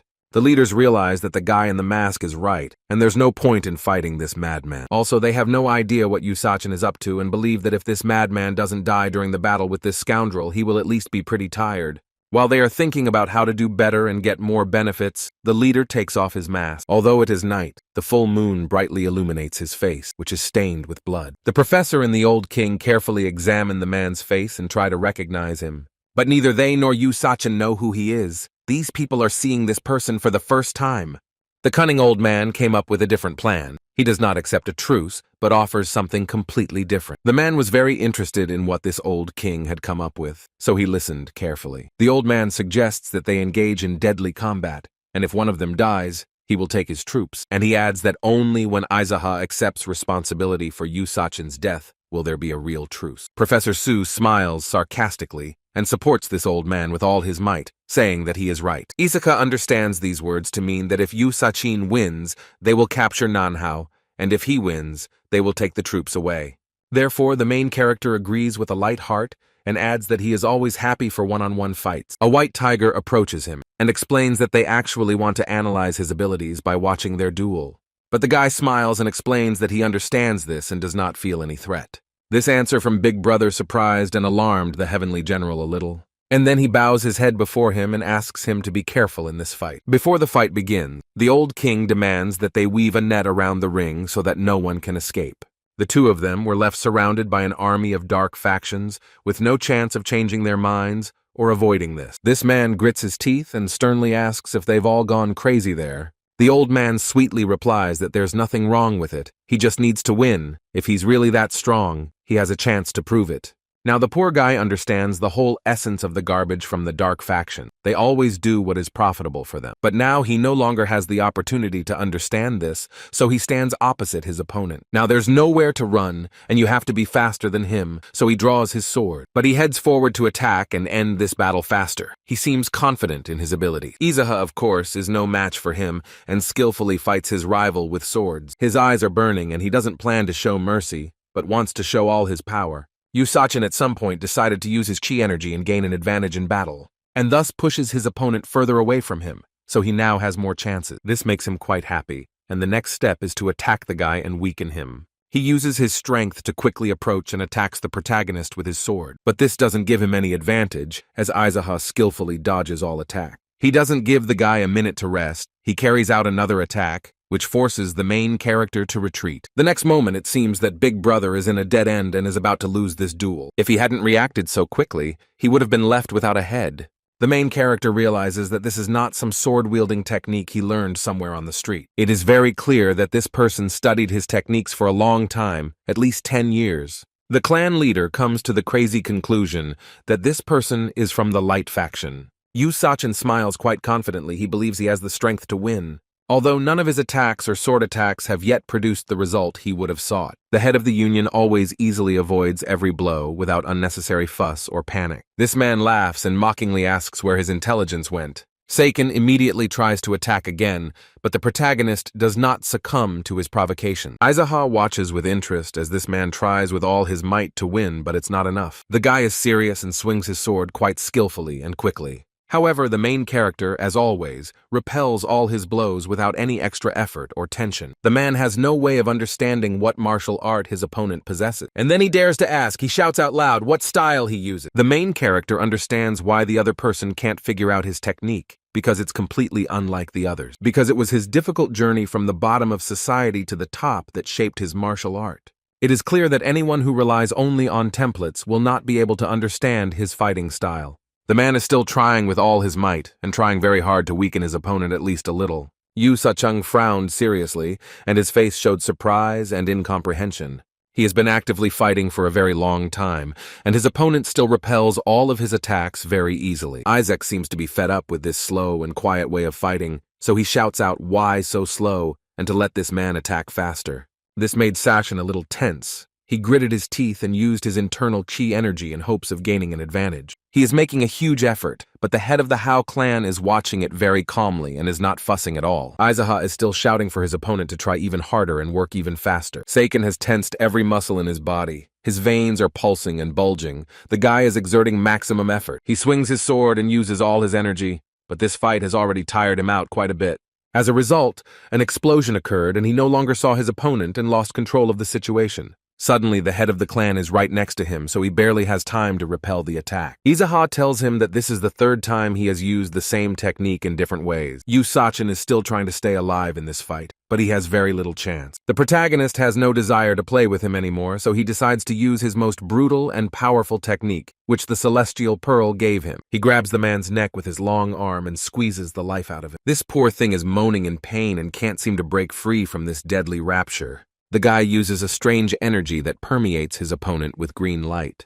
It was as if holes had formed in his body, through which his power emerged in the form of light. Yu Sa-chung had not the slightest chance of winning, and now he was literally frozen in the air, exhausted. The professor and the old king of the hornless dragons stand motionless in silence. They too have lost the chance to carry out their primary plan. The heavenly generals and everyone on his side are also shocked, because they have never seen anything like this before. His people still don't know what he is really capable of. Yu Sa-chung is shaking all over. His blood in his veins seems to have frozen and he cannot move. The head of the clan basically declares that from today this man is his prisoner, his slave and servant, and the prisoner of his subordinates. Now he can do whatever he wants with him. He can torture or kill him, it's his business. Then the main character raised his weapon demonstratively, thus showing his power and strength. The people around are surprised and expect the clan leader to kill this man right now. Instead, he looked at his sword and blew on it with all his might to blow away all the accumulated dirt. And after that, the head started circling around its victim, which looks quite strange. Izaha's allies don't know what to expect from Big Brother, because this man is very unpredictable. The soldiers whisper and try to understand what is happening here. Some assume that this is a victory dance, but no one can understand why he suddenly started dancing in the middle of a fierce fight. Although these whispers do not bother the protagonist in any way, he continues to dance. Aizaha simply enjoys the moment without analyzing what is happening around her. His sword whirls weightlessly with him, glistening in the bright moonlight. And the man continues to dance carefree only because he can afford to do so even when surrounded by his enemies. The red monkey dares to kill a certain Big Brother and asks if he is going to kill this unfortunate man, and he says that he doesn't know yet. Then she asks why this crazy dance. Izaha explains that he does it because he wants to be even crazier. The boy, while dancing, declares that he is a dancer under the moonlight and a madman under the moon. And he adds that he is a master from Ilyan who gave freedom to the Black faction, and he is also the owner of the Black Pearl Port.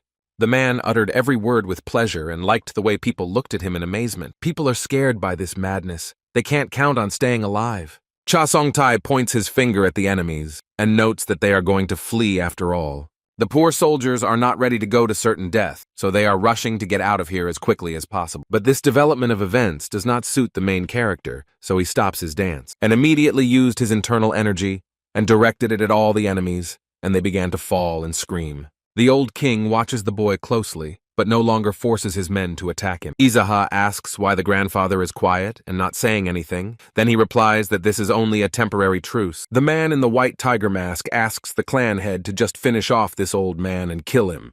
But the guy is in no hurry to do so and agrees to their terms and confirms that it will be temporary. The professor tries to be stern and self-confident, although after everything that has happened here, he has a hard time controlling himself and declares that they will meet soon. The protagonist is a little disappointed that these leaders turned out to be weak and asks why postpone things until later if everything can be resolved right now. But all the soldiers, along with their leaders, left the battlefield as quickly as possible. Instead, Izaha shouts after them that he will only pardon those who come in person and are ready to surrender, and asks them to think about it, because they will have no more chance to save their lives. However, no one came forward. Instead, everyone decided to just leave and hide away from him for now. The chief orders his men to clean up everything here and take care of the wounded, as well as replace the people standing guard at the entrance. And then he looked menacingly at his new toy, at his slave, who sat faithfully and quietly beside him. He glanced sideways at the man with sadness and fear, thinking about what awaited him. The main character doesn't think long, but almost immediately raises his hand and slaps him. It was a very strong blow. The poor thing rolled over and fell to the ground with a thud. And after that, the head explains that being a prisoner is not easy, and adds that it's already cold outside and they need to go back inside. Izaha turns his head and sees Sante and addresses him, who listens attentively. The headman looked at him from under his brow, waved his hand, and coldly asked the boy to come to him. The poor guy is surprised and a little scared, but he fulfills his master's request. He puts his hand on the boy's shoulder, as if he were an old acquaintance, and says that it's time for them to go back. The guy finally saw that the boss wasn't hostile, so he relaxed and smiled cheerfully. They lead his captive in front, and behind them, embracing, Izaha and Sante enter. The guy has a smile on his face because he has been entrusted with leading the rehabilitation process. Even though it's late evening outside, Izaha is sitting on his central seat and watching what's happening in the room. His superiors and subordinates are sitting in the hall, chatting happily and drinking alcohol. Amidst this commotion, a bound prisoner, Yusachin, sits on his knees in the room. The head of the Black Pearl Port is watching him carefully and very closely. And of course, he doesn't hesitate to slap this, at the moment, defenseless man several times. He cannot stand up for himself and protect himself, so he just has to endure this bullying. The leader asks if anyone is injured, but everyone unanimously announces that they are all fine. Cha Songtai turns his head to his boss and adds that he is also fine. Izaha looked at him with contempt. He already knew that everything was fine with him, because he just stood there, watched, and did nothing. Such claims confuse the poor guy a little because this man scares him a little. Master So asks what they plan to do next with Professor Su and the old hornless Dragon King. The chairman suggests waiting. They have suffered heavy losses, and after seeing the strength of their opponent, they will be wary, and their subordinates will be shocked. One of the celestial generals compliments him and says that his dance was incredible and he wants to dance with him too. The chairman likes it and with a smile suggests dancing together next time. Some people note that this man's sword technique is something you wouldn't learn in the Dark Faction. They discuss this man in his presence, but it doesn't bother anyone at all. Izaha asks why he thinks that, and asks him to explain in a way that even Sontai can understand, but such a remark annoys the guy. The man explains that it seemed to him that his attacks primarily focused on training his stamina, and only then on sword technique. Remembering how consistent and smooth his sword movements were, it's safe to say that he's no mediocrity at this. The main character listened carefully to all the arguments and agreed with everything 100%. The man from the Black Pearl Fort concludes that this scoundrel is from the Light Faction, but without wasting a second, he immediately slaps him again. He doesn't hold back his emotions at all. The Red Monkey, with sympathy for the slave, asks if Big Brother called him to a point of silence because he did not say a word after the battle. The protagonist, with a completely indifferent expression on his face, declares that this is quite possible, so she asks permission to restore it, but the chairman explains that she can't do it, and neither can he. And he says that he has pressed it many times in the past, but it is quite difficult to restore it, so he didn't even try and adds that he didn't damage his key much, so everything will return on its own soon. The girl noted that the point of silence is quite dangerous, because he may not be able to speak for the rest of his days if everything suddenly returns to normal. But the head is not bothered by this at all. He is completely indifferent, and adds that these are not his problems. The Red Monkey is not going to contradict Isaac, so he smiles and informs him that he is right. He is told that the head of the Muak clan has come to his gate and laid down his weapons. But when they ask what he will order, the chairman explains that since he himself has already arrived, let him come in. After this news, whispers spread throughout the hall, people wondering why he came and what he wanted. Aizaha wonders if Chairman Mwok really understood what was happening right away. The door opened, and a respectable man entered the room very confidently, followed by his subordinates with a box. The boys slowly and carefully placed the tall and heavy box at the feet of the clan head. The man bows his head and introduces himself as Yang Je Geng, stating that he is the head of the Mwok clan. The main character smiles sweetly and greets his unexpected guest. It is clear that the man is afraid, but promises that they will never again consider them as enemies in their lives, and that they made a huge mistake because of their stupidity. The clan leader replies with a stony face that it's good that they came. The man thanks them for their generosity and promises that they will never dare to obey the orders of the old dragon and the professor again. They open a chest of gold and ask Isaac to accept it as a sign of their peace. The warriors present, upon seeing these treasures, cannot contain their emotions and glow with happiness. Instead, the chairman explains that they shouldn't bring such things, because they are friends now. And he adds that despite the fact that their first meeting didn't go very smoothly, he's glad that now they don't meet as enemies. That's how it happens. This life is very unpredictable. This poor fellow bows his head and timidly adds that the clan leader is right. Izaha continues that in Jianghu, sometimes enemies become your allies, but there will always be victims, and the man says he will keep that in mind. And then he politely explains that it's time for him to leave, and the head of the union wishes him a safe journey and thanks him for the gift. Chairman Yang bows as a sign of respect to his interlocutor and says goodbye to everyone present. And then, leaving the chest, they turn around and quickly leave the room. But the main character wants to say something else to his guest, so he tactfully stops him. He gets up from his chair and with a pleasant smile suggests we have lunch together sometime. This man doesn't seem to really want this, but politely replies that he would be happy to meet. He leaves, but the leaders remain in the hall, with their slave sitting on his lap in the center of the room.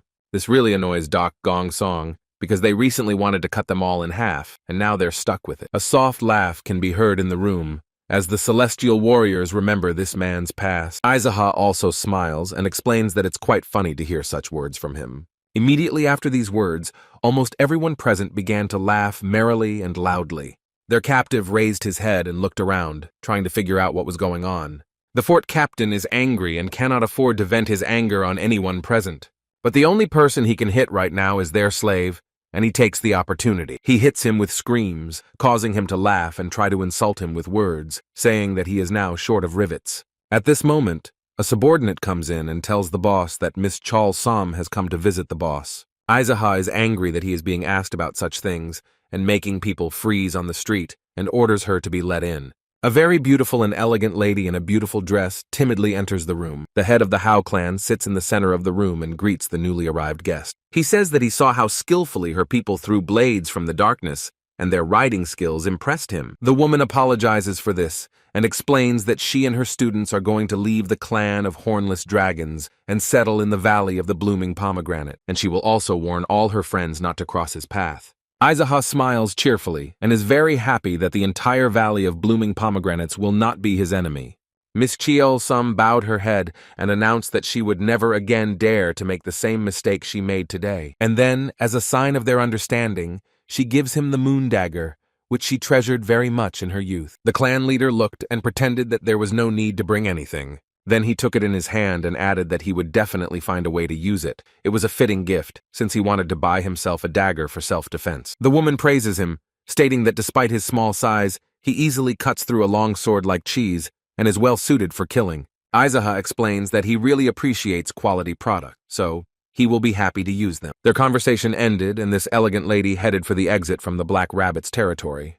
He orders Master So to go out to the gate and send everyone standing there home because he doesn't have the strength to deal with this right now. The man also looks tired but gets up from his chair and goes to carry out his master's order. The main character has solemnly risen from his throne and has something on his mind, wants to do something. With a glass of drink, the head approaches his terrified captive. The guy stares at him without looking away and drinks his entire drink. After that, he stares at this poor man with his tired eyes for a while. The man is half bent and bound. He raises his head, and a red mark from a blow is visible on his cheek. He looked at him for a moment, and also did not deny himself such pleasure, and hit the man. The blow was very strong, so the prisoner fell, and now both of his cheeks are red. Sante comes over and helps him up to kneel before his master again. Izaha looks at him and asks if he wants to be killed immediately or tortured a little longer. Yu Sa-cheng raised his eyebrows but didn't say a word. He just watched silently. The main character explains that now he is not the same as before. He used to kill his people, break their skulls. He was used to beating his enemies to death without mercy, but for some reason something had changed now. Now he understands how people feel when they realize how much they have changed. Aizaha plays with his new dagger and stares intently at his living toy, and the only question that is spinning in his head is to kill or not to kill. Instead, his poor captive kneels before him and just watches in silence. The protagonist states that he doesn't like this look, and asks if he really thinks he's an idiot or some kind of moron. Yusachin would be happy to say something right now. He is overwhelmed with emotions. Anger is visible on his face, but the man is silent. The chairman remembers that his silence point has not yet been restored, so he remains silent the entire time. The next moment, the man grabs the prisoner by the clothes and throws him hard onto the chair. And then he forcefully and unexpectedly drives his brand new moon dagger into the wooden table. The boy decided to tell a story about how he was young and there lived a boy in the village. He was always happy, cheerful, looked after the other boys, and was also very brave. The man who was forcibly placed in the chair looks very scared and doesn't know what to expect from this madman.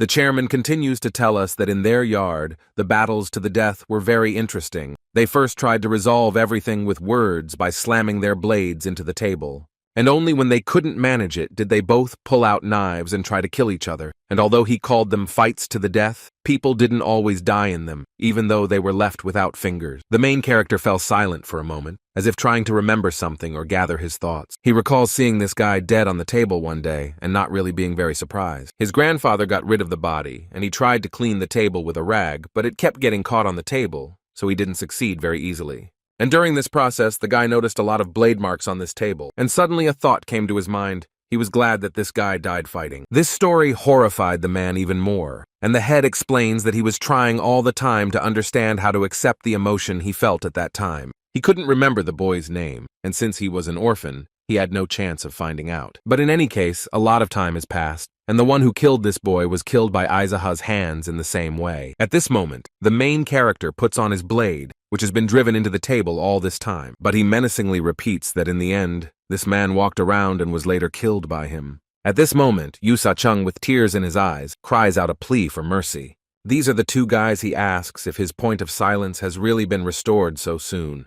The prisoner begs not to be killed and promises to tell everything he knows, but the head explains that he doesn't care. And then the clan head uses his blade to cut the cord that bound the captive. Aizaha states that it seems that this man cannot control himself, so he will experience what a reflux of chi energy is. And then he looks at him with a menacing look and asks with a sly smile why he should be killed. This poor guy is already shaking with fear. He wants this to all be over as soon as possible. The protagonist holds his captive by the hand and uses the power of the celestial pearl to take energy from his captive. This internal energy flows smoothly and unhindered from Yusachin to Izuka. The man feels excruciating pain in every corner of his body, his muscles tense, and his veins almost burst.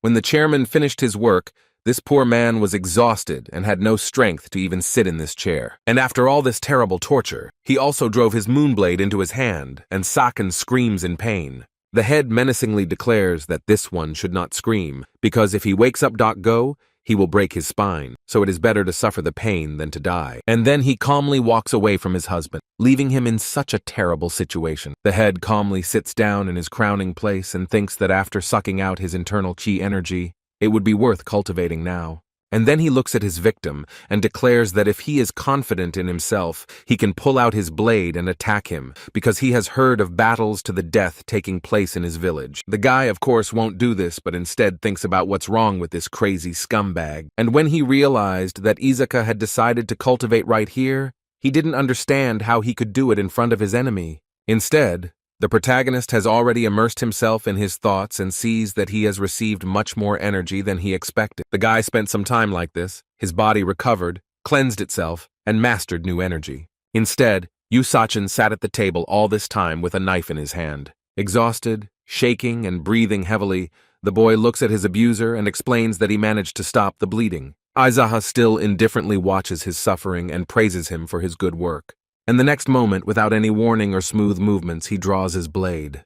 The prisoner almost bit his tongue from the terrible pain that was coursing through his entire body. Having calmed down a bit, Saken very carefully and slowly bandages the wound on his arm. Izaha explains that the reason the Muak clan and the Modam Chol Som bowed their heads to him is because they are not moving anywhere. Because they know that a head can express the entire Moke clan, or drown the entire valley of the blooming pomegranate in fire, they have forgotten what pride is and have come to apologize. The guy, without waiting a moment, drinks everything the clan leader poured for him. He exhales heavily and thanks him for being kind and pouring him a drink. He really needed it. The main character is completely indifferent to what problems his captive has and asks if he is the owner of the gambling house, and he explains that it is true. Without hesitation, Izaha drinks the entire contents of the glass he poured himself in one gulp, and then he explains to his prisoner that if he's not going to help him kill the Hornless King and Professor Su, then he has no reason to pardon him.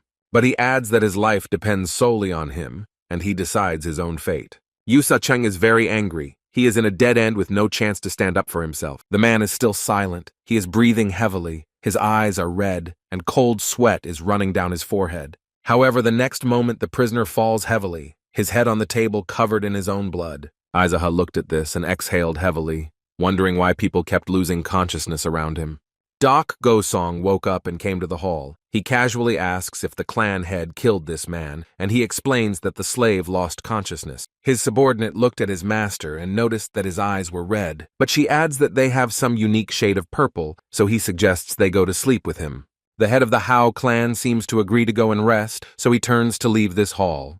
The good old Zaha Hotel before those mindless scum burned it down. This is little Isaac, who carefully and very persistently wipes the table so that it is very clean. A guy walks in with a sincere smile and red hair and orders a plate of noodle soup. Everything around is so white, bright, and clean, and this guy looks like an angel from heaven.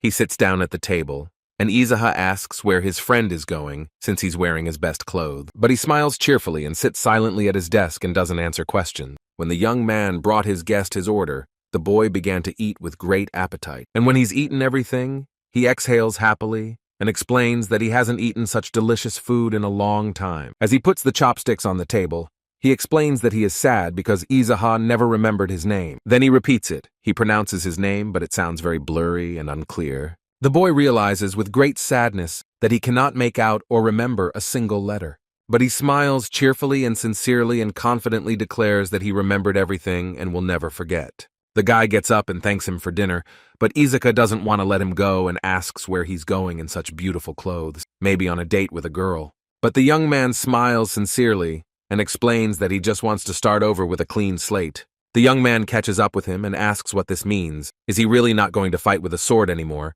but he must take revenge on Cho and Gol? But the guy asks what's the point of revenge if you're already dead? He thanks you for everything and says it's time for him. Izaha looks after him and smiles just as cheerfully and sincerely, and it seems like his heart has become a little warmer. The main character looks back and wishes his friend success in his new life. It was all a dream, just a dream of the tired head of the Howl clan, who had just won a mad slaughter. He wakes up in the morning with surprise and incomprehension about what just happened. But he doesn't have a chance to think about it, because I immediately hear the red monkey calling him to breakfast. But the memories of this dream or vision warm his soul, so now he has a sweet smile on his face. All the leaders have gathered at a table full of various delicacies and are eating breakfast with appetite. Commander so asks if they should attack the old hornless dragon king or the professor first. Izaha stuffed his full cheeks and chewed. He didn't think about it, so he replied that he didn't know. The white tiger looked around the room and asked where their captive Yusachin had gone, and the head also replied that he didn't know. He continues to eat his breakfast and thinks about the fact that he is a person who doesn't know that much. This seemed a bit strange to the celestial general, but he didn't say anything to that. The next moment, Dong cheerfully enters the hall and brings their captive with him. The leaders present were surprised when they saw the poor man's condition. But the leader of the Black Pearl Fort ignores this and simply walks over to the table and pushes the chair back. He sternly points to a place at the table and menacingly orders Sachin to sit down. The captive bowed low and expressed his great gratitude to his master. All the present leaders of the binding looked at each other, wondering how many times this poor guy had been beaten that he had become so submissive. The head of the club points a finger at him and explains that he shouldn't be so rude. Such mass condemnation made the man very angry. It doesn't take much for him to become angry. In his defense, he shouts that he only hit this idiot a few times, but they don't really believe him. But Dong explains that it was the clan head who pierced his wrist and took all his chi energy. That poor man is so scared for their lives that he can't even say anything intelligible. Meanwhile, Yu Sachin is already actively filling his stomach with various delicacies and confirming that he is telling the truth. The generals are very surprised and a little uncomfortable with the fact that they were wrong. Doc Gong Song gently strokes his captive's back with his rough hand. He leans closer to his victim and adds with a sly smile that he should have a delicious breakfast. Cha Song-tai looked at Dong and asked, "It looks like he has been through a lot."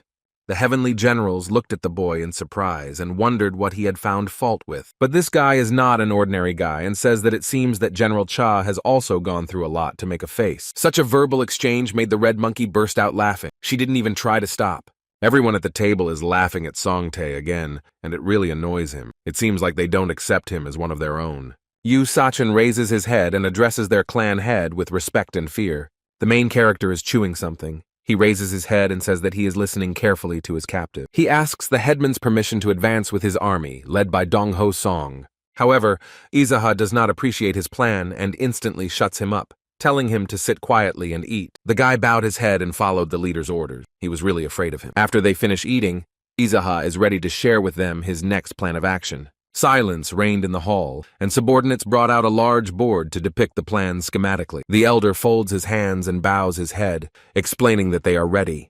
Then the clan head rises from his crowning place and quickly heads to the board. He took a brush, dipped it in paint, and carefully and painstakingly drew something on the paper. Making a black dot on the paper, Izaha explains that it symbolizes a black rabbit. Above the black dot, he drew a character symbolizing Professor Su, and later, between these two figures, the head of the Black Rabbit Union draws a triangle. All the generals are closely watching their chief's actions, and he explains that they are setting a trap for the professor. The guy understands that the fighting spirit of the rain clouds has completely collapsed, and his allies have abandoned him, so it is logical to first deal with the organization that is weakened. As for the participants, he suggests that only those who possess Qigong and can reach the professor without a break should participate. The protagonist then turns to Seo Gun Pyong and asks if he understands the gist of the plan. This one explains that their task is to quickly reach the Rain Cloud Alliance, so anyone who cannot do this will only be in the way. The chairman states that he understood everything correctly, but there is one more task that will help decide who will leave. He offers them a simple Qigong competition where they simply have to keep up with their head. This explanation greatly surprised all his subordinates, but he continued his explanation. Izaka says that he will start running with all the leaders and run immediately to the front. He will not be distracted by those who are not in time. Red Monkey asks if there will be a big gap between them due to the difference in Qigong skills. The clan leader understands that this will happen, but he doesn't care, and explains that they will cross the protective walls of rain clouds and continue their attack all the way to the professor's residence. Master So asks if they really need to keep running, even though they're in an alliance. The chairman explains that they must run until they find the professor, and Izuka will of course be the first. He continues that one should not pay attention to fleeing enemies, but only kill those who stand in their way. The chairman gives the order to deal with everything, keeping up with him until they meet the professor. Everyone unanimously stated that they understood his plan and would clearly follow all instructions. And then he adds that everyone, except the snails, should prepare for the start of their operation. Cha Song-tai proudly and confidently asks when to leave, as if he too plans to join. The protagonist smiles slyly and announces to his subordinates that they are leaving immediately. Everyone present immediately stood up from their chairs, ready and waiting for a command from their leader. Yu Sachin, exhausted and injured, remained sitting in his chair and just watched everything. The clan leader walks past him and orders that the prisoner remain here in the house. And Cha Song-tae will be watching him, although the guy is not very happy about such responsibilities. The chief is already leaving, but the poor guy is still yelling angrily why he has to follow this man. Dong put his hand on the boy's shoulder and ironically wished him success in completing the task. And then everyone wishes him to be attentive and persistent, because he finally got a job that suits him. Commander Seo explains that they need time to explain how to act to their subordinates, but the chairman states that there is no time for that, and to just let them keep up. And he adds that those who fall are a reason to think about additional training in Qigong, and the generals and the clan head will be enough to defeat the professor. The clan leader stands at the gate and explains once again that it doesn't matter in which order they arrive there. He smiles and explains that they should think of it as a competition of rank and just run as fast as they can. Izaha hadn't even finished speaking when Dong was already setting off to prove that he was fast enough. He is an extremely gambling player, and everything related to competition stimulates him to take quick action. Master So looked at this and thought this man was a sick bastard. He was annoyed by this behavior. The head stands motionless and asks why they are still here. Are they really not going to leave? And he adds with pride that he is faster here than everyone else combined, so he suggests not to worry. The heavenly generals are no longer waiting, and the red monkey runs out first. She doesn't need to be told twice. One by one, the strongest warriors set out to fight their fierce enemy. Soldiers follow them. They are not as strong, but they do not miss a chance to fight. The main character watches with a smile. He likes the perseverance of his subordinates. The head of the union follows them, and they quickly run through the city streets towards their goal.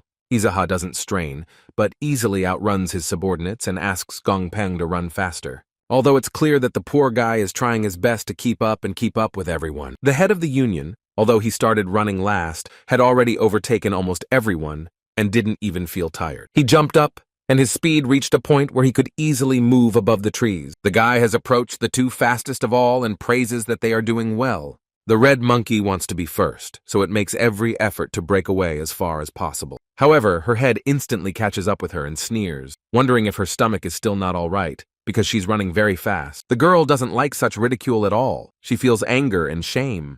The chairman turns to her and says that she is the fastest, and if she continues at the same pace, no one will catch up with her. And after these words, he abruptly rushed forward. The main character had already broken away. The guy is already very close to his main target. He can already clearly see their territory. He acts according to his plan and does not stop for a moment, and without moving anyone, heads towards the professor. The guards only noticed him when he quickly ran past them and had already moved away. These men have just recovered from the shock and are shouting that they have a trespasser and they need to catch him as soon as possible. But it's too late, because Izaha, with the help of his strength, is already on the threshold of the main house. In a matter of seconds, the main character is already on the doorstep and kicks the door with great force. He found himself in the same hall where he had recently destroyed many warriors and Professor Su's right-hand man. He still doesn't stop for a moment and continues to use his strength to move quickly. One of the soldiers runs up with a sword and tries to stop the boy, although he doesn't yet know that it's a futile effort. Izaha uses her ki energy and easily pushes her attackers away. He persistently continues his movement straight to the place where the professor is now. On the way, the boy again encounters a warrior with a weapon who intends to stop him. However, the clan leader effortlessly defeats him with just one hand and the help of his inner energy. Immediately, 3 more people appear on his path, stopping him and asking who he is. Izaha, with an evil look, draws his sword and menacingly declares that he is the Moon Executioner. The soldiers understand that they must fight him, but the way he called himself scared them a little. The boy swung his sword only once, and he did it very skillfully and accurately. This attack was enough to neutralize all his enemies who were in his way, and after that, he immediately opens the door that those men had just been guarding so vigilantly. Izaha smiles sarcastically and calmly asks with irony if the professor slept well. It seems that our main character is not on time. The professor was very busy, but now he will have to finish his work earlier. Everyone present quickly hides, and the professor himself quickly gets dressed and wants to get his weapon. He was almost there, but the head of the Howl clan was already here. This guy is very fast. The professor still managed to reach his sword and managed to repel the attack. He looks his attacker straight in the eye and can't believe he broke into his home so easily. A fight broke out between them, with Izaha actively and very quickly inflicting many heavy blows on his enemy. But he tries with all his might to fight back and save his worthless life. The protagonist has no desire to play with it for long, so he immediately uses the power of absorbing the celestial pearl. Izaha grabs him by the throat with all her strength and pulls this worthless piece of shit closer. Now he holds his enemy by the throat and squeezes him tightly in his hands, all the professor's veins protruding. And the next moment the clan head easily pierces Professor Su with his sharp sword. This man did not expect such a quick end, and the fact that he was so easy to deal with. The protagonist quickly and easily drags the still living body of his sworn enemy. He dragged the professor to the edge of the room and pinned his body against the wall with his sword. The head of the clan holds the lousy face of this arrogant and perverted scoundrel in his hand. Izaha looks intently and carefully into the professor's eyes and sees his true face. The poor man understands that these are the last minutes of his life, and no one will help him. The guy who came to take his life looks like a crazy demon. In one swift motion, he pulls his sword out of his victim and warm blood flows from it in a trickle. The protagonist hides his sword in its sheath and looks at the man with a cold gaze. But suddenly he looked up at the bed and only then did he notice something. 2 young girls, scared to death, are sitting on a bed behind a screen, covered with a blanket. Izaha looked at this pervert with incomprehension. He didn't understand what he could do with these white people. Instead, the professor is still breathing and trying to call his attacker a scumbag, but his head can't hear him well, so he leans closer to him. And then the guy asks if he really wants those to be his last words and calls him a pathetic piece of shit. The main character sits across from this scumbag and asks why he didn't come to surrender, because he said it was his only chance to survive. He asks why he didn't believe in someone else at least once, why he lived his whole life believing only in himself, and what he does all day long. But this man seems to have finally thrown off his hooves, his head bowed, and his body remained motionless. At this moment, Izuka realizes that this is just a lifeless body and suddenly hears a thin voice asking him for mercy. The protagonist turns his head and looks at the frightened girls still sitting on the bed. They are terribly scared. Cold sweat is running down their foreheads, and their whole bodies seem to be numb and shaking. The guy looked at them indifferently and calmly said that he had washed them and that these girls were not in danger. At this moment, someone opens the bedroom door and enters, addressing the clan head. The man turns around and says with indifference and irony that they have finally appeared. His subordinates stand in extreme surprise, contemplating this scene and understand what has happened here. Their enemy, Professor Su, is now only a lifeless body lying in the corner of the room. The heavenly generals are shocked because it turns out they didn't have time and everything is already over. Dong enters with 2 bloodied swords and asks if everything is really over. The protagonist gets up and orders them to deal with everyone left below and tell them that Professor Su is already dead. He explains that all those who fall to their knees will be pardoned and anyone who resists can be killed. His subordinates clearly understood his command, so they were ready to carry out the order without further discussion. Izuha calmly leaves the room and leaves behind bloody footprints in the hallway. The head slowly descends the stairs and hears the screams of those who did not submit and kneel. While he moves around the building with an easy gait, his subordinates carry out the order. He went outside, where those warriors of the Rain Cloud Alliance who had decided to submit and kneel were already waiting for him. The head of the union announces that he has been waiting for a long time to meet Professor Su, but he decided not to come and bow down to him, so Izuha himself came for him to kill him. And he continues, if there are those here who are not ready to accept this and bow their heads, they can boldly approach and join their leader.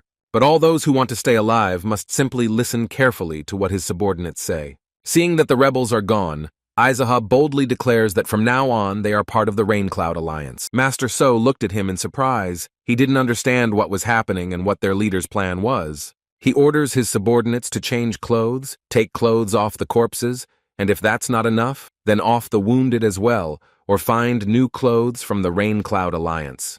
The union leader looked at all his subordinates and then stopped his gaze on one of them. He walks past Dong and says that he doesn't have to change and that the poor guy doesn't understand what's going on. Izuka calmly explains that he stands out a lot anyway and other clothes won't help him. So he orders him to stay here and clean up everything around him with his subordinate. And then he turns to Gongpeng and reminds him of the rule of divide and conquer and orders him to prepare. The boy bows his head obediently and is ready to unquestioningly carry out any order of his master. While these men are changing into the uniforms belonging to the Raincloud Union, Izuha turns to the Red Monkey. The girl with big eyes smiles warmly and listens attentively to her big brother.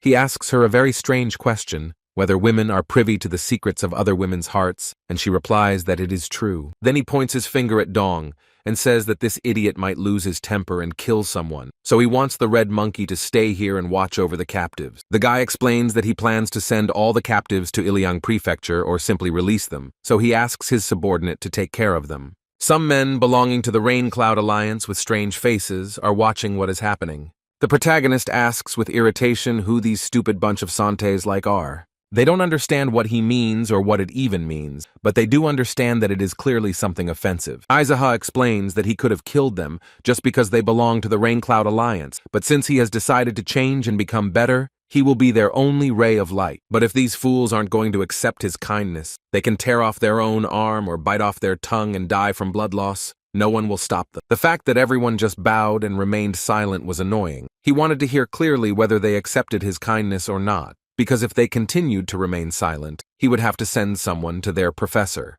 These poor people are terribly frightened and shout in unison that they accept his kindness. The head of the clan declares that from now on, they are all part of the forces that have the goal of killing the old king of the hornless dragons. And then the guy remembers that these bastards abused local girls and forced the poor guys to entertain them, and then they also sold the defenseless ones. One of the men kneeling before him mustered up the courage to say that he ruled, and that was exactly what happened. It didn't take long for Isaac to get very angry and start thinking about sending them all to hell. The White Tiger restrained his big brother in time, although he aggressively shouts that he wants to cut them all to pieces. The man explains that they can be killed when they have fulfilled their role as cannon fodder.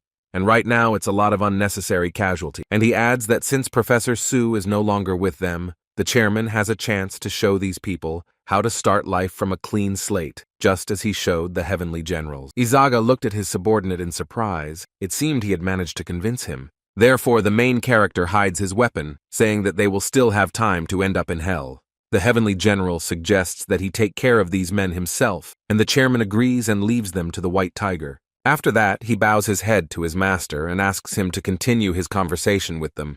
The guy asks where he stopped, and the guy reminds him that he said that these people are scum and copies of Song Tae. The chairman explains that the task of these idiots will be to inform everyone that Professor Su has died, and then they will unite. Their common goal is a brutal, bloody victory by infiltrating the old king at his mountain of perverts and asking if they understand everything, but no one answers. Izuka is angry again, but the general has understood the whole plan perfectly and is ready to explain everything to them clearly in all details. He agrees with this guy and can calmly move on and solve his other problems, which he has a lot of right now. He meets Gong Peng, stops by him, and wants to discuss one issue. The boss notes that his subordinates have done a great job following his orders and have run all the way here, so they should rest a bit. The man looked at his big brother and promised that he would make sure they had a good rest. The protagonist explains that they are only making their task harder if they take such tired people with them. And then he exhales heavily and ironically declares that the bigger the army, the weaker they are, some kind of nonsense comes out.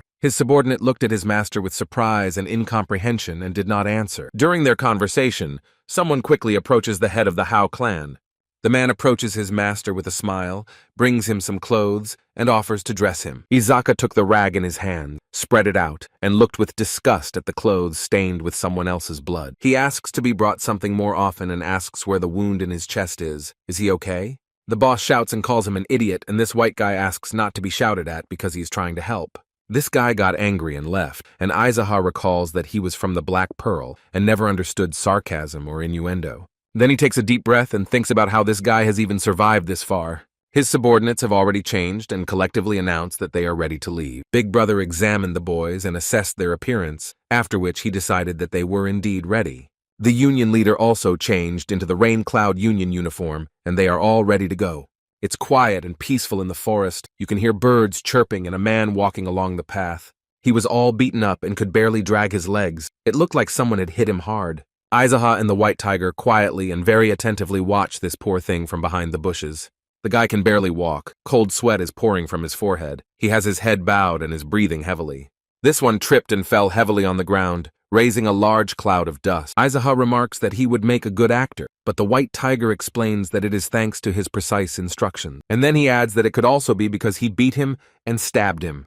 The poor guy is shaking from pain and exhaustion. He has difficulty getting up, but the boss notices that he has a strong sense of self-reliance. He barely reached the gate of a house. It seems like this is a well-thought-out plan of the Howl clan. The guy in the Rain Cloud Alliance uniform has already reached the door and is knocking with all the strength he has left. He is taken away by an old man who recognizes his form, so he considers him an ally and asks what happened. He explains that the Black Rabbit Alliance attacked them and has now dragged them into war, and he has come here to ask the Dragon King for support. The man is ready to let this poor guy in, but the boy asks him to wait a little longer. The old man looks at him with sympathy and doesn't understand what else this poor man wants to say. The boy can barely stand on his feet, and with a pitiful expression on his face asks for water. The clan leader positively assessed the work of his subordinate and admired the last remark. The protagonist stands leaning against the main gate and thinks about what might be happening there right now. He is surprised that it is very quiet there, because the news that someone has infiltrated the Rain Cloud Alliance should have raised everyone's eyebrow. Then he walks away and believes that the Trojan horse has successfully completed its task. The subordinates suggest that in this case they go in and put an end to all this, but Izaha is against it. It seems that he underestimated the old man and orders all his subordinates to stay in their places. No one understands what their big brother is up to, and they are terrified of what this man might come up with. Izaha ignores their confused expression, instead turning around and waving cheerfully. He had already reached the stairs leading to the gate through which their warrior had disappeared a few minutes ago, and stopped. When he looked at his clothes, the main character felt a little embarrassed, so he decided to stop. The guy returned to the bushes and seemed to be looking for something there. He was rummaging through some things. Then he takes off someone else's clothes, which should show everyone that he belongs to the Rain Cloud Alliance. Instead, the head of the Black Rabbit Union takes his cape and gracefully puts it on. The guy has penetrated the territory of the Hornless Dragons Alliance without hindrance and does not see a single person. He looks around, and it seems a little suspicious that there is no one here at all. Finally, the head sees a table in the yard at which an old man sits calmly. The protagonist slowly approaches and notices that there is a kettle and 2 teacups on the table. The old king of the hornless dragons greets the guest and asks if their truce is over. Aizaha took a good look around and noticed that this old man had already taken care of himself here. The king explains that the only one left here is the servant who opened the door a minute ago, and he has already left through the back door because he did not study martial arts. The guy asks where all his subordinates have gone. His interlocutor explains that everyone who has a family has returned to them, and those who don't have one, he gave them money and managed to say goodbye to everyone in these 2 days. The head of the union appreciated the intelligence of this old man and noted that he understood everything quite quickly. The old man hopes that this is exactly the case. He points his guest to a chair and invites him to sit down. Izaka did not expect such a turn of events, but with his hands behind his back, he moves closer to the table. The guy is too proud to follow anyone's orders or even such a small request. The old man, with a smile on his face, asks if he really doesn't have even a moment to drink tea. The clan leader blithely replies that he is too busy for such petty matters. The king notices that his guest is very distrustful, and he has also heard news that Izaha has defeated the great Rakshasa in a duel. The man recalls that he has met men with similar skills in Jianghu many times, and confidently declares that he has long understood what kind of person he is. Instead, the main character indifferently watches the man who thinks he knows everything. The old man explains that this is a battle between the 2 of them, and there is no point in shedding the blood of innocent people. Izaha, with aggression in his voice, declares that he knows that the great Rakshasa was a good friend of this old man. But suddenly the ground beneath the boy's feet turned black and completely disappeared, and he fell sharply down. Around the old man, the circles closest to the table turned into black holes. The main character is fast enough and has a pretty good reaction, so he managed to jump back. It seems that this was the insidious plan of the old king of the hornless dragons. He looks at the boy with a stern and angry look. He tilts his head and looks into the pit, and he notices countless human remains there. Izaka glared angrily and mercilessly at this cunning old man. He menacingly remarks that this fucking old man caught him by surprise and even scared him. The gray-haired man doesn't answer. Instead, he still has his hand on the cup. It turns out that it serves as a button that moves almost the entire floor in the courtyard of this house. After the pressure, some circles rise while others disappear, leaving a bottomless and terrifying pit. It doesn't take much effort for the protagonist to skillfully navigate between these traps. He looks around and realizes that he could lose more than half of his army here if they all entered here together. This cunning old man got up from his chair and declared that now everything was just as it should be and the battle could begin. Instead, Izaha now understands why this sick scumbag wasn't as famous as the great Rakshasa. But that old man is not very talkative. He just silently watches his enemy. The guy explains that it's because he's been throwing everyone into these pits for the past 40 years that no one has ever been able to understand anything about him. Instead, he's been eating and sleeping on people's corpses. It is now that the main character understands why the king is so pale, because he is afraid of the Jianghu. The old man seems confident in his powers and traps, so he sternly remarks that his new victim is quite talkative. Izaha claims that he has seen many such people. They are just small fish who are afraid to stray from the safe path they have created for themselves. He skillfully avoids traps and continues his monologue, noting that this old man does not manage to hunt like a beast, does not travel far to find a worthy and strong opponent. He simply sits here all his life, thereby burying his subordinates and friends here, as well as those who get in his way. And then the head adds that every time he opens and closes the pit, there is a foul smell of rotting bodies. Instead, the toothless old man with a sly smile asks why the boy keeps running away. Izaha humorously replies that he is not comfortable standing in one place all the time. The old king of the hornless dragons explains in a kind voice that this is not a way out of the situation at all. The protagonist hurriedly looked around and carefully examined the entire area. He is surrounded by impenetrable bushes, and the boy realizes that there is no way out of this trap. The guy notes that this old man is very interesting because he has learned the technique of placement, just like the master of the Ghost Valley. The king was sincerely surprised how this worthless boy knew about the master of the Ghost Valley. Izaha thinks that although he looks young, he is actually much older than he seems. He proudly considers himself a child of heaven, but he doesn't tell anyone this. It's classified information. And the young man also thinks that it sounds pretty awful, so it's not worth saying out loud. The master of the Ghost Valley lives a very secluded life, but is the founder of the terraforming technique and the location technique, and he is called that because his residence is in the Ghost Valley. The Master of Memory was the person who hated the Master of the Valley of Ghosts the most, and it was he who created the invulnerable golden turtle technique. The headmaster explains that, unfortunately for the old man, he had a teacher who sincerely hated such people who live alone and accumulate evil inside. The old king asks who it is, and the boy explains that his teacher is a master of memory, and most likely he doesn't know him. The guy remembers when he studied martial arts. His teacher always explained to him that he was only studying it to use it on such cruel people. He stares at his opponent and remarks that it's very nice that he has the opportunity to use his powers on this old man. Aizaha explains that smart rabbits dig 3 holes, but the master told him that they should simply burn all 3 holes, and that's why his memory master created the invulnerable golden turtle technique. This is the realm of flame. The protagonist has already formed a fireball in his palm and is smiling slyly at his opponent. This demonstration quite frightened the old hornless dragon king. He instantly jumps from place to place to get closer to the boy as quickly as possible. The old man makes an attacking blow to his opponent but does not hit him in any way. Aizaha asks ironically if it's not customary in Jianghu to wait silently while your opponent prepares his ultimate technique. They began a real fierce sword fight, which is not for life but for death.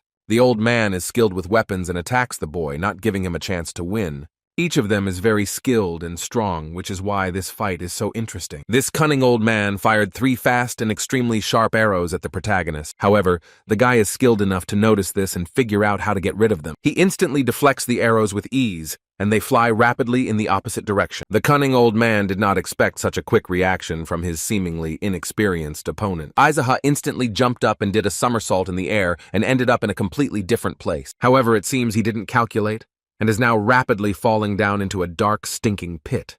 The main character is not so easy to defeat. He uses his internal chi energy to push himself off and avoid falling. However, his opponent doesn't waste a second and fires an infinite number of arrows at him. Aizaha is now in the air and sees danger approaching him, so he must think quickly about what to do. The clan leader decides to use his cape and repel all the arrows at once. Although because of this, he had to sacrifice her, because now she is falling into a deep hole. The guy misses her, and hopes that in the next life she will have a better master, maybe even some beautiful lady. After that, the main character gracefully and very smoothly landed on one of the islands. The old man noticed with surprise that the boy's aura had changed greatly. Aizaha stands sternly opposite his opponent, a fire burning in the center of his chest. He looks at this worthless man with an angry and frightening look, and declares that he is a scoundrel, and will take revenge for his cape. But the old king finds these words very funny, and so he asks what kind of fool he is. The guy thought for a moment, and then decided that this idiot would die a little later. The old man looked at him in surprise. He didn't understand his opponent at all, because just then he looked so good, as if he was ready to kill him. The king doesn't think long and fires another batch of sharp and fast arrows at the boy. Although he had more or less figured out how the traps worked, now he had to avoid these blades. The king of the hornless dragons is terribly furious, because he sees that his opponent is much stronger than him. Aizaha repels all of the old man's attacks and assaults without any problems. He is fast and skilled at it. The old man approaches the boy closely and attacks him with a sword, hoping to wound him. But he clearly feels and understands that this guy is not fighting him at full strength. The head of the Howl clan fights back with a broad smile. It is clear that he is not having a hard time, but even a little fun. This greatly annoys the old king, and he considers the boy an impudent and mean rat, although he himself is more like him. Now the old man uses his staff in the shape of a snake. He swings it at the fog. After that, the cunning old man abruptly retreats back to the center to his tea table. Aizaha doesn't think for long and immediately uses the technique of great absorption. Within seconds, all the poisonous smoke instantly disappears and is absorbed into a large ball. After the absorption was complete and not a drop of poisonous smoke remained, the boy threw the bullet into a deep hole. The king can't believe that this boy got rid of all the poison he put on him so easily. The protagonist stands proudly and looks down on his vile rival. The guy boldly asks if there are any more trump cards up his sleeve, or if these are all the king's possibilities. The old man raises his staff and declares that this boy has skillfully gotten rid of this poison. But of course that's not all, and invites him to come closer. But Aizaha reports that from everything he has seen, where he is standing now is one of the safest places. This remark really surprised the old man, because he didn't think that this young man would understand all his techniques so quickly. The protagonist does not want to talk anymore and is ready to continue their fierce struggle. He draws his sword and jumps high to direct his power as far as possible. Instead, the old man does not hesitate and also uses his ki energy to defend himself. The guy knows exactly what to do and how to use his strength to gain an advantage. A powerful energy poured down on the old king of the hornless dragons, which he could barely cope with. He is frightened by this force. His eyes are large, and drops of cold sweat are running down his forehead. The protagonist continues to launch deadly attacks on his enemy, but the old man tries his best to resist and avoid any injury. Izaha glared at his opponent, and judging by the way his eyes were burning, he planned to finish the fight. And the next moment, the king's fate is very unexpected. The boy ruthlessly chops off his hand. After that, without any pause or negotiation, his opponent's other hand immediately flies away. These two body parts fall motionless behind the old man, who doesn't even have time to understand how this happened. This caused the old man to fall to his knees and sadly realize that this was undoubtedly his end. The protagonist knows that now is the best time to finally end it all. So he very quickly forms a fireball in his palm, and a smile shines on his face. The clan leader tosses a ball of fire in the air and playfully spins it on his index finger. The old man, with frightened eyes, begs the boy to wait and not do this. He doesn't want to die. Izaha played for a moment longer and pondered the request of this helpless old man. But of course he is not going to spare him and easily launches a fireball at his opponent. Fire moves at the speed of light towards its victim, and there is no chance of escaping it. The old man can't believe that this is the end of him, and there's nothing he can do about it. The bullet quickly reached its target and completely engulfed the old hornless dragon king. The protagonist watches this scene from afar and enjoys the flames. He is sincerely glad that such a scumbag as this one will now burn forever in hell and will not commit any more evil. With burning eyes, he watches it and wishes it would burn completely to the ground. The boy likes this picture so much that a smile appears on his face, and then it turns into a wild and crazy laugh, which is even a little scary. The protagonist feels triumphant and wants to fully enjoy his victory. With a flaming sword, he decides to perform his crazy victory dance. He smiles sarcastically and declares that this flame is a gift to him from a guy running errands. The young man recalls that his Zaha hotel burned down recently, and this is a simple and fair punishment for the old king of hornless dragons. For all the sins that this man committed, he now received punishment from Big Brother. The boy thinks about why he decided to call himself a big brother, because he never had a younger brother. And after that, he wonders why he is called the head, whether it is really honest and just. He ponders whether he was really a good leader and worthy of such a title. He comes to understand that he is just a boy running errands from Iliang Prefecture. Now he considers himself a loser who lost in the martial arts game, a third-rate martial artist. Isaac loudly declares that he is the one who was refluxed by the chi energy, and the real leader is Gong Peng. And suddenly he hears a voice from the side asking if he means Gong Peng from the Golden Dragon Pavilion. The protagonist turns his head sharply and sees all his subordinates behind him with whom he came here. He exhales heavily and reminds them that he asked them not to interfere and asks why they came in. Master. So shouts that everything is burning here and he asks him to get out of here quickly. Instead, the main character looks at them indifferently because the fire does not scare him at all. And it seems I only just noticed how much everything around me is burning. There's almost no living space left. Then he decides to get closer to his subordinates and the matter can be considered completed. The white tiger looks at his head in surprise and asks if he set everything on fire, and the head calmly replies that it did. And then he smiles cheerfully and announces that it's time for them to go and sets off first. Gong Peng is angry and doesn't understand why Izaha is laughing because he made everyone worry. Then the main character explains that he burned down someone's house and that's no reason to cry. This thought suddenly made the boy laugh very much and he burst out laughing merrily at the top of his voice. He explains that he now understands how people get chi reflux. He thinks he understands the feeling. Instead, Izaha warns him and explains that chi reflux is actually a very scary thing. They are wasting time and trying to get out of the burning yard as quickly as possible. Everything around there is engulfed in fire, and Izaha and his subordinates are already standing outside this territory. Everyone looks back and watches how easily and irrevocably the fire destroys everything. One of the celestial generals asks what happened to the old hornless dragon king, and the boy explains that he burned up before everything caught fire. The white tiger exhales with relief and explains to his master that this is very good news. The protagonist smiles and completely agrees with his subordinate. For another minute, everyone stood in silence and didn't say a word, just looked at each other. And the next moment, Izaha and his subordinates were laughing merrily and uncontrollably at the whole situation. Then the main character asks what happened to this beautiful actor who entered there before him. The beaten boy approaches from behind, timidly raises his hand and quietly says that he is here. Gong Peng says that he and his servant went out through a back door, and the old man led him out and said that there would be a big battle inside. Izaha thinks it's wonderful and adds with irony that the great actor was almost killed. The chairman decided to tell what was behind the gate and noted that there were a lot of mechanical things there, and then there was silence. He said nothing more, although everyone listened attentively and waited for the detail. One of the subordinates looked at him in surprise and asked if that was all he was going to tell them, and the main character explained that he wouldn't tell them anything else. But he adds that this old man was not as good in his fighting skills as the great Rakshasa was. The white tiger seemed to be amused by this fact, since Rakshasa was his master. Izaha claims that the great Rakshasa, the Hornless King, and Professor Su all died at his hands, but it must be admitted that Rakshasa was the bravest among them. The white tiger looked at the head of the Union with a smile and explained that this was very good. The rest of the celestial generals stand silently and nod their heads affirmatively, showing that they share his opinion. The protagonist deviates from the topic and declares that the Rain Clouds Alliance no longer exists. Anyone who wants to leave can do so boldly, and anyone who stays will be counted in the Howl clan. She explains that the Black Rabbit Alliance, Black Pearl Port, and Rain Cloud Alliance belong to the Howl clan, and some fool raises his hand and asks what the Howl clan is. Izaha states that this is a clan that is full of jerks like this, and adds that the clan will capture everyone and kill each scumbag in turn. This greatly surprised and even frightened the poor soldiers listening to him. Another warrior, a little hesitantly, but still dares to ask who the head of the Howl clan is. The protagonist proudly and very succinctly replies that he is the head of the clan.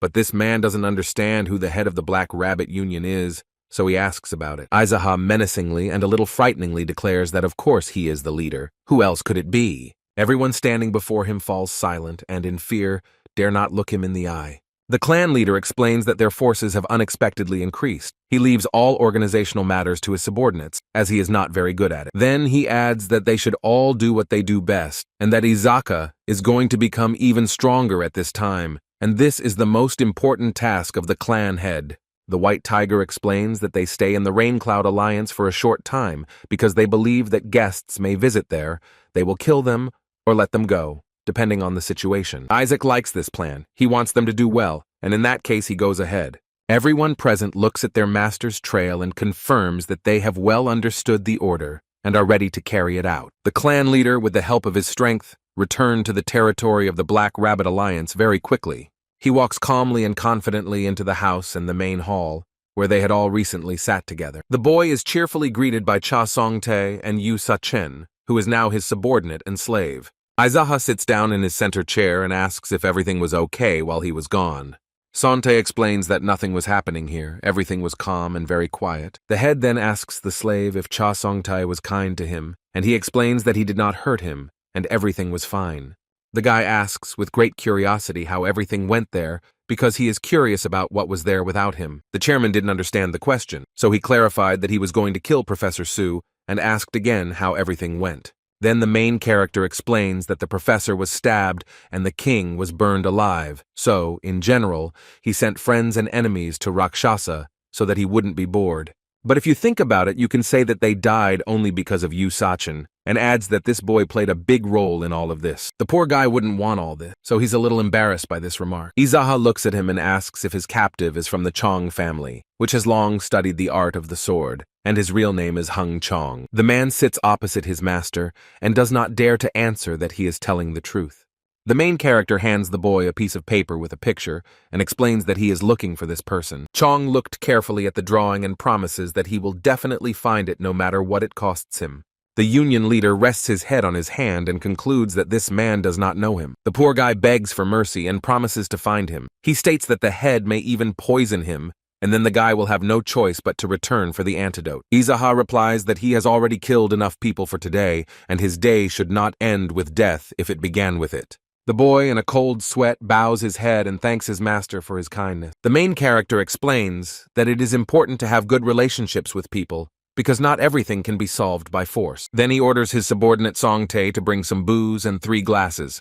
The guy came back very quickly. He brought a jug of alcohol and put it on the table. After his subordinate has set out the glasses, he pushes back his chair and sits back down at the table. And now the clan head wants to tell Hung Jong something, so he asks him to be careful. He explains that now he somehow doesn't care who he is, Yu Sa-chen or Hyung Chung, and he also doesn't care what family he comes from or what techniques he possesses. Izaha declares that to him he is just some loser who was unlucky enough to meet him, and from now on his captive will do whatever his master wants. The guy is a little scared because he doesn't know what will happen next, but he doesn't have many options, so he agrees.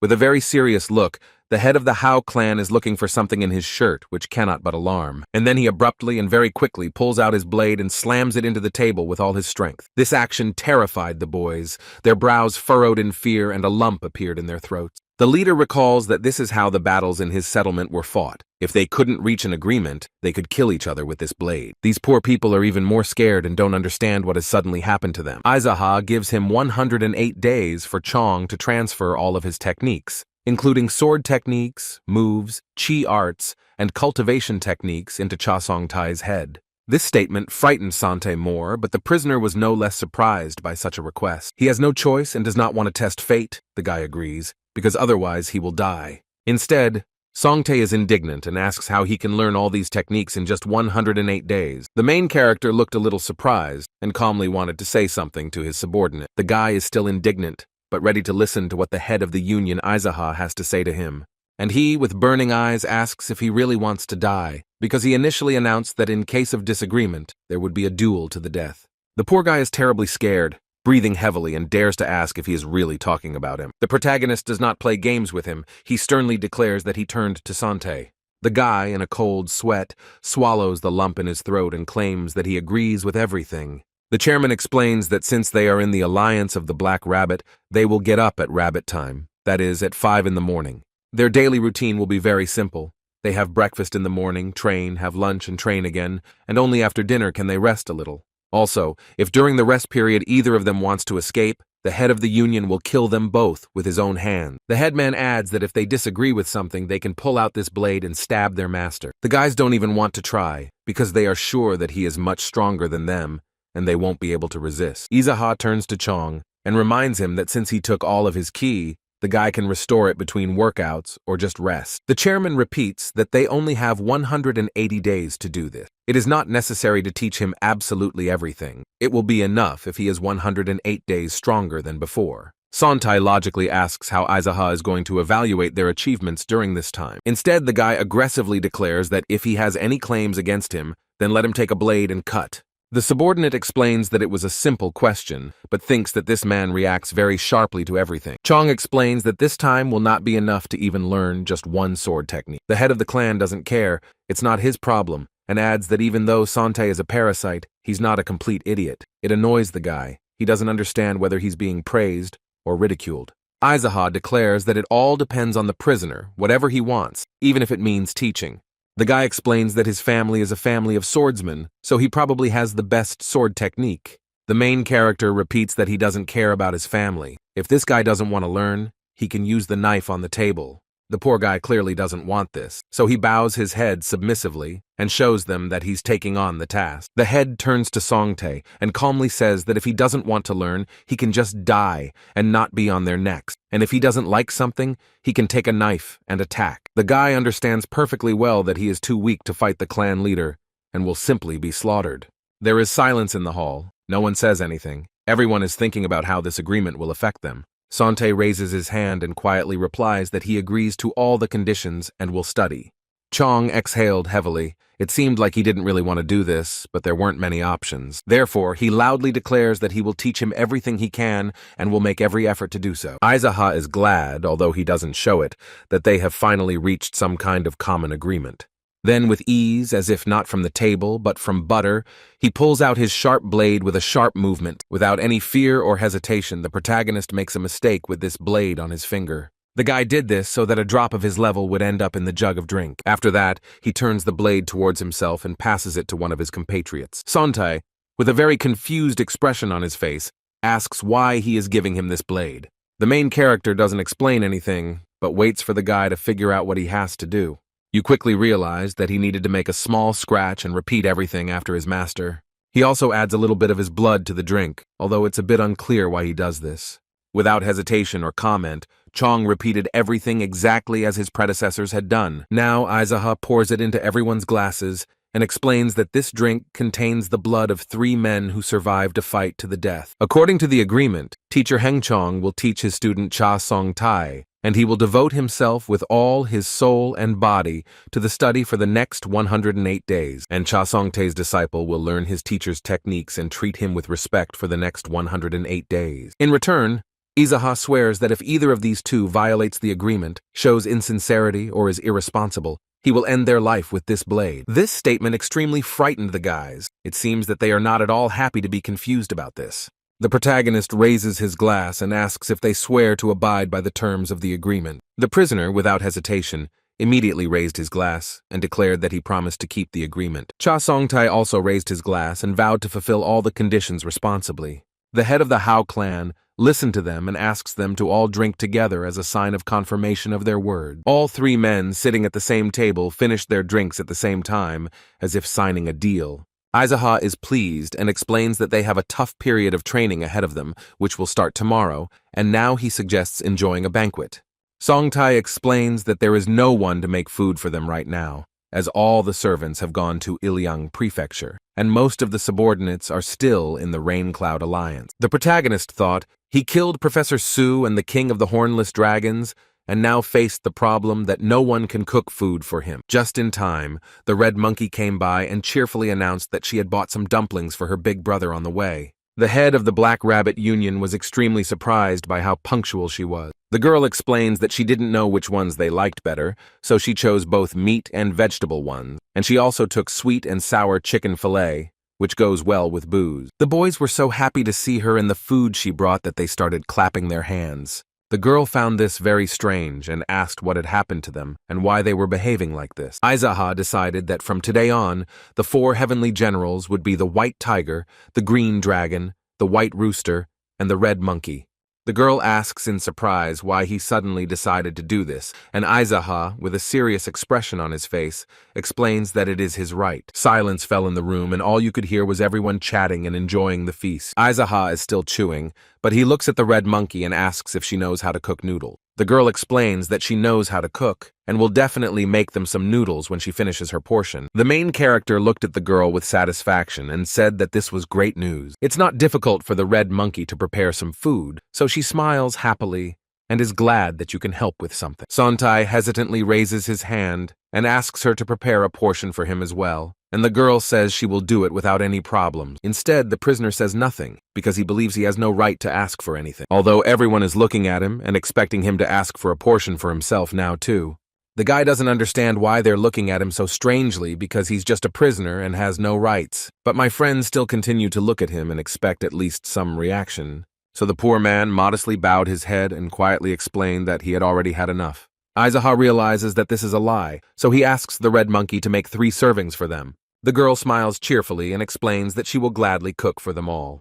The main character realizes that the Janhu is completely filled with men, and sometimes there is a lack of a female hand. Suddenly, the head of the Howl clan hears very strange sounds which even made him stop eating. It was his prisoner who was crying quietly, for he was delighted that he was being treated so well. Izaha asks in surprise what is happening to this strange guy. Sante suggests that it is all because of the delicious food. And then he adds that it's very strange to cry over a plate of noodles after finishing the battle so fearlessly. After his words, the boy thought that perhaps it was enough to mock him, since this man would be his teacher. Chong wipes away tears and explains that he will give his 100% to teaching him anyway. The main character frowned and looked sternly at his subordinate, wanting to say something. Sonate is already scared. He doesn't know what to expect from this crazy clan leader. The guy explains that his carefree days are over and asks what he's going to do now, but his subordinate remains silent. They were both silent for a moment, and then they burst into loud and uncontrollable laughter. The Red Monkey enters the hall,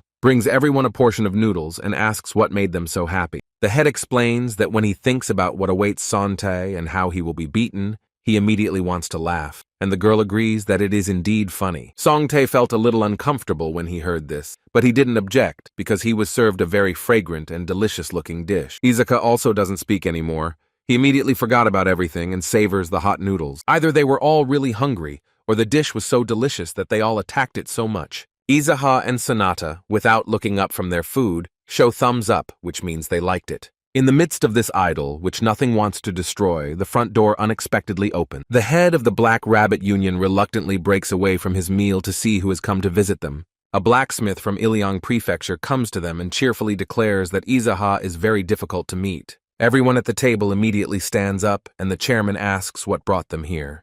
This burly man smiles cheerfully and proudly declares that he has completed the promised work. The main character's eyes widened in surprise. It was hard for him to believe that the blacksmith was serious. His subordinate placed the box of weapons on the ground to show what they had come here for. Everyone gathered around it and opened the lid to see what was hidden inside, their faces showing genuine surprise. On a velvet cushion lies a very beautiful sword with a sheath, decorated with gold and various patterns. The boy thinks that the sword is a little shorter than he expected. Perhaps the blacksmith was not able to get as much material as he wanted. However, the head of the clan has not received a rotarunka for a long time, and this shows the heart of the forge. The blacksmith of the Ilyang prefecture asks why the head is waiting. He suggests that he bear this sword. The protagonist doesn't wait a second longer. He immediately reaches for his weapon. Aizaha slowly pulls the blade out of its case and enjoys its shine and smell. It seems to suit him. He imagines how he will serve the head of the union with his power.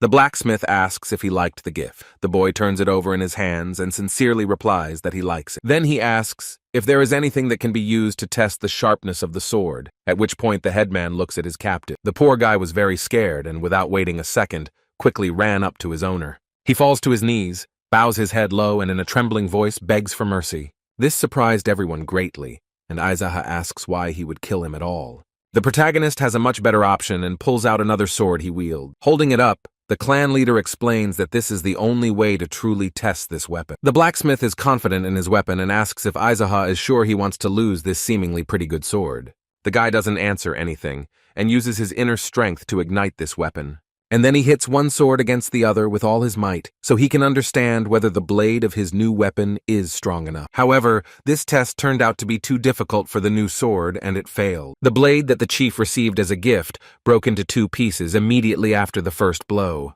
This result greatly surprised everyone present, and the blacksmith could not believe that it actually happened. Even the captive Hengchong opened his mouth in surprise, because the conversations were as if this sword was good.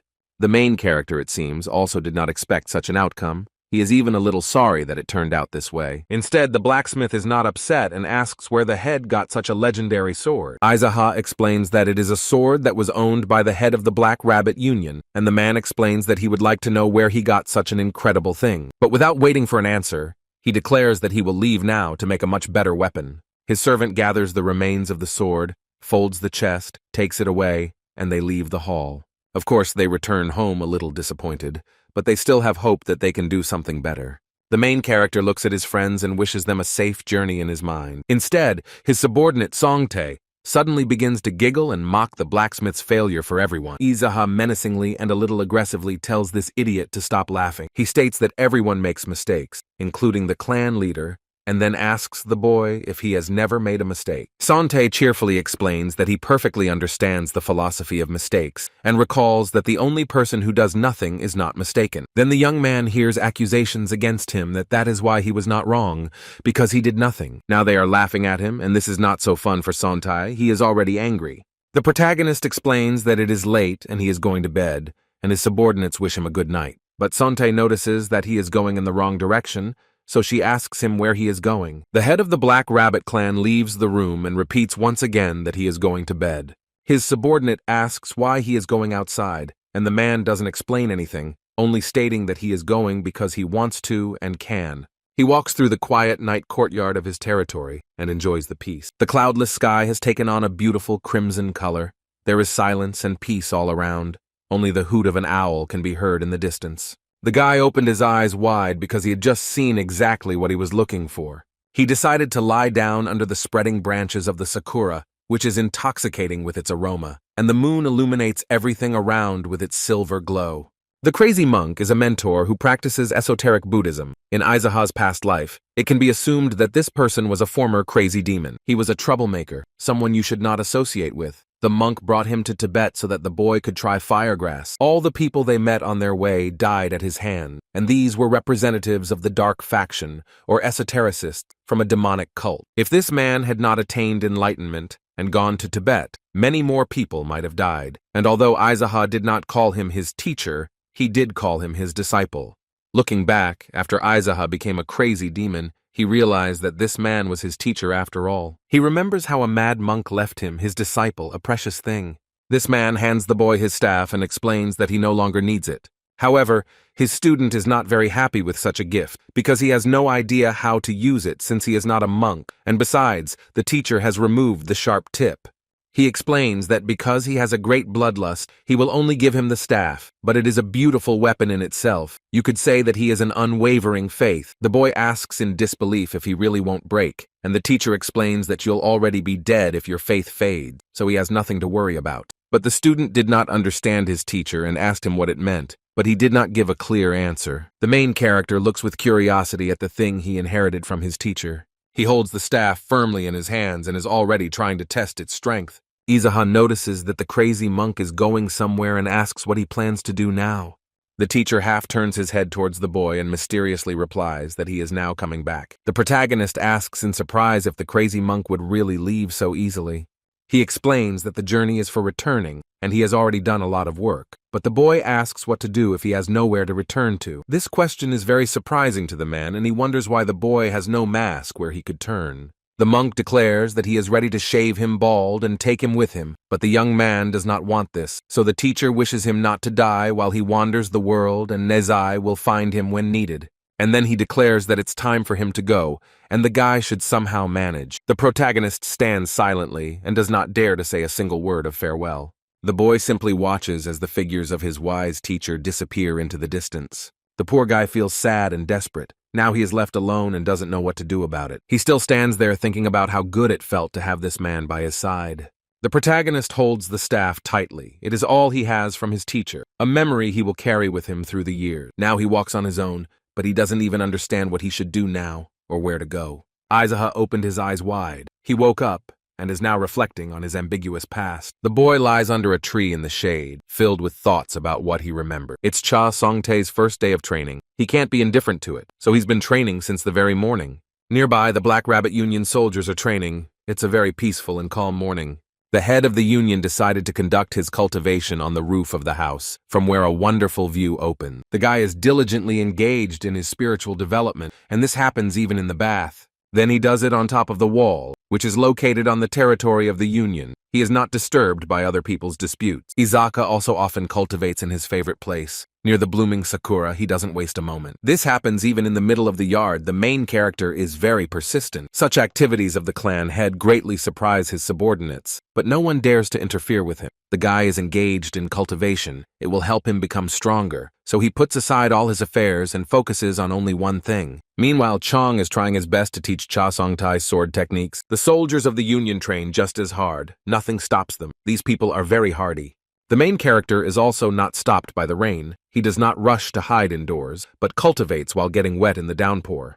The main character's efforts were not in vain. After cultivation, he received a positive result. A red flame appeared in the hands of the head of the Union, enveloping him with its tongues. And the next moment this strange sight disappeared. The boy was still sitting in a meditation pose. The protagonist finally slowly opens his eyes. They burn with the same fire. He completed his cultivation and reached the peak of the skill of the flaming rooster and entered the stage of the fighting rooster. Long and grueling soldier training is once again taking place in the territory of the Black Rabbit Union. The clan leader calmly approaches his subordinates, who are honing their fighting skills. He stands among the soldiers. Everyone has stopped their work and doesn't understand what's going on here. Izaha calmly asks them to ignore him and work as usual. Master So doesn't understand what his master wants to do, but he understands that he must continue training. It turns out that the guy just wanted to join their training. He performs all the movements with concentration and precision. The main character works hard on his body and spiritual state because there are no limits to improvement. After training, Izaka continues to cultivate and increase his level of inner strength. Every day, the boy continues to join his soldiers and work on a par with them. Its cultivation continues, but the tree is no longer in bloom. It is all covered with green leaves. A man approaches him, and he quietly and calmly explains that 108 days have already passed. During this time, Chasanadi has changed a lot. It is noticeable that the training has borne fruit. Izaha looked at the boy and barely recognized his once worthless subordinate. With a smile on his face, he asks if Sante feels stronger now. He happily replies that he is much stronger now than he was 108 days ago. The clan head asks Chong if Songtae has really become stronger than he was at the beginning. He explains that at least he became a sword master. He also mastered the basics of the ghost sword technique. He taught the boy cultivation techniques, and in the evenings they accumulate internal energy together. Although there was little time to accumulate a lot of energy, His inner storehouse was filled, and the boy learned how to use it. Aizaha is impressed and asks what his job as a teacher is. To his surprise, the man asks permission to continue teaching Cha Songtae's student. The main character at first looked at these two with disbelief and asked if he really wanted this. Heng Chong looked sternly at his master and confirmed that he really wanted this. The chairman understands that he has changed. Has he really reached some kind of enlightenment by teaching Cha Songtae? Izaha asks the boy what he thinks about it, and he replies that he would like to continue his studies. The main character looks at two completely different people. They have changed a lot over time. He explains that the deal they made is over, and they are free to do whatever they want, and both thank their master. The guy asks how Songtae feels after entering the depths of the art of Jianghu. The young man replies very succinctly with a smile that it's pretty good. It seems like he enjoys learning and developing. Aizaha explains that if he had continued to eat and drink in the brothel, he would not have risked dying because he was weak, but now he will have a more difficult life because of the martial arts. And he adds nonchalantly that this is how Jianghu works, and the boys don't answer anything.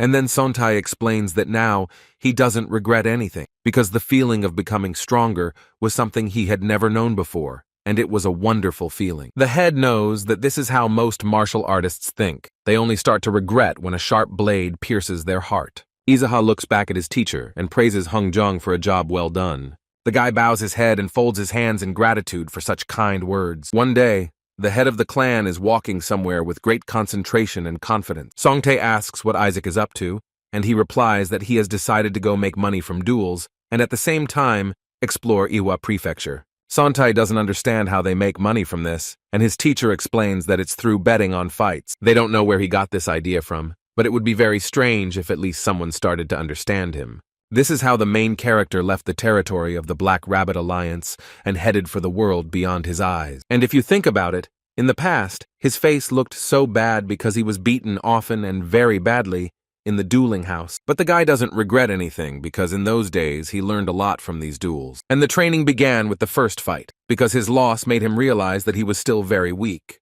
When I got hit in the face many times, I learned to counterattack, and I also gradually learned to analyze the strength of my opponent. But there's a wonderful reason why people who had reached the bottom of society came to such homes. After all, even if you lose, you have a chance to earn some money, and this is very important for those who are in despair. The main character has already arrived at the very place where he previously suffered defeats, and life is now in full swing in this area. You can see different people here, but they have all sunk to the bottom, where there is no money and are looking for an opportunity to quickly find it, regardless of how honest it is. The protagonist smiles and realizes that this place is exactly as he remembers it. The guy goes into a very popular eatery in this rundown area. He chooses a free and clean table and sits down, and the waiter immediately runs up to his guest. He politely asks what Isaac wants, and he orders 1 glass of Duakan liqueur. While the guy runs errands to fulfill orders, the main character looks around. He notices that there are quite a few people here, and they are all drinking and smoking cigarettes. The clan leader concludes that all these men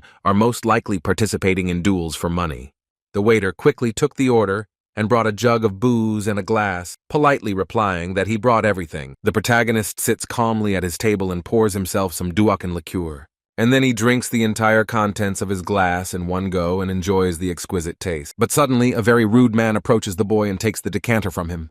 But without a word, he drinks the expensive liquor from the neck of the jug, without even saying hello. Then this impudent man smiled cheerfully when he realized that he had drunk such a wonderful drink for free. He sits down at the table with Aizaha and notices that this young man seems to be new here, so he offers to buy him a drink, and he will tell him everything about this place. Instead, the man got the opposite reaction he expected, as the guy laughed right in his face. But then he starts laughing with him, but Isaac doesn't find it funny anymore and asks him to give him back the bottle. The dude doesn't really understand why this guy needs it, because this bottle is already empty. However, the main character abruptly, without further ado, snatches the now empty bottle from his hand, but he immediately throws it at the head of this impudent man who has no idea what he's gotten himself into. The clan head mercilessly and firmly grabs this rude man by the hair, and without any hesitation, he hits his head on the table, apparently not liking the man's behavior. With these actions, the main character attracted a lot of attention to himself in this institution, but the guy doesn't seem to care at all, because he's focused on something else entirely. The man is not at all happy that he came up and sat down with this crazy person. I think he will be more careful next time.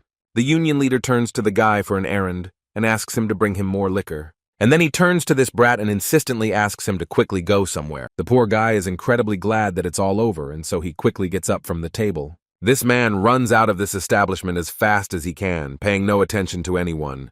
The guy approaches the table and asks if everything is okay, but Aizaha doesn't really understand what he means. He explains that this man is the owner of a brothel in the Servo Lights area and will most likely return with support. Aizaha asks how many people this man usually brings with him, and the boy explains that about 15 people come. This doesn't scare him at all, and he replies that he can easily handle them. This really surprises the guy on the run. He thinks that one person can't handle them all. The young man is politely asked if this guest is here for the first time, because he doesn't remember him. The main character replies that he has been here before. The guy quickly ran somewhere on his errands. It seems he had an idea. He approaches the bell and rings it sharply and loudly to attract attention. This boy is standing in the middle of a hall filled with visitors who are relaxing carefree. When he realizes he has their attention, he loudly asks if anyone wants to bet money on a hotel fight. He says that there is a new guest sitting here, and he will fight with the owner of the Black Whale brothel, whom he just beat up. But he explains that this guy will have about 10 rivals, but he will be alone, without support. There are 2 jugs on the table. The left one is for throwing money at a single guest, if they are rooting for them, and the right one is for a group of people from the Black Whale. The hotel will also add 500 nyangs to the winner's prize money, and bets are now being accepted. A guy runs around the hall collecting money from those who want to place a bet. Judging by the fact that the left vessel is more filled with coins, people believe in the newly arrived guest. 2 old men approach the protagonist and politely ask where he came from. Instead, Aizaha doesn't want to chat with them, so he replies that they can ask all their questions after the coins. He tips his glass and thinks that everything that happens here brings back old memory. It happened exactly as the boy on the errand said. The hotel owner sent his men to the establishment. He confidently approaches the protagonist and menacingly tells him to go outside. Instead, the guy takes his time and asks to be given the opportunity to at least finish this wonderful drink. The man is annoyed by this, but he replies that the guy should finish his drink quickly and go outside immediately. The clan leader does just that. He pours a full glass of Duakan liquor. He did it quite quickly, then abruptly placed his empty glass on the table. The protagonist slowly gets up from the table and is fully prepared to start this fight. Aizaha looks around and sees that this man was waiting for him, and now he has turned around and is heading for the exit first. The guy looked at him with such a stern look that it looked as if he was planning something. And the next moment, the head attacks his opponent from behind without waiting for them to leave the room. This single blow was enough to cause the burly man to fall to the ground and lose consciousness. This act was very surprising, but it even more encouraged the enthusiasm of all those present who bet on it. They cheerfully wave after the guy and declare that this is an incredible start to his fight. The main character goes outside on a hot summer day and is met by a group of people. Among them is the same brothel owner whose face Izuka has already managed to smash. The clan leader looks at them carefully and asks if they will fight with weapons. The man with the broken nose shakes his head, indicating that they should fight without weapons. The next moment, all the men standing near him drop their swords from their hands to the ground. The owner asks if this suits him now. If so, then the showdown can begin. The boy now has a very peaceful and calm expression on his face. He nods his head calmly. And then, slowly and without unnecessary movements, he approaches the gang that wants to attack him. Aizaha behaves very calmly, while his rivals are quickly approaching. The protagonist does not hesitate and immediately fights back. He raises his leg and hits the attacker with it. That poor guy flies away so hard and fast that he knocks down several more people on his way. Thanks to this, the others already understood that the guy was not an ordinary passerby, but had great power. Aizaha doesn't wait for them to think it over and run away, but instantly attacks the rest of the confused ones. It is clear that none of them are strong enough to compete with him. The guy wakes up quickly and calmly defeats each of them without any fuss. These poor people don't even have a chance to fight back or try to escape his quick fists. The main character dealt with all these weaklings in one go without any problem. They realized that it wouldn't be as easy as they thought, so now they hold their weapons in trembling hand. But such a trick amuses the crazy demon very much. It even adds to his fun. One of the attackers understands that he has to be quick here and sharply attacks the boy. However, this is not a strong enough opponent for Aizaha, so he easily avoids the attack. The main character immediately grabs this man's hand and twists it. He didn't expect this. The attacker screams loudly in wild pain while others run up to strike. Nothing stops the next fool, and he tries to hit Aizaha, but of course he fails. The head of the clan also twists his arm very calmly and without any fuss. These men still believe they have a chance to win, so they continue to fight. The guy gets a lot of pleasure from such fights. He wants to show who's the boss here. And with his actions, he makes sure that every man who wanted to attack gets what he deserves. Now they are all lying on the ground and groaning in pain, and Izaha has not received a single blow. Everyone in the diner carefully and quietly watched the progress of this fight. The protagonist looks around and with a casual expression asks if that's all. The men are confused and very surprised that he alone defeated all these rascals. An old man cheerfully calls Ilbo, a boy running errands, to bring them money. This young man came and gave away the winnings to everyone who bet on this newcomer's victory. The boy also honestly gives the winner the money he received as a result of this fight. He brings a basket with quite a few coins and even silver bars in it, which is a good win. Isaac looks at all this, now his own possessions, and takes a few silver bars from there. He gives them to the guy running errands and asks him to pass it on to the poor guy, and then he takes out a few more silver coins and gives them to the boy for his good work today. This young man can't believe his luck. It's probably the first time he's received so much money so quickly. The main character takes everything else that is left there, so he asks to be given it back to him. The guy quickly and very skillfully packs his winnings into a homemade bag. By giving this good, he suggests that Isaac, with such fighting skills, must be good at using a sword. The main character does not comment on his assumption, only asks who he needs to defeat to get the most money. The boy explains that Dongbang Yun will never lose, but to fight him, you have to deposit 10,000 yang. The head of the union smiles cheerfully and seems to plan to join him in battle to win. In his past life, he never dared to fight him, because he is called the king of gambling fights. It's very interesting that this man is asking for 10,000 for a fight with him. That's not a small amount of money. Izaha throws his bag of money over his shoulder and heads purposefully somewhere. He thinks that he will have to work hard and a lot to earn that kind of money, but it is worth it to clear his name and his past. Walking down the street, the main character notices men sitting and cleaning their weapons. They look very tired and have no choice because this is their job, which they must do responsibly. The boy knows that in these battles, the one who breaks his opponent's weapon wins. Therefore, he boldly and without hesitation enters the territory where these battles are taking place. Gu Jong-ak comes out to meet him and, with his arms folded, asks if Isaac wants to fight him. The guy replies that this is exactly what he wants, so the man tells him to show it, to bring it, because he doesn't want to show off his strength just like that. The main character opens the bag and shows all his money that he won in the previous fight. This man smiles cheerfully and remarks that there is a bit too much here even for him. The union chairman says that if he's afraid, he should tell him right away and he won't waste his time on it. Or maybe he's hesitant because of the amount of money involved. The man rubs his forehead with his finger and asks where he came from, because he doesn't look like he's from Bacht or Sega. Then he loudly asks those present if anyone knows who this man is and will reward anyone with gold for any information. But the boys sitting to the side have no idea who this man is or where he comes from. That man is smiling contentedly and a little sarcastically and seems to have come up with some kind of cunning plan. He asks the protagonist to first put down his sword so that he can examine it. Izaka declares that even though it's his first time here, he knows something, and it seems like the man is trying to deceive him. Does he really think his guest is a complete idiot? Although at first it looks like a sword fight, it is actually a struggle of internal ki. The reason why this man became the king of gambling fights was not only in his strong sword, but also in his large volume of internal ki. Izaha wonders why he dares to ask him to put away his sword. The man explains that it is very easy to get injured in such fights, so he simply wanted to protect this young and not smart guy. The protagonist does not want to listen to these speeches anymore, draws his sword and declares that this old man should finally show what he is capable of. He holds his sword in front of him and says that he lets the old and the weak go first. The man smiles and says that in that case, he will choose his celestial blade for the fight. Before the fight, the man asks the boy to hold his sword tightly, because other people may get hurt. Isaac is completely fed up with this unnecessary chatter and wants to get started as soon as possible. The old man doesn't like this boy's impudent behavior at all, and he's already getting angry. The man uses his chi energy, which he directs at the blade of the sword, to break it. However, this in no way harms this legendary weapon. It remains intact and unharmed. Izaha watches this carefully and thinks that he probably hoped to break it easily. Then this man takes his sword and strikes with all his strength against his opponent's sword.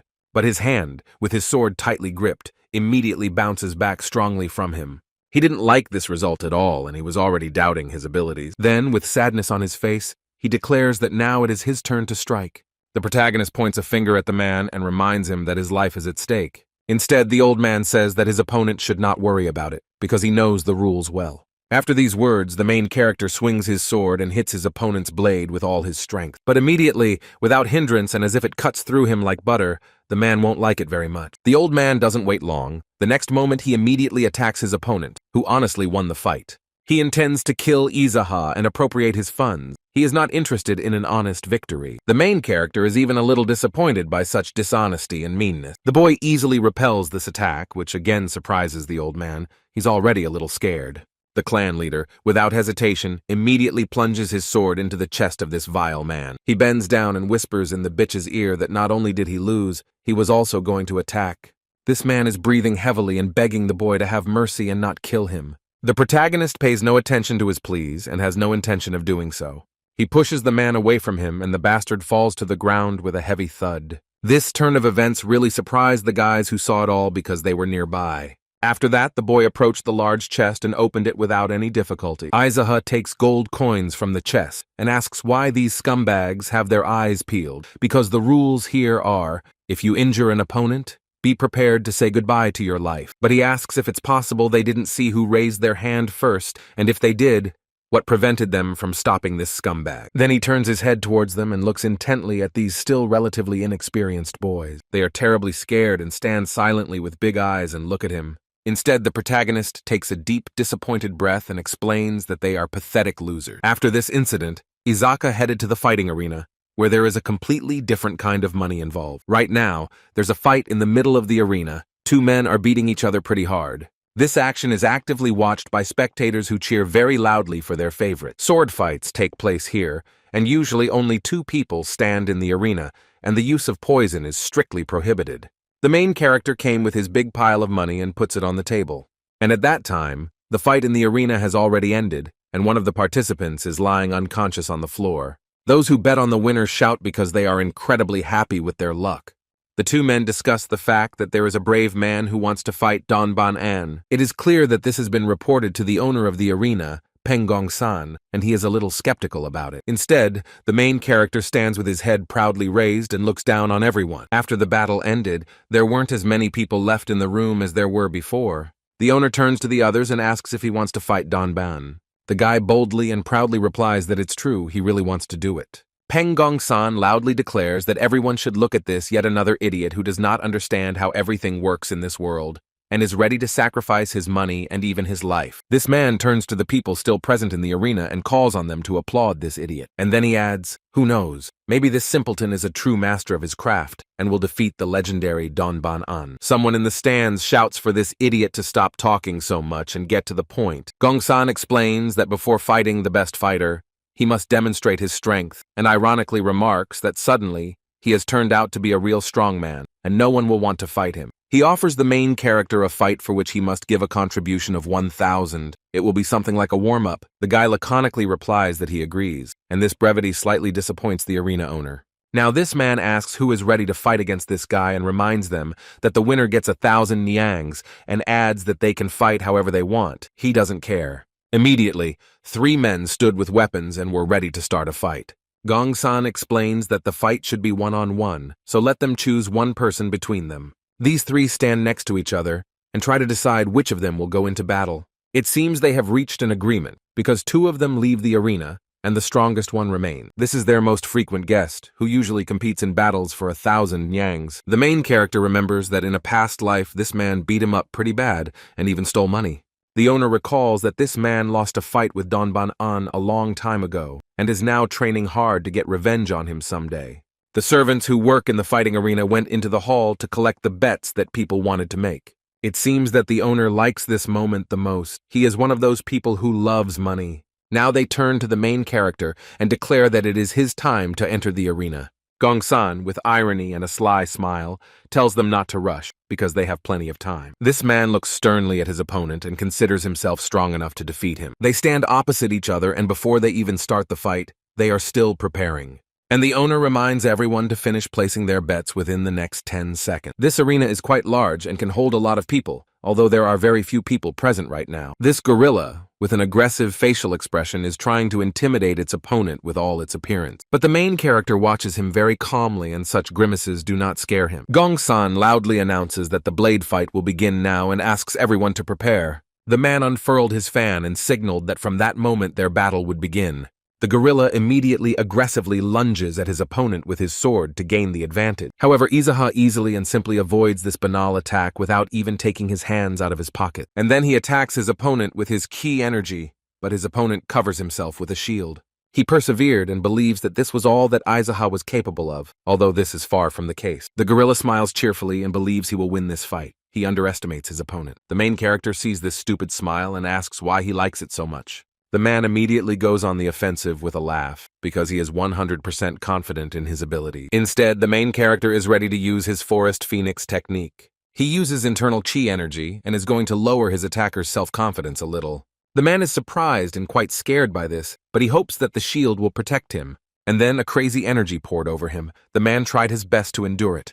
But the Forest Phoenix technique, which Aizaha possesses, turned out to be much stronger. The gorilla took such a blow very hard. He did not expect his opponent to be so strong. And the main character is already preparing to carry out the next equally powerful attack. The clan head does not pity this idiot at all. He uses a lot of chi energy against him. As a result, his opponent was seriously injured. He probably didn't expect it to end like this. The guy made this gorilla's body roll around the arena like a round and ripe apple. Aizaha immediately rushes to him so that this man does not have time to master the situation. The poor guy curled up and covered himself with his shield, while his opponent jumped on him with all his might. This course of this fight is very surprising to the spectators, especially the frightened ones who place their bets on the gorilla. The main character has to move a little awkwardly on purpose, so they don't realize that he is actually a martial arts master. He is still pounding the protective shield under which his bold and self-confident opponent hid. Aizaha mocks the man and declares that now no one will be able to distinguish him from a real turtle.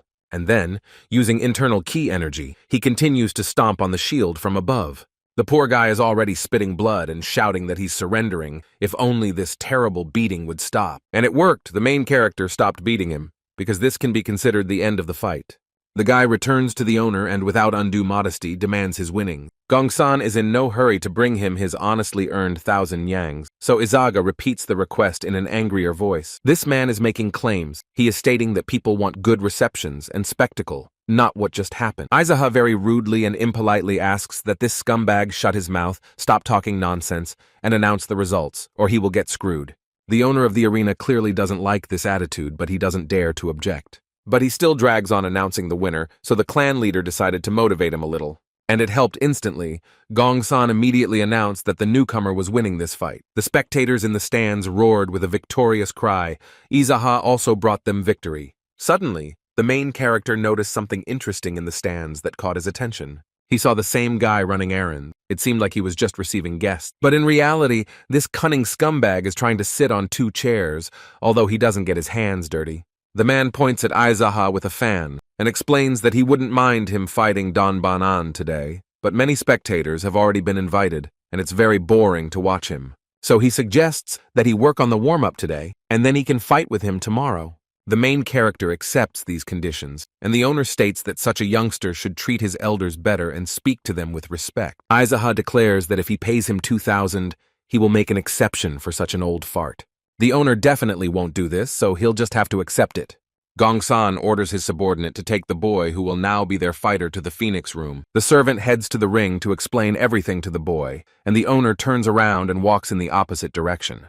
The gorilla warns the newcomer to be a little more careful with the head of the arena, because anything can happen. Instead, Aizaha indifferently asks what he can do, call the girls to spin their heads or some other trick. The man looked at him in surprise and asked if he had been here before. Instead, the main character asks if this idiot has seen him here before, and the man replies that he hasn't. At this moment, a servant comes to him and brings a large bag with winnings. Aizaha immediately pulled out a small silver ingot and tossed it in the air. This good thing fell straight into the bandaged hands of his not-so-strong opponent. The man looked at the precious metal with surprise and incomprehension. The guy offers him something to eat because his stomach must be hurting after the fight, but advises him to quit this business because he is so incompetent that he doesn't even know how to use his weapon. The man can't understand what just happened and can't find the words to say anything. The guy remembers that she once said the same thing to him, and he will never forget those words. They came to the Phoenix room, which they say is like heaven on earth and has the most beautiful girls there. The servant leads him inside. Well, now let's see if the people are telling the truth. He is immediately met by a beautiful girl who greets him very politely and sweetly and calls him the host. She simply shines with the unearthly beauty she possesses and asks to be called Bekseo Ah. The girl explains that he can ask for anything he wants, whether it's food, clothing, weapons, or alcohol, anything within the limits of what is permitted. Without any preludes, the protagonist immediately asks if the food is poisonous, and the girl replies with surprise that of course it isn't. The guy believes that together they help the undefeated fighter remain undefeated. But the girl notes that there is no point in one man always remaining invincible.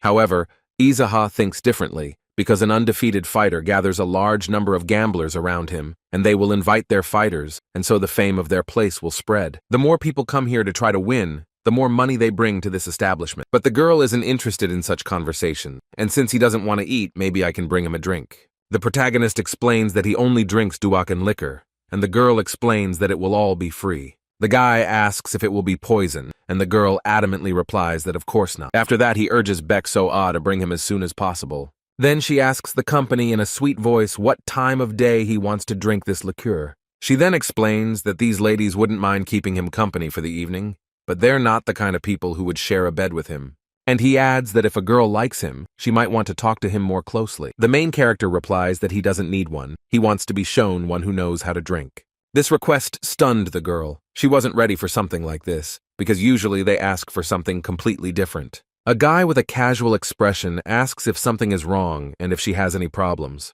However, the girl put on a sweet smile again and explained that she understood her guest. Everything is ready for him, and the main character sits down at the set table, with a girl sitting to the side. She is all dressed in red with big, sharp nails and greets him, and says her name is Hikso-ren. The main character asks if she knows how to drink. This question quite surprised the girl, but then she answers that she does. Then, without waiting for an order, this beauty pours 2 glasses of exquisite liqueur from a jug. She placed this drink on the table in front of her guest, although the guy looks at her suspiciously. The protagonist focuses on this room and everything that happens here, down to the smallest detail. He sees himself as if from the side, sitting at a table with this beautiful girl next to him. Izaha also remembers how another girl who was talking to him in the room behaved. After thinking about all this again, the union chairman concludes that they are completely alone here. The young lady saw and understood the boy's confusion and asked if everything was okay with him. The young man, with a concentrated expression on his face, looked at her again and didn't answer. In his past life, there were rumors that these girls were the most beautiful, but when he saw them today, he realized that they were proficient in martial arts. But what disappoints him most is that these girls are actually not that beautiful. With this in mind, the boy picks up a bottle filled with expensive duokwan liquor. The main character pours himself and the girl some and asks her to drink with him. He pushes the glass closer to her, and the girl reaches out to keep her man company. The clan head is watching this lady very closely and has some suspicions about her. The moment she raises her glass, he uses the Hidden Forest Phoenix technique. Hikso-ren screamed in horror and surprise, her body shaking and not following her orders. The poor man looks at Izaha with great fear and does not understand what he is going to do. The guy doesn't want to hurt her in any way. He just carefully removes the hairpin from her hair. The main character needs some time to examine and thoroughly investigate this mysterious thing. The guy still has something. It's a ball with some white substance inside. He asks what she has here, and then he guesses that it looks like poison. He asks why she needs it and if he would die if the thing got into his mouth. The guy turns to the girl and insists that she give him an answer. And then he adds a small drop of this substance to the lady's alcohol. And now she is even more scared. Izaha smiles sarcastically and asks if the lady would like to have some of the elite drink. The girl doesn't answer, but looks at him with fear and doesn't understand if he's really going to make her drink it. Hik and So-ren break out in a cold sweat, and the protagonist roughly grabs her cheeks. The protagonist, without any hesitation, pours the contents of the glass onto this unfortunate girl. He insists that she not spill a single drop and swallow everything thoroughly. That's all, her glass is empty. Izaha starved this graceful and beautiful lady of some kind of poison. The guy folded his hands on his chest and explained that if this poison was deadly, she would die soon. And then she adds that if it's not fatal, then she's very lucky today. But the poor thing probably doesn't think so. Some time has passed, and Hikso-ren is still sitting in the same position she was frozen in. The protagonist concludes that it is not a deadly poison and smiles cheerfully, adding that she is a very kind person. The poor girl is already sobbing, and her body still doesn't obey any of her owner's command. The clan head looks at her without any sympathy and observes her emotion. But she thinks about how good it is that he pressed her point of silence, because otherwise he wouldn't have been able to bear these sobs. Suddenly another girl approaches them and sweetly and politely asks if she's bothering them. Izaha abruptly gets up from her chair and quickly approaches the entrance to this room. The lady doesn't yet know what awaits her. She simply asks if this master wants anything else. Instead, the guy is not so polite and uses the same technique on her as on the previous girl.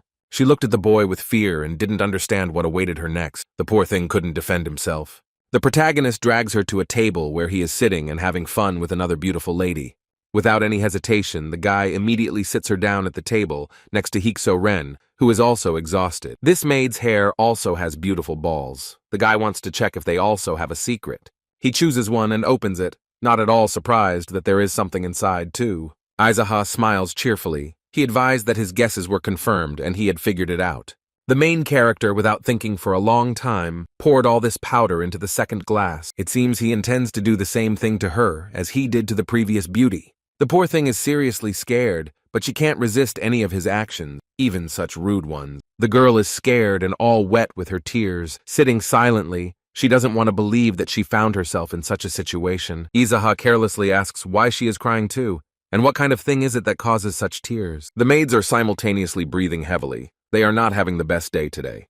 The guy hasn't touched any food or drinks. He's just watching what will happen to them next. And the girls, crying and blushing with despair, breathe heavily and look at each other. He concludes that this powder turned out to be an aphrodisiac, and fortunately, it is not deadly, although he would be completely indifferent if it were poison. The main character gets up from his chair and wants to drink something else, and asks them to come to their senses as soon as possible. The guy goes outside under the moonlight and thinks that even though they are beautiful, such tricks won't work on him. Aizaha doesn't think for long and decides to go to the institution where he began his career as a betting fighter. The guy running errands respectfully accepts him, since he managed to earn money thanks to Izak, so today his drink will be at the expense of the establishment. The main character looks at the guy with suspicion and asks if he makes the drink without poison. This young man replies that of course it was without poison, because if she had found out about it, no one would have let him get away with it. Aizaha explains that anyone could have added the poison, and he is just asking because he is very careful. This boy seems to be thinking something, because he's looking around to see if there are any extra ears here.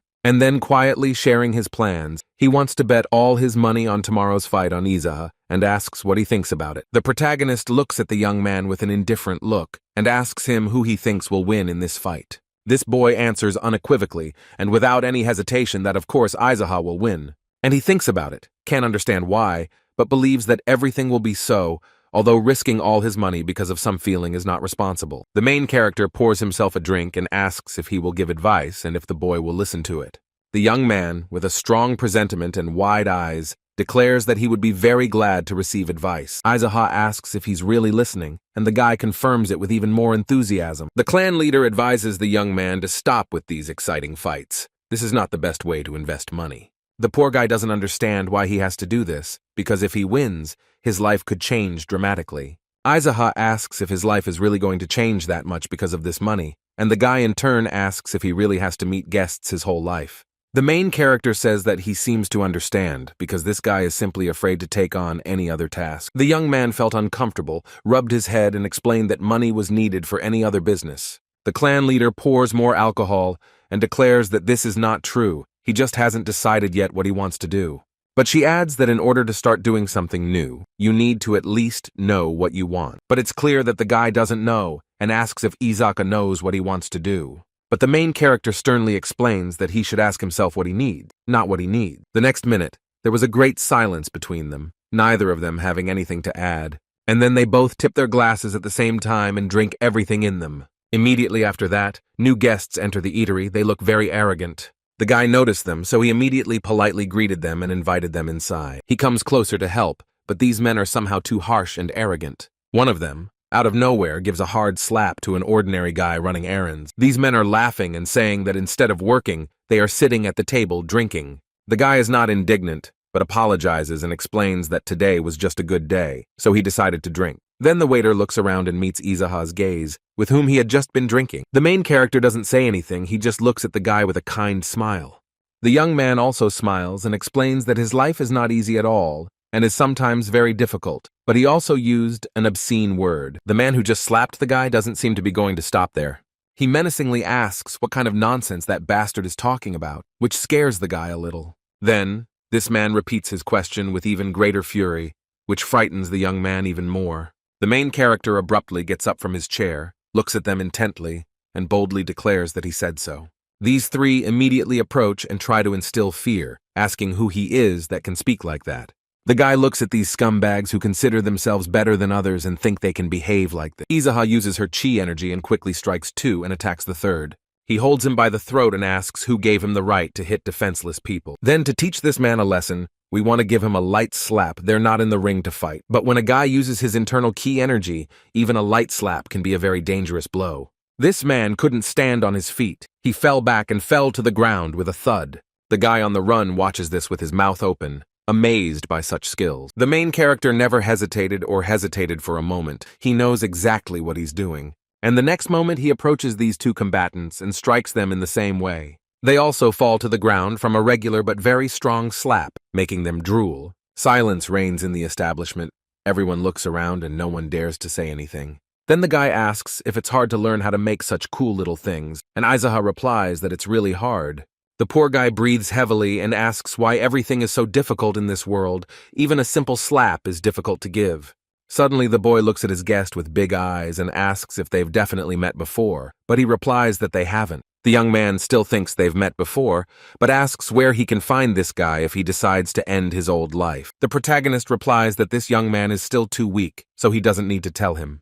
The poor guy naively asks if it's because he doesn't know any fighting techniques. Izaha doesn't answer anything. He just takes the glass and enjoys his drink. And then he explains that even in those days when he didn't know a single fighting move, he never considered himself a weakling. The clan leader thanks him for the drink and is ready to leave, but the boy begs him to take him with him, because for some reason he feels like his life will change for the better. In this case, Izaha gives him his first task, to go east and bring the strongest fighters here, and emphasizes that they must bring as much money as possible with them. This boy is extremely happy that he has been trusted and can now complete the task. The protagonist returned to Phoenix's room, where the immobilized girl was still waiting for him.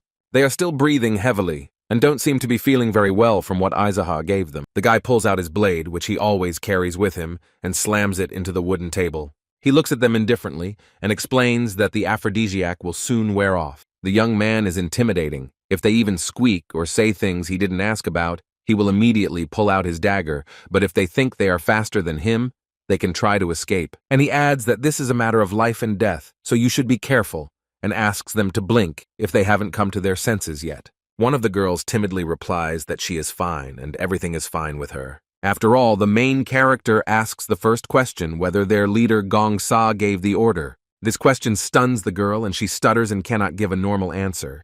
The guy smiles and remembers that she said that everything was fine with her, and then adds that this also happens when you don't know who to be afraid of. Then he touches his dagger and gently caresses its hilt, then repeats the question. With a menacing look, he asks if it was Gong Sa who gave them the order to poison him so brazenly. Then the poor girl realizes that she is in great danger, and she humbly replies that the leader gave her such an order. Izaha explains that he won't stand on ceremony with her, and besides, she's not alone here. There's also Baek-seo-ah. He believes that after her death, the girl will be very scared and tell him everything, so he should remember his situation. She bowed her head attentively, and understood that in this situation she would have to obediently do whatever she was told. Suddenly, Baek-seo-ah timidly looked at the boy, and seemed to want to say something to him. She takes a deep breath and replies that she is also feeling better and can tell him something, so he asks them not to slow down now, and to try to answer his questions in unison.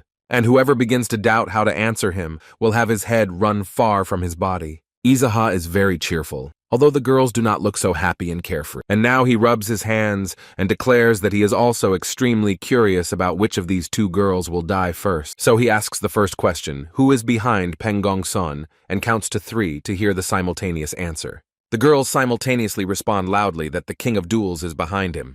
That's great. The guy is happy and the girls are still alive. The plan is working perfectly. Now it's time for the second question, whether his position is higher than Peng Gongsun. But he clarifies whether they understood the question, so he asks again, either higher or lower in rank. But 3 girls simultaneously respond that the man is higher in rank. In fact, so far these were test questions and the guy already knew the answers to them.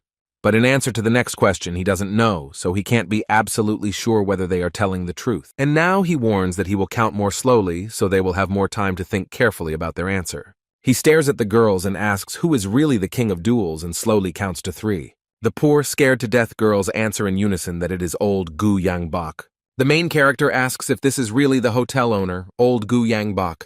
The girls repeat that it's true as far as Isaac knows. This man doesn't like to call himself an enemy. He recalls that out of his generosity, he gives away free alcohol and doesn't lift a finger at his debtors, even if they owe him a lot of money. But that man also loves gambling and spends a lot of money on it. This turned out to be quite unexpected news, but this battle will now be for the honor of the Zaha Hotel. The young man pulls his dagger from the table and leaves the room, declaring that the girls did well.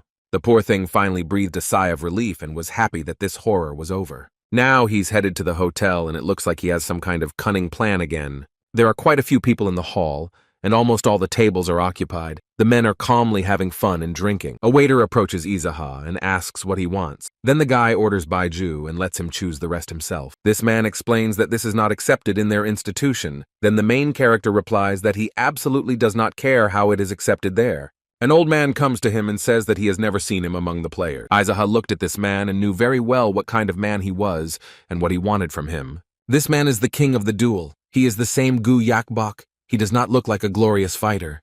The main character doesn't start a conversation with him. He just silently watches what this old man will do. And he immediately comes out on top. He apologizes for the girl's behavior and believes that it was Gong Sa who decided to make fun of him a little. The guy is surprised that he learned everything so quickly and somehow revealed his identity very quickly. This man waves his hand at the waiter, giving him some kind of sign. The guy knows exactly what to do. He takes all the guests of this eatery outside, leaving only 2 people inside. Izaha and Gu Yakbok are sitting at the table opposite each other, apparently having a serious conversation. The old man tries to negotiate. He offers him 50,000 just so that he doesn't ruin his business. He wants to part ways peacefully. But he adds that many different dark masters came, but he never paid anyone as much money as he did. The man smiles sweetly and you think he can get rid of this impudent guy so easily. The protagonist reminds him that everyone who went to battle with Donban An, then the winners mysteriously disappeared and died. The old man looks intently at the boy and asks why he is so brave, since he is left here alone. He asks if they really killed his brother or mentor, and if not, for what purpose did he come here? And then he explains that this boy is in no condition to treat him like that, and the old man is already doing him a favor. On the side of the table stands a stocky and very stern man who has no qualms about attacking him now. This is where the well-known, legendary, and invincible king of battles, Donban En, stands. Suddenly he finds himself closer to their table and shamelessly pushes his chair away. This man sits down next to the main character, and now it is clearly visible how much bigger he is than the boy. The old man repeats again that his offer is still valid and asks if this fool accepts it. The fighter is very indignant that this man offers him as much as 50,000, but the old man shuts him up and explains that he is their guest after all. Izaha asks if these fools know that what they are doing is called fraud. The man explains that he is not alone in this field, so it does not bother him at all, but the guy considers that compared to his methods, everyone else looks saintly.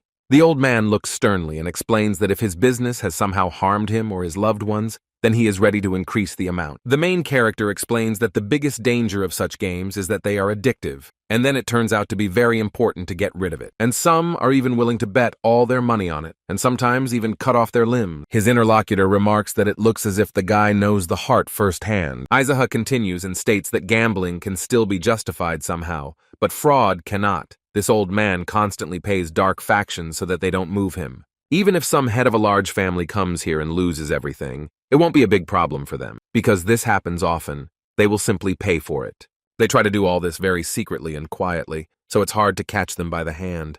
Very sternly and even aggressively, the guy remarks that in some sense they are even incredible. This old man sternly asks if he really doesn't want to compromise because he's putting himself in danger. Izaha doesn't want any compromises. That's not what he came for, so he suggests they play by cheating, just the way they like. These words really surprised the old man. He didn't understand what this impudent guy meant when he said they shouldn't play fair. The protagonist looks intently into the eyes of his interlocutor and is ready to outline his plan. He suggests that everyone in this room stand together against him alone, which shocks the old man. He explains that if they win, the reward will be his death, and if he wins, he takes everything for himself. The King of Fighters is extremely confused by this proposal. He does not understand why this man is offering this. Instead, Izaha asks what the problem is. Does it seem like too tempting an offer for him? Or is he afraid of losing everything in one fell swoop? This man is not as stupid as he might seem.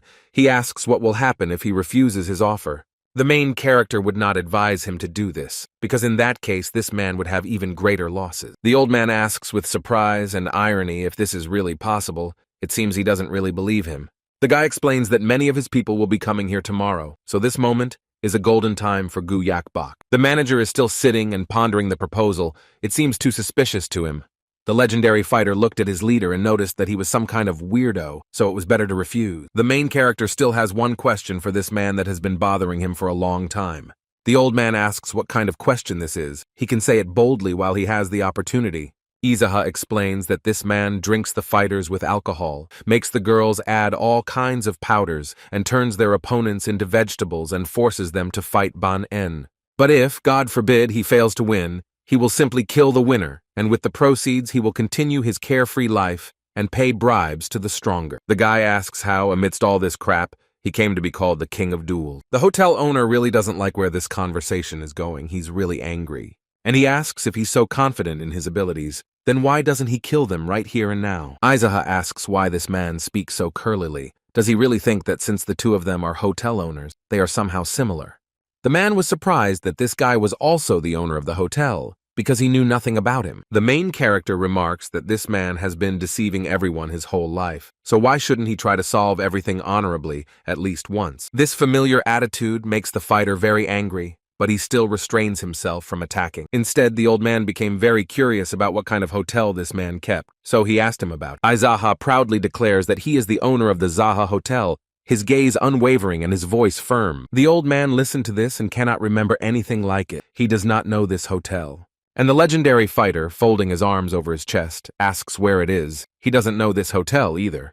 Gu Yakbok agrees to the guy's offer. He will gather people and come to the arena. The main thing is that this brave man does not regret it. The protagonist proudly notes that living without regrets is one of the virtues of strong people. Since they have agreed, it is time for them to go and prepare for this very interesting match. The warrior believes that Izaka does not value his life at all and wants to go to the afterlife as soon as possible. But the main character was not affected by his words at all. Because such is the reputation of this fighter, he has to pretend to be cool. He is extremely annoying to this idiot because he behaves very straightforwardly and casually. The old man urges his fighter to restrain himself a little and release all his anger in the arena. The one with red sparks in his eyes declares that he will make him beg for mercy. They all went outside and headed to the arena together to finally end this conflict. People watching this action ask in surprise what is happening here. The undefeated fighter Dong Bang Yoon sternly orders everyone to gather in the arena. The guy asks if absolutely everyone has to be present, and he confirms and adds that they should come there right now. A crowd of people head inside to the fighting arena, and the head of the Izaha clan steps in first. It's clear that he's absolutely confident in his abilities, so he's not worried at all. People gather around him, and Dong Bang On, with his hands on his chest, declares that there is no turning back. These tricks of theirs don't bother the guy at all, and he easily slaps 3 idiots in one fell swoop and orders them to get out of his way. The main character approaches a man selling sweets and asks him to make him 1 lollipop. Izaha pays for it with 1 silver plate and declares that he does not need the rest. This is much more than this man usually gets, so I am very grateful to the guy. He enjoys the taste and remembers that he hasn't eaten it in a long time, and this carefree attitude surprises everyone present, especially his main rival, who had already clenched his teeth so hard that they were almost cracking. The chief, who controls the fights, comes running and shouts what they have arranged here, because their fight is scheduled for tomorrow. However, it seems that a legendary and invincible fighter is in charge here, as he rudely tells him to shut up. I also told Isaac to just shut up because he's just a worthless manager here. This unfortunate person understands that in this case he has no right to intervene. Dong Bang Yoon mainly states that the old man ordered to finish off this bastard as soon as possible. Izaha asks if he really wants to hide behind their backs. With such success, it's easier to call some dog or cow king. The main character deliberately provokes and annoys this bull, who is already seriously angry. They came to the arena. Izaha stands alone, and behind the legendary warrior are a dozen more men. The guy pretends that he needs a warm-up before such an important fight. The manager explains that today they are just spectators, and this fight is clearly not about money. Izaha attracts the attention of all the spectators, and tells them that the king of duels is running all this from the shadow. The old man frowned, but made no attempt to stop this impudent rascal. Instead, this bundle of shit shouts aggressively, and wants him to shut his mouth. The main character declares that if he doesn't have the courage to tell, then let him sit and remain silent. The fighter furrowed his black eyebrows and had nothing to add, so he stood silently and watched. Izaha says that in reality the king of duels is the owner of the Narak Hotel, and adds that everyone probably knows who he is talking about. The people around all started talking and were surprised by the information they had just received. The guy explains that he will now fight all these characters alone. The protagonist continues, if he loses, they can all continue to hang out with him. But if Isaac wins, then everything that belongs to this scum will belong to him. And now he points the finger at Dongbang-an and says that if he had fought honestly, he would have died in a sink long ago. Behind him are a lot of people who are listening very carefully, and for them it is all new. Aizaha is ready to pardon those who refuse to fight now and go to the spectator's seat. But there is peace and quiet in the ranks of the fighters. No one is in a hurry to give up the fight. The protagonist asks one last time and gives the opportunity to save his life. However, if no one wants to back down, then you can start a magical show. Aizaha draws his sword, and the reflection of the blade shows the frightened looks of his opponents. A guy with a stern expression and without any hesitation or thought approaches the crowd. Men are amazed by his fearlessness, and this behavior scares some.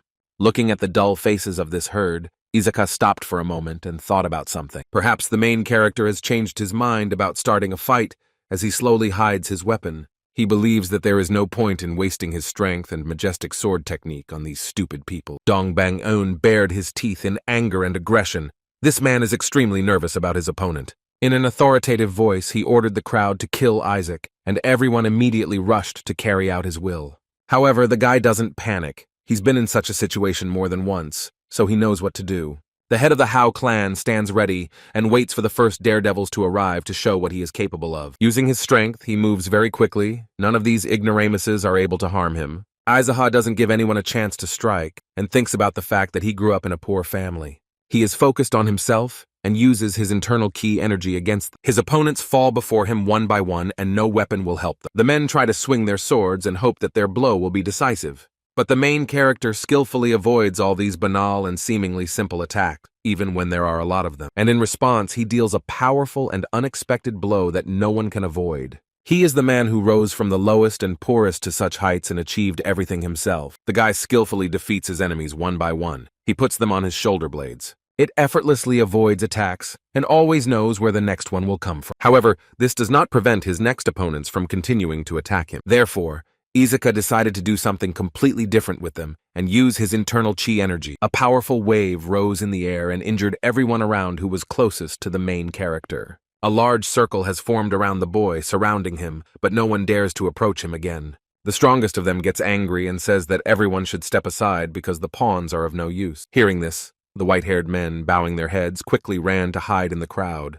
Instead, Dongbang-un stands proudly with his shoulders squared, followed by a few other rather self-confident people. The main character realizes that all these people have been gambling for quite some time, and most of them are known to Isaac from his previous life. He knows their fighting style well. The head of the Howl clan took up his sword again and seemed to have changed his mind and decided to use it in battle. He's sure that among them are the people he must destroy with his own hands. One of the frightened people in the crowd asks in confusion why this man is drawing his sword again. Instead, the guy is already gaining speed and swinging his weapon at this time. His gaze radiates confidence and complete calm, even though a real massacre awaits him. He looks at the boy nicknamed the Golden Demon, knowing perfectly well from the past that this man has done many bad things. Therefore, the main character decides to start with this scumbag and quickly approaches him. The Golden Demon looks on in surprise and asks why this one suddenly decided to pounce on him. However, Aizaha is not the kind of person who spends a lot of time explaining and revealing his reasons and intentions, and without any hesitation or doubt, he does so that there is one less scumbag on Earth. Such speed and skill scares everyone present, because his opponent doesn't even have time to defend himself. The legendary fighter is also very surprised. He doesn't like this turn of events. He was a pretty strong fighter. But now he is not alive. The body of the Golden Demon fell to the ground with a thud and will not move. Izaka smelled warm and fresh blood. Now no one will stop him because everything is just beginning.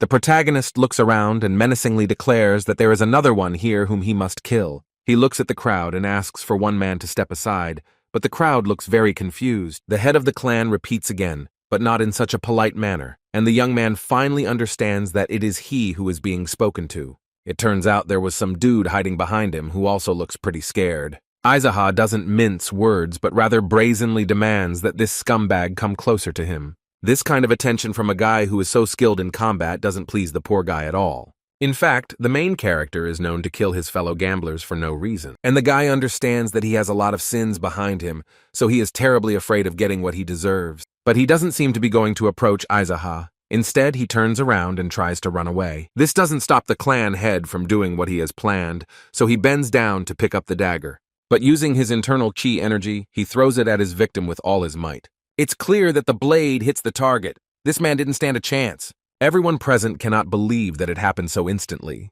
No one expected it. This angered the main bull even more, so he armed himself with 2 swords and prepared to attack. Without hesitation or fear, he quickly approaches his main rival. Yes, they clashed swords, but it seems as if it didn't cost Isaac any strength. With just one hand, he was able to easily repel his enemy's blow with 2 swords at once. Dongbang Yun is completely stunned because he thought he was strong enough to stand up to some scoundrel, and 2 people from behind are preparing to attack. But they did not have time to carry out their plan, because the head of the clan suddenly disappeared from their sight. Aizaha jumped and found himself high in the air above this pitiful bunch of idiots. The legendary fighter and his comrades look around and are horrified, not understanding what to expect. Everyone tilted their heads up to see and understand what would happen next. The main character, without a drop of compassion, looks down on all these brainless sheep. His sword burns with hot flames, which means that Aizaha does not plan to spare anyone. This is where his crazy and burning whirlwind high in the air began. Fiery sparks fall from the mountain onto the crowd of people and burn everything in their path. This shocked Dongbang An. He considered this guy to be a simple weakling and a fraud, but now he understands that this is not so. All the warriors in the arena scream in terror and pain as their bodies are scorched by fiery sparks. After such a trick, Aizaha landed back in the center of the arena, where everyone was already quite scared.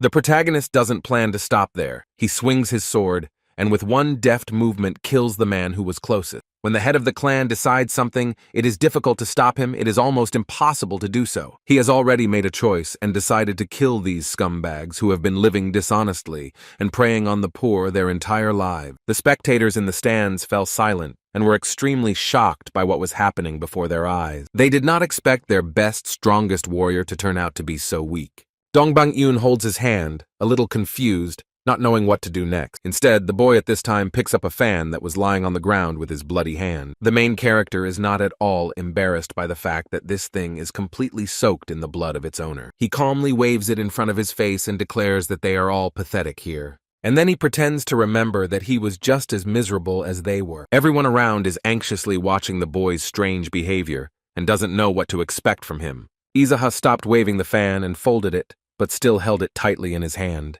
And very unexpectedly for everyone, he begins to sing a song about how quickly time flies and how much time is wasted on such gambling. The men are confused and don't understand what's happening and why this madman suddenly started singing. And the head of the clan still continues to sing about how at the beginning of the journey his hair was black as night, and at the end it turned white. Suddenly the audience began to sing along with him a song familiar to everyone, with the words that they had lost everything they had gained through hard work. The guy liked it. He still continues to sing and repeat that he lost all his money. Aizaha continues to sing and asks in the lyrics of the song if he's only losing his money, and the crowd sings in unison the answer that he lost more than just his money. The clan leader continues to sing and replies that he used money from family and friends, and when he finally returned home, no one cared about him. The biggest bull looks around and can't understand what's going on with these people, why they're so willing to sing along with him. Everyone around him sings a song about how he took the last money from the drawer, and everyone around him looks at him with contempt. The song reiterates that wherever he goes, everyone looks at him with contempt and disgust. Aizaha is singing a song to tell everyone that they will never see him again, because he will die in a gambling battle, and it seems that he is not in a gambling pit. But why then does he see the cards before his eyes again? The lyrics of the song say that perhaps today is that rare day when the goddess of luck will return to him. And the audience repeats the words of the song that today is the rare day when the goddess of luck will be on his side. The guy no longer continues to sing, and it seems that this performance has come to an end. Aizaha tapped his hand with a fan and looked with sadness in his eyes at all these people who were singing with him. Everything around became quiet, and those present became wary, afraid of what might happen next. And the main character declares with furious fury that today the goddess of luck is not on their side. This statement seriously frightened those present, and you can see drops of cold sweat running down their faces. The guy boldly declares that from today, this place is closing and everyone needs to leave. But his opponents are so frightened and surprised by his statement that they are still standing firm. Then the clan leader doesn't mince words and shouts loudly that everyone should get out of here as quickly as possible. Therefore, the large crowd ran towards the door as fast as they could so as not to expose themselves to the fury of this madman. Only old Gu Yakbok remains, and Aizaha asks in surprise if he really thought he would be able to kill the boy with the help of these losers. This man is not scared at all. He sits calmly and does not answer any questions. The protagonist asks if this old man is really planning to trade his bones in a fight with him, after always fighting guys who are pumped up with aphrodisiac. Instead, Gu Yakbok explains that before coming here, he sent a letter to the Ming Dynasty Association. He said that now it would be difficult for them to pay the tax because some people came and said they were against it, so they decided to come and see what was going on here. And then the old man explains that over all these years, he has paid them a solid amount of tax. The main character is not at all alarmed by this information and responds with one simple word, which is clear to him. Dong Bang Yun scornfully asks if this guy really thought that if he destroyed this place, all the money would be his. But with a sly smile, he declares that this idiot should understand that where there is big money, there is always a bigger fish lurking in the shadows. And the old man adds that this boy doesn't understand at all how this world works and how such things are done. But Izaka is not going to listen to this, let alone explain anything to these idiots. He uses his inner strength very abruptly and unexpectedly for those present. Bugai did not expect this. He believed that this young man was already at a dead end and would not dare to take any action. But with just one blow, he broke his opponent's sword and inflicted mortal wounds on it. The old man is shocked. He can't believe it all happened so quickly. The main character looked at Yangbok with a smile, but the old man looked at this young man very sternly. And then he gets distracted from his pipe and remembers and sternly asks if he's really from Zaha's hotel. Apparently he wanted to distract the boy and at the same time attack him suddenly and unexpectedly. This old man has a good supply of internal energy and uses it against the main character. They came together with such a powerful force that the ground beneath them began to crack and break. Pieces of stone fly from the ground, and these two stand in a duel and measure their strength. Now Isaac finally understands perfectly how desperate this old Gu Yangbok is. He explains that if a gambling house owner wants his business to be successful, he must be generous. Such words extremely surprised and shocked the old man. He cannot find the words to respond. And then, in surprise, he asks who this guy is and how he knows him. Instead, the main character smiles and explains that he is just a boy running errands from Zaha's hotel. Gu Yakbok can't believe that a simple boy running errands has such strength and confidence. Aizaha doesn't intend to continue this conversation any longer, so he uses the all-consuming chi technique. The old man cannot understand what is happening to him, because his energy is escaping from him somewhere. He is unable to stop this process and screams in pain and inability to do anything. And finally, exhausted, he falls to his knees before his much stronger opponent. The sky was covered with thick dark clouds, and the main character looked sternly and condescendingly at his victim. He doesn't say anything. He just doesn't want this arrogant old man to finally understand who he really is. Instead, Gu Yakbok declares that the Ming Dynasty will not let him get away with this. But the guy is not scared at all, and he proudly declares that he will easily deal with this cursed dynasty. The old man understands that these are his last minutes of life, because Aizaha will never let him go alive. The protagonist menacingly asks if this worthless scumbag wants to say his last word. He decides to joke and asks if the guy will leave him a tip from his winnings, but he replies that he will never do this and delivers a decisive blow. This man falls to the ground exhausted and red blood spills around him. The head of the Howl clan looks at the old man's body with a stern look and declares that he will not receive a tip. Only Aizaha remained alive in the arena. Everything around him was covered in blood and bodies. He looks back and loudly declares that this is definitely his victory in this battle. However, in general he was left alone, and no one heard his words, because everyone had already fled the house. Well, then he'll have to pat himself on the back and congratulate himself on his victory. He has nothing to do here, so he is slowly and rather cheerfully leaving this place. The main character walks away and sings the same song he sang with the audience about how time flies and how much has already been lost in the gambling pit. He seems to be up to something, because he takes a burning torch from the wall with his blood-stained hand. Singing about how his hair used to be black and now it's white, he sets fire to a piece of paper. Lighting a pile of papers lying on the ground, he sings that he has lost all the money he earned through hard work. Still singing, he continues to set fire to everything around him. He has already reached the curtains. Similarly, singing cheerfully and effortlessly sets his opponent's body on fire. It quickly caught fire and started a large fire in the center of the arena, which was exactly what the main character wanted.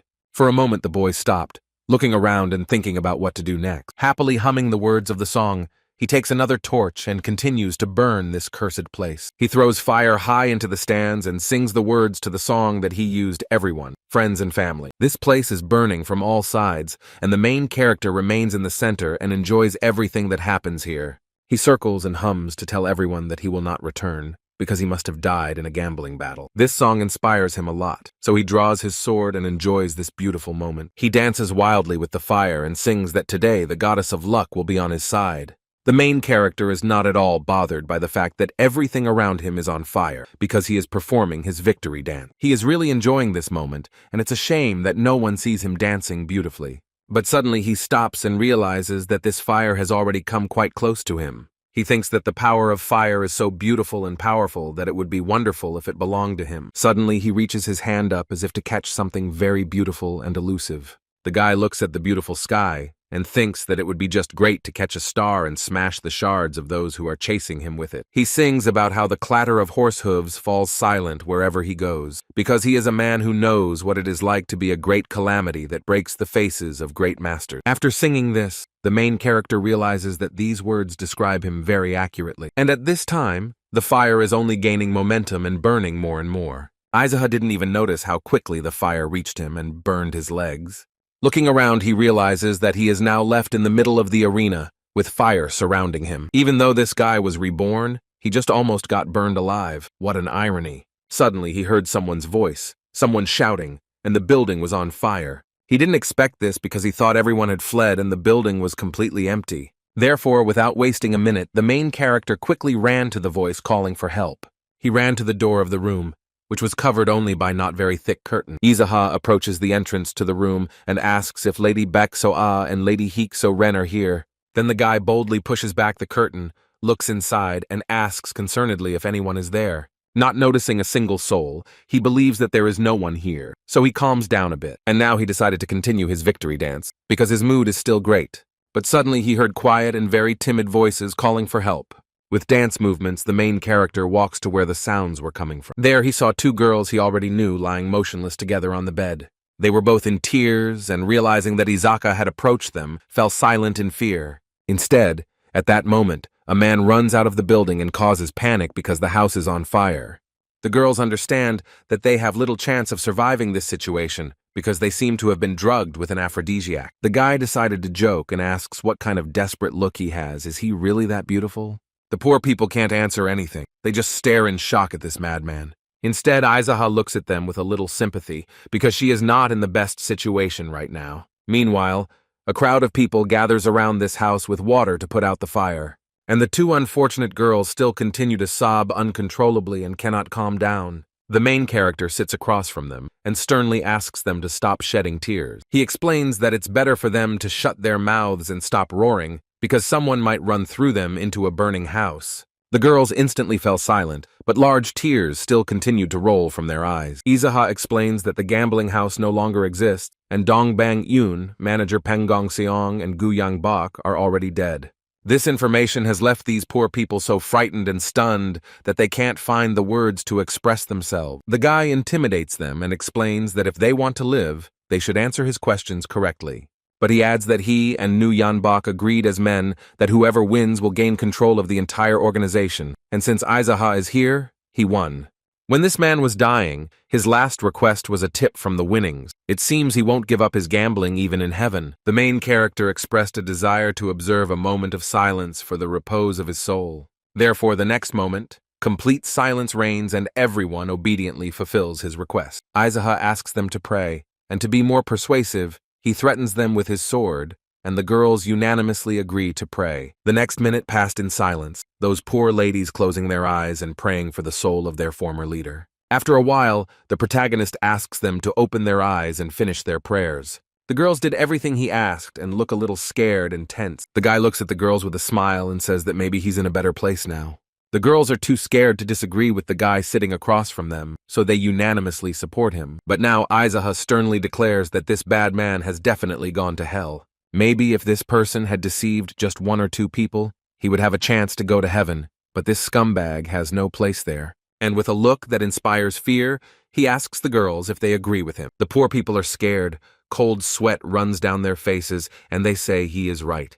His subordinates will appear here tomorrow, and the main character wants the girls to help them sort everything out here and tell them about all the secrets and hiding places so they can squeeze everything out of it. They unanimously, without any hesitation or unnecessary questions, agreed to this request. Now they can rest, but the boy warns them not to even think about running away, because the punishment will be cruel, and asks if they understood everything, or maybe they need to be explained more specifically and precisely. The girls promised they wouldn't run away, and one of them remembers that flames were raging outside. The main character looked at her intently, and it seems he had already forgotten about the fire he had started there. And then he boldly and proudly explains that he can put out the fire for the sake of these two girls. But the girls suggest that he not do this, because they can just get out of here. However, this angered the protagonist a little, and he explains that putting out the fire is much more important. The girls are confused because this guy says one thing and then something completely different, so they think he's crazy. The next moment, Aizaha stands up abruptly, and the girls repeat after him and also stand up. The protagonist slowly and confidently leaves the room where he had just been chatting so nicely. After leaving there, he begins to feel the heat of the fire and the smell of a burnt house. The area where the arena was located was already heavily engulfed in flames, and this building could no longer be saved. The head of the Howl clan makes no attempt to help the people deal with the fire, but heads in the opposite direction. The protagonist calmly enters another building located in this area. It seemed that this was the personal home of the king of gambling fights himself, and upon realizing this, he smiled. The guy is very interested in exploring this house, so he goes further inside. Aizaha looks around intently and tries to find something interesting for herself. He sees an incredibly strong metal door that doesn't fit in with the interior of the building at all. It's clear that the guy wants to look in and understand what's hiding behind this door. With a little effort, he effortlessly knocks out a super strong piece of metal. The whole house shook from this sound, and everyone on the street could hear that something was happening there. After the door falls, Aizaha bravely goes inside to investigate. Upon closer inspection, you can see that this old man seems to have lived in this very room. It seems that his life was not filled with any meaning, but he closed himself within these walls to protect himself and feel safe. The clan leader approaches the desk and notices a scribbled piece of paper. Since he's already here, why not read the old man's personal belongings? This guy is very interesting. It says that they were attacked by some crazy scum. His fighting skills are extremely high, and he used many methods to learn as much as possible about them. The old man writes that he never asked for anything from the Nanming Association. He only supported them with money without expecting anything in return. The letter ends there. So Aizaha continues to look around the room with great interest. And again, there is something interesting. There is a door in front of it, but the interesting thing is that it has no handle. And when you get closer to them, a beam of red light appears. Apparently, this is protection against penetration. The guy looked at the table again and thought there might be something there that would help. The main character approached the drawers in the desk and slowly pulled them out and carefully examined them. This happens to everyone. Izaka has nowhere to rush, so he does it very carefully. Eventually, he finds a strange and very large black button on the table in the most prominent place. I tried to press lightly at first and then harder or do something with it. Realizing that she wouldn't give in so easily, the guy used his internal chi energy, and suddenly the red stripe above the door disappeared, meaning this area was no longer properly protected. Aizaha boldly approaches and pushes the wooden door to open it and learn interesting secrets. However, when they opened, 2 fast arrows flew out of them, which surprised the main character a little. These blades dug deeply into the opposite wall as they were very sharp. This really interested Aizaha, because there must be something very important there, since this man had to establish such a thing. It's something like a safe that holds a book and something else on a blue cloth. He examines with interest, but very cautiously, pieces of something dark, resembling stone. The guy approaches the table and moves all these pieces there to get a better look. The protagonist carefully and very carefully examines and studies these mysterious details. Having examined everything carefully, he tests this dark stone for strength with the blade of his dagger, and as a result of all these studies, he concludes that it is actually black iron. From all these pieces, Isaac managed to assemble a sword that had long been broken. The boy looked at it in surprise and couldn't believe that someone had managed to break a sword made of black iron. He recalls that even when he was a crazy demon, there were masters much stronger than him, but they wouldn't have been able to do this. The protagonist recalls the words of his teacher, who said that if his faith is broken, he will die immediately. Before, he couldn't understand what these words meant, but now he seems to be starting to understand the meaning. The owner of this sword must have been a great craftsman, but when his sword was destroyed like this, he died immediately. The faith that had always lived in his heart must have broken just like that strong sword. Aizaha thinks that it doesn't matter how strong you are, but much more important is how confident you are in your abilities. And then he noticed something. He picked up the book that was near the fragments of this blade. Perhaps it would answer the many questions that were already filling his head. Opening the book, the protagonist sees a story about the extremely strong family of swordsmen, Gyeong Wiza, and then he realizes that this sword, which lies in fragments on the table, is called the Supreme Heavy Sword. The story is told by a certain master, where he explains that Gyeong Wiza is an unnamed martial arts master who fought him and lost 7 times. He was very proud of his Junghu skill. The master knew at the beginning of each battle that he would win, but his opponent could not accept this. He did not even ask the reason for his defeat. He understood how the master felt, so he pointed out his weaknesses, but the man said that it was too late for him to learn, although the narrator disagrees. And when Gyeong Wiza learned that his opponent had only had a few battles in the Janghu technique, he was jokingly surprised. But the opponent was not to blame for his defeats, because the man had only been training his sword technique all this time, and his heart was weak, a mistake many martial arts masters made. As Gyeong Wiza was rapidly approaching his death, he asked him for a favor, to describe the supreme sword technique, which he had mastered perfectly. All future generations of swordsmen must use this technique only with good intention, and if someone uses it with evil intention, then they will become unhappy. And at the end of this mysterious book, there is the signature of the author, and it turned out to be the Master of Memory. Izaha notes that this book has the same kind tone as the art of the invulnerable golden turtle, so these are truly the manuscripts of a master of memory.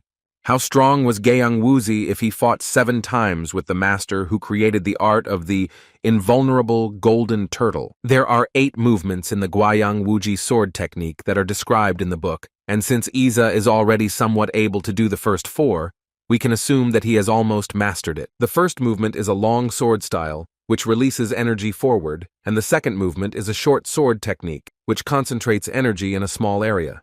The third movement, the Thousand Swords technique, requires using the sword like a hail. The fourth movement is the naked style, meaning bear the sword and perform all 3 previous movements. The main character already knows all of this, but the last 4 are too difficult to perform even for him. The fifth movement is the lightning style, where you need to transform the energy of the sword into lightning, but it is not clear how to do this. The sixth movement is the wooden sword style, meaning you would perform all 5 previous movements on a wooden sword, but this is unrealistic, as this sword cannot withstand such a load. The seventh move is the energy sword style. You have to perform all the moves without a sword, but what's the point of sword technique if you don't use it? The 8th movement is the highest level. Here you must unleash your sword, mind, and inner energy together. The main character has read all this and sincerely doesn't understand how this is even possible. He slammed the book shut and planned to imagine that moves 5 through 8 simply didn't exist. Izaha is one of those people who just immediately gives up after something doesn't work out. There's no reason to stress out again when everything is going so well, so the guy doesn't even try. Izaha sits at the bar pouring himself a drink and remembers the book of the Master of Memory, where he says that Gyeong Wiza's sword technique looks cool, but the master has defeated him 7 times. It turns out that he is the strongest in the world, but there are also people with the same level of skill. People are born, live, and die, so it's probably foolish to consider yourself the strongest person in your century. But if the master refuses to fight everyone, will he become the strongest if he lives longer? Although the very concept of the strongest in the world is meaningless. The master writes that simply traveling the world and discussing martial arts with strong people will bring him great happiness. Victories and defeats will not bring as much happiness as improving your own skills and learning martial art. People usually learn martial arts gradually and it can take many years, but you won't get far without taking your breath away. You'll just hurt yourself, like Gyang. The master believes that in order to master great power in a short time, one must choose the path of a demon, or it is better to master this power gradually and choose one's own path. And then he adds that no matter how strong the master is, he can never defeat an unmoved warrior who has gone his own way. These words surprised the boy. Why was the master suddenly talking about the charity of warriors? Nowadays there probably aren't any. Izaha pondered the thoughts of the Master of Memory and wondered if the noble warrior was really stronger. The girls sneak in quietly and try to make sure the main character doesn't notice them. But the next moment they realize that their plan has failed. The boy saw them sneaking away. He shouts at them and asks where they decided to go and if they are really going to run away. The poor things try to justify themselves, and one says that they decided to see if the fire was put out, while the other claims that they were looking for him. The girls kneel at their master's table and humbly wait for his answer. Izaha sharply orders them to sit opposite him, and his subordinates quickly comply with the request. The boy seems to have resolved what is bothering him with them. He asks what they think about noble warriors. The girls were very surprised by this question, so they couldn't even come up with an answer right away. But the main character does not repeat it, and patiently waits for his interlocutor to gather her thought. The blonde explains that when she was quite young, she thought noble warriors were cool. Another confirms that she believed the same, but has never met anyone like that in her life. The guy pours them a drink and doesn't offer it, but directly orders them to drink it, and the girls agree. And then he remarks that drinking wine and watching the sunset is beautiful, and only after understanding the full meaning of life can one truly enjoy the taste of wine. The girls are very impressed by the thoughts of this still young martial arts master. Aizaha declares that from now on, he will call them black and white smile, meaning they should smile broadly and brightly, and he would like to see a sincere smile on their faces. The girls looked at each other in surprise and waited a moment to think it over, and then they raised their heads and announced in one voice that they understood his request. Now the guy plans to meditate until his subordinates arrive, and abruptly and very unexpectedly, he plunges the blade of his dagger into the table at which they were sitting. But he menacingly explains to the girls that if they manage to guess the right moment, they will be able to kill him. The poor people don't answer anything, they just watch this strange man in amazement. The guy didn't go anywhere. He just folded his arms and closed his eyes, remaining seated where he was. The main character has straightened his legs and is meditating in a semi-reclining position. The girls remain near him and look on in surprise. Izaha opened one eye and curiously peered at what his subordinates were doing around him. They ask him to rest well and explain that they see no opportunity to attack. The guy closed his eyes again and quietly praised his subordinates and clarified that they were saying everything correctly. So they all sat together. The girls were silent so as not to disturb the meditation of their master, whom they were terribly afraid of. Suddenly, one of the girls timidly and rather quietly explains that it's probably time for him to get up, and the guy opens his eyes. In fact, it's already morning, and the guy asks if he's been meditating for that long, and the girls unanimously say yes. But it seems that this is not the answer the main character wanted to hear, so he asks again, and the two of them say that they didn't mean anything. Aizaha sat down on a chair and stretched out after spending the night in such an uncomfortable position. It turns out that his subordinates have already gathered and obediently lined up next to him. One of them boldly points his finger at Aizaha and loudly declares that this is the head. This man is a little surprised that the guy who was napping on the street is the boss. The main character turns to the girls and asks them to stand on his left side because his people have arrived. They immediately got up and ran as fast as they could to where he asked them to stand, so as not to annoy their master again. After that, Aizaha takes in his hand the jug of drink that had stood motionless on the table all night. While a man approaches him, the boy calmly drinks wine from a jug. This unknown person approaches him and with a serious expression asks if he is their leader. The protagonist with a scythe looks at him and declares that at least that's what they call him. Without any invitation or asking permission, this man sits down at the table opposite Isaac. The man calls himself Namen Pung and explains that he came from the Nanmin Association. In turn, Aizaha introduces himself and explains that he is the head of the Black Rabbit Union. Namen Pung looks at him in surprise and asks if he is really a disciple of the great Rakshasa. The protagonist proudly looks at him and explains that he is actually the one who killed him. After that, the guest asks what happened to Gyeong Woozi, and Isaac calmly replies that the man is already resting in the afterlife. The guest explains that this man paid taxes to his organization and in return received protection from them. The main character remembers that the old man talked about something like this before he died. Nam En Pung demands that Zack join their association now and personally apologize to their leader. This is the only chance to fix everything, and if he is against it, there will be a full-scale war. The main character is not at all scared by this. He calmly clarifies that they need his apology. The man explains that it's not just about money. He must personally explain why he killed Gyeong Woozi. But he menacingly adds that his association doesn't care who it has to get rid of, and it doesn't matter at all where Izaka comes from, the demonic faction, black or white. The protagonist very calmly replies that he killed this man because he ran his gambling business dishonestly, and he asks him to tell his boss that he is returning to the Black Rabbit Alliance. So let them invite him with all due respect. If they do so, he will come and tell everything. Aizaha points a finger at the man and adds that he is talking nonsense and even asking for forgiveness. The protagonist aggressively asks what he is trying to achieve. Does he really want to die here and now?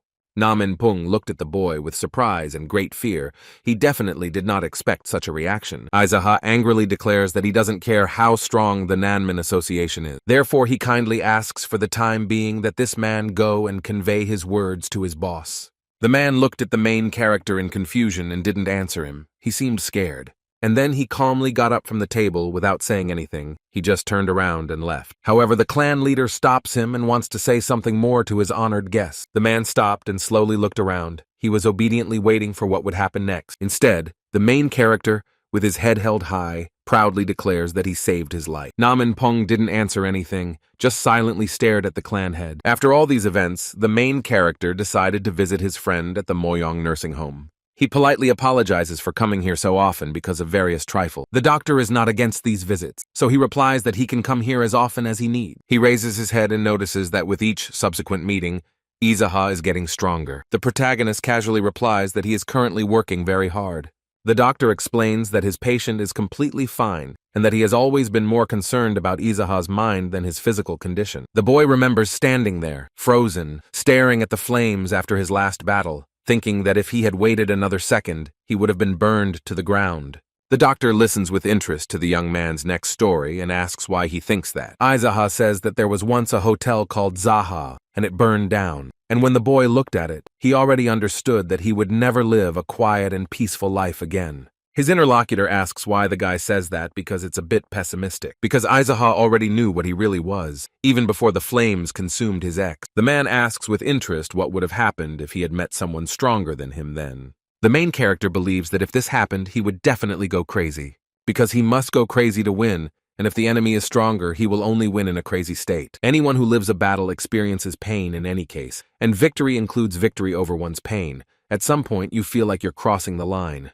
Still conscious, although he should have fainted a long time ago, still on his feet, although they have long since given up on him. And at such moments, madness overtakes you, as if it had always been quietly waiting for the right moment. The doctor is curious if his patient is afraid of defeat or death, so he asks. Izaha looked closely and replied that he was not afraid of losing, because when he was young, he lost thousands of times. But only because of this did he become stronger every day, in defiance of death. The protagonist is silent for a moment, and then adds that he doesn't think about it during the fight. The doctor concludes that the boy froze in front of the flames of realization and experience of madness, not out of fear. And also, considering everything the patient told him, he would have to be crazy to defeat any strong opponent. The doctor suggests that every time the boy sees fire, he unconsciously thinks about the path he has chosen, whether it is right to live with madness and always be prepared for death. Maybe he should think about choosing a different path and ask how strong he wants to become.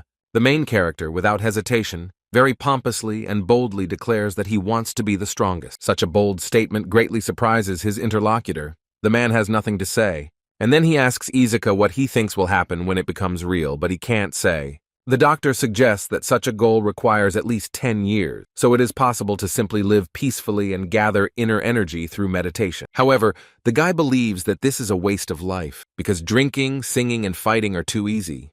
The interlocutor simply expressed his opinion, and this does not mean that he should be listened to. But this man does not believe that Izaha truly dreams of becoming the strongest. This statement surprised the boy. He wondered what he meant by saying this. And then he adds that it's actually more like he dreams of becoming the best at dancing, singing, and drinking alcohol. The main character liked this joke, so he laughed sincerely and loudly. Having calmed down a little, the guy adds that he completely agrees with the thoughts of his interlocutor. The doctor explains that this is just his own opinion and asks what Izaha thinks about letting madness take over him when meeting someone strong. The main character is a little confused. He doesn't understand why this man is suggesting this. He explains that this can be a good practice to learn to tame your heart in times of peace. This will help you learn to separate the train of thought in battle and in peace. These words made the Union head think a little, so he didn't answer anything yet. He looks intently at his interlocutor, and a faint sadness is visible in his eyes. He remembers what this man was like in a past life, after his spirit and faith were broken. But the doctor doesn't know about all this, so he looks at the guy with a pleasant smile and expects some kind of answer. Izaha wants to ask psychiatrist Moyong a serious question. He is interested in what he thinks about noble warriors. This left the doctor a little stunned. He had not expected such a sharp deviation from the topic they were discussing.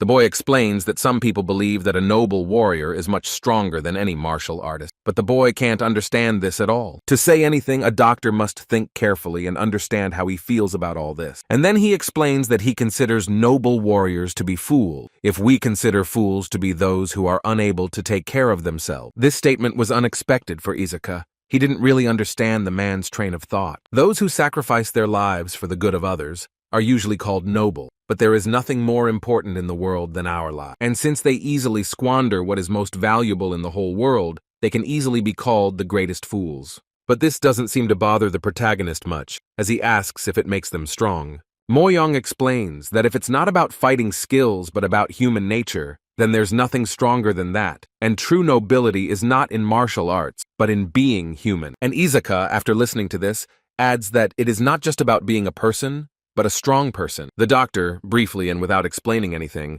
calmly tells the guy to just try. The protagonist does not understand what his interlocutor means, so he asks what he should do. The man, with a broad and sincere smile, explains that he should try to be a noble warrior. This is quite strange for Izaka, because the boy feels that he is very far from becoming a noble warrior. The noble warriors of the past didn't care about status, origin, and money, and they became rich because they didn't care about it. Many famous ancestors who founded the Jath Alliance were called noble warriors in their youth. If we recall their early years, then they were called noble warriors, and in old age they moved mountains. They raised the next generation, and without even noticing it, became the founding ancestor. At least that's what they say now. Now that the savage has told all this, he has slightly different thoughts about the noble warriors. The protagonist shook his head and boldly and confidently declared that he had already decided everything. Moyong is happy and asks with hope whether his interlocutor will become a noble warrior. But he categorically denies it and explains that he has decided not to become one, because what a noble warrior is definitely not him. However, if there is a person with a pure heart who is ready to become a noble warrior, he will help him, teach him martial arts, and support him financially. If the boy supports his soul and body and helps him become a noble warrior, then perhaps he will get the answer to his question.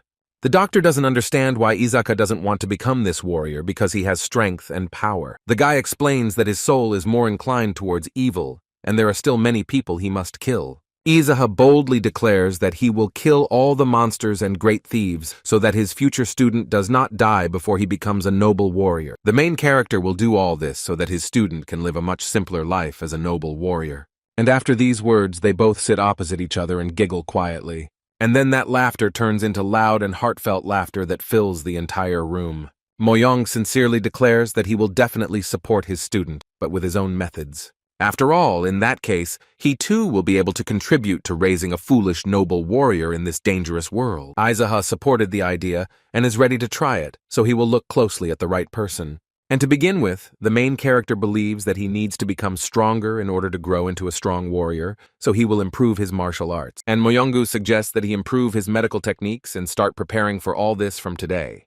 But he adds menacingly and very seriously that they will definitely create the biggest fool on earth. The doctor explains with a smile that perhaps it's not a good idea to call a noble knight that. The boy explains that no sane person would do such a thing, and the man adds that this is probably the main difference between scumbags and noble warriors. And then he asks what about this flame they talked about earlier, whether it still burns in his heart. Izaka explains that the fire is burning, but not so brightly, because that is what will drive his enemies crazy. The doctor seemed to like this answer because he didn't answer anything, but only gave his sincere smile. On this note, their conversation ended, and the main character left the nursing home. He looks back and realizes that old memories are fading, and in their place are much better new ones. This unfortunate man that Moyong was in the past is no longer so clear. In his place, the image of another doctor appears, a much brighter and kinder person. And the question his teacher asked in his memoirs, he will solve in his own way. It will simply help him become stronger. And with these thoughts, the main character headed through the night and dark forest, but he was not afraid of it. In the Nanming Association, a gathering of leaders is taking place at the large main table. Izaka rests his head on his hand and sits wearily between them, asking if he has much longer to wait. One of them asks to wait a little longer. They have already informed the head, so he will be here soon. The main character looks a little tired. He yawns widely and seems to want to sleep. He just joined the association on his own. In fact, he doesn't really want to get rid of all the underground organization. The guy doesn't really want more than a dozen of his people to die because of these clashes. Here they are waiting and feeling very uncomfortable. This man seems very strange to them. But suddenly he fell asleep. They can't believe it, and already think this is a chance to kill him. Izaka really sleeps sweetly, but this behavior is very strange if you are in the territory of your enemies. The men are already looking at each other and seriously considering getting rid of this weirdo. But suddenly, someone from the corridor asks if the head of the Black Rabbit Union is here, and at that moment, Izaka opens his eyes. A man walks into the room with a proud and confident step. He has a perfect hairstyle and beautiful clothes. He entered the room and held his head high. The man looked around the room to see where his guest was. The main character sits calmly in a chair and is in no hurry to get up and bow to this man. He sat down in his central seat and sternly asked where the head of the Black Rabbit Union was. One of his subordinates points his finger at the guy at the table and says he's here. Izaha doesn't answer anything, and everyone present is very surprised and confused by this situation. The man looks at him in surprise and asks if he is really the head of the Black Rabbit Union. Izaha very calmly replies that it is true. He is the head of the union. After these words from the chairman, an uncomfortable silence continues in the large hall. Then the man looks around and asks where his subordinates are or if he really came here alone. The protagonist calmly replies that he came here on his own. And then he turns to one of the association's subordinates and demands that they bring him water and remarks that they are not hospitable at all. One of the managers shouted at a subordinate and forced him to bring water to their guest. The headman looked at all this and exhaled heavily. It seems he didn't like it all. It's time to introduce myself. The man says his name is Nam Harak from the Nanmin Association. The guy answers with a yawn and in return tells his name and what organization he is from. Immediately a girl arrives with the pitcher of water he requested and a glass. The servant pours clean, clear water from a jug, and the main character warns against this. Holding the glass, the boy asks if they mixed poison into it, and the girl explains that there is nothing like that there. After these words, Izuka boldly drinks everything. He just took his word for it and didn't check. He must have been very thirsty because after that the boy exhaled contentedly. Nam Garak asks in surprise if it's true that he fell asleep here, and the main character makes excuses, saying that this often happens to him. Then he asks him what he forgot here, because it is known that he has many subordinates. The guy explains that it's impolite to refuse when invited to visit, but since his people are a bit busy, he came alone. But such an excuse seems a bit implausible, so the man looked at the guest in surprise. So they got down to business and asked the guy why he killed Guyang Bok. Izaha explains that he came for an honest duel with bets, and that the man was cheating because he fixed the girls with an aphrodisiac that they wanted to give him. This sounds a little strange, so Nam Harak asks if the union leader really came there just for this. The protagonist explains that he came there because he heard that the dueling king was very strong, but it turned out that he was no match for him. The man asks if the old man warned him before he died that he was under their protection. Izaha looks at this man indifferently and boldly replies that he told him something like that. Nam Harak menacingly asks why, in that case, he still killed old Guyang Bok. Instead, the head of the Black Rabbit Union asks what he would do in his place and receives no answer. And the man looked at his subordinates and asked if their guest had really come alone. They confirmed to him that he was completely alone. The members of the association cannot understand the behavior of this strange man, and the head of this union wondered what to do next and how to behave. Nam Harak realizes that this guy has taken all the money from the gambling house, so he asks what he plans to do with the tax that the previous owner paid him. But the main character looks intently and menacingly asks if they really don't have their own money. This answer left the man a little stunned, so he asked in surprise what he meant. Izaha angrily asks if they really hoped to get any money from him. He clarifies whether they were really going to start a war with him, but the head of the union did not expect this. One of his subordinates bangs his fist on the table and aggressively asks how he dares to speak to their boss like that. But the boss turns to him and asks him not to get involved in this conversation, which greatly surprises his subordinate. Izaha reports that he challenged the entire gaming house to a battle, and there was an agreement that the winner takes all. Since he won, he boldly took all the wealth that had been earned from betting. And also, to make everything clear, he says that he also killed the former head of the Black Rabbit Union, and then the great Rakshasa. And now the main character asks if, knowing all this, they are still asking him for protection money. The chairman of the Nanming Association looks intently at his guest, and he understands perfectly well that this is no ordinary man. Silence fell in the hall. No one dared to break it and say anything. Nam Garak frowns and angrily asks why he came here in that case. But the guy is surprised by such a question, because they invited him here themselves. Everyone sitting at the table feels very uncomfortable. This guest must be scaring them. Izaha slowly looks around and carefully studies all these men surrounding the head of the association. The guy remembers that in a past life, after Nam Harak's death, these people continued to fight, so they are loyal. That is why you should not pay attention to their arrogance, because such loyal people are worthy of respect. Izaha is quite knowledgeable about this association. He knows that they refused to join the Supreme Sword Organization and the Southern Heaven Group, and they are also improving their military forces. He's here because he wanted to see them in person, but if they continue to refuse like this, a bloody massacre will soon begin here.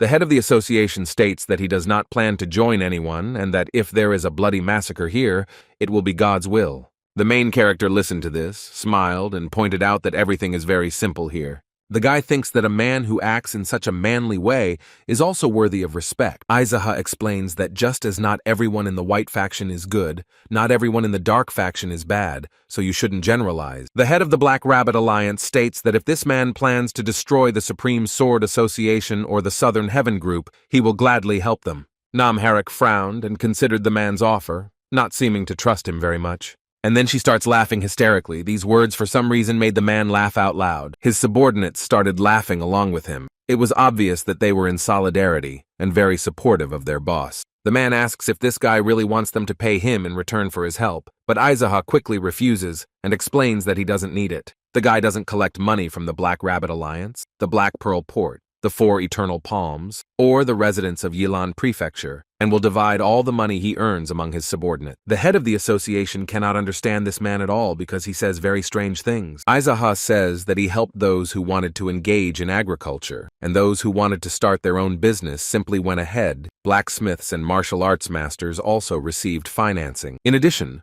all those who have not yet found their path in life still remain under his care. 5. Died at his hands, and everyone else will finally be able to find themselves in this world since the gambling house is no more.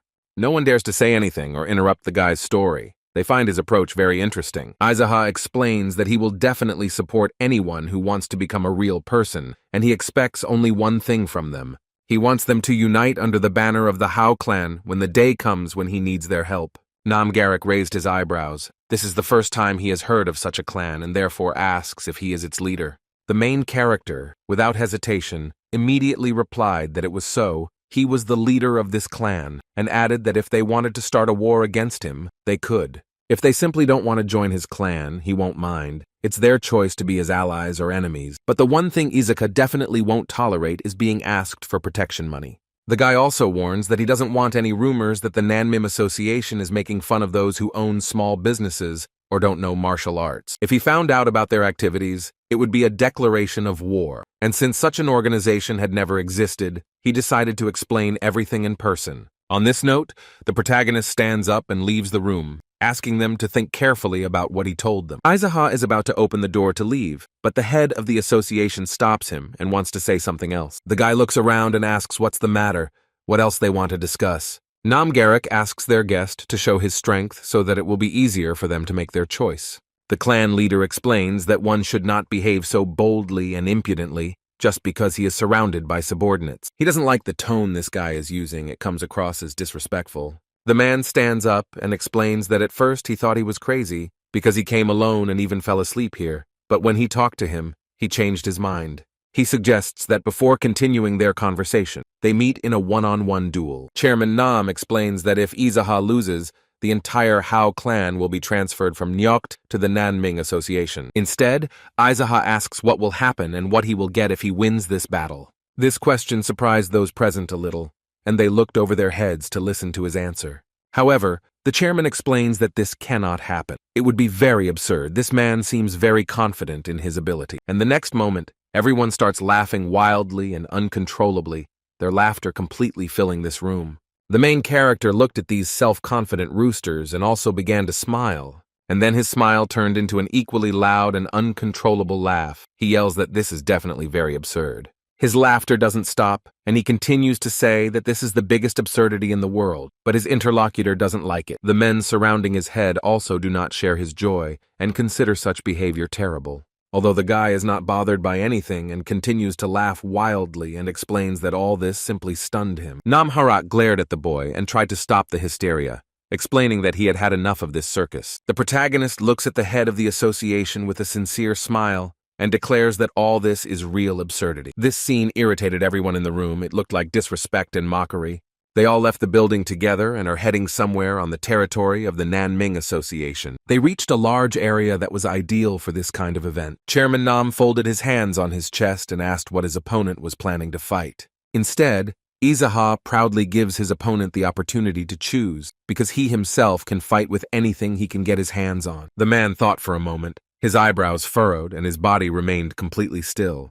The guy seems to want to make him angry, so he declares that he really wants to beat up this cute little face. And he did it surprisingly very easily, as for such a self-confident martial arts master, he too easily succumbed to such a banal provocation. The head of the Howl clan throws away his weapon and explains that it would be easiest to beat him with his bare hand. Aizaha believes that since he is the head of the association, his face hasn't been beaten for a long time, so now his subordinates will get a unique show. Nam Harak, already furious, is quickly heading towards his opponent, ready to give him a hard time. It seems that this is exactly the reaction the main character was trying to achieve. A sly smile is visible on his face. He stands still while his terribly evil opponent approaches very quickly. The head of the association swings and tries to strike, but he fails. Nam Garak is surprised by such speed, because he didn't even have time to realize when he managed to dodge. However, he had not yet had time to recover fully when his opponent jumped up.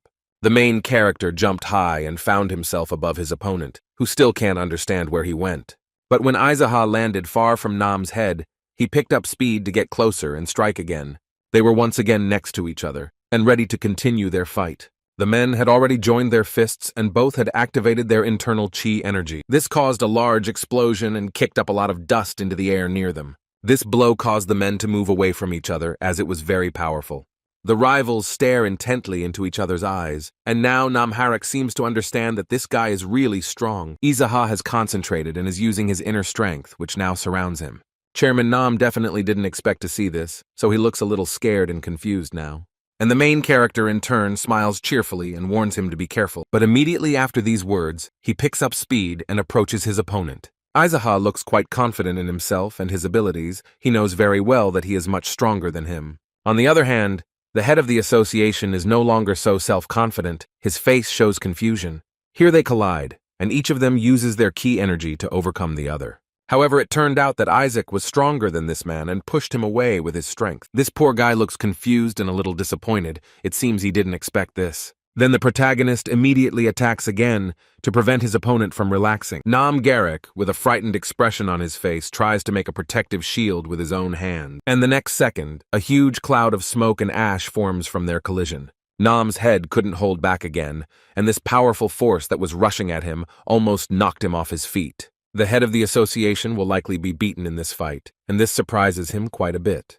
The main character looks proudly and condescendingly at his opponent, who has already proven that he is much stronger than him. The progress of this struggle is terribly annoying to the head of the Nanming Association. He frowns and grins his teeth angrily. However, Isaac likes this expression. He knows that his opponent is crushed inside. But with a satisfied expression on his face, he continues to attack his opponent. He has no plans to stop the fight yet. The protagonist again strikes back and attacks this poor guy incessantly. The man barely manages to fight back and defend himself, and it seems his strength is already at its limit. The head of the association does not attack his boss or strike, because he does not even have time to defend himself. This poor guy just covered himself with his hands and is trying to stay alive after this fight. His strength is already at its limit, and the head of the clan does not give him even a second to rest and give him the opportunity to strike back. His subordinates are watching this fight closely and are very surprised that their head is being pressed so hard. The main character still continues to beat his opponent. He sees that this man is not coping. But the guy is not going to stop. He continues this fight and wants to finally defeat his opponent. Nam Harak is no longer at all confident in his abilities and understands perfectly well that this is a much stronger opponent than him. Aizaha uses his signature technique, which weakens all his opponents, a great energy absorption technique. This technique terrifies the head of the association. He has definitely never seen or experienced anything like it. The poor guy tries to resist and stop this terrible force that is absorbing his energy. However, immediately after that, there was a major collision, and the man was thrown far back. The head of the association could not do anything about it and fell to the ground with a loud crash. It seems to us that Garak was seriously hit because after the blow he coughs up blood. This course of battle has made the people from the Nanming Association very alert. They are very surprised and a little scared. This man, all beaten and almost exhausted, got up and can barely stand on his feet. But despite all this, Namharak draws his weapon and holds it firmly in his hand. Terribly enraged by his defeat, he shouts for his opponent to draw his sword. He still continues to hold his weapon and repeats to Aizaha to draw his sword. The main character is a little surprised by such a request, because he understands that this man is guided only by his rage, not common sense. But he's not one to refuse such an offer, so he'll do what he's asked. Using his strength, the protagonist pulls back his sword, which he threw away at the beginning of the fight. The subordinate heads of the Nanming Association never cease to be amazed at the powerful power their guest possesses. With wild and genuine pleasure, the head of the Howl clan pulls his sword from its sheath. The main character brandishes his weapon and seems to be showing off what a beautiful blade he has. Aizaha is ready for a sword fight. He plans to spare his opponent or succumb to him. The subordinates, who are closely watching all this action, believe that this guy looks even scarier now. And the men are already standing opposite each other with drawn swords. Another second, and the duel will begin. The protagonist smiles slyly and asks his opponent if he is ready to die. The loyal people of the association's chairman are begging him to stop and not continue this fight. The man stands proudly and doesn't answer them. He doesn't like this situation very much. Namharak understands that his opponent is much stronger, and he will not be able to fight him on equal terms. Therefore, he still overcame his pride and hid the sword, admitting that he had lost here. Isaac praised his husband for finally being able to make a decision with a cool head before things got too far. The proud man did not respond to such a remark, but simply wiped the blood that had smeared his face with his sleeve. Aizaha has put away his weapon and is calmly looking around. He looks a little thoughtful. He has his hands behind his back and is about to leave, since they are already done with all the showdowns. The subordinates are surprised that this guy won, but he doesn't even try to make any demands of his own. Nam Garrick asks him to stay for a cup of tea, but the protagonist promises that he will definitely have a drink with him next time. The head of the association asks what will happen to them now, because he lost and they didn't discuss it. The guy explains that everything will be fine. The Howl clan will remain the Howl clan, and the Nanming Association will also remain unchanged. No one can believe that all this really happened. Now they know exactly what this guy is capable of. Aizaha suggests repeating the duel sometime, and he would be happy if anyone else wants to compete. But he adds that fights bring him pleasure, and if there is anyone else as confident in their abilities as their leader, they can boldly declare themselves. On this very cheerful and positive note, he headed for the exit, while everyone else still stood in their seats. The protagonist looks around again and adds that if the Supreme Sword Association or the Southern Heavenly Group bother them, they can turn to the Howl clan. Namharak frowns and asks what will happen if they do turn to him. The main character, with a smile on his face, explains very simply that he will declare war on them. The head of the association is surprised if this guy really intends to help them. Aizaha left Nam Garrick with the choice of either remaining in his association and dying as he had in his past life, or joining the Howl clan and changing his fate. The guy doesn't want to forcefully change people's fates, but he gives them a chance and an opportunity to do so. The clan leader recalls how the doctor suggested he release his madness and let it take over. The main character calmly walks along a path that reflects the blue sky. Aizaha looks up at the sky and repeats the mantra that he is calm as a river and crazy as an ocean. He feels this state filling him and experiences complete peace and tranquility. Aizaha entrusted the black sword he found in the playhouse to the dragon's head blacksmith, but it remains to be seen whether it will make a good sword or whether the iron will simply deteriorate. He sent the white and black smile to the Moyong family. If they get used to it, they can stay, and if they don't make it, they can return to the Black Rabbit Alliance. Cha Song-tae and the Silver Phantom have changed a lot now, and before that they lived for 20 meaningless years. His subordinates, who have lived their miserable lives, undergo stricter training every day. The guy gathered a lot of miserable people around him, so he himself became an expert in misery. Aizaha meditates in the Black Rabbit's territory in his favorite place near the Sakura. Suddenly, someone disturbs his peace, saying that he has a serious and urgent matter to deal with. Manager Beck approached him and respectfully waited for his master's permission. The protagonist recalls that this man also lived his life very miserably. He was in the dark faction for 50 years. The head of the union politely asks what the great military advisor wants to tell him. This appeal deeply moved the old man, and he could not hold back his tears. The guy wanted to call him the pathetic Bayek, but decided to make it prettier. The man explains that they found the person he was looking for.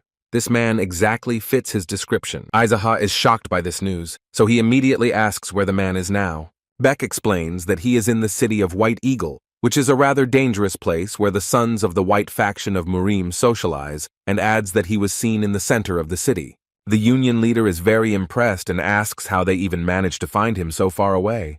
The manager says that he has been running a bandana in all the famous bars where the white faction scoundrels often appear, and now he is simply reaping the benefits. The main character praises his subordinate for a job well done, and the man is grateful for the praise. But so far they have only confirmed that this man matches the description, but now they need to verify everything in person. Although the guy who tried to follow him was caught and beaten by this man, the poor guy now has a broken arm and a swollen face. This did not please Isaac, because it was unacceptable how he dared to beat his subordinate. He asks the old man what the subordinate's name is, and the man replies that it was Gong Chol. The main character didn't hesitate for a moment. He immediately stood up and menacingly replied that they would take revenge on him. The left hand of the clear light was from the family of the white faction, which means he is quite strong. He is a rare martial arts hero, so he became the left hand of the clear light of the demonic cult. Izaha orders people to be sent to the Hmong medical house and to take poison and antidote from there. The manager is surprised by such a request. He does not understand why his head needs poison. The guy explains that they should ask him for a poison that causes diarrhea, and the doctor will figure out what to give.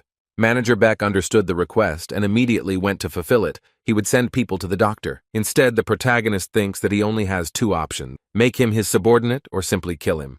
But what he definitely won't allow is for this man to join a demonic cult. If he fails, then Izaha is ready to strip him of his manhood and thus save many girls from the white faction. After these thoughts, the boy is filled with pride for saving so many lives. The main character has an uncontrollable desire to turn this man into a miserable, impotent man. Cha Songtai was training nearby and heard this monologue of the Union head well. His words were very surprising. He looked at him in horror and surprise and did not understand who this man was addressing. Instead, the head of the Black Rabbit Union is already training and imagining how he will fight his next opponent. The guy swings his arms sharply and quickly and calls his movements a testicular uppercut. He follows it with the next move, but with his foot, and calls it a testicular kick. The guys stand aside, surprised and completely unable to understand why their union leader is doing this. But Izaka doesn't pay attention to them. He's not interested in the opinions of others, because he's focused on himself. The protagonist repeats blow after blow very sharply and quickly, and imagines how he deprives his opponent of his male dignity. Although from the outside it looks very strange, as if he has already gone completely crazy and is fighting with a tree. This is probably what his subordinates thought, but no one dares to approach and ask anything. And the next minute, the martial arts master took a deep breath and calmed down. He raised his head up, looked at the blue sky, and seemed to feel calm and peace in his soul. After standing for a moment, Isaac again remembers his future opponent, the left hand of clear light. But he menacingly declares that he can't get anywhere because he's already following him, so let him wait for the meeting. The city of White Eagle looks very quiet and peaceful. This is where the next generations of the white faction live. They live peacefully there, eat, drink, find their soulmates, and also participate in duels. People in the white faction have their own ambitions. They read books, train well, and study martial arts, unlike those pathetic people in the dark faction. There are also those who gamble, drink, and exploit women, but at the same time they are extremely strong. The main character sits indoors and thinks about how extremely unfair this world is. The head of the Black Rabbit Union pours himself an empty glass of a fragrant and strong drink. He imagines a man in the moonlight who is the child of the concubine Sami Mong. Izaha thinks about him a lot and is very curious about how strong this man is now. He was able to become stronger in a short time thanks to reincarnation and the Black Pearl. But those who live here have been studying martial arts since birth, so they should not be underestimated. Having drunk everything to the bottom, the guy abruptly puts the glass on the table and doesn't pour any more. And then he decides to leave. He sees this place and heads somewhere up the stairs. After leaving the premises, the guy will find himself on the main street of the city of White Eagle. He wanders around the city without any apparent purpose, trying to study and explore it. Suddenly, he sees several girls in the central square singing for ordinary passers-by. The main character is a little surprised that such a beautiful performance is happening just like that on the street. However, the guy doesn't stay there, but decides to walk further to get a better look at the city. Suddenly, looking around, he notices something. He stops, because it has intrigued him greatly. Among a large crowd of people, he notices a boy hugging a girl. They look very cute, and the girl looks at him with big, loving eyes. The main character realizes that this is exactly the guy he was looking for. This is the left hand of the bright light. This man is very nice to the young girl, and she smiles sincerely. Even though Izaka already knows about this man's antics, when he sees it all with his own eyes, he is overwhelmed with emotion. At this moment, the boy takes a deep breath and decides that today he will be in the role of a noble warrior. In the name of the Muram Alliance and for the justice and innocence of women, in the name of stupid mujiks and the entire white faction, Izaha points his finger at this man and thinks that the scythe will surely destroy him. He is the very man who has returned and been reborn to destroy his manhood. Suddenly, Izaha hears someone addressing him very politely, so he looks around to see who it is. A boy stands next to him, explaining that a gentleman invited him to have a drink with him. This young man points his finger at the very man Izaha came here to find, and adds that he will not regret it if he accepts the invitation. After all, besides this girl, There is another lady with him, so there will be 2 men and 2 young ladies at the table. However, the main character looked at the guy with suspicion and asked why he was invited. And the boy running around explains that this man said that Izaha was the most handsome of all those present. The main character understands perfectly well that this is complete nonsense. He is sure that there is some kind of trick here. At this moment, the left hand of bright light approaches him with a slow and respectful stride. He approaches in the company of 2 girls and invites the guy to come in for a drink with them. The girl also asks him to join and asks her friend Sol Ja what she thinks about it. The young girl, without hesitation, carefully examined the boy from head to toe. And then, looking at her friend, she boldly declares that she is also completely in favor. The main character exhaled heavily. He considers them sick scum, but he is ready to play this game. He boldly approaches the trio, who smile at him warmly and accept their invitation. But his thoughts are only about learning as much as possible about how that man spends his time here. 4 people are sitting at a table full of various delicacies. They seem to be having a nice time. Salt Y, with a pleasant smile, politely offers the guest to pour more alcohol. Izaha agrees, and the man asks him if this is his first time here. But the main character is in no hurry to answer and asks why he is asking.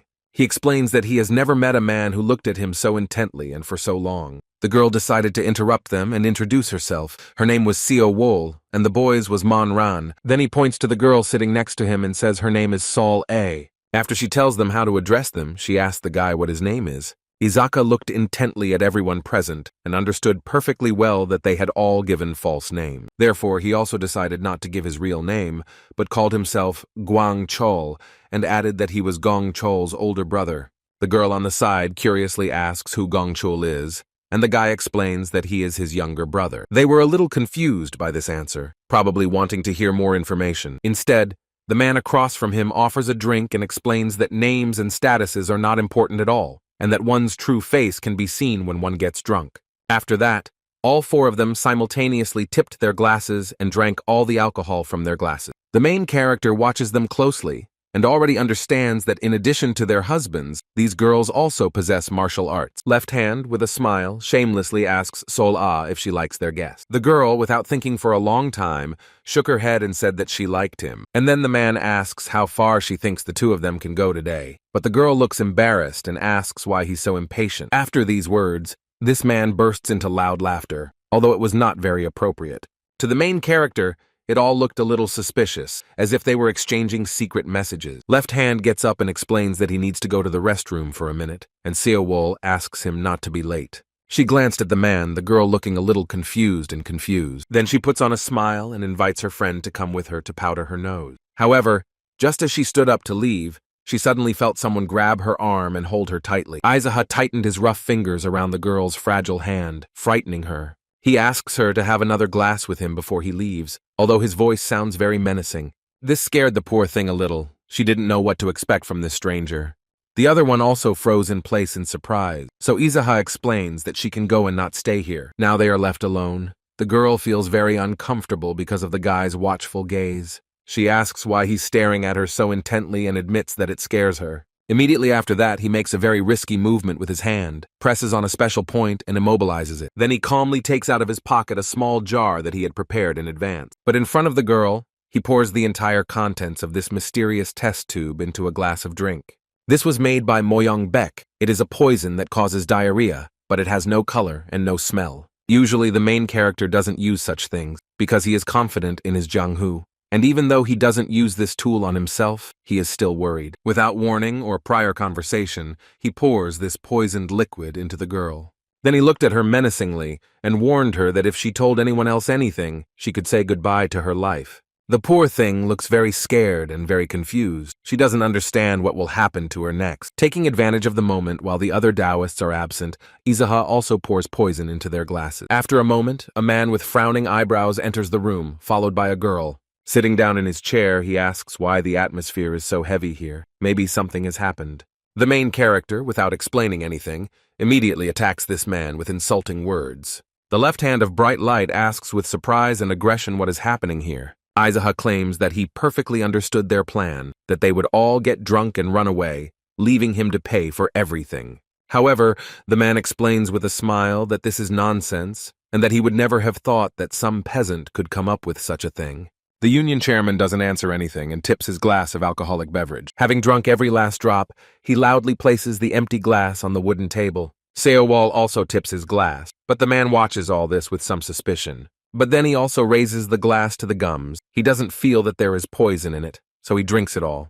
Then he looked at Sola in surprise and asked what happened to her, why she was so strange. Aizaha makes excuses that he misunderstood everything because he thought she was trying to escape, so he pressed some points. The left hand menacingly informs him that he has crossed the line and done something he shouldn't have done, and demands that he release it. The protagonist explains that he is an ordinary peasant and has never learned how to release points, so he asks him to do it himself. The man approaches and with one hand makes sure that the girl can now move and speak calmly. This made the poor thing wince. It must have been quite painful. There was unspeakable horror in her eyes. The left hand shouts at the boy and asks what he is trying to achieve. Maybe he wants to die. Then he asks Seowal to pick up his friend and pay for the drink. And he tells Aizaha to come with him and not even try to run away because it's useless. They left this establishment and found themselves on a gently moonlit street. The man now realizes that this guy probably wanted to fight him from the very beginning, so he asks who sent him. Aizaha replies that he came from Gongchol, and the interlocutor does not understand who he is, so he asks. The main character replies that he is the one who broke his arm. The left hand smiles. He seems to be starting to understand who his interlocutor is talking about, but the next moment, he feels something very strange in his body. Something is completely wrong. His veins are tense all over his body, and cold sweat is pouring down his face. This is clearly not his usual state. With terrible fury, he gritted his teeth and aggressively asked how he dared to poison him. The main character looks completely satisfied with his work. He really likes this expression on his opponent's face.